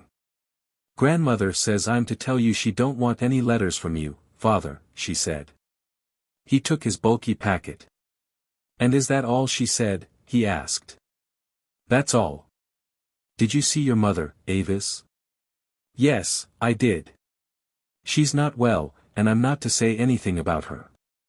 "This letter was as much for your grandfather as your grandmother," explained Jacob, "and if she won't read it, then he must." He won't read it if she tells him not to, answered Avis. He's against you, same as everybody else is against you, father. Jacob did not argue upon the subject, but after 2 days of silence, during which no communication or message reached him, he went into Brent and entered the post office. Barlow Huxham was behind the counter and he grew red and puffed his cheeks when he saw Jacob. "This is very inconvenient," he said, "I wish you wouldn't come here. Nothing can be gained, nothing whatever. I didn't want to come. But I wrote to Mrs. Huxham, a very vital letter which I imagined she would show to you. All she did was to return it to me unopened. That is senseless, because the position must be defined. We must know where we stand." Barlow considered. "It is defined," he answered. "Nothing could be more definite and we know where we stand very well. You heard with your ears I suppose, same as everybody else in court. Your case broke down and you became a laughingstock to all honest men, and the judge summed up against you and told you the fearful truth about yourself, to which your own nature had long made you a stranger. The case was dismissed and you were left to pay the costs. That's all there is to it, Jacob Bulstone, and I suppose you don't want me or anybody else to tell you what follows." "That's exactly what I do want you to tell me. And that you might be the better able to tell me, I wrote this letter, explaining how I stand to you and your wife and my wife. I have a right to ask you to read it, Mr. Huxham." "Not at all," answered the other. "I don't grant you have any right to ask anything." Judith entered the shop at this moment, perceived the men were talking and the woman in the postal department was listening. "If you'll come through into the private room, Mr. Bulstone," she said, "it will be better." She lifted a bridge in the counter and he, winning hope from her peaceful tone, followed into a room behind. Barlow accompanied them and explained to his wife. "He says he's in his right. We read his letter, and I deny it. He has no rights. Since he's forced himself here," she said in her quiet, level voice, "he can listen, and then he can go. But speak he shall not to me." "Rights? What rights has a man who puts his wife away from him on a foul lie? What rights has a man who breaks up his home and drives his family to fly from him for their salvation? Let him understand this, he doesn't exist for us any more. We don't know him and don't dirty our lips, or our thoughts, with his name. Never, never, so long as any of us live. We're Christians here, and we have forgiven the awful wrong done against us, because well we know that our Maker called us to suffer it. And I see clear enough now why. But that's our affair, and if we endure evil that good may come, that's no reason why we should suffer the evil made flesh in the shape of this man. Far from it. We've forgiven before our God. But before our God also, we stand here and say we'll have no more truck with the source of our sufferings and shame. For us he is a nameless terror to fly from, as we fly from his master, the devil." "Is that forgiveness?" asked Bulstone. "It has nothing to do with forgiveness. You are forgiven, but what comes after is our duty to our Creator, who orders us to avoid evil and all those damned to everlasting fire." "Are you speaking for yourself alone?" he asked. "No. I'm speaking for my husband and family, my children and my grandchildren. By the will of God a lost soul, such as you are, can be suffered to breed saved souls. That's a mystery, but so it happens. And when your children come of age, they'll be faced with their duty, and they'll see it very clear indeed. Now I'll ask you to go. And it will be better, when you have dealings with the post office, to send a messenger and never come again yourself so long as we remain here." She spoke slowly and without emotion. Jacob looked at his father-in-law. "And do you say ditto to this devilish speech?" he asked. "Ditto to every word of it," answered Barlow. "And so would any man who sees his wronged child wilting like a flower, and marks her bitter sufferings and ruined home and broken heart." "Anne." "That's enough," interrupted Mrs. Huxham. "That's nothing to him. Tell him to go." Jacob Bulstone did not speak and left the post office immediately. He began to grasp the situation at last, and surveyed his futile ambitions since the trial. Time won't be balked, he thought. I was all wrong and stand worse off than when I started. He determined on huge patience and felt where the fight must lie. Nothing was clear and nothing could be clear, until he saw his wife, face to face, without witnesses. Only a far future might open any such opportunity, even if she allowed him to take it when it came. His course seemed evident to him. He must contrive through some secret channel to learn what his wife was thinking and planning. But he doubted not that, unlike himself, her mind was still in flux and no anodyne deadening her resentment. Forgiveness, in any other than a religious sense, must be vain for many days. He leapt from one extreme to the other, and having sought an understanding instantly, out of his instinctive rage for action, now told himself that years must pass before any light could be hoped. For a full 12 months he vowed to himself that he would not raise a finger. Half his savings had been swallowed up by the trial at law. He dwelt on the necessity for hard work and increase of business, to make good this serious loss. Work had proved a panacea on many occasions of past tribulation, work had helped time to stretch a gulf between former troubles and himself. He must fall back upon work now. His punishment had begun and he prepared to welcome it, still trusting time to bring some Indian summer for his later days. He admitted the justice of long-drawn retribution. It was right that an extended vengeance should be required. He welcomed it and bent his spirit to endure it, thus assuming a temporary pose and attitude which it was impossible that his character could sustain. Chapter 4. Anna Tries. Marjorie Bulstone had never poured herself out and lost her stream in the river of her husband, after the fashion of certain devoted wives. She had loved him truly, generously, until time and chance and the wear and attrition of dissimilar natures fretted the love thin. But her own individuality persisted always, being maintained by the close touch which she kept with its sources, her parents and her old home. Without that forcible influence she might have merged more completely in Jacob and his interests. But her attitude to her mother had ever been one of great respect and reverence, and she implanted the same in her children, as they came to years of understanding. A different husband, one who saw life nearer her own vision, had, perhaps, won her completely to the diminishing of other and earlier influences, but Bulstone failed in this by his own limitations and oppositions. Therefore when the culmination came and his deep-rooted sickness overthrew her home, Marjorie left Red House thankfully and regarded her liberty with relief. She was sustained in this emotion until after the excitement of the trial, and everything, during the months before that event, contributed to support her spirit, but only a false activity is that of those who feed upon their wrongs.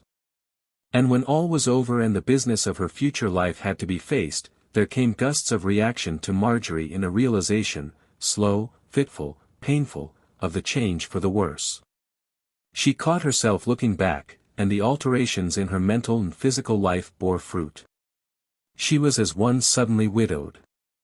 But the inevitability brought by death and the sense of a common lot was not here to help her endure the bewildering dislocation and destruction. All that she had made was gone, and she was faced with the necessity to build up a new existence, differing in every condition from the old.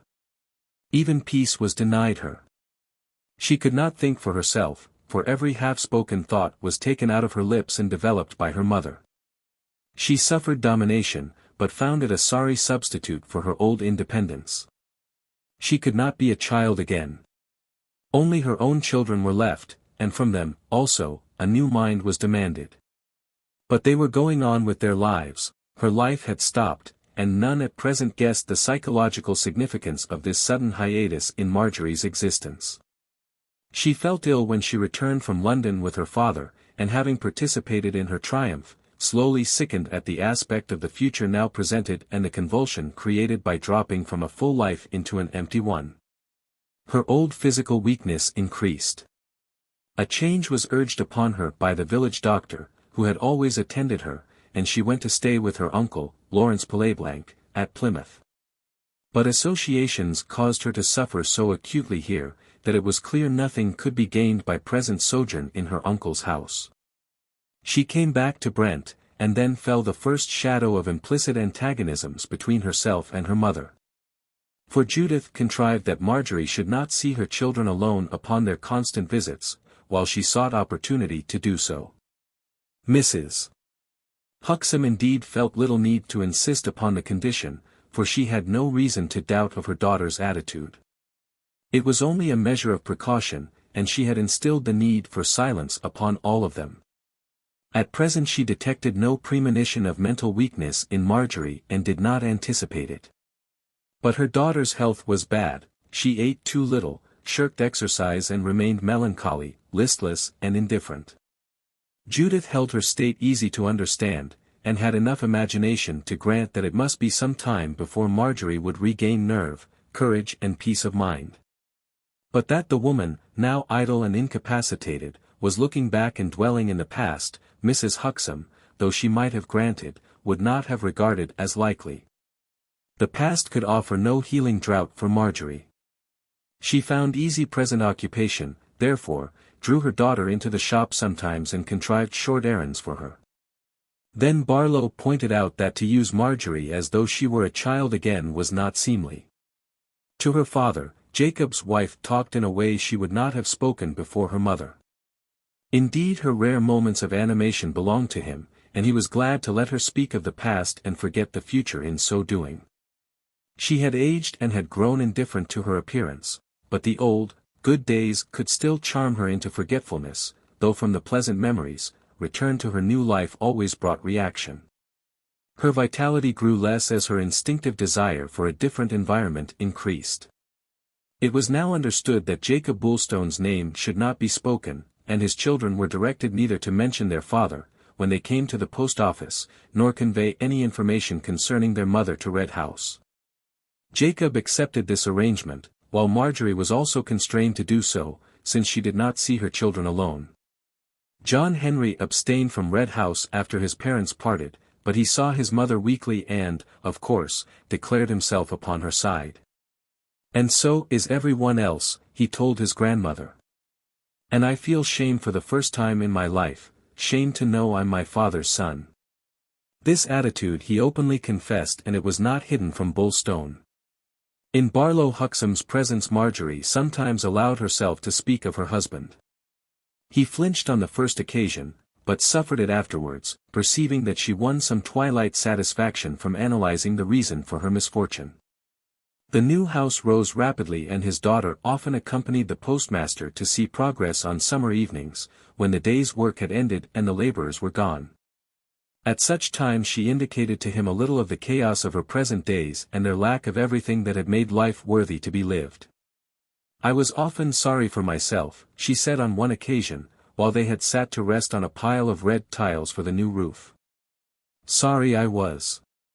Yet now looking back, father, I can see that, for all its frets, I was leading a woman's full, bustling, busy life. Often it was good work, and the need to be planning and looking forward kept me hearty and strong. And now, all gone, and me turned so weak that I'm no more use to anybody." He bade her fasten upon the future. "You did your duty in all things, and you need feel no remorse about 1 hour of your married life," he said. "That's ended for no fault of yours, but through the disaster of marrying a dangerous madman, to call him no worse. Such lunatic men have often cut the throats of their innocent wives. But he done otherwise, and if he'd cut his own, he might have escaped a good deal that lies before him, and so might you. You must steadfastly fix before your mind that he has wronged you in the awfulest way a man can wrong a good wife. And you must also feel that, but for the mercy of God, worse things might well have happened to you. Put him out of your thoughts. Banish him as you would the vision of sin, Marjorie. Easy to say and easy to do sometimes. But not always," she answered. "The difficulties that you and mother think are curing themselves have hardly begun for me, because time works both ways. It lessens your pain, but it throws a different light on the sources of your pain. Some women would never lose sight of the wrong, and I haven't yet, but I'm weaker than a good many. You want to be strong, like mother, to hate forever, and I ban't built to do it." "You must seek strength from your mother then," he answered. "She's got strength for us all, and she hates evil unsleepingly, because her mind is built on faith and justice and she looks out of eyes that never grow dim. Yes, I know. I love her. In some of my moods I see how grand she is. And in others I slink away, because, after all, there is such a thing as mercy. I've got time to think, and think nowadays as never I had before. There wasn't time to think in my married life, nor yet leisure to weigh things and stand outside them. I was in it all, and you can't weigh things if you are part of the reason why they happen. Now, torn away, or drove away, I can see Jacob better. He knew so little about real life and never seemed to want to know about it. I felt that Avis and John Henry had more sense of character and judged people truer than he could. He lived a very small life for choice, and it made him narrow and fostered this awful thing in him, till it grew up and wrecked him. He loved nature, but nature couldn't keep his mind sweet for long. And justice sometimes makes me see that what all looked such moonshine in the court, must have looked horribly real to him, before he rose and struck me. Because he was insane on that one subject and bent everything to that vile purpose. There it is, she answered. That's the point. If he was insane, as you say, then where do we stand? If those that are near and dear to us turned lepers tomorrow, should we fly from them? I feel a great deal has to be thought and said on that view, father, but I know nothing will come of it with mother, because she never changes. To her, madness is one thing and wickedness another, but grant madness, then there's no wickedness. Mr. Huxham was a little startled before this attitude. For Marjorie had never yet indicated weakening, and these words clearly pointed in that direction. You're on dangerous ground and had better not pursue it, he answered. We know where we stand, and when I said the man was a lunatic, I meant no more than a figure of speech. All sin may be madness seen one way. But we don't treat all sinners as madmen, else there'd be more ready to be locked up than we could find fellow creatures to guard them. Your mother was right there, as usual. Forgive him as a Christian must. But don't keep twisting back to him in your mind. He's gone forever, and if I thought, even in your dreams, that you could feel like going back to him, Marjorie, I should take a very grave view of such a fault. No, I wouldn't go back to him, any more than he could come back to me. For why should we think, because we won against him, that we've convinced him he was wrong? Mr. Huxham considered. We keep this subject from you, because our feeling is that it's very indecent and unbecoming and unworthy of the family to mention it, he answered, but, since we're on it, through no choice of mine, my child, I must tell you once for all the latest facts. I'll ask you to keep what I'm going to say to yourself, for your mother might blame me to mention it, but men, even madmen, will talk, and you can't always command them to be silent, or refuse to hear what they desire to tell you. And Jacob Bulstone, in the ear of his old friend, William Mary Drew, has acknowledged that he was wrong in every particular. He wrote after the trial, a letter which he first sent to your mother and then brought to the shop himself. And your mother saw him with me, for the last time, and refused to read the letter. I won't say I wouldn't have read it, but that's only to admit I haven't got the strength to judge right in a crisis like she has. But there's no doubt that in that letter he said things we might, as Christians, have been glad to hear, for his own soul's sake. Mother was right, however, declared Marjorie, and whether he ever could endure to see me, or whether he could not, it's very certain I must be myself in that matter. I hope to God he knows he was wrong and is convinced of it, but go back to him, I couldn't now, but, oh, I'm weak as well as strong. Jacob wasn't all, father. A husband isn't a home. I loved such a lot of little things. Being denied pleasure away, I made my first and dearest pleasure there, and I did so care for plants and trees and childish things. And the river and the hills, to me all such like meant a lot. The garden was work and play both. If smooth the harsh edges. I made it and I made my children altogether. And the river and the hills meant love, for I loved them, and they helped me to love Jacob when I felt I never should again. Because they brought back the old Jacob I fell in love with. All this sounds silly to you. But 20 years is a long time, the cream of my life, the greatest part of it for a woman, when she's reigning in her home and bringing her children into the world. Red House means more than I can say, everything, good and bad alike. To me it's like the shop to you, life. You know where to put your hand on everything. You could serve blindfold. And, if I went back today, I could shut my eyes and go to the flowers in the garden and know which were out and which were dead and which were in bud. But, no. It all means nothing now. I couldn't go back, never.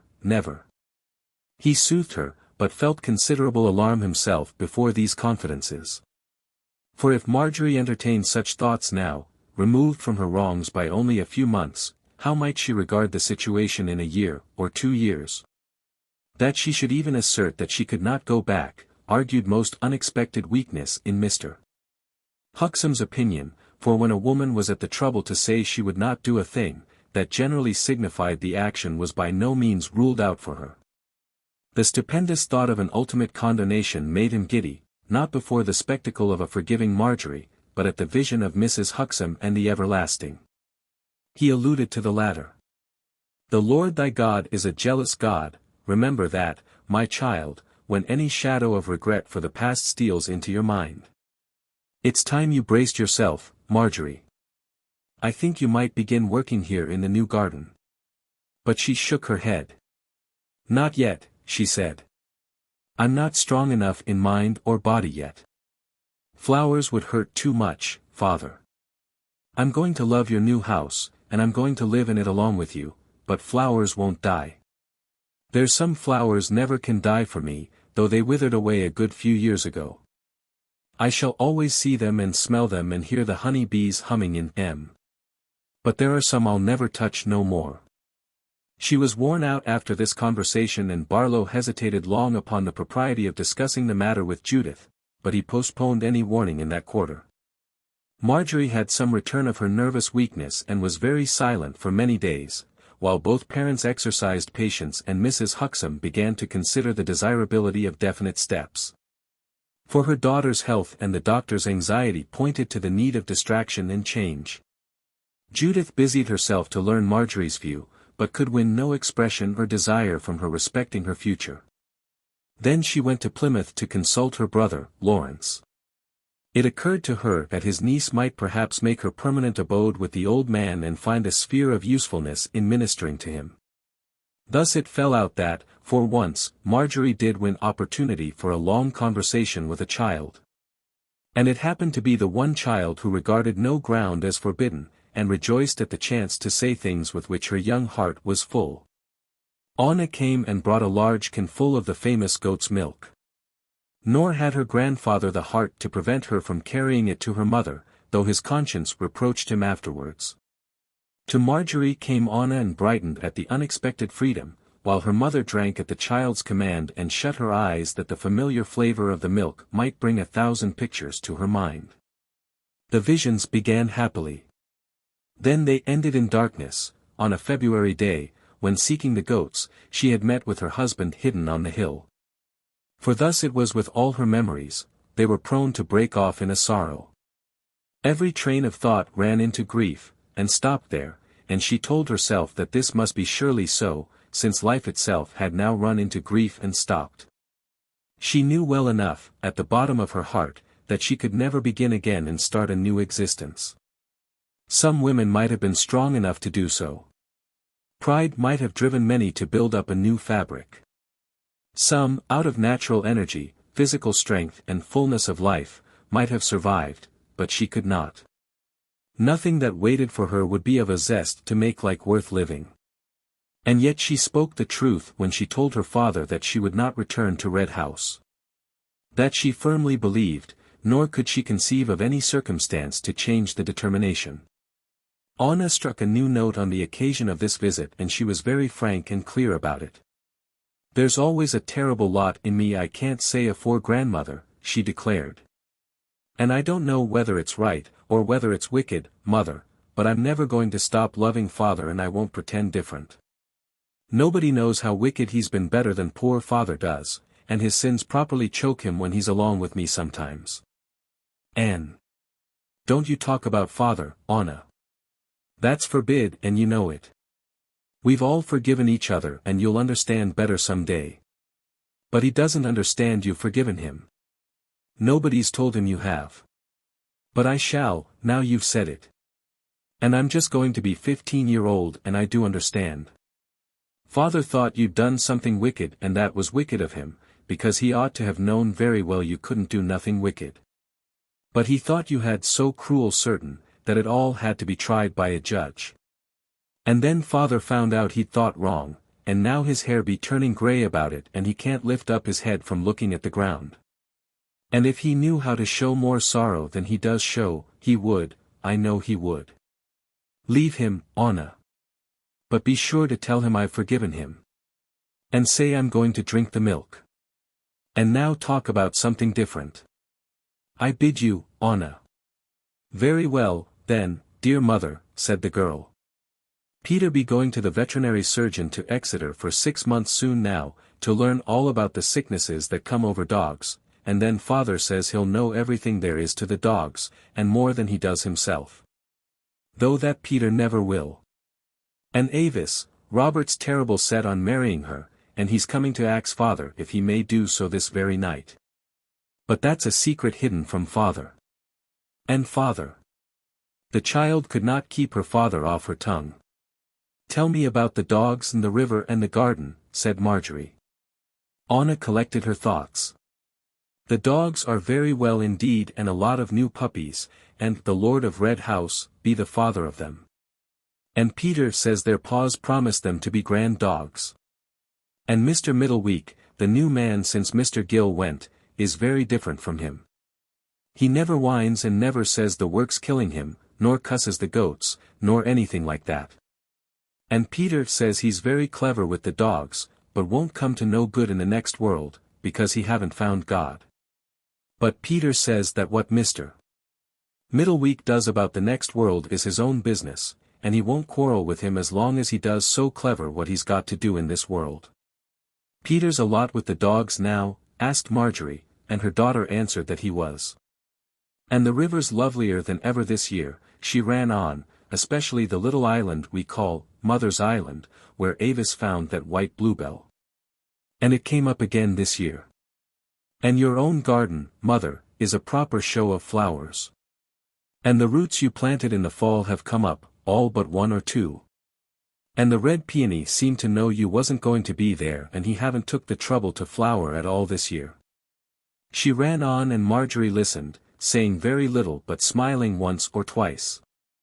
She asked a few questions about trifles that interested her and Anna answered or promised to learn the answers. Then they joined Mr. Huxham in his parlour behind the shop and took tea together. Anna discussed Jeremy and Jane. She was very interested in their 2 infant boys and much cast down because the second proved to be delicate. Marjorie remembered a book or 2 and Anna promised to bring them, but Barlow forbade it. Not at present, he said. That would be to create a doubtful precedent. We'd better wait for anything like that, unless the book was yours before you married. Her grandfather was acutely conscious of the difficulties attending the situation of Anna. Marjorie's other children continued to be entirely identified with her, and Judith felt satisfied that soon enough they would have broken with the evil influence that begot them, but Anna had developed a decision that remained to be dealt with. She came and went, and not seldom mentioned her father from force of habit, only to be corrected for so doing. Her grandmother already perceived a problem here, but trusted herself to solve it. When Mr. Huxham had gone and they were alone again, the girl returned to her father. I know I mustn't name him to grandfather and grandmother, but just once more you'll let me, mother. Say just once. What's the use, child? You must learn to understand that father's gone out of my life. He hasn't gone out of yours. He's part of yours, and I'm glad you love him, because there's only you to do that now. But grandmother's quite right to ask you not to mention father any more here. Why? Asked Anna. Father doesn't tell me not to talk about you. He loves me to do it. Anyway, you'll do what you're told to do here, I know. Very well then, this is the last time I'll name him. And if he ever slips out again, it will be an accident, mother. But, the last time, mind, but, don't you think just once, for a little moment, you could see him? You've got such a lot of time on your hands now and you might take a walk and just. Did he ask you to ask me, Anna? Not exactly ask me. He said it would be a great blessing and a sign he was forgiven if you could let him speak to you but once. And I said so it would, and I told him that first time I got a chance, behind grandmother's back, I'd ask you. And oh, mother, why not? For countless reasons, Anna. You'll tell him I've forgiven him. We've long passed the forgiving stage here. Everybody has forgiven father. And what more is there? There's father. I mustn't do it. I don't want to do it, Anna. You can't understand yet, but you will when you're older. He will understand. You don't want to see father? No, I don't want to see him again. I've suffered enough. Anna was very quiet for some time. You wouldn't like to come and see your lovely garden, if father promised to go up to Huntingdon for the day? She asked. Surely, mother, you'd like to see the dogs and your garden. It's not my garden any more. I've got no garden. I've got nothing but you and Avis and the boys. Anna tried again. How sorry must he feel, before you can forgive him enough to see him? She asked. I have forgiven him. I wish I could make your little mind grasp it, Anna. I know father better than you do. I know how sorry he is, but sorrow can't undo what's done. Nothing could be gained if I saw father, and a great deal must be lost. There are others to think of. We are all in God's hands. Now you ought to be trotting home. God's hands are cold comfort if you won't see father, murmured the child. I don't much like what I hear about God from Mr. Middleweek. Marjorie reproved her. If you want to hear about God, go to your grandmother, she said, and never listen to anybody else. You ought to know that well enough, Anna. I shall always listen to father whenever he talks to me, answered the girl. And I've told father that I well know God's forgiven him. She left soon afterwards, very quietly and much depressed, while Marjorie speculated on the situation and became aware that, against the forces of right and justice and religion, destined to stand between her husband and herself for the remainder of their lives, there would be opposed a girl's will. She saw a time when her daughter would be called to choose, and she was glad that Anna would most certainly fling in her lot with Jacob. She still believed, with her mother, that souls were involved, and, therefore, felt it guilty to be glad. And Bulstone, knowing that the child might today get free speech with Marjorie, had not slept for 2 nights until the result of Anna's effort reached him. He had not directed her to do this, but he could not forbid it. The inspiration was hers and he believed that it came from something greater than Anna. He walked to meet her and his heart beat hard as her slight figure came swinging along through the lane beyond Shipley Farm. She kissed him and he waited for her to speak as they walked homeward together, but she did not speak for a little while. Then she told the best thing she had to tell. Mother's going to drink the milk, father. Tell me, he answered. Don't hold it back. Can she see me? No, father. Does she want to see me? Anna hesitated, then spoke.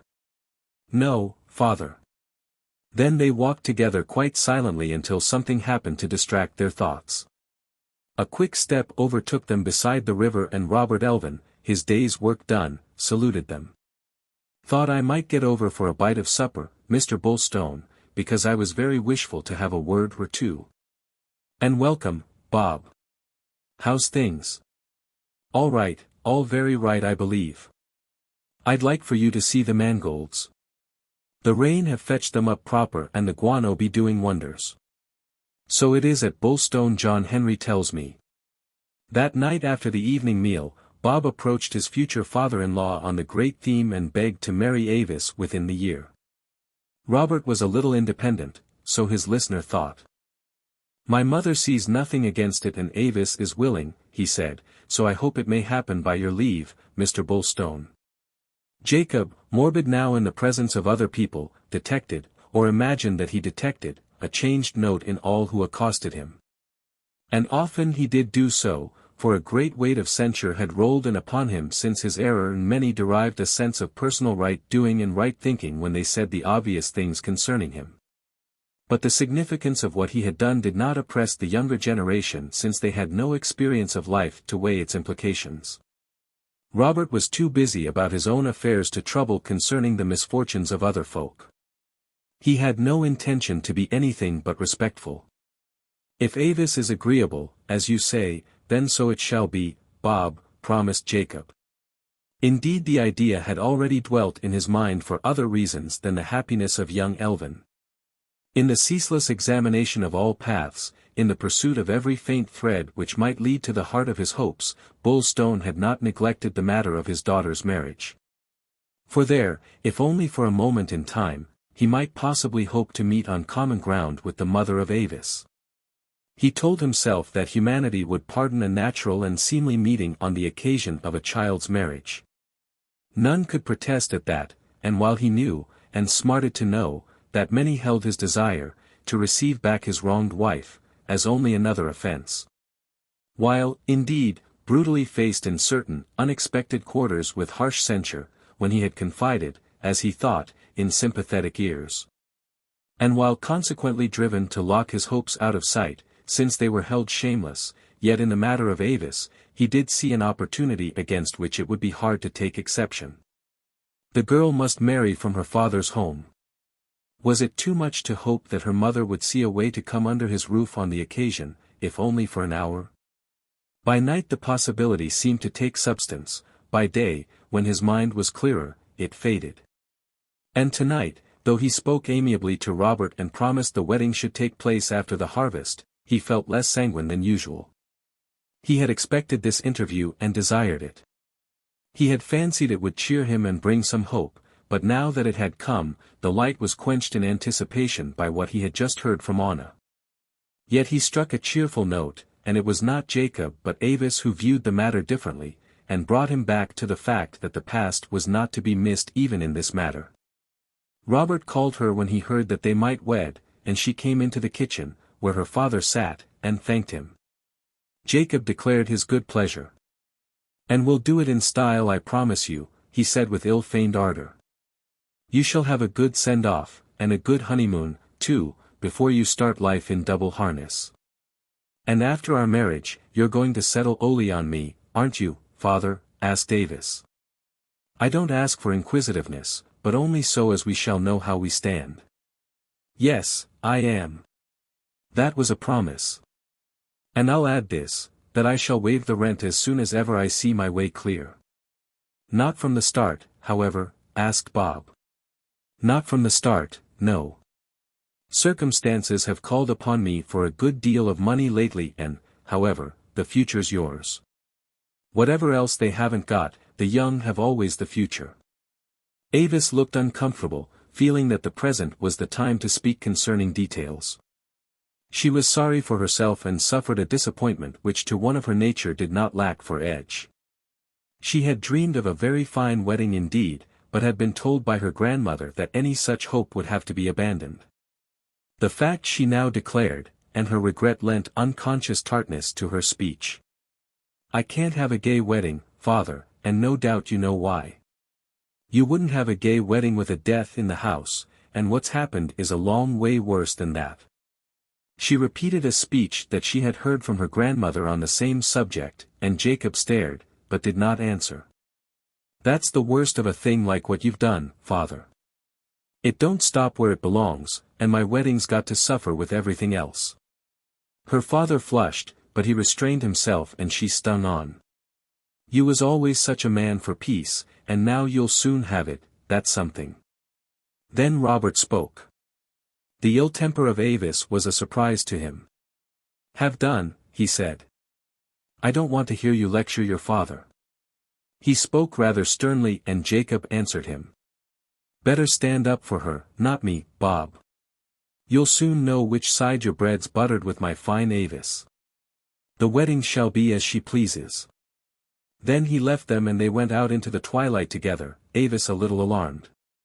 She was soon forgiven, for she elaborated her grievance and explained to Robert how the disaster that had overtaken Red House wrecked not only her mother's life, but cast its shadow over her own. She pretended more than she felt, and he consoled her as best he might, for he was much in love and shared her regrets at the passing misfortune, but broke away from it to their own surer future. "There's a screw loose in such a lot of married people," he said. "Don't think I haven't seen it. It was under my eyes while my father was fighting death. Thank God you and me are different. We know each other's natures down to the quick, and nothing could ever rise up against love like ours." Elsewhere Jacob mused over his recent experience. "She's grown up," he reflected. No doubt a moment in time comes like that, when a man's child, that he still held to be a child, flings off childhood and stands out before him full-fledged man, or woman. And for certain the shock, when it falls, is oftener painful than not. He considered how this apotheosis of his elder daughter might have hurt him once, though little likely to surprise him. But now it lacked all power to hurt and left him indifferent. She was gone in spirit long ago, and John Henry was gone. And Peter thought more of George Middleweek's opinions than of his. Yet how trivial were these losses and dismemberments now. For life, like the sleight of sun and shadow on hills and valleys, had cast down and lifted up, had transformed the shifting scenery of his existence, so that things before invisible stared out upon him, and the old landmarks and comfortable places. The nook and dingle, the blue hill and music-making waters, were obliterated and blotted from the theatre in which he moved. Light glared pitiless where shadows had mercifully spread, gloom threw a pall over what had seemed most stable, most gracious and assured. Did the dogs look at him with the old adoration in their eyes? Was it possible that the miasma he trailed could miss their sensitive nostrils? He often hungered for Huntingdon and the white, squab house under the sycamores, but he put the thought from him as a weakness. Not their homed reality. Not there could he perform his penance, or justify the undying hope that still burned up and, with its flickering promise, faintly revived the old images and fought the new darkness that hung heavy upon them. Chapter 5. Revenge. Now opportunity thrust another into the affairs of Jacob Bulstone, one who never occupied a moment of his own thoughts, but who, none the less, was deeply concerned with him. Unknown and unguessed by his brother, or his aunt, Samuel Winter's weak brain was suffering a stormy assault and gradually reaching a very dangerous decision on the subject of his brother's wrongs. Affairs that leapt instantly to the zenith in a normal intellect, mounted by slow degrees for him. Thus his purpose only matured long after the summits of emotion in other men and women were passed. He had taken the matter of Adam's affront very much to heart, and while scarcely able to appreciate the details or understand their significance, none the less grasped that the master of Red House had done Adam an injury beyond any atonement. He had listened to his aunt's furious comments on the disaster and shared her indignation. He had perceived that, while unspeakable evil resulted from Bulstone's errors, the criminal went unrestrained and apparently unpunished. This he resented. Samuel's theory of justice embraced active retaliation for wrong done, and he held it a grievance that Jacob should be none the worse after his offenses. He found the matter fasten on his waking thoughts. And he harbored dreams of a great revenge that should be worthy of the occasion. While the rest of the world had cooled its anger. While even a shadow of regret for both sufferers appeared here and there, doubtfully uttered by a seeing woman or sentimental man, Samuel reached gradually to the climax of his private hate. Bulstone must be struck hard, and from this conviction, all unknown and unguessed, Sammy's faulty wits led him to a still more tremendous conclusion. Long brooding, and a gathering weight of indignation at the injustice of Jacob's escape, decided the crazy creature to destroy him and rid the world of an evil thing. He would kill the enemy as he killed vermin. Thus a grave, physical peril now hung over Bulstone, and there was none to warn him, since Samuel took care that not a whisper of his project should be heard. He had the wit to guess that his brother might condemn it. But believed notwithstanding that, after the event, Adam must be the first to praise. At this stage in his remorseless progress, chance lent itself to Samuel's purpose and he accepted an opportunity. For once the muddy currents of his intelligence flowed swiftly and he struck, after a fashion more worthy of a knave than a fool. Jacob Bulstone, exploring every channel and considering each human figure that might be regarded as a link between himself and his wife, had thought of late upon her brother. He had observed that Jeremy now avoided him and, until the present, had not thought to challenge the younger man, or thrust any needless difficulty upon his life. But there came a sudden conviction that through his brother-in-law a possible approach to Marjorie might be obtained. He yearned to put circumstances before her and had endeavoured to do so by letter. But the letters were returned by the hand of Anna, and when the girl once more visited her mother with messages, she was told very plainly that she must obey former commands and not mention her father again. Failure to keep this order would mean denial of her mother to her. Bulstone, considering ways and means, desired to furnish Marjorie with money, and his lawyer assured him that there existed no objection to so doing. He was impoverished himself and knew well enough that his wife would take nothing from him, yet the thought persisted, among other thoughts, and he strove to create from it, if possible, some sort of tie between himself and his partner. He told himself that if once the slenderest thread of communication might be established and recognized, upon that he would build and build, until something vital were accomplished. Therefore he turned to Jeremy. He did not go to the greengrocer's, but waited a chance meeting, and when that fell out, in a manner very convenient to the purpose, he stopped the other and, to Jeremy's discomfort, insisted on having speech with him. XIII had been to see some apples with a view to purchasing them on the trees, and he was returning from an orchard in the valley above Brent, when he met Jacob face to face, in a lane, and found it impossible to avoid him. He was hastening past, with his face turned to the ground, when his brother-in-law blocked the way. "Well met," he said. "I've been wanting half a dozen words with you, Jeremy. I won't keep you. I'll walk along with you." "Mr. Bulstone," answered the other, "I'd rather you didn't. It's all over between your family and mine, and I earnestly beg you'll not speak to me." "I must." "You must endure it. I suppose you're a just man." "I'm not going to say anything on my own account, only on your sister's. She has rights and I have obligations. These must be recognized. But your parents come between me and my duty in that matter and won't listen to me, or my lawyer, though he's tried to make them. They oppose a blank wall to me out of ignorance. Some might say out of malice, but I say out of ignorance. What do you want to rip things up for? It isn't dignified of you to stop me, you ought to know better. Dignity don't come into it. Just listen.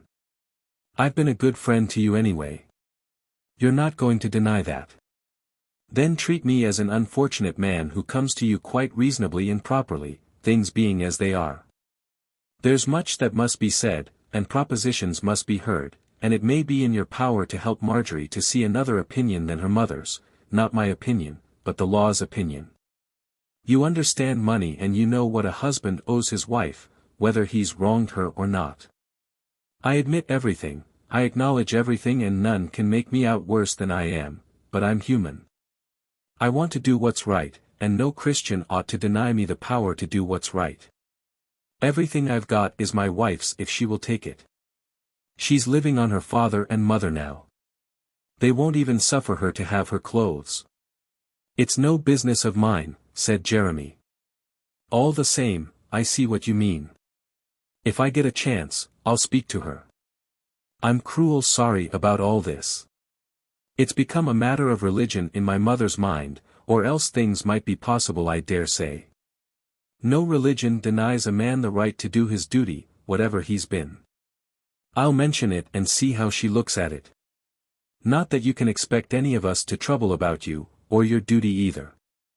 No member of my family ever stood between a man and his duty, all the same. My parents may not have looked at it in that light.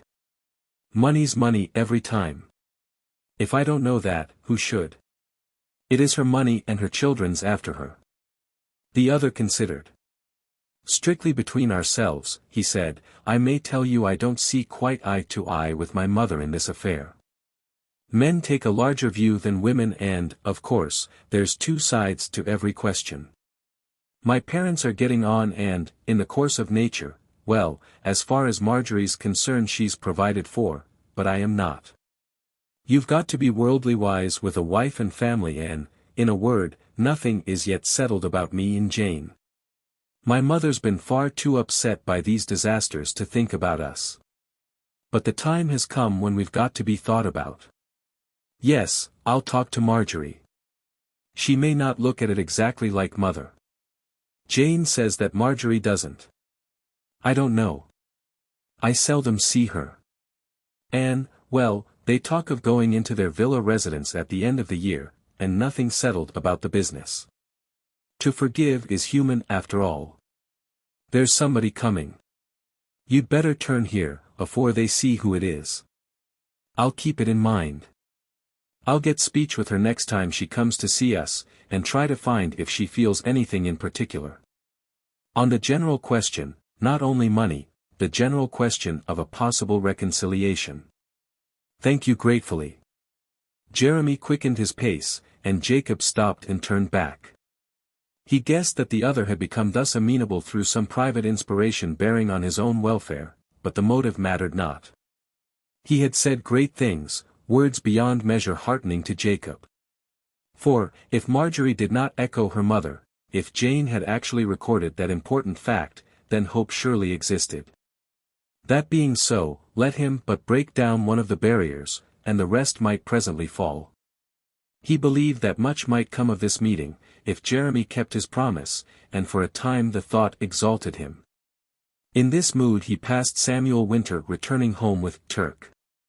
Before them opened a field over which ran a footpath, a short cut to Shipley Bridge, and Jacob, though Samuel never now acknowledged him save with a snort and a scowl, held open the gate for the bull and wished the man good evening. He received no response, however, beyond an unfriendly gleam from Sammy's heavy eyes, then he pushed on to cross the meadow, and quickly forgot Adam's brother under the weight of his own thoughts. He was, however, speedily reminded. The meadow extended for 200 yards, with the river, under a steep bank, on the west of it, and a stone wall, where ran the road, to the east. Road and river met at Shipley Bridge, and here the field narrowed to a point, where stood another gate for cattle and carts, and a stile for foot passengers. Then it was that Sammy, walking 30 yards behind Jacob, won his inspiration and acted upon it, with lightning rapidity. The supreme enemy stood at his mercy for 1 minute, and between them stalked a formidable engine of destruction. Samuel well knew what to do, for he remembered once how a man, flinging away a lucifer match at a show, had dropped it on Turk's neck, and how the bull had behaved on that occasion. He was firmly tethered at the time, otherwise some lives had paid forfeit. Now Samuel shook out his pipe upon the monster's back and loosed the rope from the ring in his nose. The fire stung and Turk responded. His head went up. He was conscious of assault and, at the same time, perceived a man 30 yards ahead of him. He protested audibly, to Samuel's regret, then put down his head and in a royal rage charged the unconscious Jacob, where he walked deep in thought. But for the shrill, warning bellow of the beast, he had been doomed and must have been struck almost at the moment he became conscious of the peril. But he heard, looked round, saw the angry bull and its keeper, and, with a start of 30 yards, began to run. His legs, however, could not save him, and he hesitated, while he ran, as to whether the wall or the river promised the better chance. He stood midway between them and decided for the stream, since once over the bank he would be safe, while at the wall he must needs lose vital moments before he could climb it. The bull was very near, nearer than he knew, and Jacob unconsciously saved himself by a sudden swerve to the left, for as he twisted, his enemy went past so close that its left, lowered horn tore his breeches. He still had near 30 yards to go, and the bull pulled up and doubled almost as fast as the man, but now, alive to his danger, Jacob ran amazingly fast for one of his age and size. He took a straight line to the river and just reached the bank 2 yards before his pursuer. He plunged straight on, ignorant of what might be beneath, and Turk stopped with his 4 feet on the brink. There he trampled and screamed, but was unsighted and did not mark the enemy, who had fallen through a thicket of alder overhanging the river a dozen feet below. Bulstone might have escaped with nothing but a wetting and bad shaking, but for the unfortunate accident of a dead tree stump. This heavy snag extended over a pool and he fell across it and turned a somersault into 6 feet of water. He had, however, struck the tree trunk with his right leg and broken his thigh. He heard the snap and knew that a bone was gone. But he kept his nerve and, guessing that the bull had been set upon him, could not tell whether Samuel Winter might not descend and finish the murder he had planned. He stopped in the water therefore and floating down with the stream, holding himself up by the bank, reached the cover of an overhanging ledge and remained beneath it motionless. Samuel, however, was content with his achievement. He looked over, saw no sign of the enemy, doubted not that he was drowned and roared with laughter. Then he turned to the heaving bull, slapped its neck, kissed its nose, and heaped affectionate curses upon it. Presently, thrusting his rope through the monster's ring, he led it away. Jacob heard him go, but found that without the water to support him he could not stand. His leg was powerless and he felt the broken bone probing the flesh. He crawled out on the farther bank of the river and lay flat. He felt faint at the unfamiliar exertion and suffered pain also, but he waited for some time, not daring to lift his voice until Samuel might be out of hearing. The terrible incident seemed not particularly dreadful to him. Sudden death offered no terrors, yet he was thankful to live, for he desired much to happen before he died. Death, indeed, might be already upon him, for he felt very ill. But his mind remained clear. He could find it in him to sorrow for Adam Winter before this disaster. This would bring more suffering upon him, for the madman might have to be shut up. It was thanks to Samuel himself that the broken man endured but a short suspense. Jacob had determined to raise no alarm until good space of time had passed. And before he lifted his voice assistance came, for Samuel, returning home in great glee, put up the bull, then told his aunt of the adventure. "I've done for the beastly man," he said. Bully went for him and horched his thigh and just missed him by a hair, then he ran for the river and Turk after him like a long dog, and in went Bulstone, tail over head, and was drowned, thank the watching Lord. A good day's work and may I never do a worse. Long dog, greyhound. Amelia listened and took good care not to condemn Samuel, for censure was gall to him. She left him at his tea a moment later and ran for Adam, who was milking. Thus it happened that within half an hour of his downfall, Jacob saw Winter running over the field, heard his shout and answered him. In less than another half hour Adam had brought round a flat-bottomed pig cart with blankets and pillows. 2 men assisted him and Bulstone was lifted as gently as might be. Then Winter himself drove the injured man to Brent Cottage Hospital, while a labourer proceeded to Red House with the news. Chapter 6. The Witch Doctor. Jacob's illness followed a straightforward and satisfactory course. It offered no marked features and awoke interest rather for its cause, than itself, or the sufferer. A week after he was known to be on the way to recovery, his wife went to see her brother. Jeremy had, after the accident, kept his mouth shut and taken no steps to advance her husband's hopes, but today Marjorie herself spoke such words as none had yet heard from her. Bulstone's disastrous adventure did not lack for dramatic telling in Anna's version. For once she demanded to speak of her father, and she quickened her description with many tears. Nor could the event fail to deepen Marjorie's own emotions. She was not built to maintain an obdurate attitude to any experience, and whatever her present angle of vision, after speech with her mother, her spirit quickened and her flesh yearned. There seemed only one place for her at this time. And that was at her husband's bedside. There offered only one seemly channel of duty, to be nursing him. Life was short. She hungered terribly for an understanding and sympathetic spirit to help her at this crisis, and found that, after all, despite the tragedy of his long outrage and cruel assault, her husband was still nearest. And still quickest to reach the depths of her. Then thought, advancing upon this conviction, painted a new and another Jacob. She was aware that the whole world set sternly against him and, misreading the attempted murder, suspected that, perhaps, even Adam Winter might not have forgiven him. Surely it must have been some fiery word from Adam that prompted Samuel to his attempt. Yet there she hesitated and, on second thoughts, remembered Adam better. Doubtless he had pardoned long ago. But mad Samuel none the less echoed the people, and she knew, from what her father had told her, that the countryside was more interested in Jacob's disaster than regretful of it. Their sole regret went out for the brother and the aunt of the man responsible. Now, despondent and bewildered, Marjorie found some comfort in talking openly to her brother and his wife. She took tea with them on a Sunday and was unguarded and indifferent as to what they might say, or think, of her opinion. They perceived the change in her and set it down to Jacob's situation.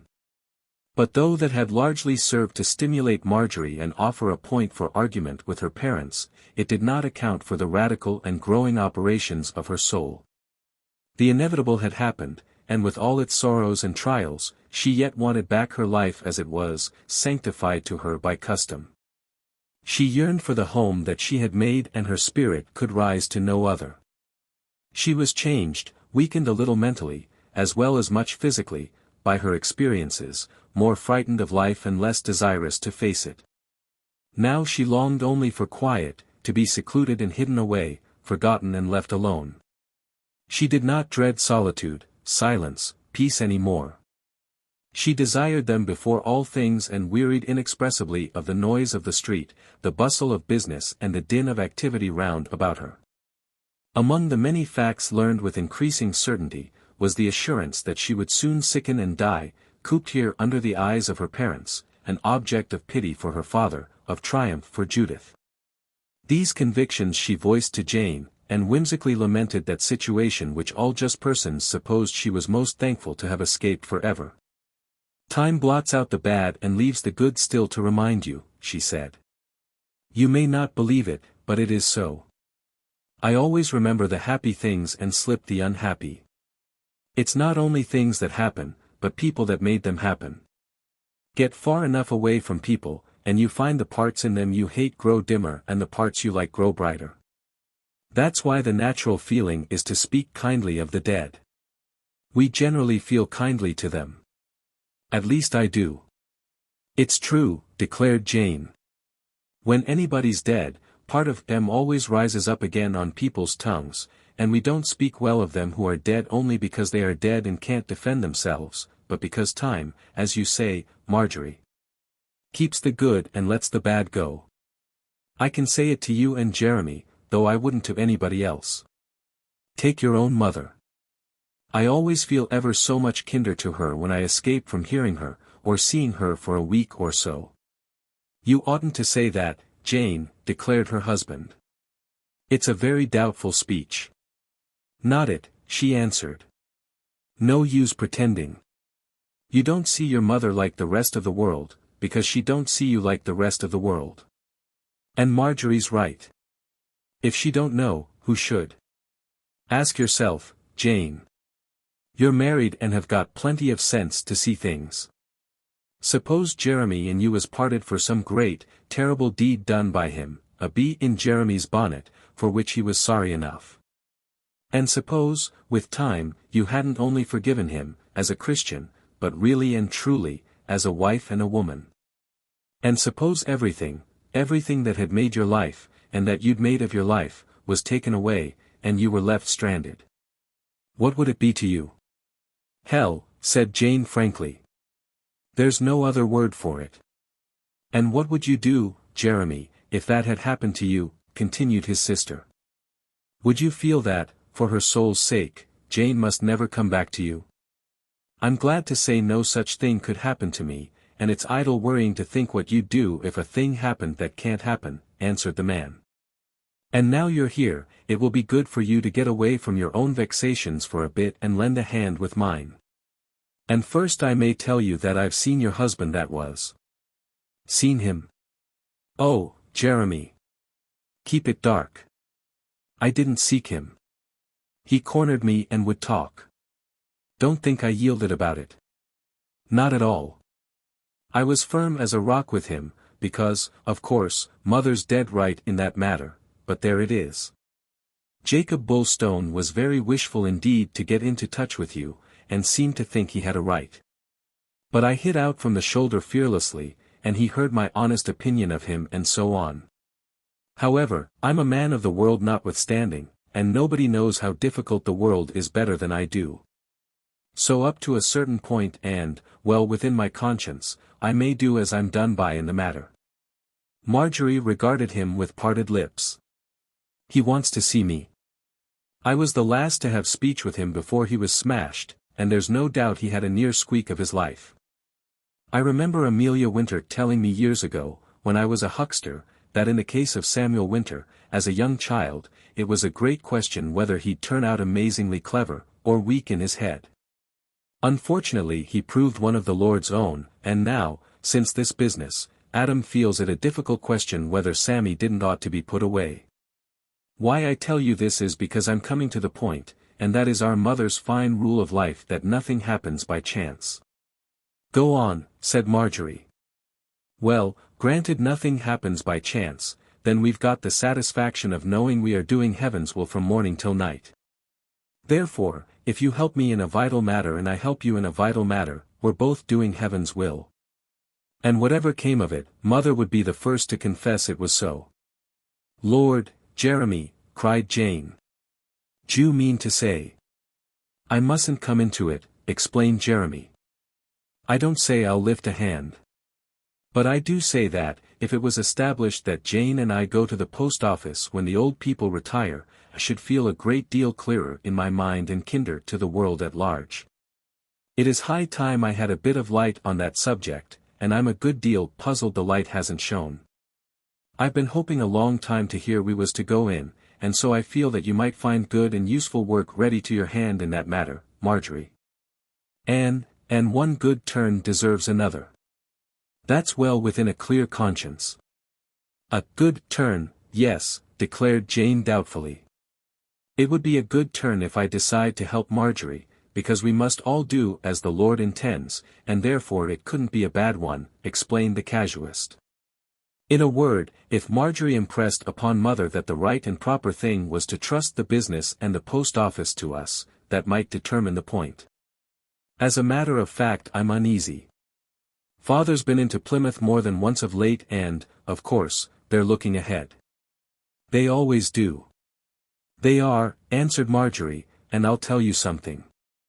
Mother wants you and Jane to take over the business, under Father. And Father, seeing you've never stuck to nothing in your life, feels very doubtful if you're the man. They differ. Just as I thought, murmured Jeremy, and some people might be vexed with their fathers, but that's only to waste time. So there it is. You're all powerful with Father, Marjorie, and surely to God you know Jane and me well enough to know Mother is right. Marjorie perceived the nature of the bargain. She believed with Jeremy that their father was to be won. Indeed he sometimes came near yielding to Judith's steadfast conviction. She might very possibly settle the point in her brother's favor, but what could he do for her? Nothing with her parents. The problems that had looked vague and, indeed, had never been considered in her mind before, now rose and began to take a definite shape, until now nothing but a dim, undefined desire for something that must not be, for something her parents held unthinkable, had stolen through her mind and settled over it, like a sad fog. She had accepted the situation and supposed that the craving for some return to vanished conditions was at best weakness, at worst evil. Yet now she had moved beyond that point to an acute nostalgia. Jacob's tribulation was augmented by the startling news that he desired to see her. She found comfort in Jeremy's sophistries, but knew, even while he uttered them in his mother's words, that they echoed anything but his mother's spirit. Jeremy was a humbug, as charming people are so apt to be, but the fact still remained, nothing happened but what Providence planned. She began to think of details and they made her giddy. To move from secret wishes to open words was enough for one day. She had never dared to be so explicit, and her confession in the ear of sympathetic Jane comforted her. But her constitutional timidity, developed much of late, now drew her in. What could Jeremy do? Deeds were not in Jeremy's line. Time must pass. Jacob must get well again, then, perhaps, she would see how she felt then. He might change his mind. Possibly he only wanted to mention some trifle. Marjorie doubted whether her present emotions were healthy or dangerous, then she fell back on her brother's affairs. "You've given me something to think about, and I will think of it," she said. "And Jeremy shall think of what you've told us," promised Jane, "for I'll remind him to do so." "The thing is the greatest good to the greatest number," declared Jeremy. "That's always been my rule and always will be. And clearly the greatest good to me and my wife and children lies at the post office. Others see it beside us. As for your greatest good, Marjorie, that's a very difficult question." "I know it. I hope I haven't said too much. But you'll forgive me if I have. I feel, somehow, that I ought to see my husband, if he still wishes it." "You would," answered Jane, "and so would any nice woman feel the same." "That's the point," argued Jeremy. "You may be right, or you may be wrong. But the general opinion is that you show what a fine creature you are by keeping away from him. Why don't you put it to mother?" "Put it to a man," advised Jane. "Axe Parson. It's a free country, and though we're all chosen fews, that don't prevent Parson from being a very sensible chap. Or, if you don't like the thought of him, try somebody else." But Marjorie gave no promise. She went home vaguely heartened and determined at least to work for Jeremy. She felt, indeed, that what he desired would be sure to happen presently without any word from her, still to work for him was good. She had nobody to work for now. Next morning she went to chapel with Mrs. Huxham and, finding herself brave afterwards, actually followed Jeremy's suggestion and gave Judith a shock of unexpected pain. "Mother," she said. "I've got great thoughts and you should hear them. We can't think anything we're not meant to think, and now my thoughts have taken a turn. You know how it was with me. After our trouble I didn't want to live, I'd have been glad to shut my eyes and sleep and never wake up. Then I got better and braver. And then I grew to miss the life of my home terribly, because, whatever the cause, to be wrenched out of the little holding of your days must hurt. And so I got worse again, body and mind. And now I've looked on and asked myself about it. Better you looked still farther on and put away all that joins you to the past. That I've told you more than once, Marjorie. You have, but I can't do it. You can't forget your whole married life and your motherhood and the father of your children. If you do, there's nothing left for a woman. And I've come to see this very clearly. I'm Jacob's wife. No longer in the Lord's sight. Let me speak. I'm Jacob's wife, and what I'm sure now is that Jacob is a very different man from what he was. God Almighty has changed Jacob, and the poison that did these dreadful things is poured out, and he's left, like the man from whom the devil was drawn by Jesus Christ. Mother, when first I even thought about Red House, I felt shame and dursn't tell you, for I feared the longing to see it again came from the devil. Now I don't feel shame, and I know the longing don't come from the devil. There's duty to be done there yet. Thank God you've told me this, answered Judith, for we've got to do some fierce fighting, I fear. Not the devil. Why, I see his claws, Marjorie. 'Tis his last and deadliest stroke, to make his temptation look like duty and come before you clothed like an angel of light. An old trick that's snapped many a soul. Never, never do you hide your thoughts from me, Marjorie, after this. But wait. Suppose, by forgiving in act as well as heart, I went back presently. Then I might save Jacob himself. Oh, the cunning of the enemy, the craft, the sleepless cleverness. No, you can't save Jacob Bullstone, but you can lose yourself. There's always the chance of losing yourself while breath is in your body, and Lucifer knows it, and he'll often win at the last gasp on a man's deathbed. He's proud, remember, and his pride leads him to try the difficult things. Can't you see?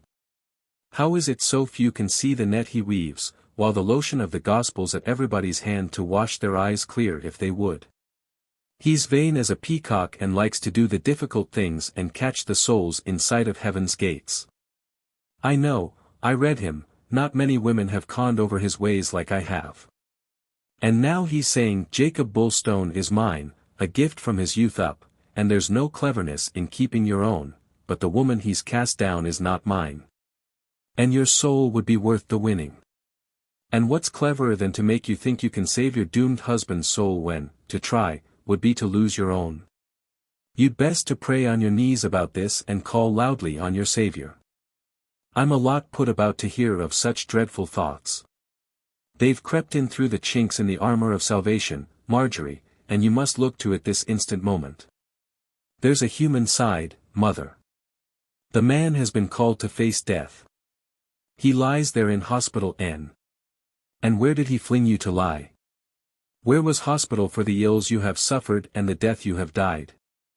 There is a human side, and to return good for evil is our duty, but there's a higher duty than that. Don't argue. I know all about the human side, but humanity was never yet called upon to risk its immortality and hope of salvation. I'll hear no more touching this at all, Marjorie. I'm suffering for you a good bit. I've failed to make the truth clear seemingly. No, you haven't failed. I know how you view it. Set your trust where only trust can be set, said Mrs.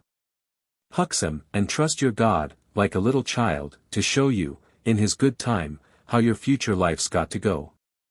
And first he wills for you to get up your health of mind and body. Your mind before everything. Your body's not. But your mind's sick, far, far sicker than I thought, and we must see to it. There's fighting to be done and we'll fight. I thought all that was over. But the devil smells a sick soul, like a cat smells fish, and I might have known there was danger lurking. They returned home, to find that somebody had called upon Marjorie's mother. Old William Marydrew awaited them in his Sunday black.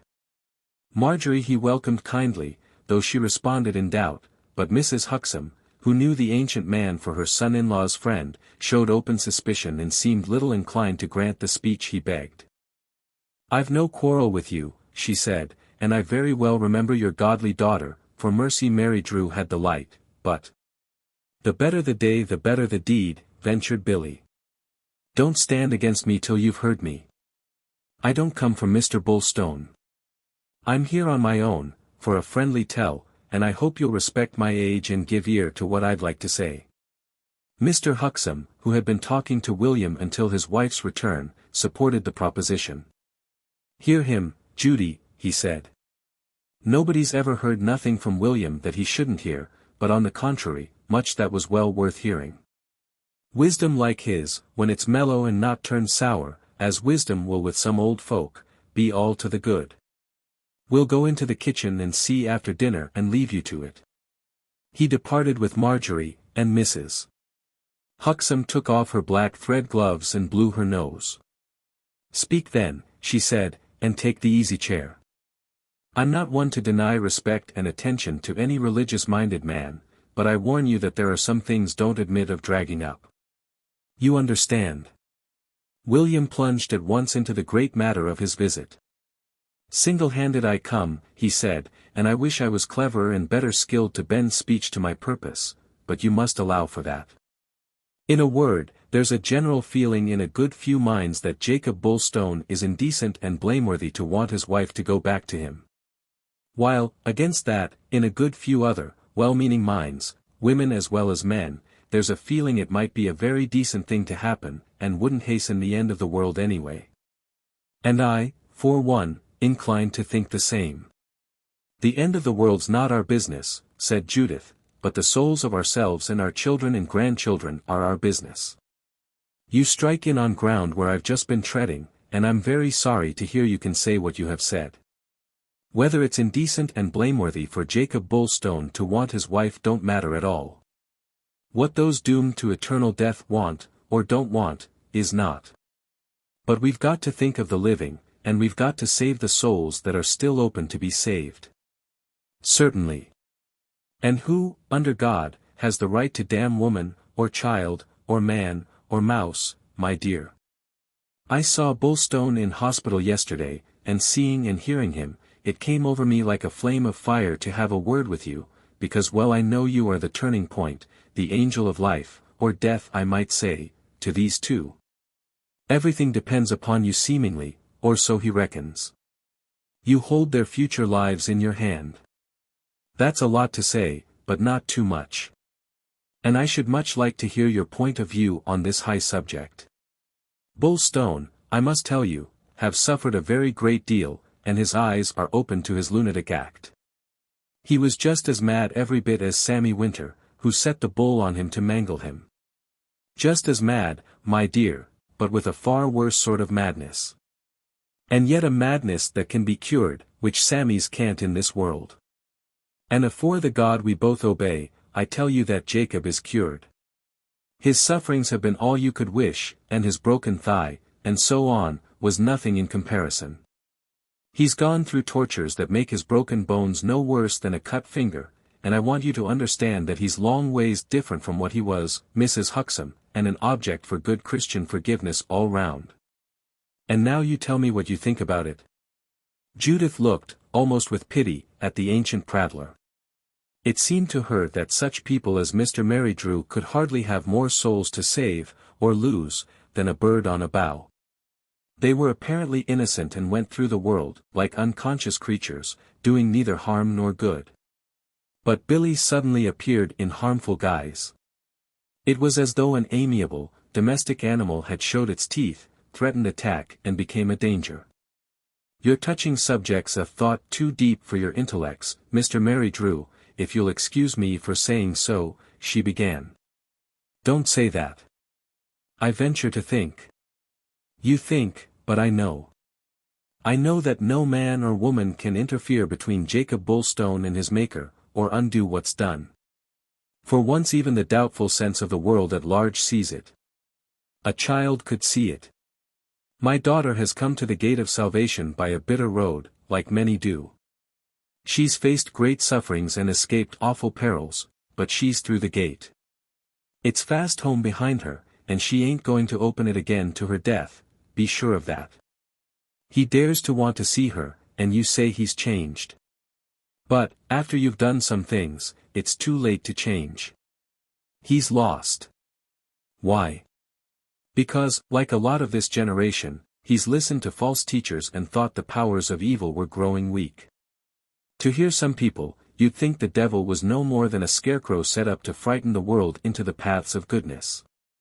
True, admitted Billy. It was so with me. Looking back I can plainly see, as a lad, the fear of old Nick had a lot more to do with my keeping straight than love of God. God was above my highest imaginings. I only knew he was wishful to get me into heaven some day, if I gave him half a chance. But the devil seemed much nearer and much more of a live person. Somehow you find that bad folk always are nearer and more alive than good ones, don't you? Because we all know bad people and have every chance to see them misbehaving, said Mrs. Huxham, but good people are rare, and always will be. I wouldn't say that. I'm so hopeful that I rather share the growing opinion against hell. I believe the next generation will knock the bottom out of hell, my dear, because they'll find something better. There's a lot of things far better than in my youth, and new love be better than ancient fear. Grant that and you can't say Jacob's down and out. He's a very penitent man, and he's turned to God most steadfast of late, and it would be a great triumph for the mercy of God, his Maker, if he came through, and a great sign of the Almighty's power in human hearts. She regarded Billy with mild interest, but hardly concealed her contempt. And you in sight of your grave and your judgment, and so wrong in opinions, she said. A sign? Yes.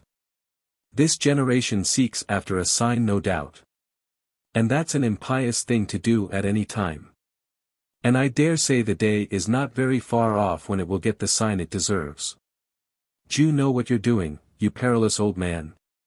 You're trying to hold back the mills of God, you, that knows so little of the truth, that you can say the bottom's going to be knocked out of hell.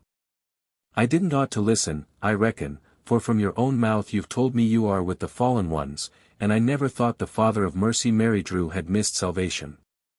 But, 'tis a very true thing that most of us are judged out of our mouths. No devil. Poor soul. Poor, lost soul. But, such is the will of God, that I see clearer and clearer how only them that have escaped Satan know him for what he is. The world lies in his keeping, and the people don't know no more what has caught them than the fish in a net. But I know. I see his ways and his awful art. I see him as he is, black, black, and you can smell the smeech of him when some people are talking. And not the swearers and lewd ones only, but many, as think, like you, they are doing God's work. That's the last and awfulest trick of him, William Mary Drew, to make his work look like God's. Billy was amused and distracted from the object of his visit. My, he said. Blessed if I thought there was anybody in Brent knew such a lot about old Nick as you do, Mrs. Huxham. A proper witch doctor you be. But even the saved make mistakes. 'Tis on the cards you may be wrong, and I hope you are. You am terrible high-minded, but them that want to be high-minded must be single-minded, and the clever ones often come to grief. You know a lot too much about the black man, and I'd like to hear who told you. But be that as it may, there's a very fine thing called mercy, come now. There is, said Mrs. Huxham, or the bolt would fall a lot oftener than it does. Mercy belongs to God, else heaven would be empty when the trump sounds. But there's also such a thing as justice, and justice is man's business. He can leave mercy where it belongs and not dare to think of such a thing when a sinner falls. For that's to know better than him that made the sinner. Justice is what we understand, because our Maker willed that we should. Our first parents had their taste of justice, and justice is within our reach. To talk of showing mercy to the wicked as you do, is to say a vain thing and range yourself against justice. Only through justice can come hope for any of us, William Mary Drew. Our business is to do justly and not pander with evil, or try to touch the thing with merciful hands. And that's what life have taught you, murmured Billy. And you thrive and keep pretty well on it. I've always heard you was a wonder, my dear, but how wonderful I never did guess.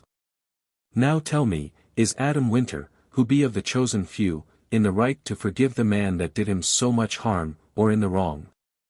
They talked for an hour, then, weary and conscious that Mrs. Huxham was not made of material familiar to him, William rose and went his way. No offence given where none is taken, I hope. I'm sorry you can't see it might be a vitty thing for husband and wife to come together in fullness of time, because if you can't see it, it won't happen perhaps.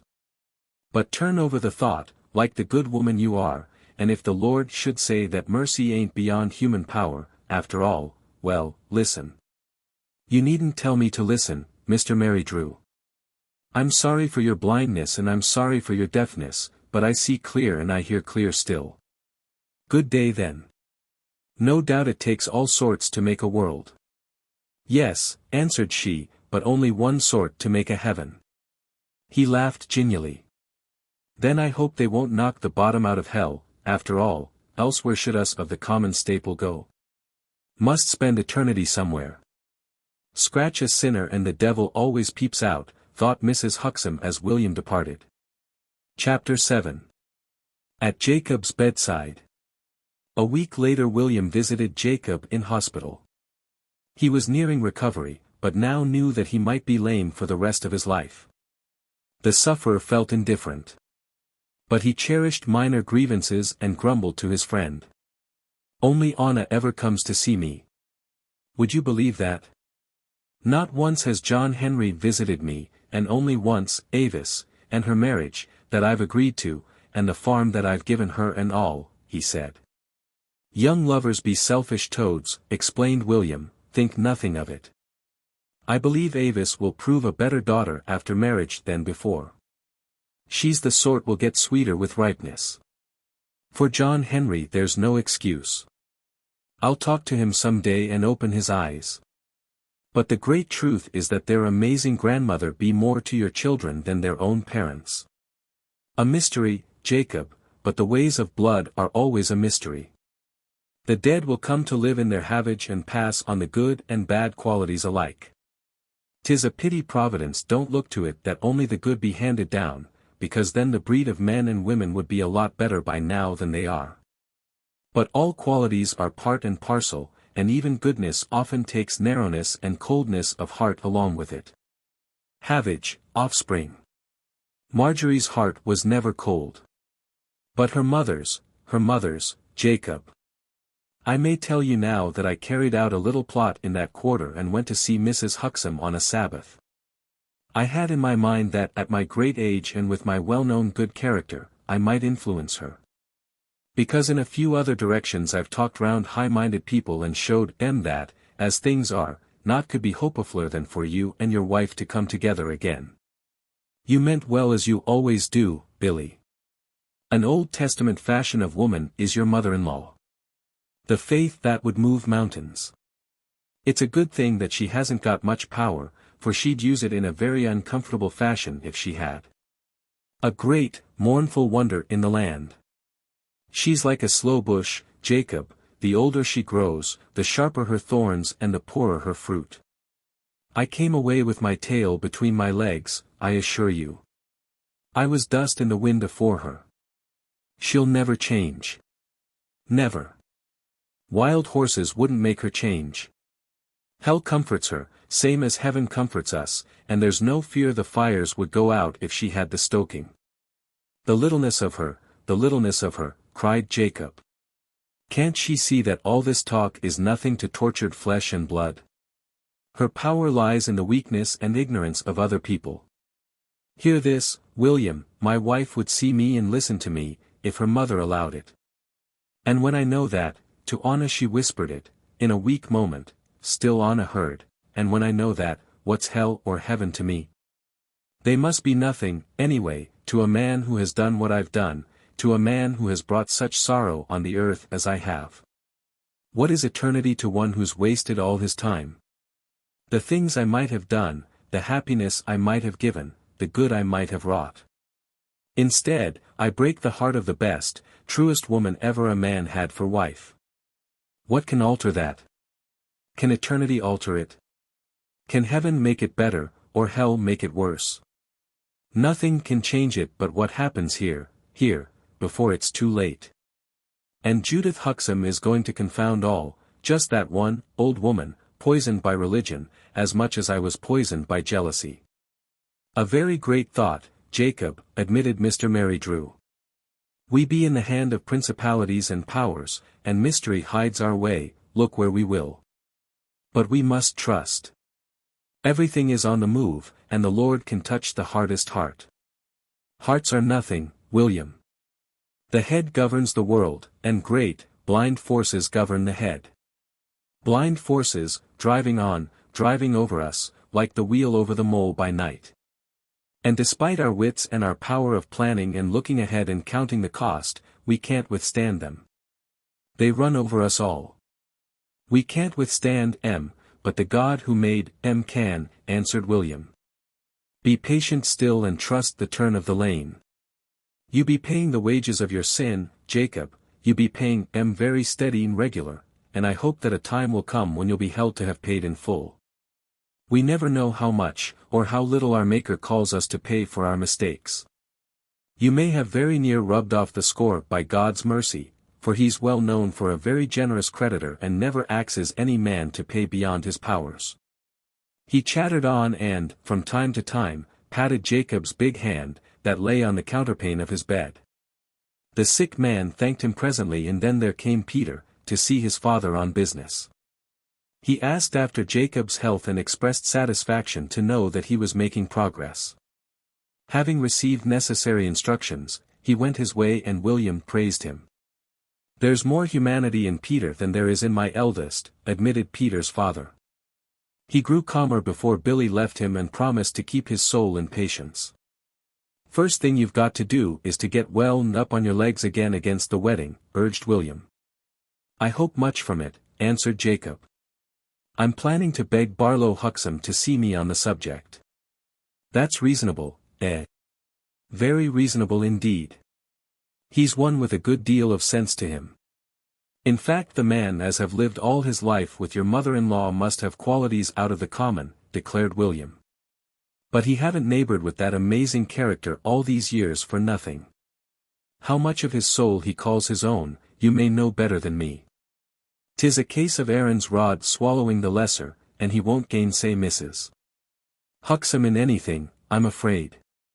When he was gone, one thought of a comforting character remained with the sick man. He had been much daunted with the tremendous moral significance of the opinion of the world and its crushing censure. It had weakened resolution and increased his self-condemnation. Now his friend was able to assert that public emotion grew quieter against him. That even, in some quarters, he had won an admission it might be reasonable for husband and wife to come together again. This fact soothed Bulstone, for like many, who do not court their fellow creatures, he had been, none the less, sensitive of their opinions and jealous of their approval. Herein, therefore, appeared hope. He felt grateful to his old companion, who, among so many words that to Jacob meant no comfort, was yet able to drop this salutary consolation. He much desired to tell Anna, who had long been the recipient of all his confidences and made older than her years by them. Chapter 8. Jeremy evasive. After Marjorie knew her husband's desires, she was animated fitfully to make an effort and return. But she lacked strength to do any such thing single-handed. She had been losing vitality, yet so gradually, that none about her appeared conscious of the fact. Even Anna saw her too often to appreciate it. The girl came every week, but won no further opportunity to see her mother alone. She opposed a sulky obstinacy to her grandmother and Judith began to fear for her. Then Marjorie saw her brother again and, with even less reticence than on a former occasion, appealed to him. She had kept her original contract and succeeded in winning her father. It was understood that Jeremy and Jane would take over the post office and the draper's shop, when the Huxhams went to their private house. And Jeremy, now accustomed to the idea, argued that his sister had really not influenced the decision and that she might not, therefore, fairly ask him to assist her present project. In fact he much desired to be off the bargain, and but for Jane, would have evaded it. She showed him, however, that this might not honorably be done and, with very ill grace, Marjorie's brother listened to her purpose. "I must go back when he does," explained Jacob's wife. "He's made a good recovery, and can walk on crutches, and will soon be able to travel with a stick. And the next thing will be the wedding, I suppose, and I ought to be at my home for that. Because such a thing will break the ice and help all round, at least so I feel and hope. I must go back, Jeremy. I'm called stronger and stronger to it, and mother's awful ideas don't trouble me no more. I've gone much farther than to forgive Jacob now. He's been very near death and I ask myself what I'd have felt. But all that's my business. What I beg from you, Jeremy, is just practical help, to meet me by night with your trap, unbeknownst to any living thing but ourselves, and drive me back." "I don't like it, I hate it," he answered. "It's not a religious action and I'm very doubtful indeed if it's a wise one even from a worldly point of view. The excitement will certainly be terrible bad for you, because you're in no state at all to stand it. It may be kill or cure. But I'd far rather face it than go on like this, seeing my bones come through my skin and my hair fail me. It'll soon be now or never, but I do think, if I get back quietly and quickly, I'll build up again and be some good to my family. I'm only sorry for mother." Jeremy exploited the ethical objections. "You see, Marjorie, it's quite as difficult for me as for you. As a matter of fact you're putting a great charge on my conscience, because I've got to go contrary to mother and behind her back, a thing I've never yet done, and feeling as I do that she is right." "You've promised," interrupted Jane. "You promised to lend Marjorie a hand if she helped you, and she did help you. And it's humbug to say you never hid anything behind your mother's back, my dear man. What about it when you married me?" "I'm talking to Marjorie, not you," he replied, "and I was going to say that somebody else might help her in the details much better than I could. You see some think she's right, and such as them would do this with a much better appetite than I shall. How if I was to drop a hint and get another man to do it, Marjorie?" It would be just the same to you and a good bit pleasanter for me. There's nobody but you, she answered, and it's properly unkind if you're going back on your promise. He isn't, declared Jane with diplomacy. He's a lot too fearless and a lot too good a brother for that. I wouldn't say I promised. But of course if you feel I did, continued Jeremy. However, I've got rather a bright idea, and since you're firm about this, and nobody will thank God better than your husband if you do go back, then why not let him do it? That would be a natural seemly arrangement since you both think alike. I'm perfectly willing to go to him and tell him. No, said Marjorie. That would upset everything I've planned. My return must be a surprise for 1,000 reasons. I want to go back as I came out. In plain words, I've got to escape mother to go at all. Set like steel as she is against any truck with Jacob, I have no choice but to deceive her. I'm too weak to carry it off with a high hand, and she'd stop me if she guessed I was thinking of it. Only I can't, of course, walk to Red House, and so I must be drove, and you must drive me. If you're a man, you will, Jeremy, added Jane. You promised. I bargain, then, that my part never comes out, said Jeremy, much perturbed. I consider this is something of a trap I'm in, and I don't think much the better of you for it, Marjorie. And I believe you're courting a pack of trouble, not to speak of everlasting punishment if you go back to such a man. But since you won't let me out, I'll do as you wish on the one understanding, that my name's never whispered. Neither Marjorie nor Jane, however, felt any sorrow for Jeremy. Thank you, then, said his sister. It's only a question of waiting now till my husband's well enough to go home. Then you can fix up a night, and I'll husband my strength and come and meet you at Lydia Bridge, or somewhere out of the way. We might do better to go round under Brent Tor. We must leave the details for the present, said Jeremy, and it will be needful to wait till the nights are longer and darker. Jane changed the subject. What about Avis and Bob, she asked. Jacob counts on their wedding taking place from Red House, so Mr. Mary Drew told me. It's going to be a difficult subject, answered Marjorie. Everything must be difficult till we begin again. And mother won't do anything to make it less difficult. Jacob naturally expects his daughter to be married from her home, and why not, asked Jane. Because it isn't her home, explained Jeremy. You can't talk of Red House being a home no longer, and mother's right there. Red House ceased to be a home when Marjorie left it. But if I was back that would be altered, declared Marjorie. It all points to my going back. And mother will live to see it was right, if only for our children's sakes. Jeremy, however, would not allow this. Don't fox yourself to think so. Your children haven't any use for their father and never will have. He's done for himself with them, all but Anna, and when she's old enough to see the sense of it, no doubt she will. Jeremy's right, said Jane. You mustn't think that, Marjorie. The boys and Avis always did care a lot more for you than their father. They never hid it, and you knew it, if Jacob did not. He knew it very well, but it didn't alter his feeling for them. He'll do the right thing by all of them, however they treat him, argued the other. You may think so, but John Henry's a great fool for turning his father down as he does all the same, declared her brother. The man's not made of patience, and as to justice, the less we say about justice the better, when we think of you and look at you now. I've told John Henry to see his father, I've told him 6 times on the quiet, said Marjorie. For his own sake he should. Elsewhere, by a coincidence, this very thing that they desired was happening, for John Henry had met Jacob's ancient friend and been firmly directed to pay his injured parent a visit. He obeyed, being the more inclined to do so for private ends, and while Bulstone first felt satisfaction at the visit, his pleasure presently waned, since it became apparent that not concern for his father alone had brought John Henry. He hoped that Jacob was better, but this was not what interested him. "'Tis a very good thing you weren't killed," he said, "and I expect you'll have the law of that lunatic and win this time. He didn't ought to be at large, for he's cunning and wicked. He may do something like this again and bring it off next time. I've gone through all that with Adam Winter, his brother.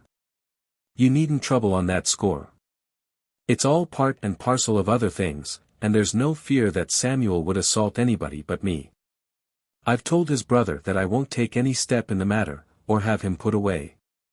He's not the only one who has been revenged against me, John Henry. At any rate he did it openly. It's all very wretched and I'm sick of the subject, and I wish it could be dropped, said his son. And it's 1,000 pities that you can't go farther off from Brent, or else mother can't be took away out of it.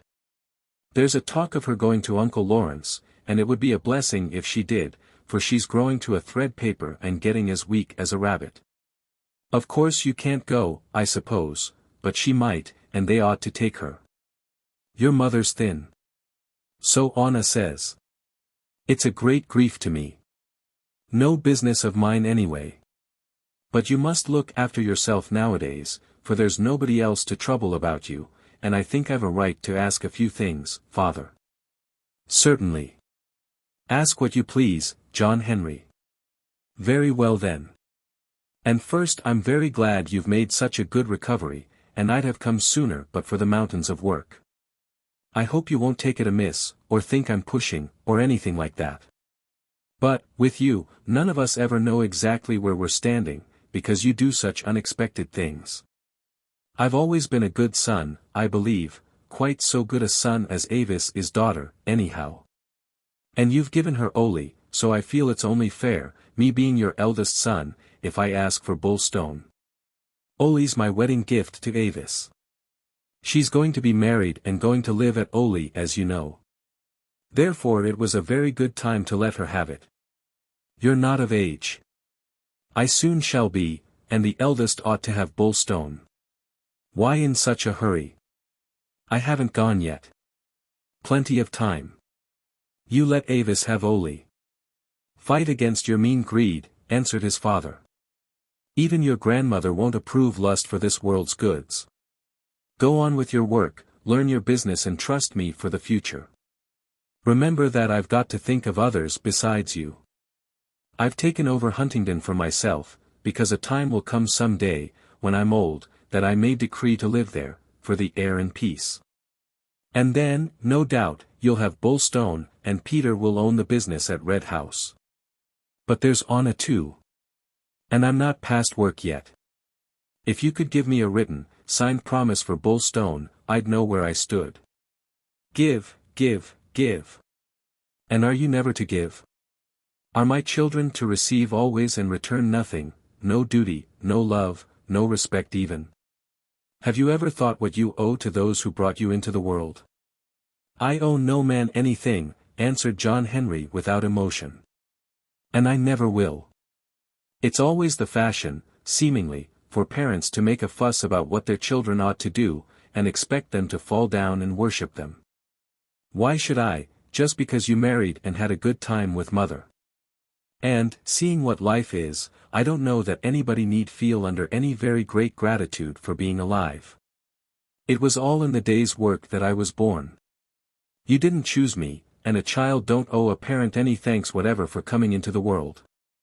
And so far as the rest is concerned, you've done your duty by me, and I've done my duty faithfully by you, and everybody.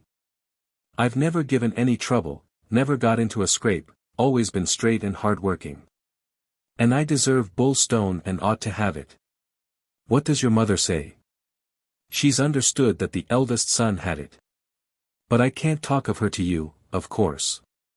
Why not? I'm mother's side, and God knows I wouldn't do nothing against her, he answered. But this has nothing to do with her. How so, if all mine is hers?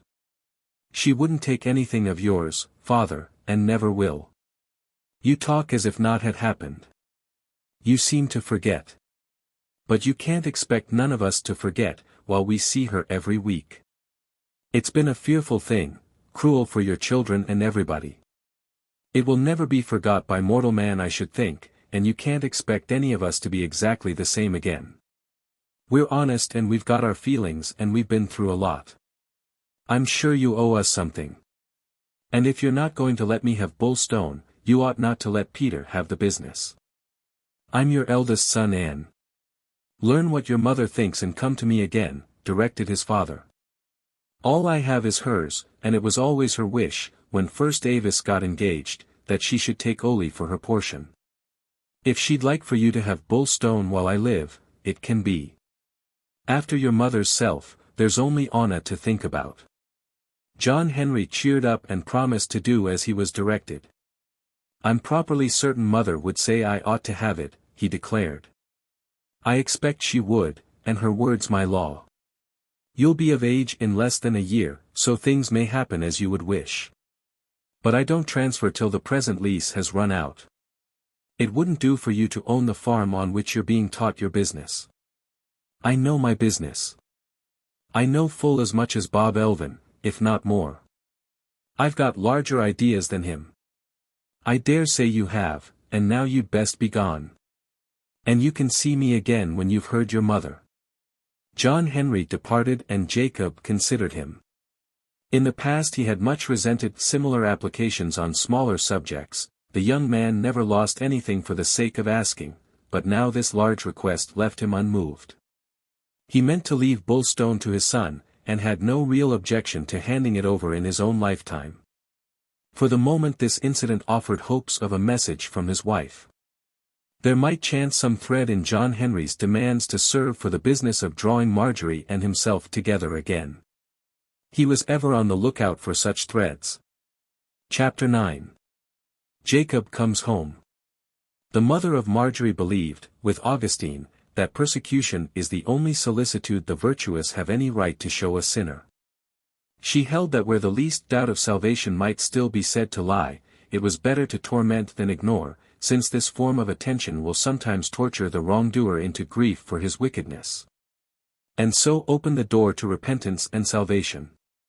But she was not often in such doubt and generally separated the goats from the potential sheep without difficulty. The doomed she did not ever persecute, since any attention paid to those patently condemned was not only useless to them, but implied danger to the agent.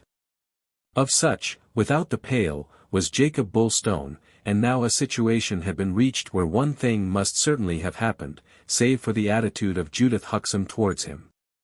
Even despite her it might yet occur and the issue still stood in hope, but success implied that Marjorie would first actively oppose her mother, and her power to do so lessened fast. The double accident of Jacob's broken thigh and his wife's indisposition delayed a possible union, and now the next step to any such event depended upon Marjorie. By letting her husband know that she desired to return, she might have shifted the responsibility onto his shoulders, and so ensured the achievement. But she was still anxious that he should not know, since she feared the violent steps that he might take to bring them together. Moreover, she desired to be able to say afterwards to her parents that she went of her own free will back to Red House, and that her husband had no hand in the action. Thus precious days passed, and while Jacob gradually regained his strength, thought upon his daughter's wedding and hoped the event might be the beginning of a slow and patient rewinning of his wife, she was in reality one. Long years seemed already to drag between Marjorie and her home, while in her failing health, the life with her parents grew more and more distasteful and afflicting. She was conscious of the change in her physical circumstances, more conscious of it than her father, or mother, but she still believed that a return to Red House would restore her strength. A situation, simple in itself, was thus complicated. The man and wife wanted to come together, because each, in a solitary heart, felt that only so was life longer to be desired at all. An instinct of self-preservation called upon Marjorie to return, and she felt that, otherwise, her fading life forces might not be much longer preserved. It was not desire for Jacob himself, but hunger for the healthy environment of home, that fortified her to get back to it. She had forgiven her cruel ignominies and now regarded them as she regarded her anemia, as a sickness for which evil fortune had to be blamed. Jacob similarly had suffered from a dreadful sickness, and now he was cured. Thus nothing but religion stood between them to Marjorie's mind.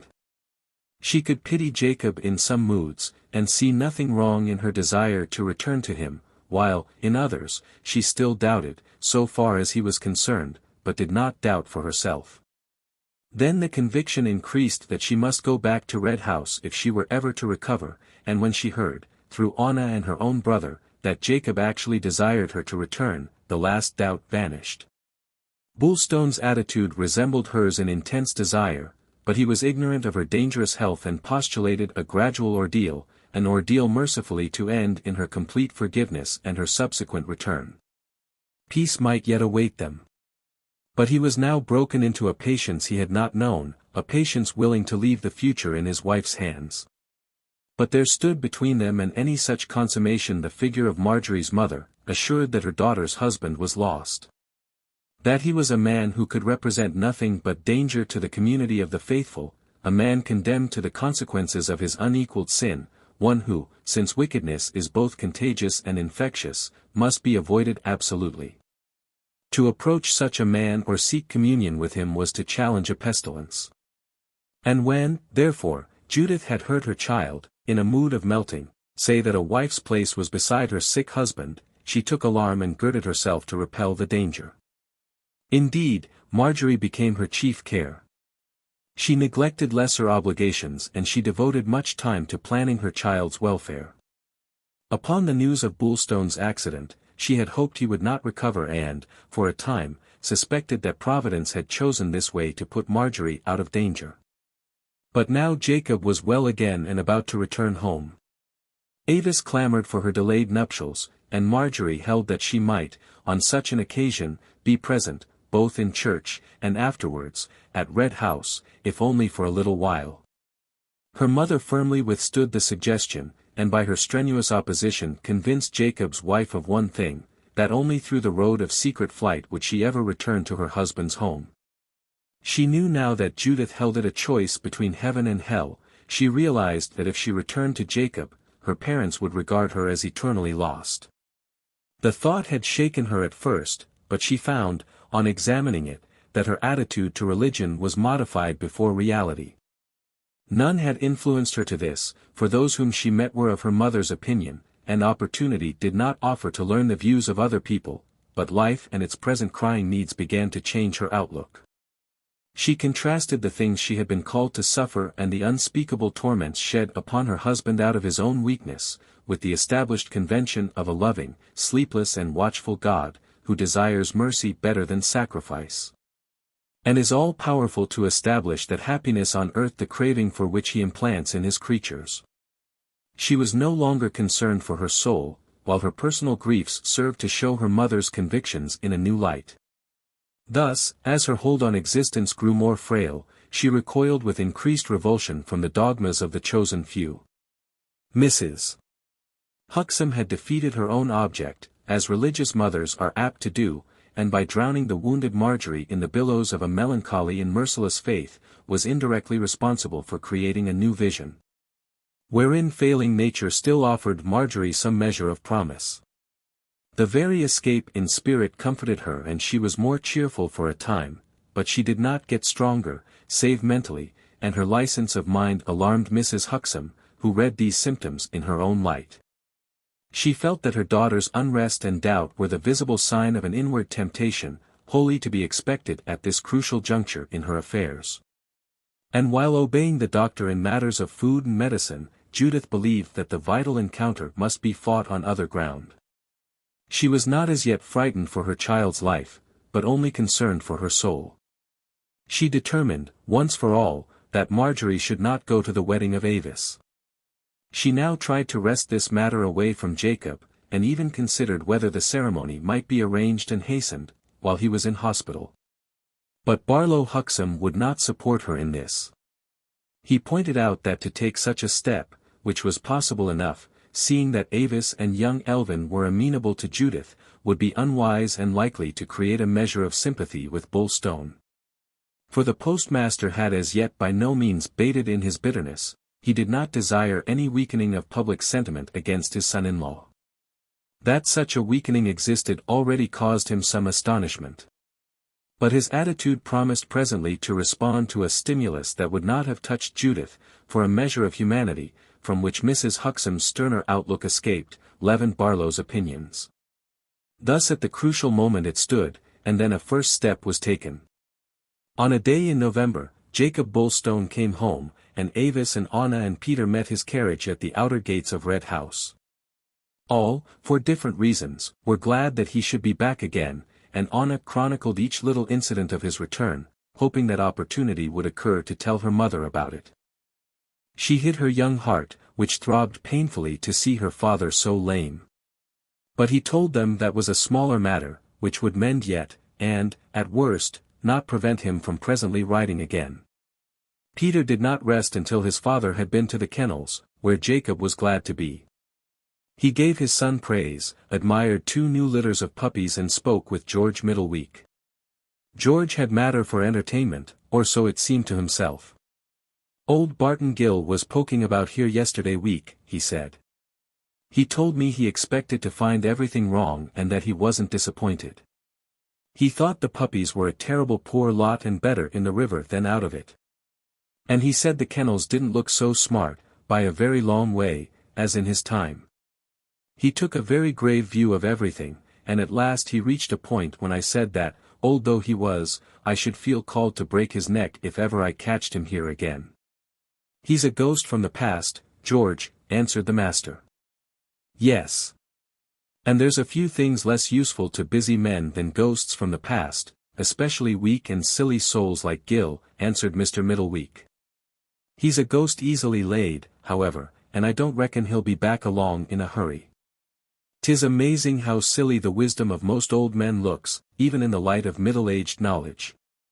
"The times move so fast," explained Jacob, "and the wisdom of the fathers is the foolishness of the children. In fact, there's only one high fashion of wisdom, if you come to be an old man, George, and that is to keep your mouth shut all the time." "There's some old fools you can forgive," declared the kennel-man, "but not old fools that bleat the past. Who has got time or patience for them?" Then, as the evening shut down, Jacob came in to tea and found that Anna and Avis had arranged a feast for him. Now it was the turn of Avis and she led the conversation to her marriage. "I do hope you'll see your way to it pretty soon, father," she said, and he promised her that the wedding was going to be his first care. "Pray God your mother will be well enough to come," he hoped boldly. And Anna echoed his wish, but Avis doubted. "I'm sure she wouldn't like Bob and me to wait any more, even though she's not very well. And I don't much think she would come, even if she could," explained Jacob's daughter. "Of course there's no getting away from the past, and Granny would be a good bit put about if Mother was to want to come to Red House after. Grandfather's rather wishful for Mother to be at the church, however," said Anna, "for he told me so. And I'm sure Avis would wish that, too, and Bob also," declared her father. He had rather dreaded homecoming, but the ordeal proved pleasanter than he expected. 2 men called together during the evening and Billy Mary Drew, with Adam Winter, dropped in, that they might congratulate Jacob on his recovery. Avis and Peter went about their own affairs, but Anna sat beside her father until he bade her leave them. "I made this here man come in with me," explained William. "He weren't coming, but I said he'd be welcome for 2 reasons, firstly to wish you a friendly wish, which was in him to do, and secondly to see me home, because the night be blowing up for foul and I'm so light as a leaf nowadays. And if the wind thrust me in the river, there I should certainly bide." They shook hands and Winter spoke. "You know how much I've felt about this. It was a very terrible thing to fall out and don't go back to it. Don't let it trouble you any more. How is the man? Does he understand that it was a bad thing to do? Does he understand that he and I have both been out of our minds and done bad things? Or he may argue, perhaps, that he was right to take the law into his own hands. Anyway, what he did to me was a great deal less than what I did to you. I know, Adam. It's one of the few blessings left that time can let me talk in this stark fashion to you. Where there's such forgiveness as yours to me, there's a great foundation for friendship. Humble enough on my side. But it would be well to know if Samuel has took your line in that matter and harbors no malice, or if I must be on my guard. He's long since forgotten all about it. He remembers no more than my bull remembers. He'll wonder to see you lame and treat you respectful, same as he did before. That's good then. There's compensations for a weak mind if it carries a weak memory, Adam. And yet, Without memory, we can't mourn our sins and better our behavior. That's why the beasts that perish don't get any forwarder, Jacob, explained William. Memory be left out of them, save in small particulars. And so they just live, and their sorrow is a passing matter and their happiness not much more than a sense of comfort. And Sammy's terrible lucky in one thing, like all other loonies, that, though he pays the price of his wits in this world, he's a dead certainty for salvation in the next. You may be born without a mind, you see, but if you're a human, you can't be born without a soul. And though this world's blank for Samuel, in any high sense, his number's up for the kingdom of heaven, since he's so sinless as a jackdaw, for all his mischief. A deep subject, admitted Adam, and I don't know as ever I looked at it like that, Billy, but comforting for certain to them that care for the soft, unfinished ones. Oh, yes, promised Mr. Mary Drew cheerfully, our maniacs will all be there to welcome us. And in the light that pours out of the throne, my dears, 'tis very likely indeed we shall find that the softies were often a damn sight saner than some of us, who prided ourselves on our wits. That's true for certain, said Jacob. I can confess before such as you, though to some sort of men I never shall. But I can tell you that I've been mad and am sane again, sane enough, at any rate, never to trust my sanity any more. I was a very proud man, William, but pride has left me. I shall never be proud again, nor proud of anything that belongs to me. You never were that, answered Winter. In fact, where you had the right to be proud, you were not, Bullstone. They talked together, and Anna, who had been sent away soon after their arrival, now returned and poured drink for them. Jacob felt no objection to saying things before her that he would not have said before his other children. It is a good thing in my life to know that you can sit in this room as a friend, he said to Adam Winter. There's a sort of sorrow that is not all pain. And though I shall never look upon you without sorrow, I shall always welcome the sight of you. I understand. And may the welcome never grow less and the sorrow dwindle, answered the other. We've gone through a deep place. And I've lived to gather from you that you were possessed, as many good men have had the ill luck to be, and please God others, that matter a very great deal more than I do, may live to understand the same. Thus, upon his home-coming, there fell a fitful ray of peace into the outer regions of Bullstone's mind, and, content for a brief hour to live in the present and trust this Indian summer, he took heart for a little while.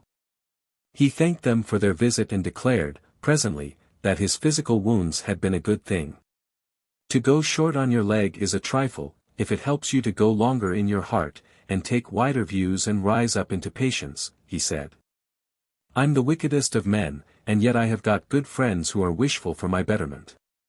And I never shall forget it, never. You're not a wicked man, father. Tell him he's not a wicked man, Mr. Mary Drew, urged Anna. Nobody's very wicked, my dear, answered Billy, and nobody's any too good. We're all much of a muchness, and good and evil be like the berries on the trees, all stomachable to somebody. Good's bad and bad's good according to the point of view, and only through being bad, some folks reach to being good. To some nice people being good is as easy as falling off a log, same as it is to you, Anna, because you can't be any other. And to some equally nice sort of people, 'tis a lot more difficult. The point ain't so much whether you be good, as what you be good for. Some folk be so good as gold, and yet good for naught. And some are so wicked as the devil, and yet good for a lot. In fact, 'tis a very wonderful world, my dear. Anna laughed and presently the men rose to go home. Adam promised to send Samuel to see Jacob on the following day. Marjorie had not been named, but William alluded to her as he departed. There's always hope, he said. I'll come along tomorrow and eat my dinner with you, and us'll have a tell. And don't you get too busy. You'll be a sick man yet, and your maiden here must look after you so well as she can. Anna promised to do so, and when Avis and Peter had eaten their suppers and gone to bed, she waited on her father. I do all the things you do, she told him. I lock up and put out the lamps and everything, because Avis is too busy with her wedding, and Peter don't remember little things. She helped him to his own room presently, and he found it prepared for him in every particular. Then she aided him to undress, and he bade her return, when she was ready to go to bed, and say good night. She came, in her grey flannel nightgown, and jumped in beside him for a little while. He was very silent now and very tired. But he liked to listen to her.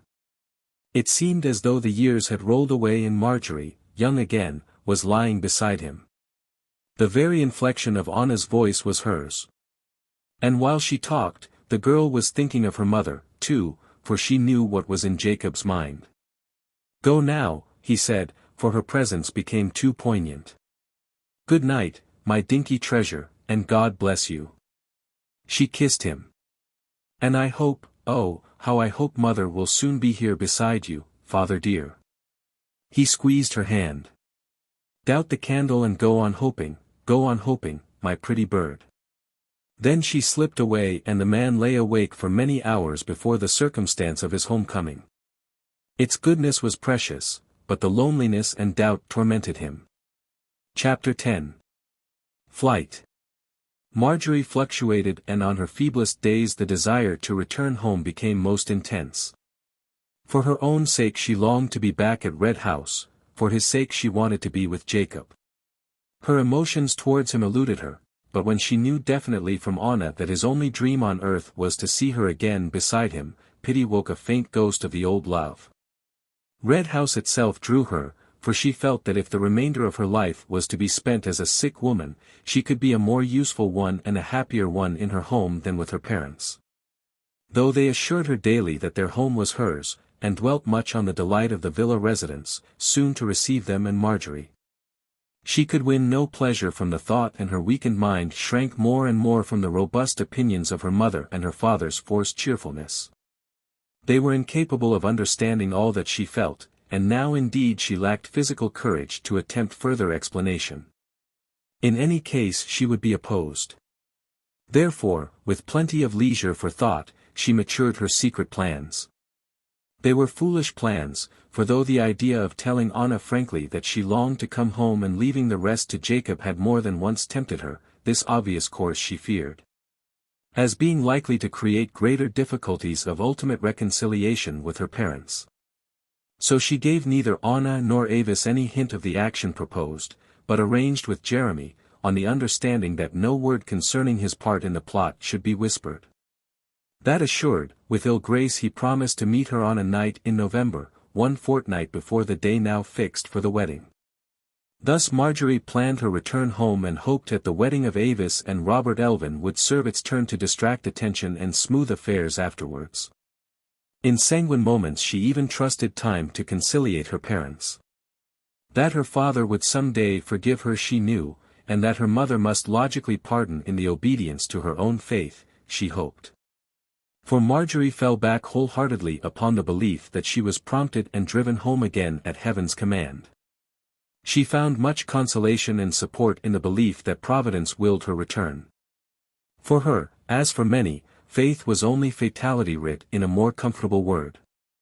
It had been arranged that at 3 o'clock on a certain morning, Jeremy in his trap should wait near Lydia Bridge, and that his sister should come by the pathway under forest trees, beside the river and join him there.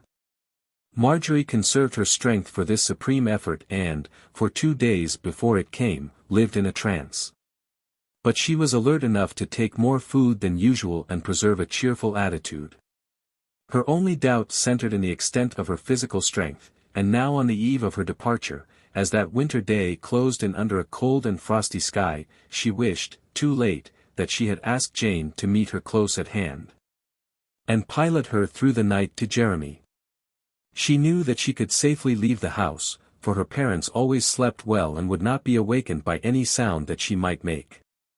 She sat with them that night until they bade her go to bed. Then her mother ministered to her, read a chapter from the Bible, while Marjorie drank her glass of hot milk, and so wished her good night and left her. The hour was 10 o'clock and she knew that nearly 5 hours must pass before she would start. A little milk pudding was always left beside her, to eat in the night if she awoke. This she determined to take at 2 o'clock, before she began to dress. Now the details, that seemed so simple at a distance, began to loom larger and more complicated. There was, after all, so much to do before she could get clear of the house, and the subsequent walk through the wood by the river began to seem a great thing. For she, who had once loved the night, felt nervous of it now. Again and again she wished that she had asked Jane to meet her near the post office. She even considered the possibility of changing her plans and fixing another night, before which this detail might be arranged.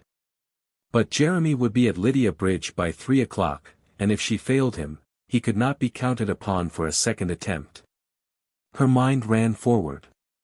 She would leave Jeremy at the outer gate of Red House, while she, about 4 o'clock, or earlier, would go through the wood and knock at the door.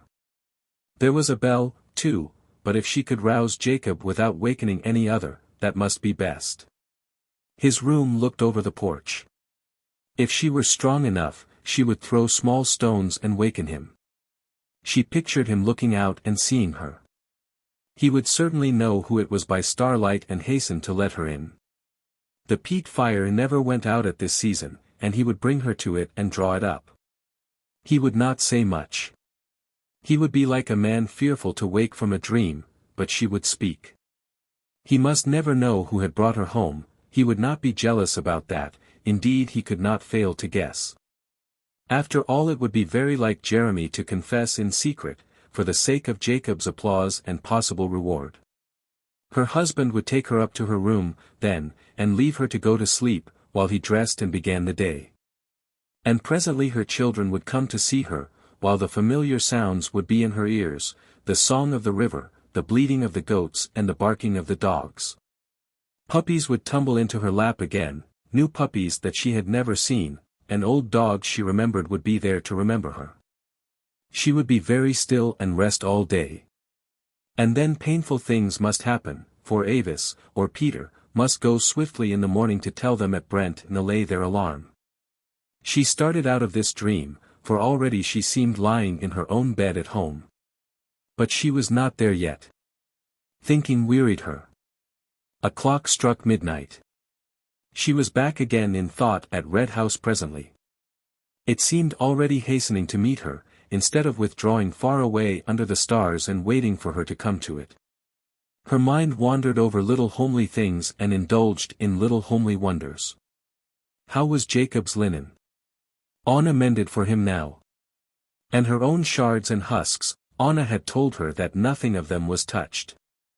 Jacob never allowed anybody to go near the great wardrobe that he had bought for her when they were married. But her clothes had curiously interested him. She doubted not that he looked at the empty rags sometimes and took care of them. He had always treasured the russet costume in which she was so nearly drowned before their marriage. She concentrated upon Jacob and wondered why he wanted her, and what he would think if he knew that she wanted him. Another hour passed and for a little while she slept, then woke frightened lest she had slept too long.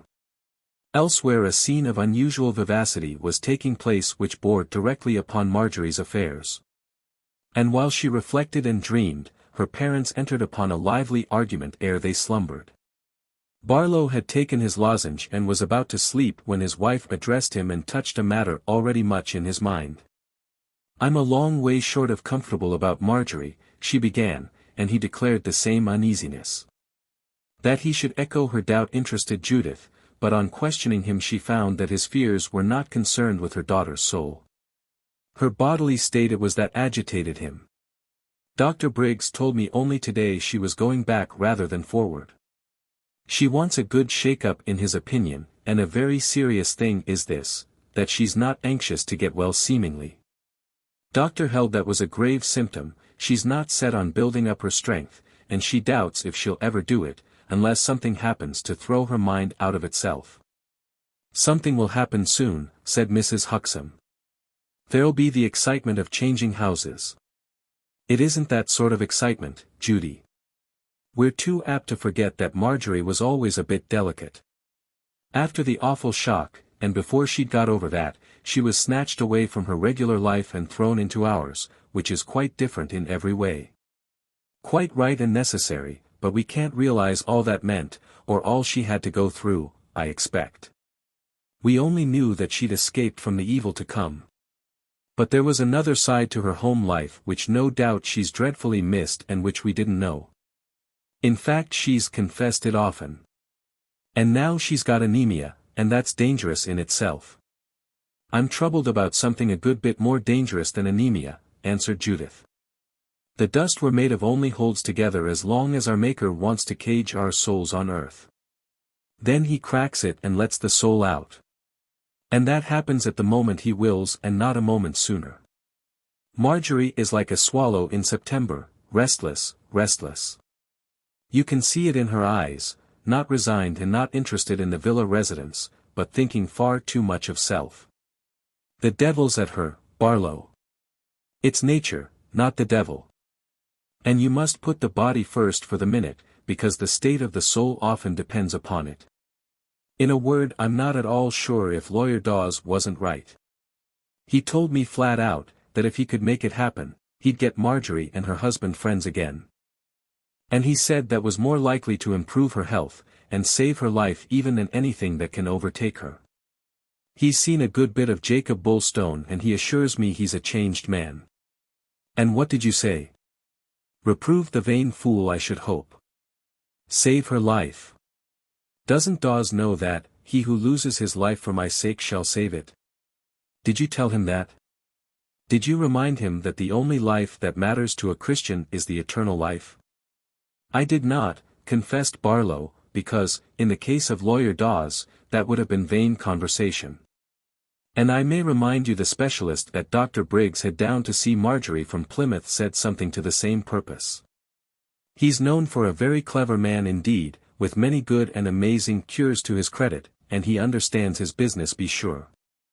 Briggs didn't agree with him, I grant, because he hates Bullstone for his crimes, and wouldn't have her go back, but Dr. Nettleship, from Plymouth, did firmly hold that if they could be brought together it might be the turning point for Marjorie and restore her health and peace.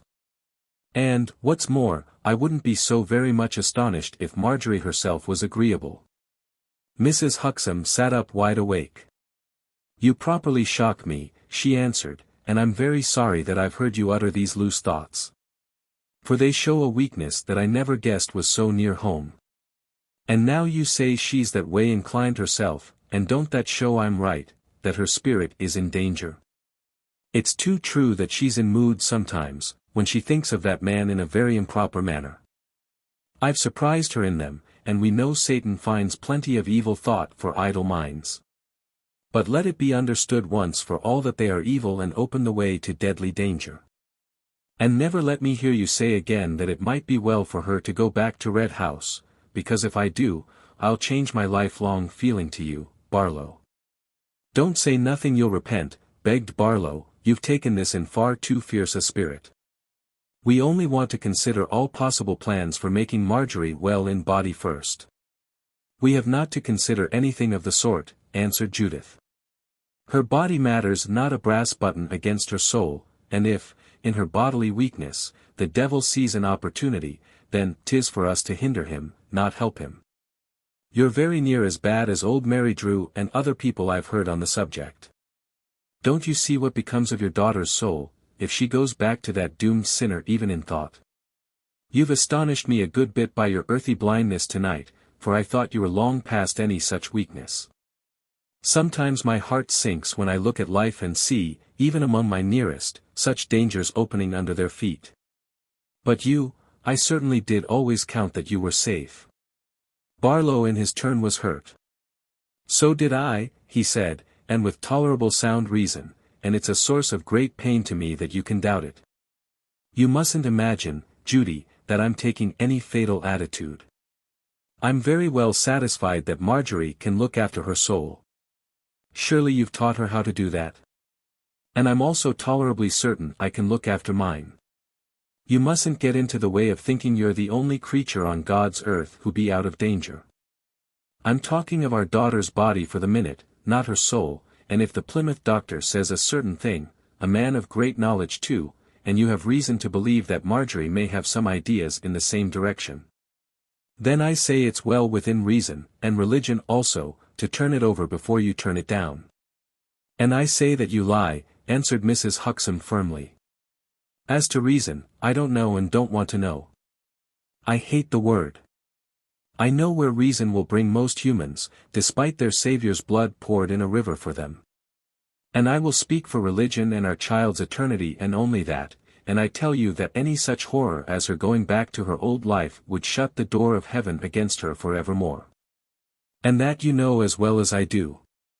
And I hope you'll call on God to forgive you for pretending to doubt it.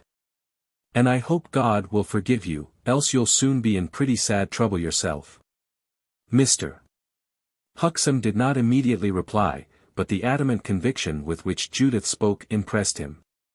He did indeed suspect that from the standpoint of religion she might be right, but he excused himself. A father is a father, he said, and if natural longing, to see my only daughter strong and happy again, led me to offend, well, you must make allowance for human weakness, Judy. A father is a father as you say, Barlow. And a heavenly father is a heavenly father, and if you're not prepared to say, "Thy will be done," at your time of life, then I can assure you that it's a very hopeless attitude. We want to make Marjorie's soul sure for God.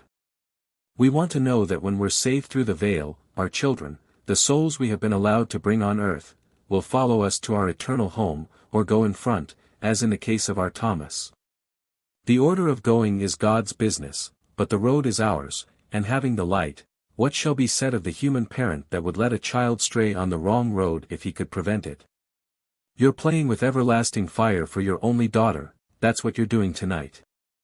Then we'll go to sleep, said Mr. Huxham.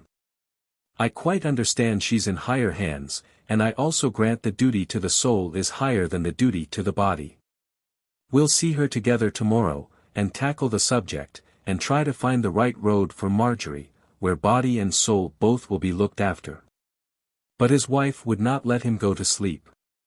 She was roused into a very vivid wakefulness and she poured a long and steady flood of dogma into Barlow's weary ears.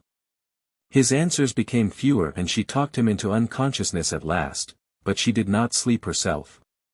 And thus it came about that while Marjorie was dressing and putting on all the warm clothes that she could wear, her mother, 15 yards away in the rambling, old house, remained very wide awake, her senses strung to dismay and her soul in arms. She had forgotten Marjorie and was now in deep trouble concerning Barlow's salvation. Mrs. Huxham left her bed presently and knelt down to pray. But she found it exceedingly cold and rose and wrapped a dressing gown about her, before she knelt again. It was then, in the stillness of a moonlit and frosty night, the time being a little after 2:30, that Judith heard the shutting of the outer side door below her. There could be no doubt. The private entrance was closed gently, and it must first have been opened.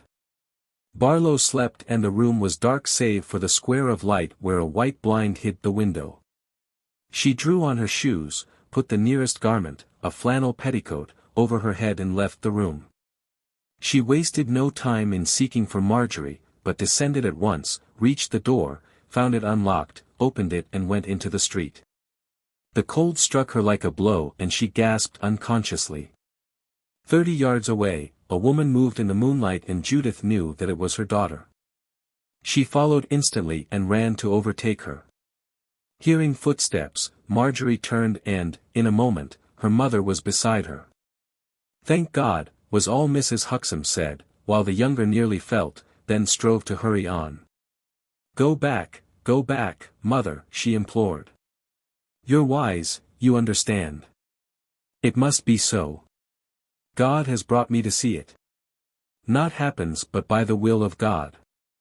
Turn and don't take the name, Marjorie. Quick. You shall come back. Quick then, for your soul's sake, before the frost strikes you dead in the act of sin.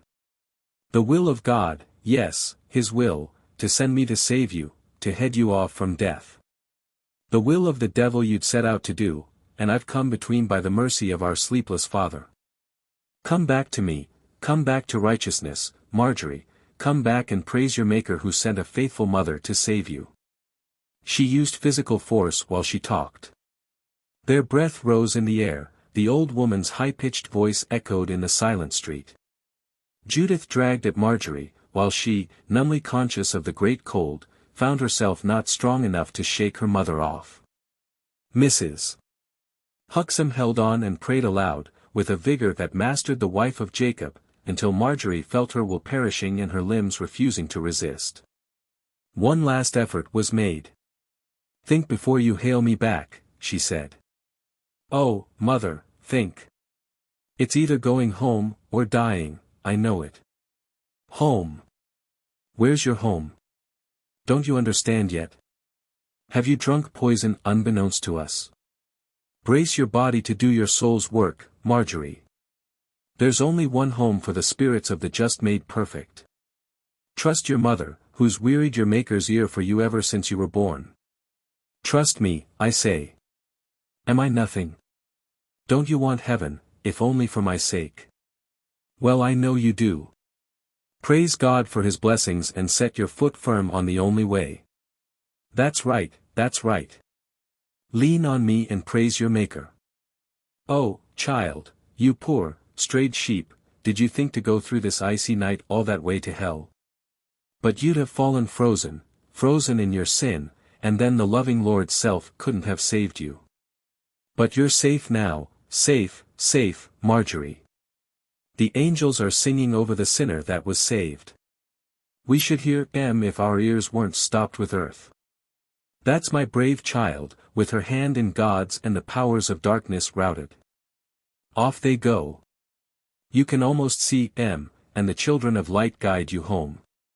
She half supported, half dragged Marjorie back, then she helped her to her room, still pouring out a flood of speech. Mrs. Huxham had grown a little hysterical herself. Her daughter fell quite silent, and submitted, like a child, to be undressed. But suddenly a moment of futile passion loosed her lips and she turned on her mother. "You've brought me back to my death," she said. "Understand that, grasp hold of it. Your work to shorten my poor days and crush out my last hope. I shall never rise again off this bed, never, never." As she spoke, Mr. Huxham, who had been awakened, appeared at the doorway in a red dressing gown and white wool nightcap. "Praise God, Father, praise God, lift your voice to the sleepless everlasting," cried Judith. "The powers of darkness are shattered and our girls safe, safe." "Never did I doubt it," answered the man, and then he busied himself and begged his wife to come to bed. But Judith would not leave Marjorie. "I sleep with her, with my arms round her, with her head on the breast that gave her life and the heart that has beat for her since she was born. Be off to your chamber, Barlow, and sleep no more, but praise God. All's well now." Huxham, ignorant of what had happened, went his way, and Judith joined her daughter. While under the sinking moon, where winter trees spread their boughs above Lydia Bridge and the great arc of the waterfall flashed with 1,000 sparks of white fire, Jeremy Huxham tramped the frosty road, stamped his feet, looked to the covering of his horse, flung his rug over it, and growled words seldom heard from one of the chosen few. For an hour he waited and several times paced the footpath by the river beneath, to meet his sister. But she did not come and, heartily glad of it, the man at last set out for home. Under the darkness before dawn, he trotted off, his horse's hoofs ringing noisily upon the frozen lanes. Chapter 11. After the wedding. None but Jeremy and his wife ever heard particulars concerning that night, and it was only through his sister's confession to Jane that her husband learned why she did not come. Mrs. Huxham never guessed who had been waiting for Marjorie. Indeed, she did not know that anybody had waited, and felt little doubt that she had saved her child's body as well as soul. For her own part she came through the experience unhurt. But Marjorie suffered. Judith's excitation of mind had apparently served as armor against the inclement night, and she was none the worse, while her daughter's debility and depression offered an easier prey to the cold. Marjorie had been chilled and, for 2 days, the doctor feared. Then the immediate danger diminished, though the inherent source of mischief increased. From that night indeed it gained upon Marjorie and solved for her the problem of attending the wedding. She left her bed again, but could not leave the house. Then Barlow Huxham asserted himself and insisted that the date of the wedding should be altered if Marjorie wished it, but she did not wish it. She knew that her chances of taking any part in the day were over. It was understood that Avis and Robert would spend 5 minutes with her, on their way to the station after they were married, and the wedding meal at Red House had been taken. To this entertainment more were bidden than cared to come. But the Elvins and Robert's friends sufficed to brighten the feast that Jacob had planned. For him the knowledge that Marjorie was too unwell to attend the service robbed the day of its sole salt. But he went through with the business and carried himself cheerfully. There came Robert's mother and various relations, William Mary Drew and others, including John Henry from Bullstone. But while the Huxhams attended the service, they did not, of course, proceed to the bridal breakfast, nor were they troubled to decline, for Jacob knew it was impossible to invite them. He ventured to ask the Winters, however, and Adam was minded to go, but his aunt refused and prevented him from doing so. There's some things that are seemly and some that are not, and women are generally more understanding to no one from t'other than men, she said. Your judgment tells you that you and poor Marjorie can't well meet no more under one roof, unless it's the Lord's roof Sundays. But with regard to this wretched man, just because that thing happened about Samuel, you have lost sight of the truth of him and seem to reckon there's no indecency in having truck with him. It may be Christian, but it ain't manners. I've never yet felt as my Christianity comes between me and my dignity, and I'm sorry you do. I'll not go, then, answered her nephew. It can make no difference to him. Many, indeed, attended the service who had no intention of joining the subsequent gathering. Jacob gave Avis away, and Anna was her bridesmaid, while for Robert, his elder brother, home from sea for a while, acted as best man. The Huxhams sat in church together, and Anna heard from Jane, before the wedded pair set out for Red House, that Marjorie was not so well that day. Anna kept her bad news until all was over at home and Avis and Robert had driven off together. Then she sought Jacob, who sat alone, thankful to be alone, and told him that her mother was worse. But she came to the sad matter slowly, dwelt first on all that had happened, and declared that everything had fallen out very triumphantly. Dear old Mr. Mary Drew sat by me at the feast, said Anna, and Mr. Middleweek sat on the other side of me, and they were both very cheerful indeed, even George, though George is no believer in marriage. Isn't he, Anna? Oh, no. He and Billy talked about it, and Billy says there's more happy marriages than not, and George said the happy ones be like a corncrake in the hayfield, oftener heard of than seen. And he said that marriage was like living in a shop all the time, buying, or selling, haggling and trying to get a cheap bargain on one side and holding out for the price on the other. But I'm sure George don't mean all the acid things he says about people marrying. And Mr. Mary Drew talked very hopefully of the next world, and says he'll be a farmer up there and begin all over again. But he much hopes the happy land won't want such a lot of muck spread on it as Dartmoor does. Jacob smiled, while she chattered, then she came to the bad news gently. I hope that mother will be strong enough to have a little tell with Avis and Bob before they start, she said, but I'm terrible sorry to say dear mother ain't very pert this morning. Aunt Jane told me about it after Avis was married. I talked to her and Uncle Jeremy in the churchyard, and they both said it was a very beautiful wedding in their opinion, and Avis never looked so fine. But mother's gone weak. There ain't no nature in her. He sighed. You'd best to go in first thing tomorrow. And we'll send her some goat's milk again. It did her good last summer. I made her drink some red wine, once, when she got too thin years ago. Burgundy it is called. I'll see the doctor about her. He doesn't like me, but he won't fear to name wine for her if he thinks it would be a right thing. Grandmother wouldn't suffer mother to drink wine, father. As medicine she would. So she would then, agreed Anna. Medicine can't be wicked. And Jesus Christ turned water into wine for happy people at a wedding, so why shouldn't unhappy people be allowed a drop? I asked grandmother that once, and she looked at me unkindly. She doesn't like me very much. Because you haven't thrown me over, Anna. Throw you over, exclaimed the girl. What would there be left if I hadn't got you? There's nobody else in the world, till mother comes home again, and sometimes I think she never will, father. But sometimes you think that she's going to. You hope still, don't you? She saw how eager he was and regretted her speech. Yes, I do sometimes. I believe, if we could take her a pair of wings and tell her to fly, she would fly. And she'd fly straight to Red House, I expect. She don't like the post office, and she don't even like grandfather's new house overmuch, I'm afraid. I'd be the wings to help her fly, Anna, if I could. She should fly quick enough if I thought she wanted to fly, though I had to break down her father's walls to let her out. Anna was struck dumb by the vision. I wish I could see her alone, but 'tis harder and harder to do now she mostly keeps her room. A girl ought to be able to see her mother alone at my age, but grandmother don't make me welcome now, and she hustles me off for one thing and another. She thinks evil, that's why. She thinks you are on my side against her, Anna. If she's against you, then I'm against her. I've stopped loving her this good while now, because she won't let me talk about you to mother.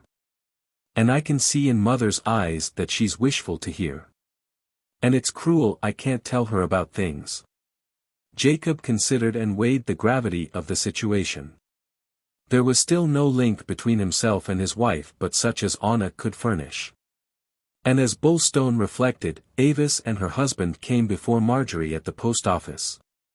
She was in bed today, but she sat up while the pair stood beside her.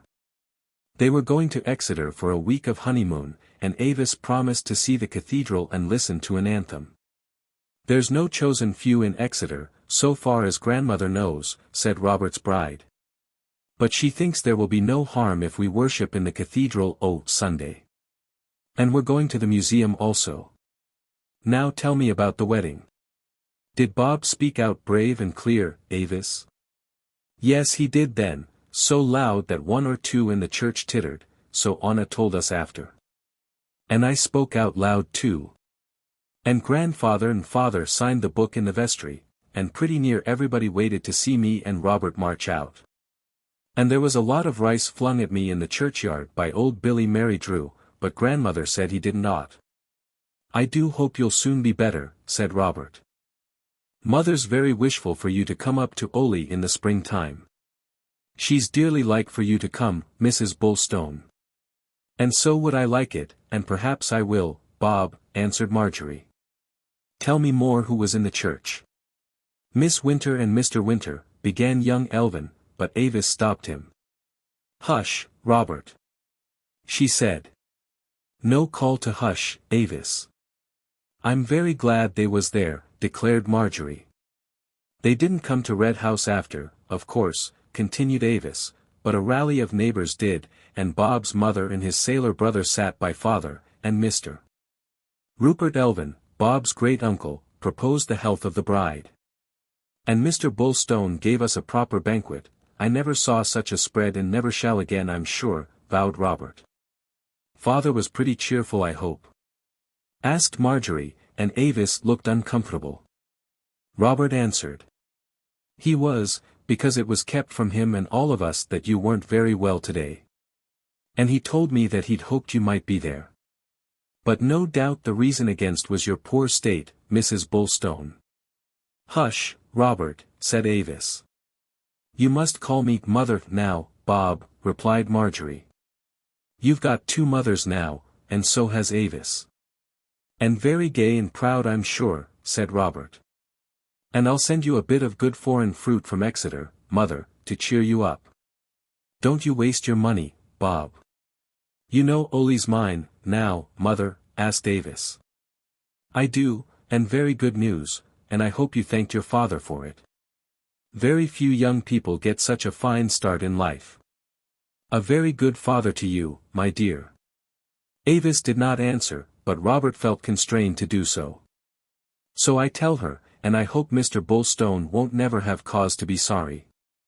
God willing, he never shall. That's right, Bob. Avis have got you to thank also.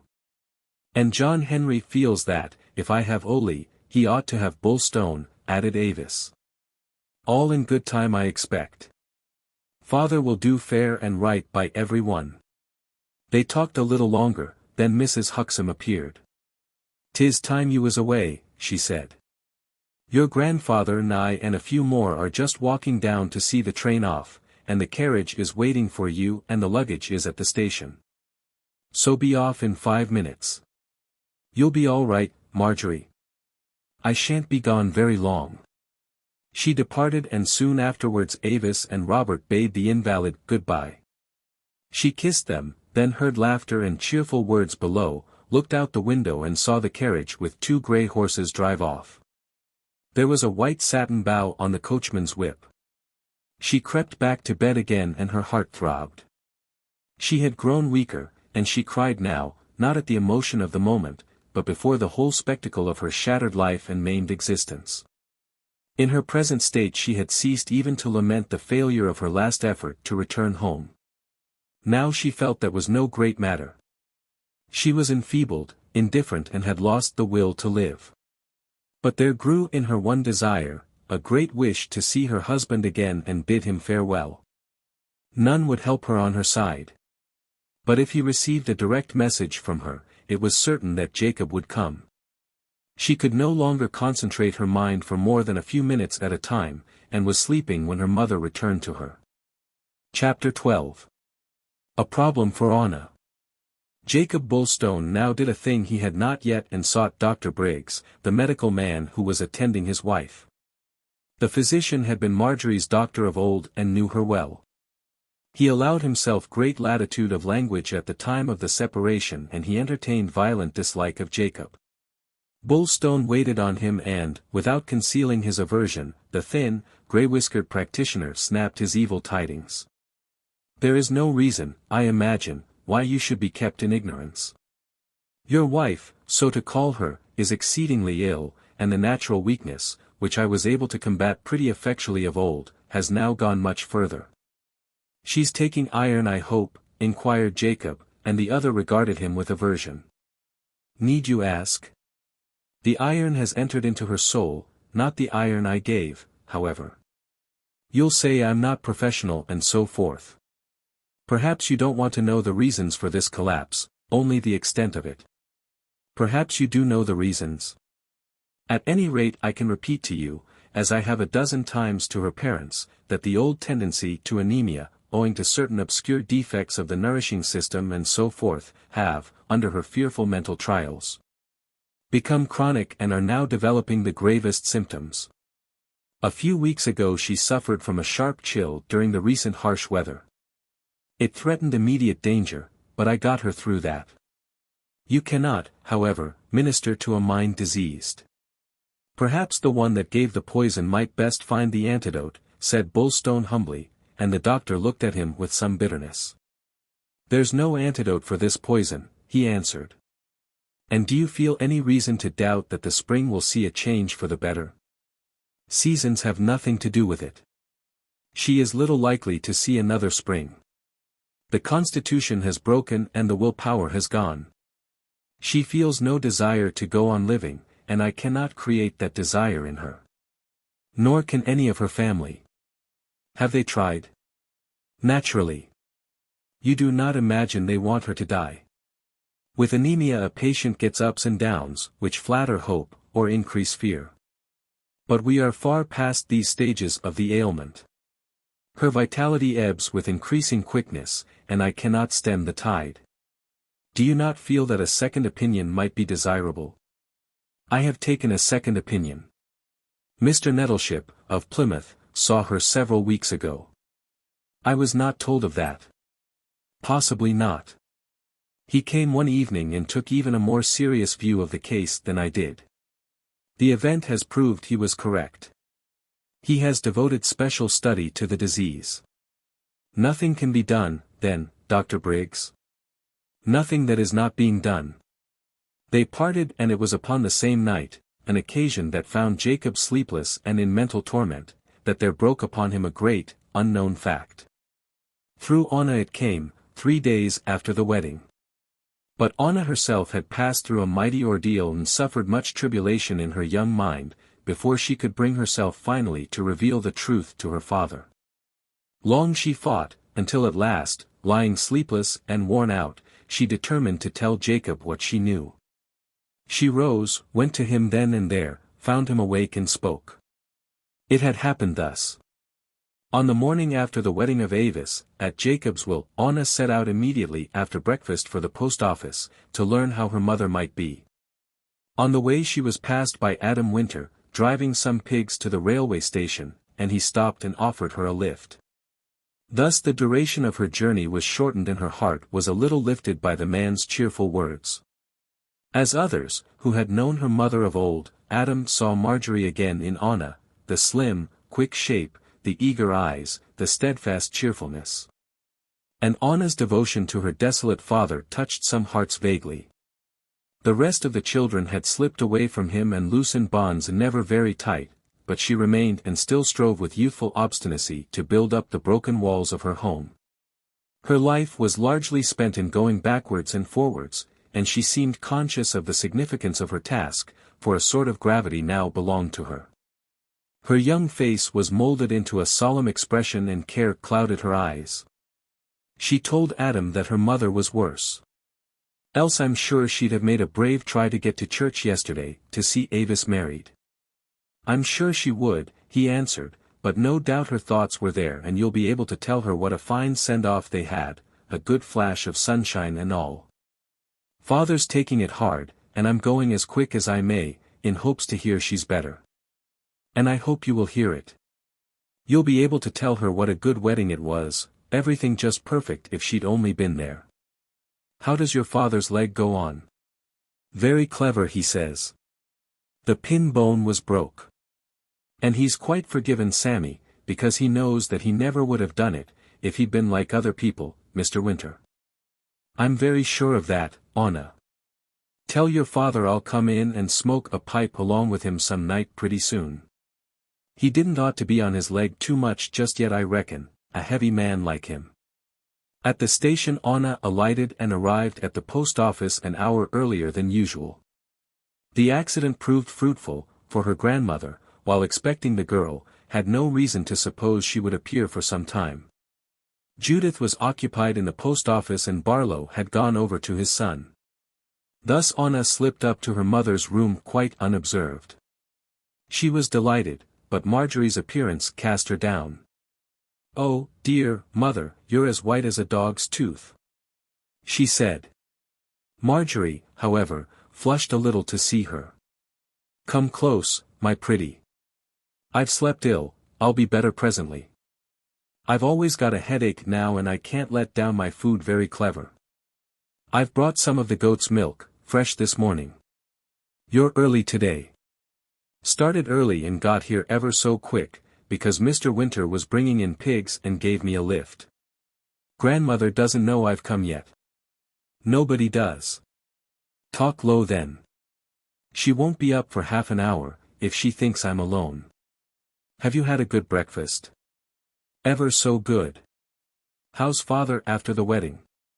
Very sad indeed, because you're bad.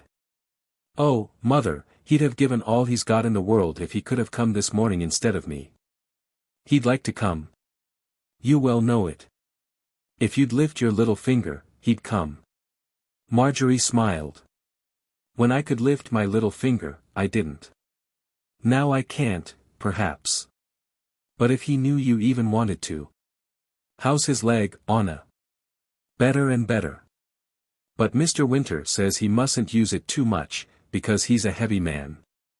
But he isn't as heavy as he was. He's thinner round the waist, mother. Is he? And is Adam Winter kindly to him? Very kindly. He was cruel sorry for father's fearful fall. He'd have had Sammy put away, but father forgave him, and Sammy's forgot all about it now. Marjorie reflected and stroked the girl's hand. Their hands were very much alike, save that the elder's had grown thin and white. You must bear up at what I'm going to say, Anna, but I'm terrible afraid I'm going to die before so very long. Not afraid because I'm going to die. That's nothing to mind when you feel like I feel. But afraid because it will make you and father and the boys and Avis sorrowful. Going to die, gasped Anna. No, no, no, mother, don't ye die yet a while. Think on father. If you died, he'd never be happy again, and he's been unhappy such a longful time now, and if you died, he'd die himself very likely. Perhaps I won't then. But I feel terrible bad. And you can tell father one thing. He wanted to see me, Anna, and he wanted me back at home. Of course he did, cruel, he wanted you back. But he didn't know I wanted to come back. You can tell him I wanted to come back. It may make him feel happier. But why didn't you come? Oh, mother, why didn't you? I tried to come when I heard he wanted me. Yes, I tried. Only it was too late then. Things fell out and I couldn't do it. But tell him I tried and failed. It may comfort him to know I tried, Anna. The door had opened an inch and somebody was listening behind it, but neither Marjorie nor her daughter knew that they were overheard. Mother, mother, cried Anna, if he had known, if he'd only known. Why, he'd have come for you himself, and the whole world wouldn't have kept him from you. There were reasons why he shouldn't know till I'd got to him. But that's all one now. Wrong or right, you can tell father I tried. In time that will be good to him to remember. So I will then. Oh, if you'd only come, you'd have got well so quick. You must come yet. You must be drove in a shut-up cab all the way. I'll tell father you tried, and then. Mrs. Huxham entered, without any indication that she had overheard this vital matter. Why, Anna, she said. Here already, popped in like a mouse. Don't you tire mother. She's had a bad night. Mother looks terrible ill, said Anna. Marjorie had turned away to the wall, for a wave of excitement made her heart beat painfully and she felt faint. Judith ministered to her. I expect mother's talked enough, she said. The doctor hasn't seen her yet. I wouldn't leave the goat's milk, because it isn't the right thing for her now. You can take it over to Aunt Jane for the baby. It will be just right for him. So I will then, said Anna. And I'll wait till Dr. Briggs has seen mother, so as I can tell father what he says. Mrs. Huxham agreed to this arrangement. You'd better go then, and come back in half an hour, she said quietly. I'll tell you what doctor says presently. Anna kissed her mother, who lay with closed eyes, and after the kiss, she whispered, I'll tell him. Then she went downstairs, carrying her little milk can. And when she was gone, Judith spoke cheerfully to Marjorie, but made no mention of what she had overheard, though her mind was full of it. The old woman perceived a tremendous peril suddenly created by Marjorie's confession to Anna. A possibility existed of evading it, but the possibility was slight and the danger itself enormous. No instant disaster threatened, and yet the day could hardly end without bringing it. She saw a great battle lying immediately ahead and knew that for some temptations flight must be the only successful opposition. For the moment everything hinged upon Anna, and Anna was a broken reed in her grandmother's opinion. Anna had ceased to be single-hearted, she had never taken her stand, as her brothers and sister had taken it, on the side of religion and justice. Yet now into Anna's ears had been given a tremendous message, a message which might have been whispered by the devil himself rather than the poor victim of Bulstone's evil-doing. It was a message which, if it reached Marjorie's husband, would produce instant and violent response. Once let him know that Marjorie had so far condoned her wrongs as to attempt a return to Red House, and he might yet confound all, even in sight of salvation. For, from Judith's standpoint, salvation was now in sight. The message must not be delivered if she could prevent it, and she would have arrested Anna, locked her up, or taken any other direct action, had it been in her power to do so. But that was impossible. Therefore she had asked the girl to return, in order to influence her and win a promise. At best, however, she doubted the value of a promise, even if she could win it. John Henry, Avis, or Peter she could have trusted to keep any promise given. Anna she did not trust, by virtue of the taint that made her put an erring father first in all things. When presently her grandchild returned, Judith drew her into the little, front parlor, shut the door and set about her task. The doctor had offered scant shadow of hope, and Mrs. Huxham perceived that he did not think Marjorie would live. To her that was already an accepted fact. But she knew many worse dangers than death. "Anna," she said, "I hope no grandchild of mine would ever tell a lie." Anna reflected, looking straight into the calm, white face. Her answer indeed demanded no thought, but her mind was already concerned with what might have inspired the question. She was so long in answering that Judith expressed displeasure. Surely, you're not godless enough to want to think about it, Anna." "Of course not, grandmother, I'm sure none of us ever told you a lie. Why for should we? The devil's very clever at putting people in a position where there's temptations to lie. It's one of his favorite traps for boys and girls, and they have to be warned against it from their youth up. Now listen, Anna. And mind this, your dear mother's soul may be the matter. Because first I may tell you, she has gone very weak of late, weak in body and mind by the will of God. I know she's terrible weak in body, and she thinks she may die of it even. But her mind is all right, grandmother." "Her mind is all wrong," answered Judith. "That's what too well I know, and you do not. And now her mind has gone wrong, then it is for all that love her to be doubly anxious and careful." "Yes," said Anna. "For all that love her. It's God's will that the strong should fight for the weak, and never more than when the weak have run into danger unknowing. Human weakness is the devil's strength, and he knows it, and where the sick creature is there will that old vulture, the devil, be hopping round about. I'm speaking of your mother's everlasting soul, Anna, not her body. And it pleases God sometimes to let us worms do his work, even in such a high matter as a soul. Not long ago it was the Almighty's will that I should save your dear mother from a terrible danger.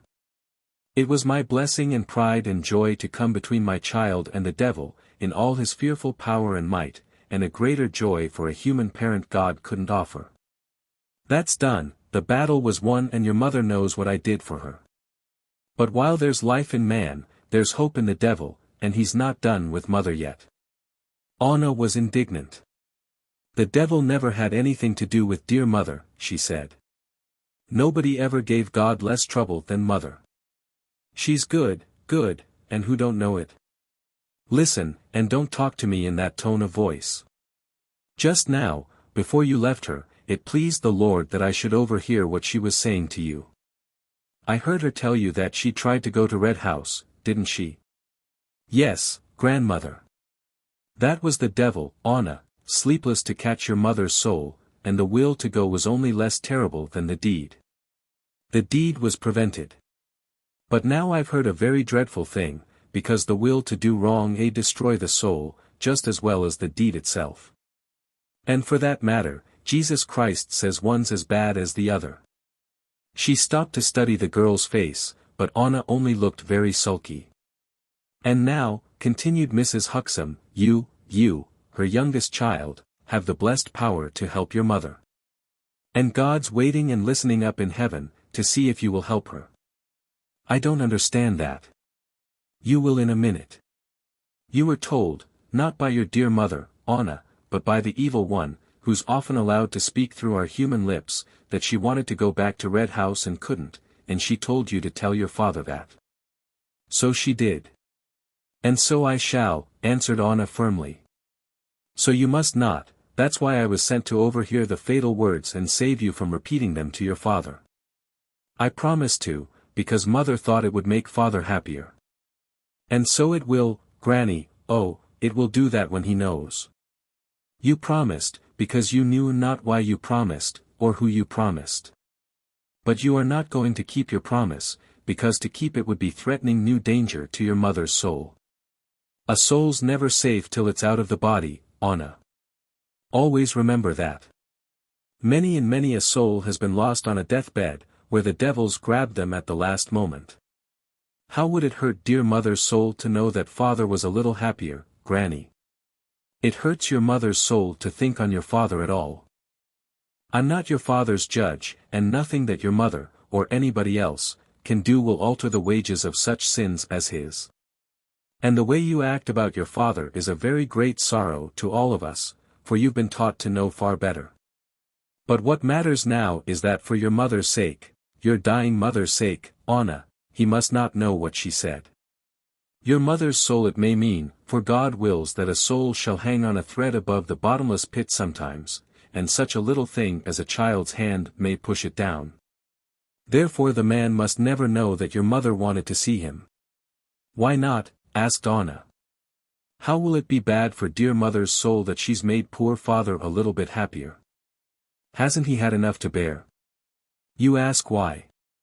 John Henry wouldn't ask why, nor yet Peter, nor Avis. I love my father a long sight better than they do, and I'm full of a great wanting to make him happier, and so's mother, full of a great wanting to do it too. And father's full of a cruel, fierce wanting to make her a bit happier if only he could get to her. And if he knew she was dying and longed to see him. Anna broke down and wept bitterly, while Mrs. Huxham considered. She pretended to assume a situation not as yet attained. Don't cry, but do your duty like a good girl, and leave the rest in higher hands, as we all must. There's a holy word that tells how a backbiting tongue hath cast out virtuous women, and deprived them of their labors, and whoso hearkeneth to it shall never find rest. That's what you are doing now, Anna, and neighboring with one whose sentence is known and understood. But your Savior may rescue you yet, I hope. All you need to do now is to think on your poor, wronged mother, who has been deprived of her labors and is going to die. But she mustn't be robbed of her heavenly home as well, not by any word of yours. And so you promise, on your word of honor before God Almighty, not to tell your father, or any other living creature, what you heard from mother's lips this morning. Anna began to see the object of this solemn command. You think that father, knowing that, would dash to dear mother willy-nilly? She asked. This, indeed, was the terror that now crowded close over Judith. She spoke and thought with absolute sincerity, believing that any contact with Jacob Bulstone now might largely endanger her daughter's hope of salvation. Indeed, she felt the peril to be terrific, a direct encounter between herself and the powers of darkness. They were hard at work, as she expected them to be. Even did Anna finally give her word, such was the girl's apparent reaction to the influence of her father, that Mrs. Huxham already looked ahead and planned the next step. She was not going to trust her granddaughter in any case. Anna at least perceived the immediate peril, and her grandmother answered her question. I fear it, for these awful threats are allowed by God, Judith replied. I think if your lost father was to hear this, a great and terrible thing might happen, for he'd believe that it was your mother's real voice, because his eyes are darkened to truth, and he'd think this devil's message came from herself. The devil says that the next best thing to getting your mother back to Red House is to let your father know she wanted to come back. Therefore I'll beg you this instant moment, Anna, to promise me before the great, living God that you'll be dumb about it and not act the devil's messenger. Why do you hesitate? What are you made of? Is your mother's soul nothing to you? Judith went down on her knees and drew Anna beside her, but still the girl did not speak. She had not the bent of mind to echo the attitude of her grandmother, or respond to the awful convictions of the elder. But she was impressed. She knew that her grandmother had a deep knowledge of the next world, and she believed very firmly indeed that there were such places as heaven and hell. The idea that her mother might by the remotest possibility lose heaven, stung Anna sharply. From sorrow and terror, she began to grow dazed at this terrible glimpse into the snares that awaited even saintly souls. Was it possible that not her sad-eyed mother, but a crafty fiend lurking behind her pale lips, had said these things? For a moment she forgot her father, and then, under the stressful words of Judith, she promised not to tell him. But the very act of promising brought him back to her. Whether a devil had spoken them or not, it was very certain that the words she had heard from her mother would be of the utmost consolation and comfort to her father. That Anna knew exceedingly well, yet she had now promised. And she hated her grandmother as her young heart had never before hated any living thing. Having sworn, she escaped without another word, and Judith, perceiving the girl's suffering and hearing the panting indignation that followed her surrender, felt very far from certain that she would keep her oath. She believed that, as surely as Jacob Bullstone heard his wife had tried to come back to him, he would return to her and force his way into her presence, with the strength of a madman if need be.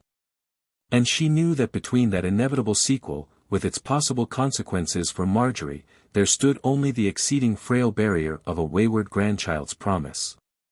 It was not enough for any margin of security, and every mental energy must now be poured into the problem now confronting her, so Judith felt. She fell upon her knees again and remained for half an hour as motionless as the chair over which she bent. Then she rose, her mind affirmed and her decision taken. She perceived that an issue so tremendous could not be left to the doubtful honor of Anna, while she herself might take more certain steps to protect her child. And meantime the girl went home in deepest tribulation. She had never lied, and for a long time her sorrow centered in the thought that she had given a promise not possible to break. Once she stopped and turned back, suddenly fired to see her grandmother again and take back her oath. But she knew that would be vain. She had promised, and there could be no escape save through falsehood. Anna believed a lie to be among the deepest of crimes, yet in half an hour she was pursuing trains of thought that did not embrace her own soul's safety, but only her parents'. Her mind ran wholly on her father first, and then upon her mother. A human instinct inclined her to doubt whether the outlook in the next world was as dangerous as her grandmother declared. She hated going home at all now. She dawdled, wandered by the river, felt her heart full of a great pity for her father that this most precious information must be denied him. But of course it's no good telling dear father what the devil said, she reflected. And then, pursuing this melancholy thought, another arose out of it, and Anna sat by the stream and stayed her progress, quite weighed down by an arrestive idea. If the devil could talk through her dear mother's lips, then, surely, nothing that anybody said was quite safe, for it followed that other people might also be subjected to his dreadful cunning and innocently voice his purpose. And if so, why not her grandmother as well as anybody else? Evidently natural goodness could be no safeguard, for she knew her mother to be as good as an angel in heaven. Her father had said so 1,000 times. Perhaps, indeed, thought Anna, the devil delighted to make the most saintly people his mouthpiece. It was such an added infamy as she could understand might well gratify him. But, in that case, her grandmother was the least likely to escape these awful attentions. And if the evil one had been whispering to Anna through her mother's lips, was it not possible, nay probable, that he had also been speaking with the voice of Mrs. Huxham? Then the human mind of her, quickened by love to deal in sophistry, reflected on another argument. She had promised her grandmother one thing, but not before she had promised her mother an opposite thing. She could not, therefore, escape a lie. Only a choice of lies awaited her in any case. Anna rose and proceeded home. She suddenly remembered how Jacob was waiting impatiently for news, and the question of the promise sank into a minor matter before the immediate necessity to tell him her mother was very ill. More than that Anna did not intend to say. She was not going to speak of death, because she had a suspicion that her grandmother had exaggerated the danger to frighten her and extort her promise. She told her father of the grave condition reported, and he was deeply perturbed. On the following day he visited the doctor with results already chronicled, and Peter it was who during this morning went to the post office for news of Marjorie. He returned with the information that she was about the same. And upon Anna asking him if she was still so very white, Peter answered that she was. But later, when she was alone with her brother in the evening, there came the tremendous secret information that finally sent Anna in the small hours of the next day to her father's room. For Peter was no hand at secrets and confessed to Anna that he had not seen their mother at all. His grandfather had bade him keep the information to himself for the present, but none the less Peter told Anna, commanding profound silence from her. Their mother had left Brent. Grandmothers took her away for a change, explained Peter. And grandfather was awful down about it and in a proper fret. He says that mother's soul have got to be saved, and he said now was the appointed time. But where mother's been took to save her soul, I don't know, and grandfather wouldn't tell me. And I swore I wouldn't let it out, but it's so interesting I had to tell somebody. You don't matter so long as father doesn't know. And if he did it's no odds, I reckon, for he couldn't find her. You've told a lie, then, mused Anna, and her brother, somewhat uneasy, began to argue the point, but she was not blaming him. Nothing ever happens that didn't ought, anyway, said Peter. Grandmother's told us that 1,000,000 times, and it gets you round a good few corners, lies included, to remember it. So it does, admitted Anna. She took this great information to bed with her, and after many sleepless hours could endure it no longer but crept to her father. Jacob lay awake, for he suffered deep misery over his wife's illness, while still far from any guess that extreme danger had developed. He had discounted the conversation with Dr. Briggs, perceiving that the medical man desired to hurt him, and he supposed that with time Marjorie would grow stronger again, as she had after previous periods of weakness. It was not yet a year since he had driven her away from him, and he could not believe that she had sunk beyond hope of rising again to health within so short a time. But troubled he was, for the ultimate reconciliation seemed no nearer. Christmas approached and he considered if at that date he might endeavor to break down the opposition. His thoughts again turned to Jane and Jeremy, then to Barlow Huxham himself. They had taken no notice of him at the wedding, but he had caught Mr. Huxham's eye and, though the postmaster looked away instantly, there had been no active enmity in his countenance. Jacob thus dawdled on the brink of sleep, unhappy enough, careworn enough, clinging to such shadowy hopes as rolled from time to time uppermost in the welter of thought. Then came Anna and he lighted his candle, tucked her into bed and listened to her. Once started the girl could not stop until she had told everything. Peter's lied and I'd sooner lie with Peter than keep my word with grandmother, and if the devil can make one person talk, why shouldn't he make another? And mother didn't sound in the least like the devil, and grandmother did, wept Anna pursuing her own reflections, but throwing no immediate light upon the reason for her nocturnal visit. Jacob calmed her down and so learned, little by little, what his daughter desired him to know. It was impressed upon him that Marjorie was actually at the point of death, that she had endeavored to come to him and failed, because Mrs. Huxham had prevented it, and that she had now been taken away by her mother, but whither Peter was not told. Leaving this cruel load of knowledge with her parent, and surprised in her heart to find confession had so greatly calmed her spirit, Anna went back to bed and soon slept peacefully. While Jacob rose and dressed and prayed for the first glimmer of the day that would launch him upon his quest. Enormous joy and profoundest grief clashed within him. A great hope dawned with the morning, that he and Marjorie might yet come together and that her body's salvation lay with him. No bird had broken silence and only the sleepless river purred under a clear, white heaven as he rode out.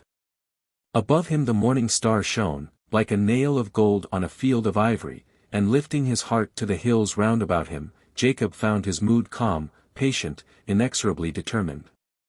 He had never thought to wield such a weapon as Anna had now put into his hands, but no adverse power could stand against it, for it came direct from Marjorie herself. She had striven to reach him and failed. Now it was his turn. Chapter 13. At the Barbican. Mrs. Huxham had made up her mind and conscious that the period of danger must now be brief, determined to take Marjorie beyond it. That she was in no case to travel did not influence her mother, who dealt with issues far more tremendous than life or death. Indeed, so absolutely was human instinct quelled by the more potent fervors of faith, that the old woman experienced not one pang of mental suffering before the physical suffering she now caused.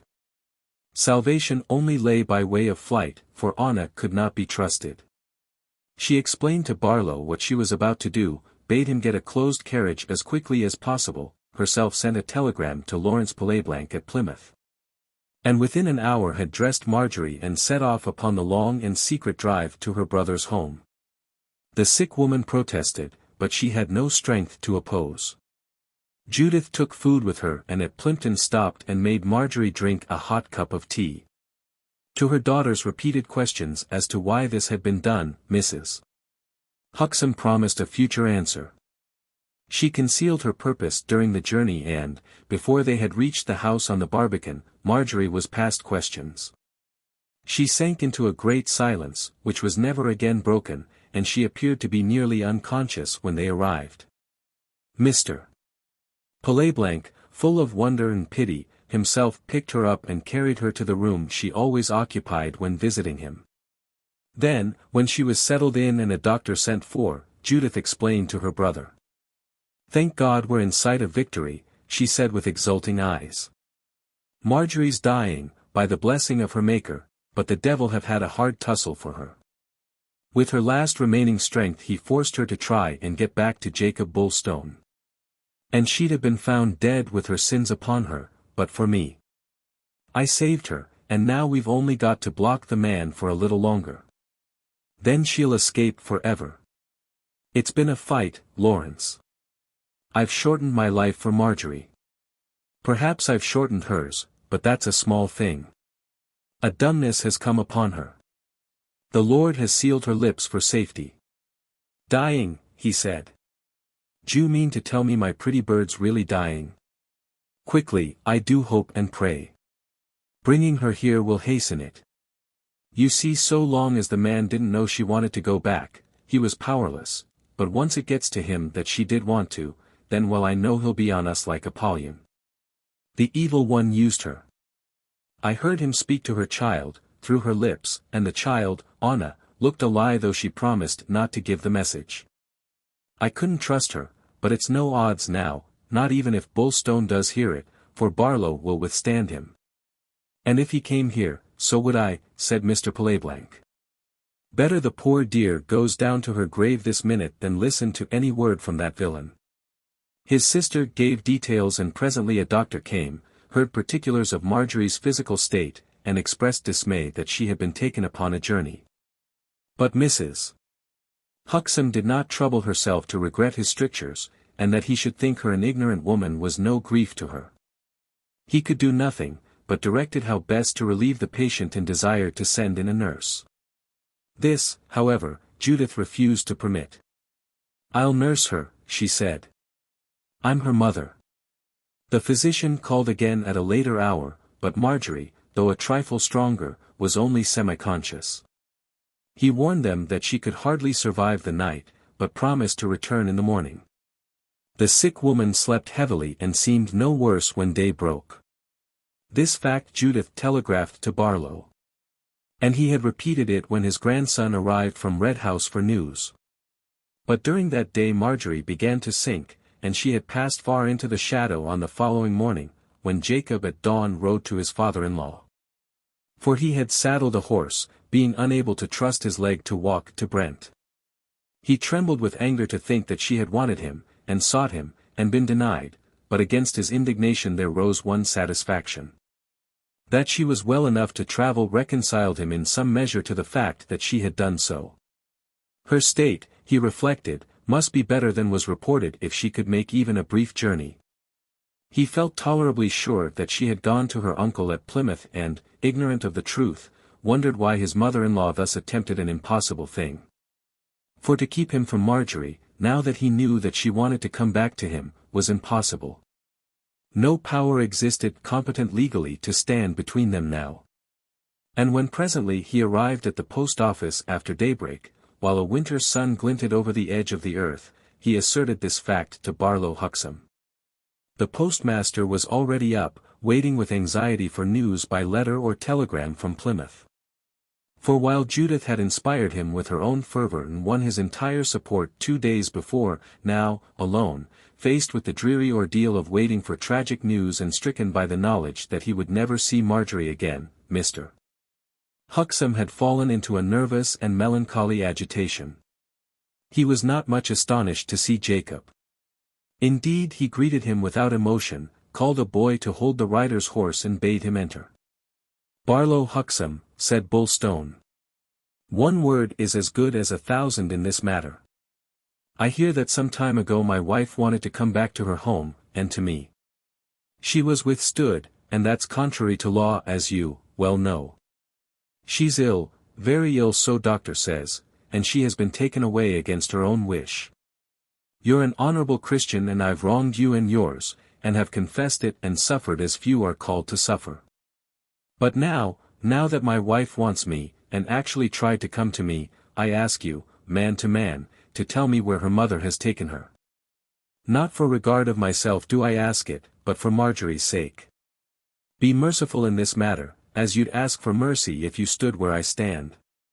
Mercy is not for us, answered Barlow. And if I wanted to show mercy I could not, because it's not in my power. And who knows what mercy is? What you want may not be mercy at all. In your ignorance you may be asking for worse things than you've earned even, or your Maker intends. Let that all go. I'm not here to split religious straws. She wants me, and are you to stand between your sick daughter and one she's forgiven for his sins and wants again? Are you going to prevent her from coming back to the home she's made, and the home she's loved? It might be the turning point. It might save her and make her strong again to come back to all that's so dear to her. Mr. Huxham was affected, more by the appearance of Jacob than his words. He perceived now, in the presence of the man and in the sound of his voice, something of what had happened to him. And there was worse to happen, for Bulstone spoke in ignorance of the situation. Yet for the moment, while moved, Barlow preserved an attitude laid down by his wife, and felt no inclination to yield. I must tell you things that you're not likely to understand, he answered. As to splitting religious straws, I never have, nor never will do it. But we're concerned not with straws, but large, deep mysteries, and one of them has happened. And you must clearly understand that in my judgment and my wife's, it was not any heartfelt wish of Marjorie's to see you that Anna heard. What was it then? She tried to come. She told Anna that she wanted to come to me, and wanted me to come to her. Anna heard those words, admitted Huxham, but who shall say that Marjorie spoke them? In the shadow of death she lies, and we well know that while there's life there's fear of death, not the death of the body, but the soul. He elaborated this opinion, while the other stared, hearing Judith Huxham rather than her husband. Oh, God, to what you and the likes of you can come, he said. You, the father of her, who have seen her sinless, spotless life, and the good she has done and the evil she has suffered, you to think her a mouthpiece for a devil. What do you make of God? Are you so blind that you don't know goodness and honor and patience when you see them? Let me speak with the tongues of the pit, if you please, flout me, condemn me, spit upon me. That is just. But to stand there, a man experienced in life, who knows human nature and believes in an all-powerful, all-loving Father, to stand there and tell me that her natural, woman's longing to see the home she made, and her heavenly forgiveness. Ready to return to a worthless man like me, to say all that was the devil whispering through her lips, why, what damned filth do you believe about heaven and hell? Barlow felt a twinge before this indictment. He was too prone to accept Judith's interpretation of all that happened, too prone to assume that earnestness so tremendous and a faith that could move mountains, must of necessity enable his wife to probe more deeply into truth than saner people. Use your reason, added Jacob. I've come of late through much torment of mind and grief of body, to see that reason's a gift of God, without which we fall back very quickly into the night of our forefathers. It was loss of reason that ruined me and my home. Let faith do her work, Barlow Huxham, but don't flout reason with nonsense about devils, or tell me that a saint like Marjorie could ever be the plaything of the enemy of mankind. Think for one moment, with the brains God gave you to use, and you'll know that is a foul, mad thought, a thought far liker to be bred of the devil than any that your daughter's mind could harbor, or her lips speak. She wants to see me and her home again, and I ask you, as one well thought upon for sense and human wisdom, if it will throw any shadow on her white soul to hold my hand, and let me hear her forgive me. You're married. You know the deep bond that makes woman and man one sooner or later, no matter how vast the gulf that folly and ignorance, or wickedness, may rip up between them. You know that a sinner may repent and be forgiven. And if by God, then why not by his own, faulty, fellow creatures? She wants to come to her home, Barlow. She wants to come to her home, and there's no right or justice in hiding her, knowing that if she was strong enough she would come back to me. She's ill, terribly serious her illness, then so much the more reason that a wish, that may be among her last wishes, should be granted. Don't stand in the way any more. If I thought that I would do her harm, in body or soul, I wouldn't ask. But who am I to do her harm? I'm human. I've done all the harm I shall ever do. My life, what's left, will be bent on atoning and doing good, first to her, then to the rest of the world. I only live for that. My own life is but a means for that. Oh, man, don't you understand what my days are now, what I've made of them? Can you come between me and the last ray of light that's left for me? A soul is in the balance, said Mr. Huxham uneasily. Granted. But whose soul? Not hers, not Marjorie's. You're not going to pretend that anything I could say, or do, will endanger a soul as far above me as light above darkness. Say my soul's in the balance if you like, and pray God's mercy on a sinful and erring man. Be large-hearted even for me. We don't make ourselves. We don't sit at the Almighty's elbow when He plans us, and tell Him what to put into us. We can't stand beside Him fortified with the experience of human life and say, make me brave. Make me honest, make me patient, leave lust out of me, leave jealousy out of me. We don't ask God to fashion us true and plumb, of stuff fine enough to withstand the trials and temptations common to all flesh. We can't demand faith, or sense, or the power to move our neighbor to goodness by example and precept. We have no hand in our havage, no hand in our understanding, no hand in our weakness of will. Then what, in the name of Christ, is left for us but to be merciful one with another? What is left but for the strong to deal tenderly with the weak? You stand among the strong ones. You've been blessed with a clear head, good health, perseverance, self-control and a sense of reality that keeps your mind sweet. You married a strong woman. You rise above the traps and snares of life and go your appointed way. You had a good daughter, married to an erring and faulty man. And he's ruined her life and brought her through dark places, where such a woman should never have had to tread. But she's not tainted, there's no stain on her, and now, at the 11th hour, she stretches out her hands to him. And who knows best? Do you know better than she does? Is her mother wiser than she is? God tells her to want me, Barlow, God. For his own ends, for his own ends. The other did not speak.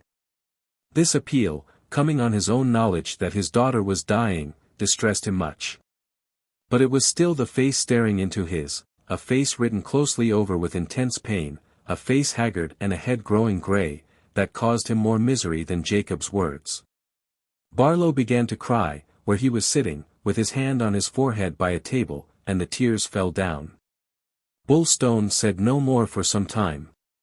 Then he spoke again, a brief entreaty. Help me to believe in the justice of God, he said.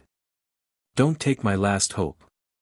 If she is so ill, do not deny me the one and only blessing left to me in this world, to see her again before the end. Who shall come between a man and his Maker? Asked Huxham. Who can do that, Jacob? I wish my wife was here. Perhaps you would have thrown a light for her. It's contrary to reason to suppose such a woman should be led wrong, but so it is contrary to reason to suppose that Marjorie should be led wrong. I grant that. I never did like to think it was the devil in her. No. You're right there. The Lord don't desert his jewels in the dark valley. That's where he's nearest and strongest. Perhaps, in her fine fury to save her child, my wife overlooked a thing or two. There came a knock at the door. A telegram for you, Mr. Huxham, said the post office clerk, and Barlow took it from her hands. There was but one word, sinking. He held it out to Jacob and then he spoke. Come, he said. We'll go together. And God must do as he pleases. Where is she? At Plymouth along with her uncle. Mr. Huxham looked at his watch, then put it into his pocket hurriedly. We can just catch the 8:30 down. Go forward and get 2 tickets. I'll come after you. In 20 minutes they were on their way to Plymouth in a third-class carriage, empty save for themselves. 2 immense facts strove in Barlow's mind, and presently he spoke, trying with the one to condone the other. Death goes before all, he said. Before death all doors are opened. Therefore my wife must pardon me for doing a thing she will not easily understand. It would be well if we pardoned oftener where we don't understand, Jacob.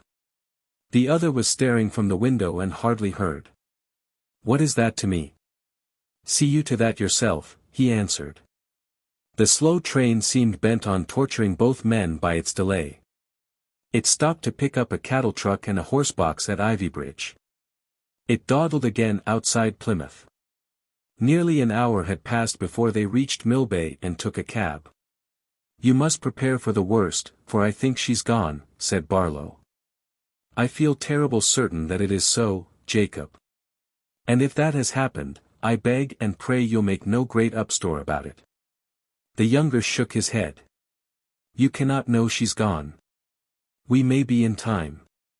At the moment he spoke Marjorie, indeed, still lived, but was on the brink of death and only drew faint and fitful breaths. Her mother sat by her and held her hand. She did not know if any measure of consciousness remained, but spoke without ceasing in a flood of texts and exhortations. She was very white and drawn. She stopped presently and put down her head to listen. But still the woman's breast flickered, though the breath could not be heard. You'll soon be with the Lamb, you'll soon be with the Lamb. You'll soon wear your heavenly crown, my pretty, Judith kept saying. She longed for the end, but felt no fear now. Then, upon her security, came the sound of wheels over the cobbled street. They stopped at the door and, instantly alert, fearing harm, she hastened to the window and saw, first Jacob, then her husband, alight. Jacob pushed straight into the house, but Barlow stopped a moment to pay the cabman. Mrs. Huxham rushed to the door and screamed to her brother who was below. Lawrence, quick for God's sake. Stop him, hit him down if he won't stop. Then she returned to the sick room and locked the door of it. Death, death come to her. God take her home, God take her home, she implored on her knees by the bed, and now her ears were first strained for voices below and then brought back to her child. Others might have supposed that Marjorie was beyond reach of any danger. But not so Mrs. Huxham. With Jacob's arrival an awful dread came upon her and a fury of fear. For who could tell what spark of consciousness remained to receive the contagion of her husband's speech? Noisy voices were raised below. Then her husband spoke swiftly and silenced the others. She heard him coming upstairs, while her brother and Jacob followed. If they defied her they might easily break the door down, for the devil was most surely with them. Her mind worked furiously, broken free of reason, stung to passion and fierce hatred of the evil forces now creeping upon her child's soul. Marjorie lay as good as dead. Each senseless breath was delayed longer than the last. While salvation's gate stood open, with her Saviour standing at the portal. Lawrence Palaiblanc spoke from the other side of the door. Barlow and the man. 'Tis well and in reason they should come, Judith. They've made me see that. It's God's wish he should. The devil was now in her brother's heart also, and he must have captured her husband's, otherwise Barlow would not be there. Judith saw the trail of the enemy step by step, Anna's broken promise, Jacob deluding Huxham, winning him and now at the door, in this supreme moment, to catch his prey, a masterpiece of craft and cunning. Open for God's love, Mrs. Huxham, implored Bulstone. Open, Judy, 'tis all ordained that he should see her once more, entreated Barlow. But she neither opened nor answered. She prayed for time. She bent close to Marjorie and believed her dead. She made herself believe it. Her hand trembled over the woman's mouth. She rested it there a moment. Then came another faint suspiration. What was one worthless breath, more or less, against eternity? She took her hand off again and listened.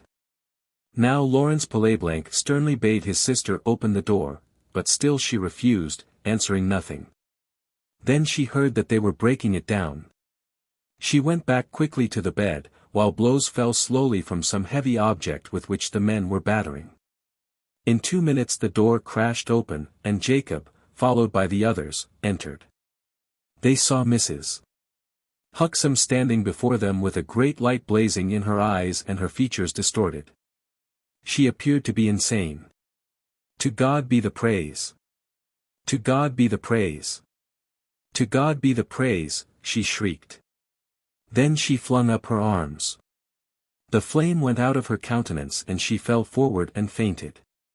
Where the bed stood, a sheet had been drawn up over Marjorie's face. Jacob approached and turned it down. Then he knelt and bent close to her. Warmth rose from his wife. Her open eyes were still lustrous and reflected his in their unwavering mirrors, but she breathed no more. He kissed the grey shadow of the lips he had known so red, gazed steadily upon her, pressed the hands crossed on her breast, then rose and went away quietly, for he knew that she was dead. Book 3. Chapter 1. Mother's Stone. Adam Winter and William Merrydrew were walking home side by side from the funeral of Marjorie Bullstone. Both wore black broadcloth and soft, black felt hats, but there was a touch of color about the elder, for a red wool muffler wrapped his throat. Billy stopped after climbing the steep hill from Lydia Bridge to the hamlet above. Then he drew a little bone box from his pocket and took snuff. The man held an all right, but it's the calm before the storm for certain, said William. He's raging a good bit. They didn't ought to have hid her dying state from him, or kept Em apart after they knew she wanted to come home. They did not, answered Winter, and yet my aunt, who knows Mrs. Huxham very well, tells me it was done for high religious reasons, William. She hadn't been dead a minute, poor woman, afore Jacob smashed in the door of the room. But he had this consolation from Lawrence Pauleblanc, that his wife had been unconscious for hours and couldn't have known him, even if he'd come in time to see her alive. The call on faith gets heavier as we grow older, William. Life, after a certain age, seems no more than a cry for patience and a test of pluck. Don't you think my faith be growing weak, but 'tis only human to be down-daunted sometimes afore the things that happen. But when you come to my years, such things be different from what they are to you men in the 50s. As a general rule you'll find great deceits in men and women, deceits done for fineness as well as for poorness of spirit. Those who look to be happiest, Adam, are sometimes only the bravest, and them who have most to grumble at often grumble least. And there be some like dogs, without care, yet, out of their cowardice, will begin to yelp if they see so much as the shadow of a stick. He was pretty patient, for him, afore this break-up. And will be again, if his mind holds. There's a great strain on his thinking parts for the minute, and I hope they'll stand to him. I was a good bit surprised to see she'd gone in along with the Bullstones. I'd have thought now that them, as kept her from him so jealous in life, would have fought to have her buried with her father's family, mused Winter. Judith Huxham fell ill after Marjorie died, and Barlow was in a good deal of trouble for a minute. In fact he found himself too busy to bother about the funeral, answered William. All her children stood beside the grave, in fact everybody belonging to her except her mother. A funeral be not to the old witch doctor. When the soul have flown to safety, that's all she troubles for. The dust would be no more to her than the empty acorn shard when the young oak springs up. I wrestled with her once, for I'll always say that if her daughter had come home, she might have been spared, but Judith Huxham treated me as though I was an imp of darkness, with the mark of the toasting fork on my brow. George Middleweek overtook them. He, too, was in black and had been at the funeral. With him came Peter Bullstone in a new, black suit. The young man was subdued. He nodded but did not speak. "How's your grandmother this morning?" inquired Adam. "I couldn't ask anybody that knew." "She's better, very near well I believe." Peter then pushed forward alone and George spoke. Hope us shall have a bit of peace to Red House now. Merry hell I can tell you for all parties since this happened. Is he calming? Asked Adam. He's been calm since the corpse came to Red House, calm by day, but not by night. He's pretty broke up. And women as usual at the bottom of all his troubles. Blast 'em, they be at the bottom of most. Why don't we keep 'em like cows or sheep, in herds, and only use 'em for breeding men? They'll always be a canker and a curse so long as we treat 'em like we do. This is your silly way of showing sorrow for your master, George, said Mr. Merrydrew. You mean well, though you talk foolishness. But you must keep your reason in bounds and put a bit on your tongue, or you won't help him. I'd help him with truth if I could, answered the other. He's a chap lost in a fog of misery, that's half rubbish if he could see it. He's cussed Providence, that's something to the good, and from cussing, he'll soon get like me, to fling Providence over altogether. I'm damn bad myself, and none the worse for that I believe. George elaborated his opinions with a good deal of ferocity. It was his way of expressing sympathy with Jacob Bulstone, a fact that William had appreciated. Come, come, said Billy, you ain't half the sinner you want us to think, my dear. 'Tis just a habit you've fallen into, George, to frighten us all with your fearful wickedness. But you didn't ought only to talk of it. You ought to do some wicked things, so as we can believe in you, Adam. Mr. Winter was of simpler understanding.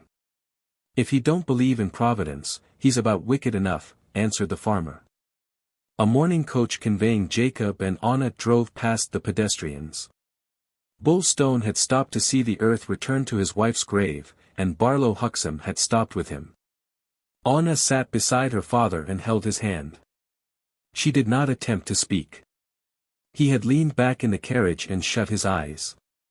When they reached Red House, he roamed away up the valley and Anna took off her new morning frock and went about her business. Jacob did not return to dinner, and presently his daughter set out to find him. I'd come, said Peter, but he'll do more for you. The dark will soon be down, so best you not go far. Anna took a couple of dogs and started to seek her father. She believed that she knew where he would be, and she was right. He sat on a mossy stone 2 miles up the valley. It was a spot dedicated of old to Marjorie in the stone, carved by time into a natural resting place, had long been known to her children as Mother's Stone. Jacob addressed Anna as though he were expecting her. He was very quiet for the moment. But she feared his look.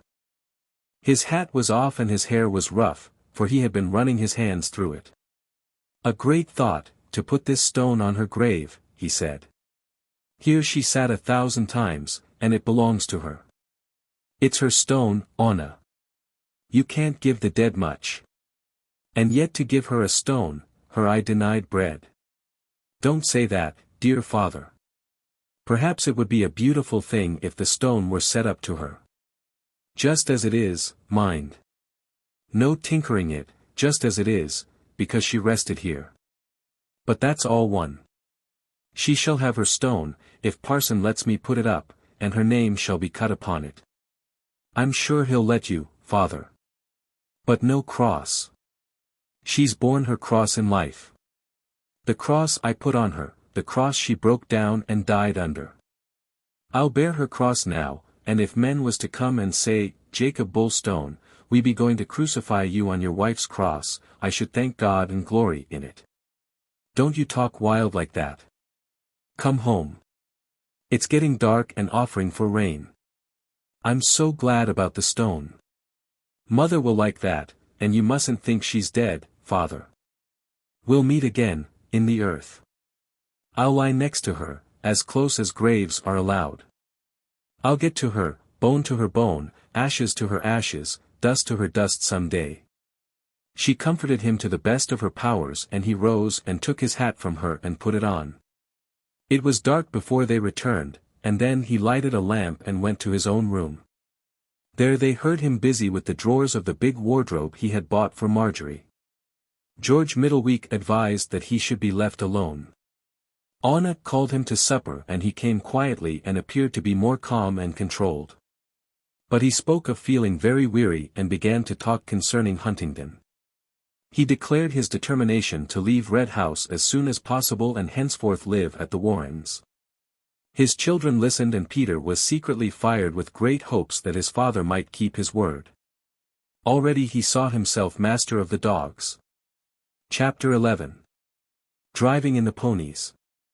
For a season the soul of Jacob shrank from all life and found its only peace in solitude. Now and again, for a day or two, the wish to be alone would leave him, then he would go to Mary Drew, or Adam Winter, and pour out a flood of futile opinions. They bore with him and strove to restore his peace. But he would soon seclude himself again and, on one or two occasions, he spent the night alone at Huntingdon. He had determined to dwell there in time to come. But those that cared for him trusted that before spring returned he would change his mind. William, when opportunity offered, pressed occupation on his friend and assured him that only by way of work would serenity return, but Jacob could not work. His restlessness drove him to be moving always. He left his business in the hands of Peter and was impatient if either he, or George Middleweek, even desired his advice. He would not see a doctor. He declared that the physician who attended upon his wife had poisoned his mind against all doctors. But he spoke kindly of his own attendant at the cottage hospital. Sometimes he was violent and blasphemed before his children. He often went to his wife's grave, to see if the soil were sinking. Anna was glad on the days that he chose to do this, because it made him easier. His furies seldom extended to any at Red House, though he turned much against John Henry and Avis, because they did not come to see him. Once or twice he set out to visit them on horseback, yet always changed his mind and rode into the moor instead. Anna often begged to come with him when he wandered away, but he rarely suffered her to do so. For a time he seemed indifferent even to her, a phase that represented the extremity of his distemper. "You're too much like your mother," he told her once. "I doubt I'll be able to endure you much longer. It's living with her ghost, rather than her child." In one of his wildest moods he had said that, but she knew he did not mean it. He was careless of his garments and person now and looked to Anna for 1,000 attentions, indeed had long done so. She suspected that her father wanted to die and asked old William what should be done about it, but Mr. Mary Drew advised nothing. "Let him go his own gait," he told her. "If he dies, but more like he'll grow easier and come back to himself presently." Jacob brought news from the moor. His values had all changed and sometimes a sort of peace did crown his lonely days, but it was not a sane peace. He talked as though human beings signified nothing. He lifted the unconscious creatures and their good and evil to first place in his speech and showed an interest in the prosperity of the Connies, the welfare of the fox and her cubs, the providence of the badger and his shifts to live through the naked winter months. At no time could it be said that he spoke as one insane, but he hovered on the brink of mental disaster and displayed a distortion of perspective akin to craziness. George Middleweek suspected that Bullstone was concealing himself behind a pretense, but Adam Winter, to whom he explained his view, knew Jacob better. "He couldn't pretend," he said. "His brains are on the knife's edge. All we can hope is that his bodily strength will save him, and that his mind will right itself." They debated whether speech or silence was the better for Jacob, and agreed that his passion, venting itself in words, served to let the poison free. The occasional periods of taciturnity, when Jacob would not speak, or eat, or even move sometimes for many hours, they believed the more dangerous signals. So they watched him and did what they might, which was little. While Anna, grown to a woman in mind, kept as near to her father as possible, studied his every mood and learned in time how best to meet each wave of feeling, where to oppose, where to heap endearments, where to talk and throw herself into the subject of the moment, where to listen and make no answer that might fret. There came a day when a harsh cold fell upon the moors and Robert Elvin rode to bring in some of his ponies. Beyond Ugbris' rocky summit, where its ramparts rose above the grey web of the forest, the waste swept in featureless folds northerly for mile on mile. All was now somber, iron rusty, and black. Sad-colored garments held the hills, and over them a wind from the northeast swept, dry and bitter in the blade. It brought a haze to lessen the austerity of the winter heath, and it made a low whimper, which rose and fell, now brushing the sharper sound of running waters to the ear, now deadening their murmur as it lulled, now increasing to gusts. That woke a tinkle from the dead heather and hummed to a deeper note upon the granite face of some great stone. Where the hills fell to each other's feet, rillets ran winding irregular threads among the boulders, and here was the highest light of these far-flung sobrieties. Where, at fall and ripple, flashed grey foam, or spread some still and limpid pool to reflect the ash-colored sky. It seemed that winter had uttered an ultimate note, that the vitality of earth was sunk to its lowest, that her heart beat more slowly and her sleep sounded deeper than at any day until now. It was the dark hour before the dawn of another year, and inanimate life seemed to have receded beneath the surface of things, while animate life had retreated to the greater comfort of the low lands. Robert found his ponies, a dozen of them, clustered knee-deep in dead fern on the lee of a tor. They were dejected and showed pleasure at his coming. He sent his dog forward, and soon the little cavalcade was trotting off the hills, down through a long and narrow coombe which opened above Oley, 2 miles to the south. Then suddenly he came upon his father-in-law sitting as still as the stone under him. It was uplifted by the way in the eye of the harsh wind, yet Jacob reposed indifferent, gazing over the moor, his stick beside him, his hands clasped together. Robert stopped, dismounted, and approached. "Hullo, father. You didn't ought to be up here in this wind," he said, and extended his hand. Jacob shook it and apparently proceeded with his thoughts aloud. "I like to feel my marrow growing cold inside the bones. It teaches you how it'll be at the end, when the last cold comes that no fire can heat again. The crested plovers are all gone from the moor, Bob Elvin. You see them, so wise and dainty are they, running about in the low fields and round the corn stacks, like little pixie people. And they lift their kitten cries to keep themselves warm. But when the weather breaks, they'll soon fly back to their haunts again. So they will then. Get moving now. Drop in and have a tell with us at Oley and a good cup of tea to warm you. I'm taking my ponies down to the yard for shelter. Thank the Lord we're well to do for hay this year, the cattle can spare them a bite. We've got enough for all. I'm troubled for the foxes, however. There's no security in nature, Robert. All hand to mouth. And the rabbits lie so low, and there's not a beetle or a frog moving." Robert laughed. "The baggering foxes have picked up 1 or 2 of my chickens of late," he said. "Don't be too hard on them. They're a fine, fearless people, and it's cruel work standing before hounds on an empty belly. No security. Many soft-billed birds are dropping dead out of the trees by night, just for hunger and cold. No mercy shown, none expected. Only a man here and there knows the meaning of mercy. But the creatures have their bit of luck, Robert. Terror of death cannot fret them, and sense of wrong can't wound their hearts. Great privileges, you see. And how's your fine wife? A better wife than daughter, I hope.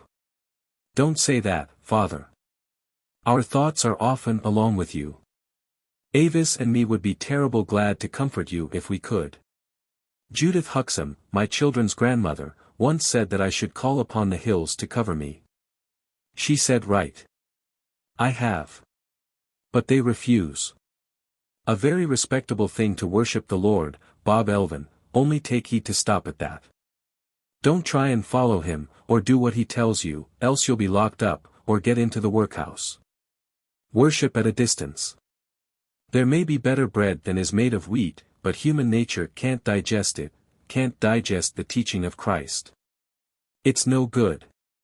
The lawyers and the politicians, the traders and the soldiers, and the sailors and even the parsons, such as are honest, they'll all tell you it won't work.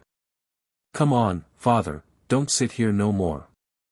Jump up on my cob and I'll walk beside you. I'm going to give Oley to your wife. It was ordained from the first, and my Marjorie agreed it should be so. You have, master. A very grand start in life you've offered us. Did my late wife know about it? Yes, Mrs. Bulstone knew all about it. Good. I killed her, Bob. If I'd fired a gun into her heart, I couldn't have killed her sure. A pretty awful thing, but have no fear, I'm not going to pay for it. When a man commits murder, they ought not to put him away, they ought to keep him alive, as long as ever they can, and let his sin gnaw into him, like a cancer, inch by inch. All sin's a cancer, it eats the heart, but it leaves the core to go on throbbing, so that the sinner may suffer as long as his flesh and bones hang together. Don't you say these fearful things. Come now, else Avis will wonder what's happened to me. There's a lot of good life ahead of you, Mr. Bulstone, and a lot of valuable work to be done, so clever as you are. There is, I grant that much. Much work for my fellow creatures. But you can't accept man till you've denied God, Robert. That's a hard saying for your boy's ears, no doubt. Yet so it is. You can't make man your first thought and his welfare your faith, till you've put God Almighty and all other graven images behind your back. Don't you think that, you'll come back to God presently? I'm sure he's waiting for you, Father. Jacob shook his head. I don't ask you to do the like, he said. Let every man trust his God so long as he can, and so far as he can. But be honest, and when your dark day comes and you can't trust any more, then fear not to say so. Bob remounted his pony, which was beginning to shiver. I must get on, he declared.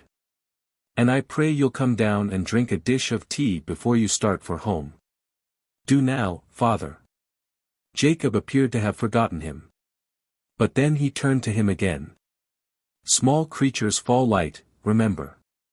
A grasshopper can drop where a bullock would break his neck. Pity's often wasted on those that don't need it and withheld from such as do. I fell heavy. I'm heavy in body and heavy in mind. I'm smashed up for good and all now, but no pity for me, no pity in heaven above, or on the earth beneath. And I doubt, I very much doubt, between ourselves, whether I'd take it even if 'twas offered, young fellow. You'll find peace, you'll find peace. I'm sure there's a lot are praying for you, murmured Elvin. Then Jacob rose off the rock, nodded to him and limped off northward. The gloaming was already coming down. Robert drove his ponies home, gave them the hospitality of the farmyard and a shake of hay, then went into his wife. Tea was ready, and his mother, quicker to mark the young man's moods than Avis, asked him presently if anything were amiss.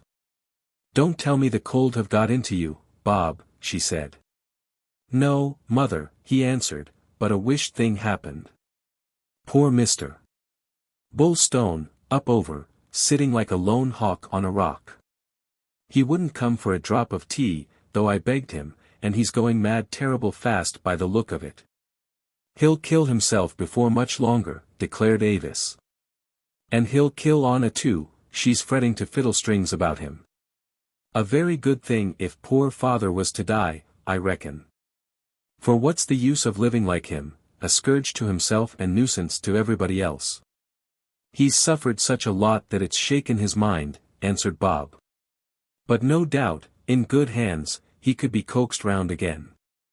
He's not so old as he looks, and he's tremendous strong, else he couldn't face the weather like he does. Maybe Huntingdon will calm him.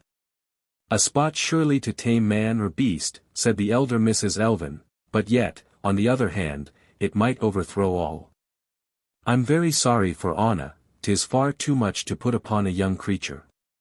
Her father's her life in a manner of speaking, replied Robert, where he goes, she'll go. Peter says that Huntingdon would be a good thing very likely, for Mr. Bulstone hinders more than he helps now. He's getting a bit jealous of Peter, so Peter thinks. Not him, answered Avis. That's only Peter's vanity. What does your grandfather say about it? Asked the mother-in-law of Avis. He haven't had much time to think about my father, because grandmother was so queer for a bit when mother died. But she's pretty right again now, and they're soon moving into the villa, and grandfather's terrible busy. By the same token I must go down tomorrow and help Aunt Jane. I've promised to take the children off her hands for a few hours. A great upheaval. So it is then. A very strange thought, the post office and the shop without Mrs. Huxham in it. But it's time they retired and the name will be carried on. Avis considered. For how long, I wonder? Uncle Jeremy's got it all at his finger ends, so he says, but John Henry vows he'll never stick to it. Her mother-in-law brought the subject back to Jacob. I hope Barlow Huxham will consider about your father in a Christian spirit, she said. Something should be done for Mr. Bullstone, and I wouldn't say but what you and John Henry oughtn't to try and get a doctor to him. He'd never see nobody, and he's turned against us, declared Avis. He's fairly friendly to grandfather, I believe, but not to grandmother. He never did like her, because she saw he was not a godly man, and she kept mother away from him when the devil tempted poor mother to try and go back. He's the fifth wheel of a coach now, father is. A know not, rash man always, and it's no unkindness to wish he was out of his sufferings, I'm sure. He's a disgrace to us all in a manner of speaking, mother. The elder woman considered and shook her head. That's a hard word, she answered. He ended mother's days whether or no, argued Avis. And mother was always 1,000 times more to us than father. And you can't expect us, especially me with my honeymoon spoiled, to feel overmuch for him. Anna was always the one for your father, said Mrs. Elvin. It was the same from the beginning.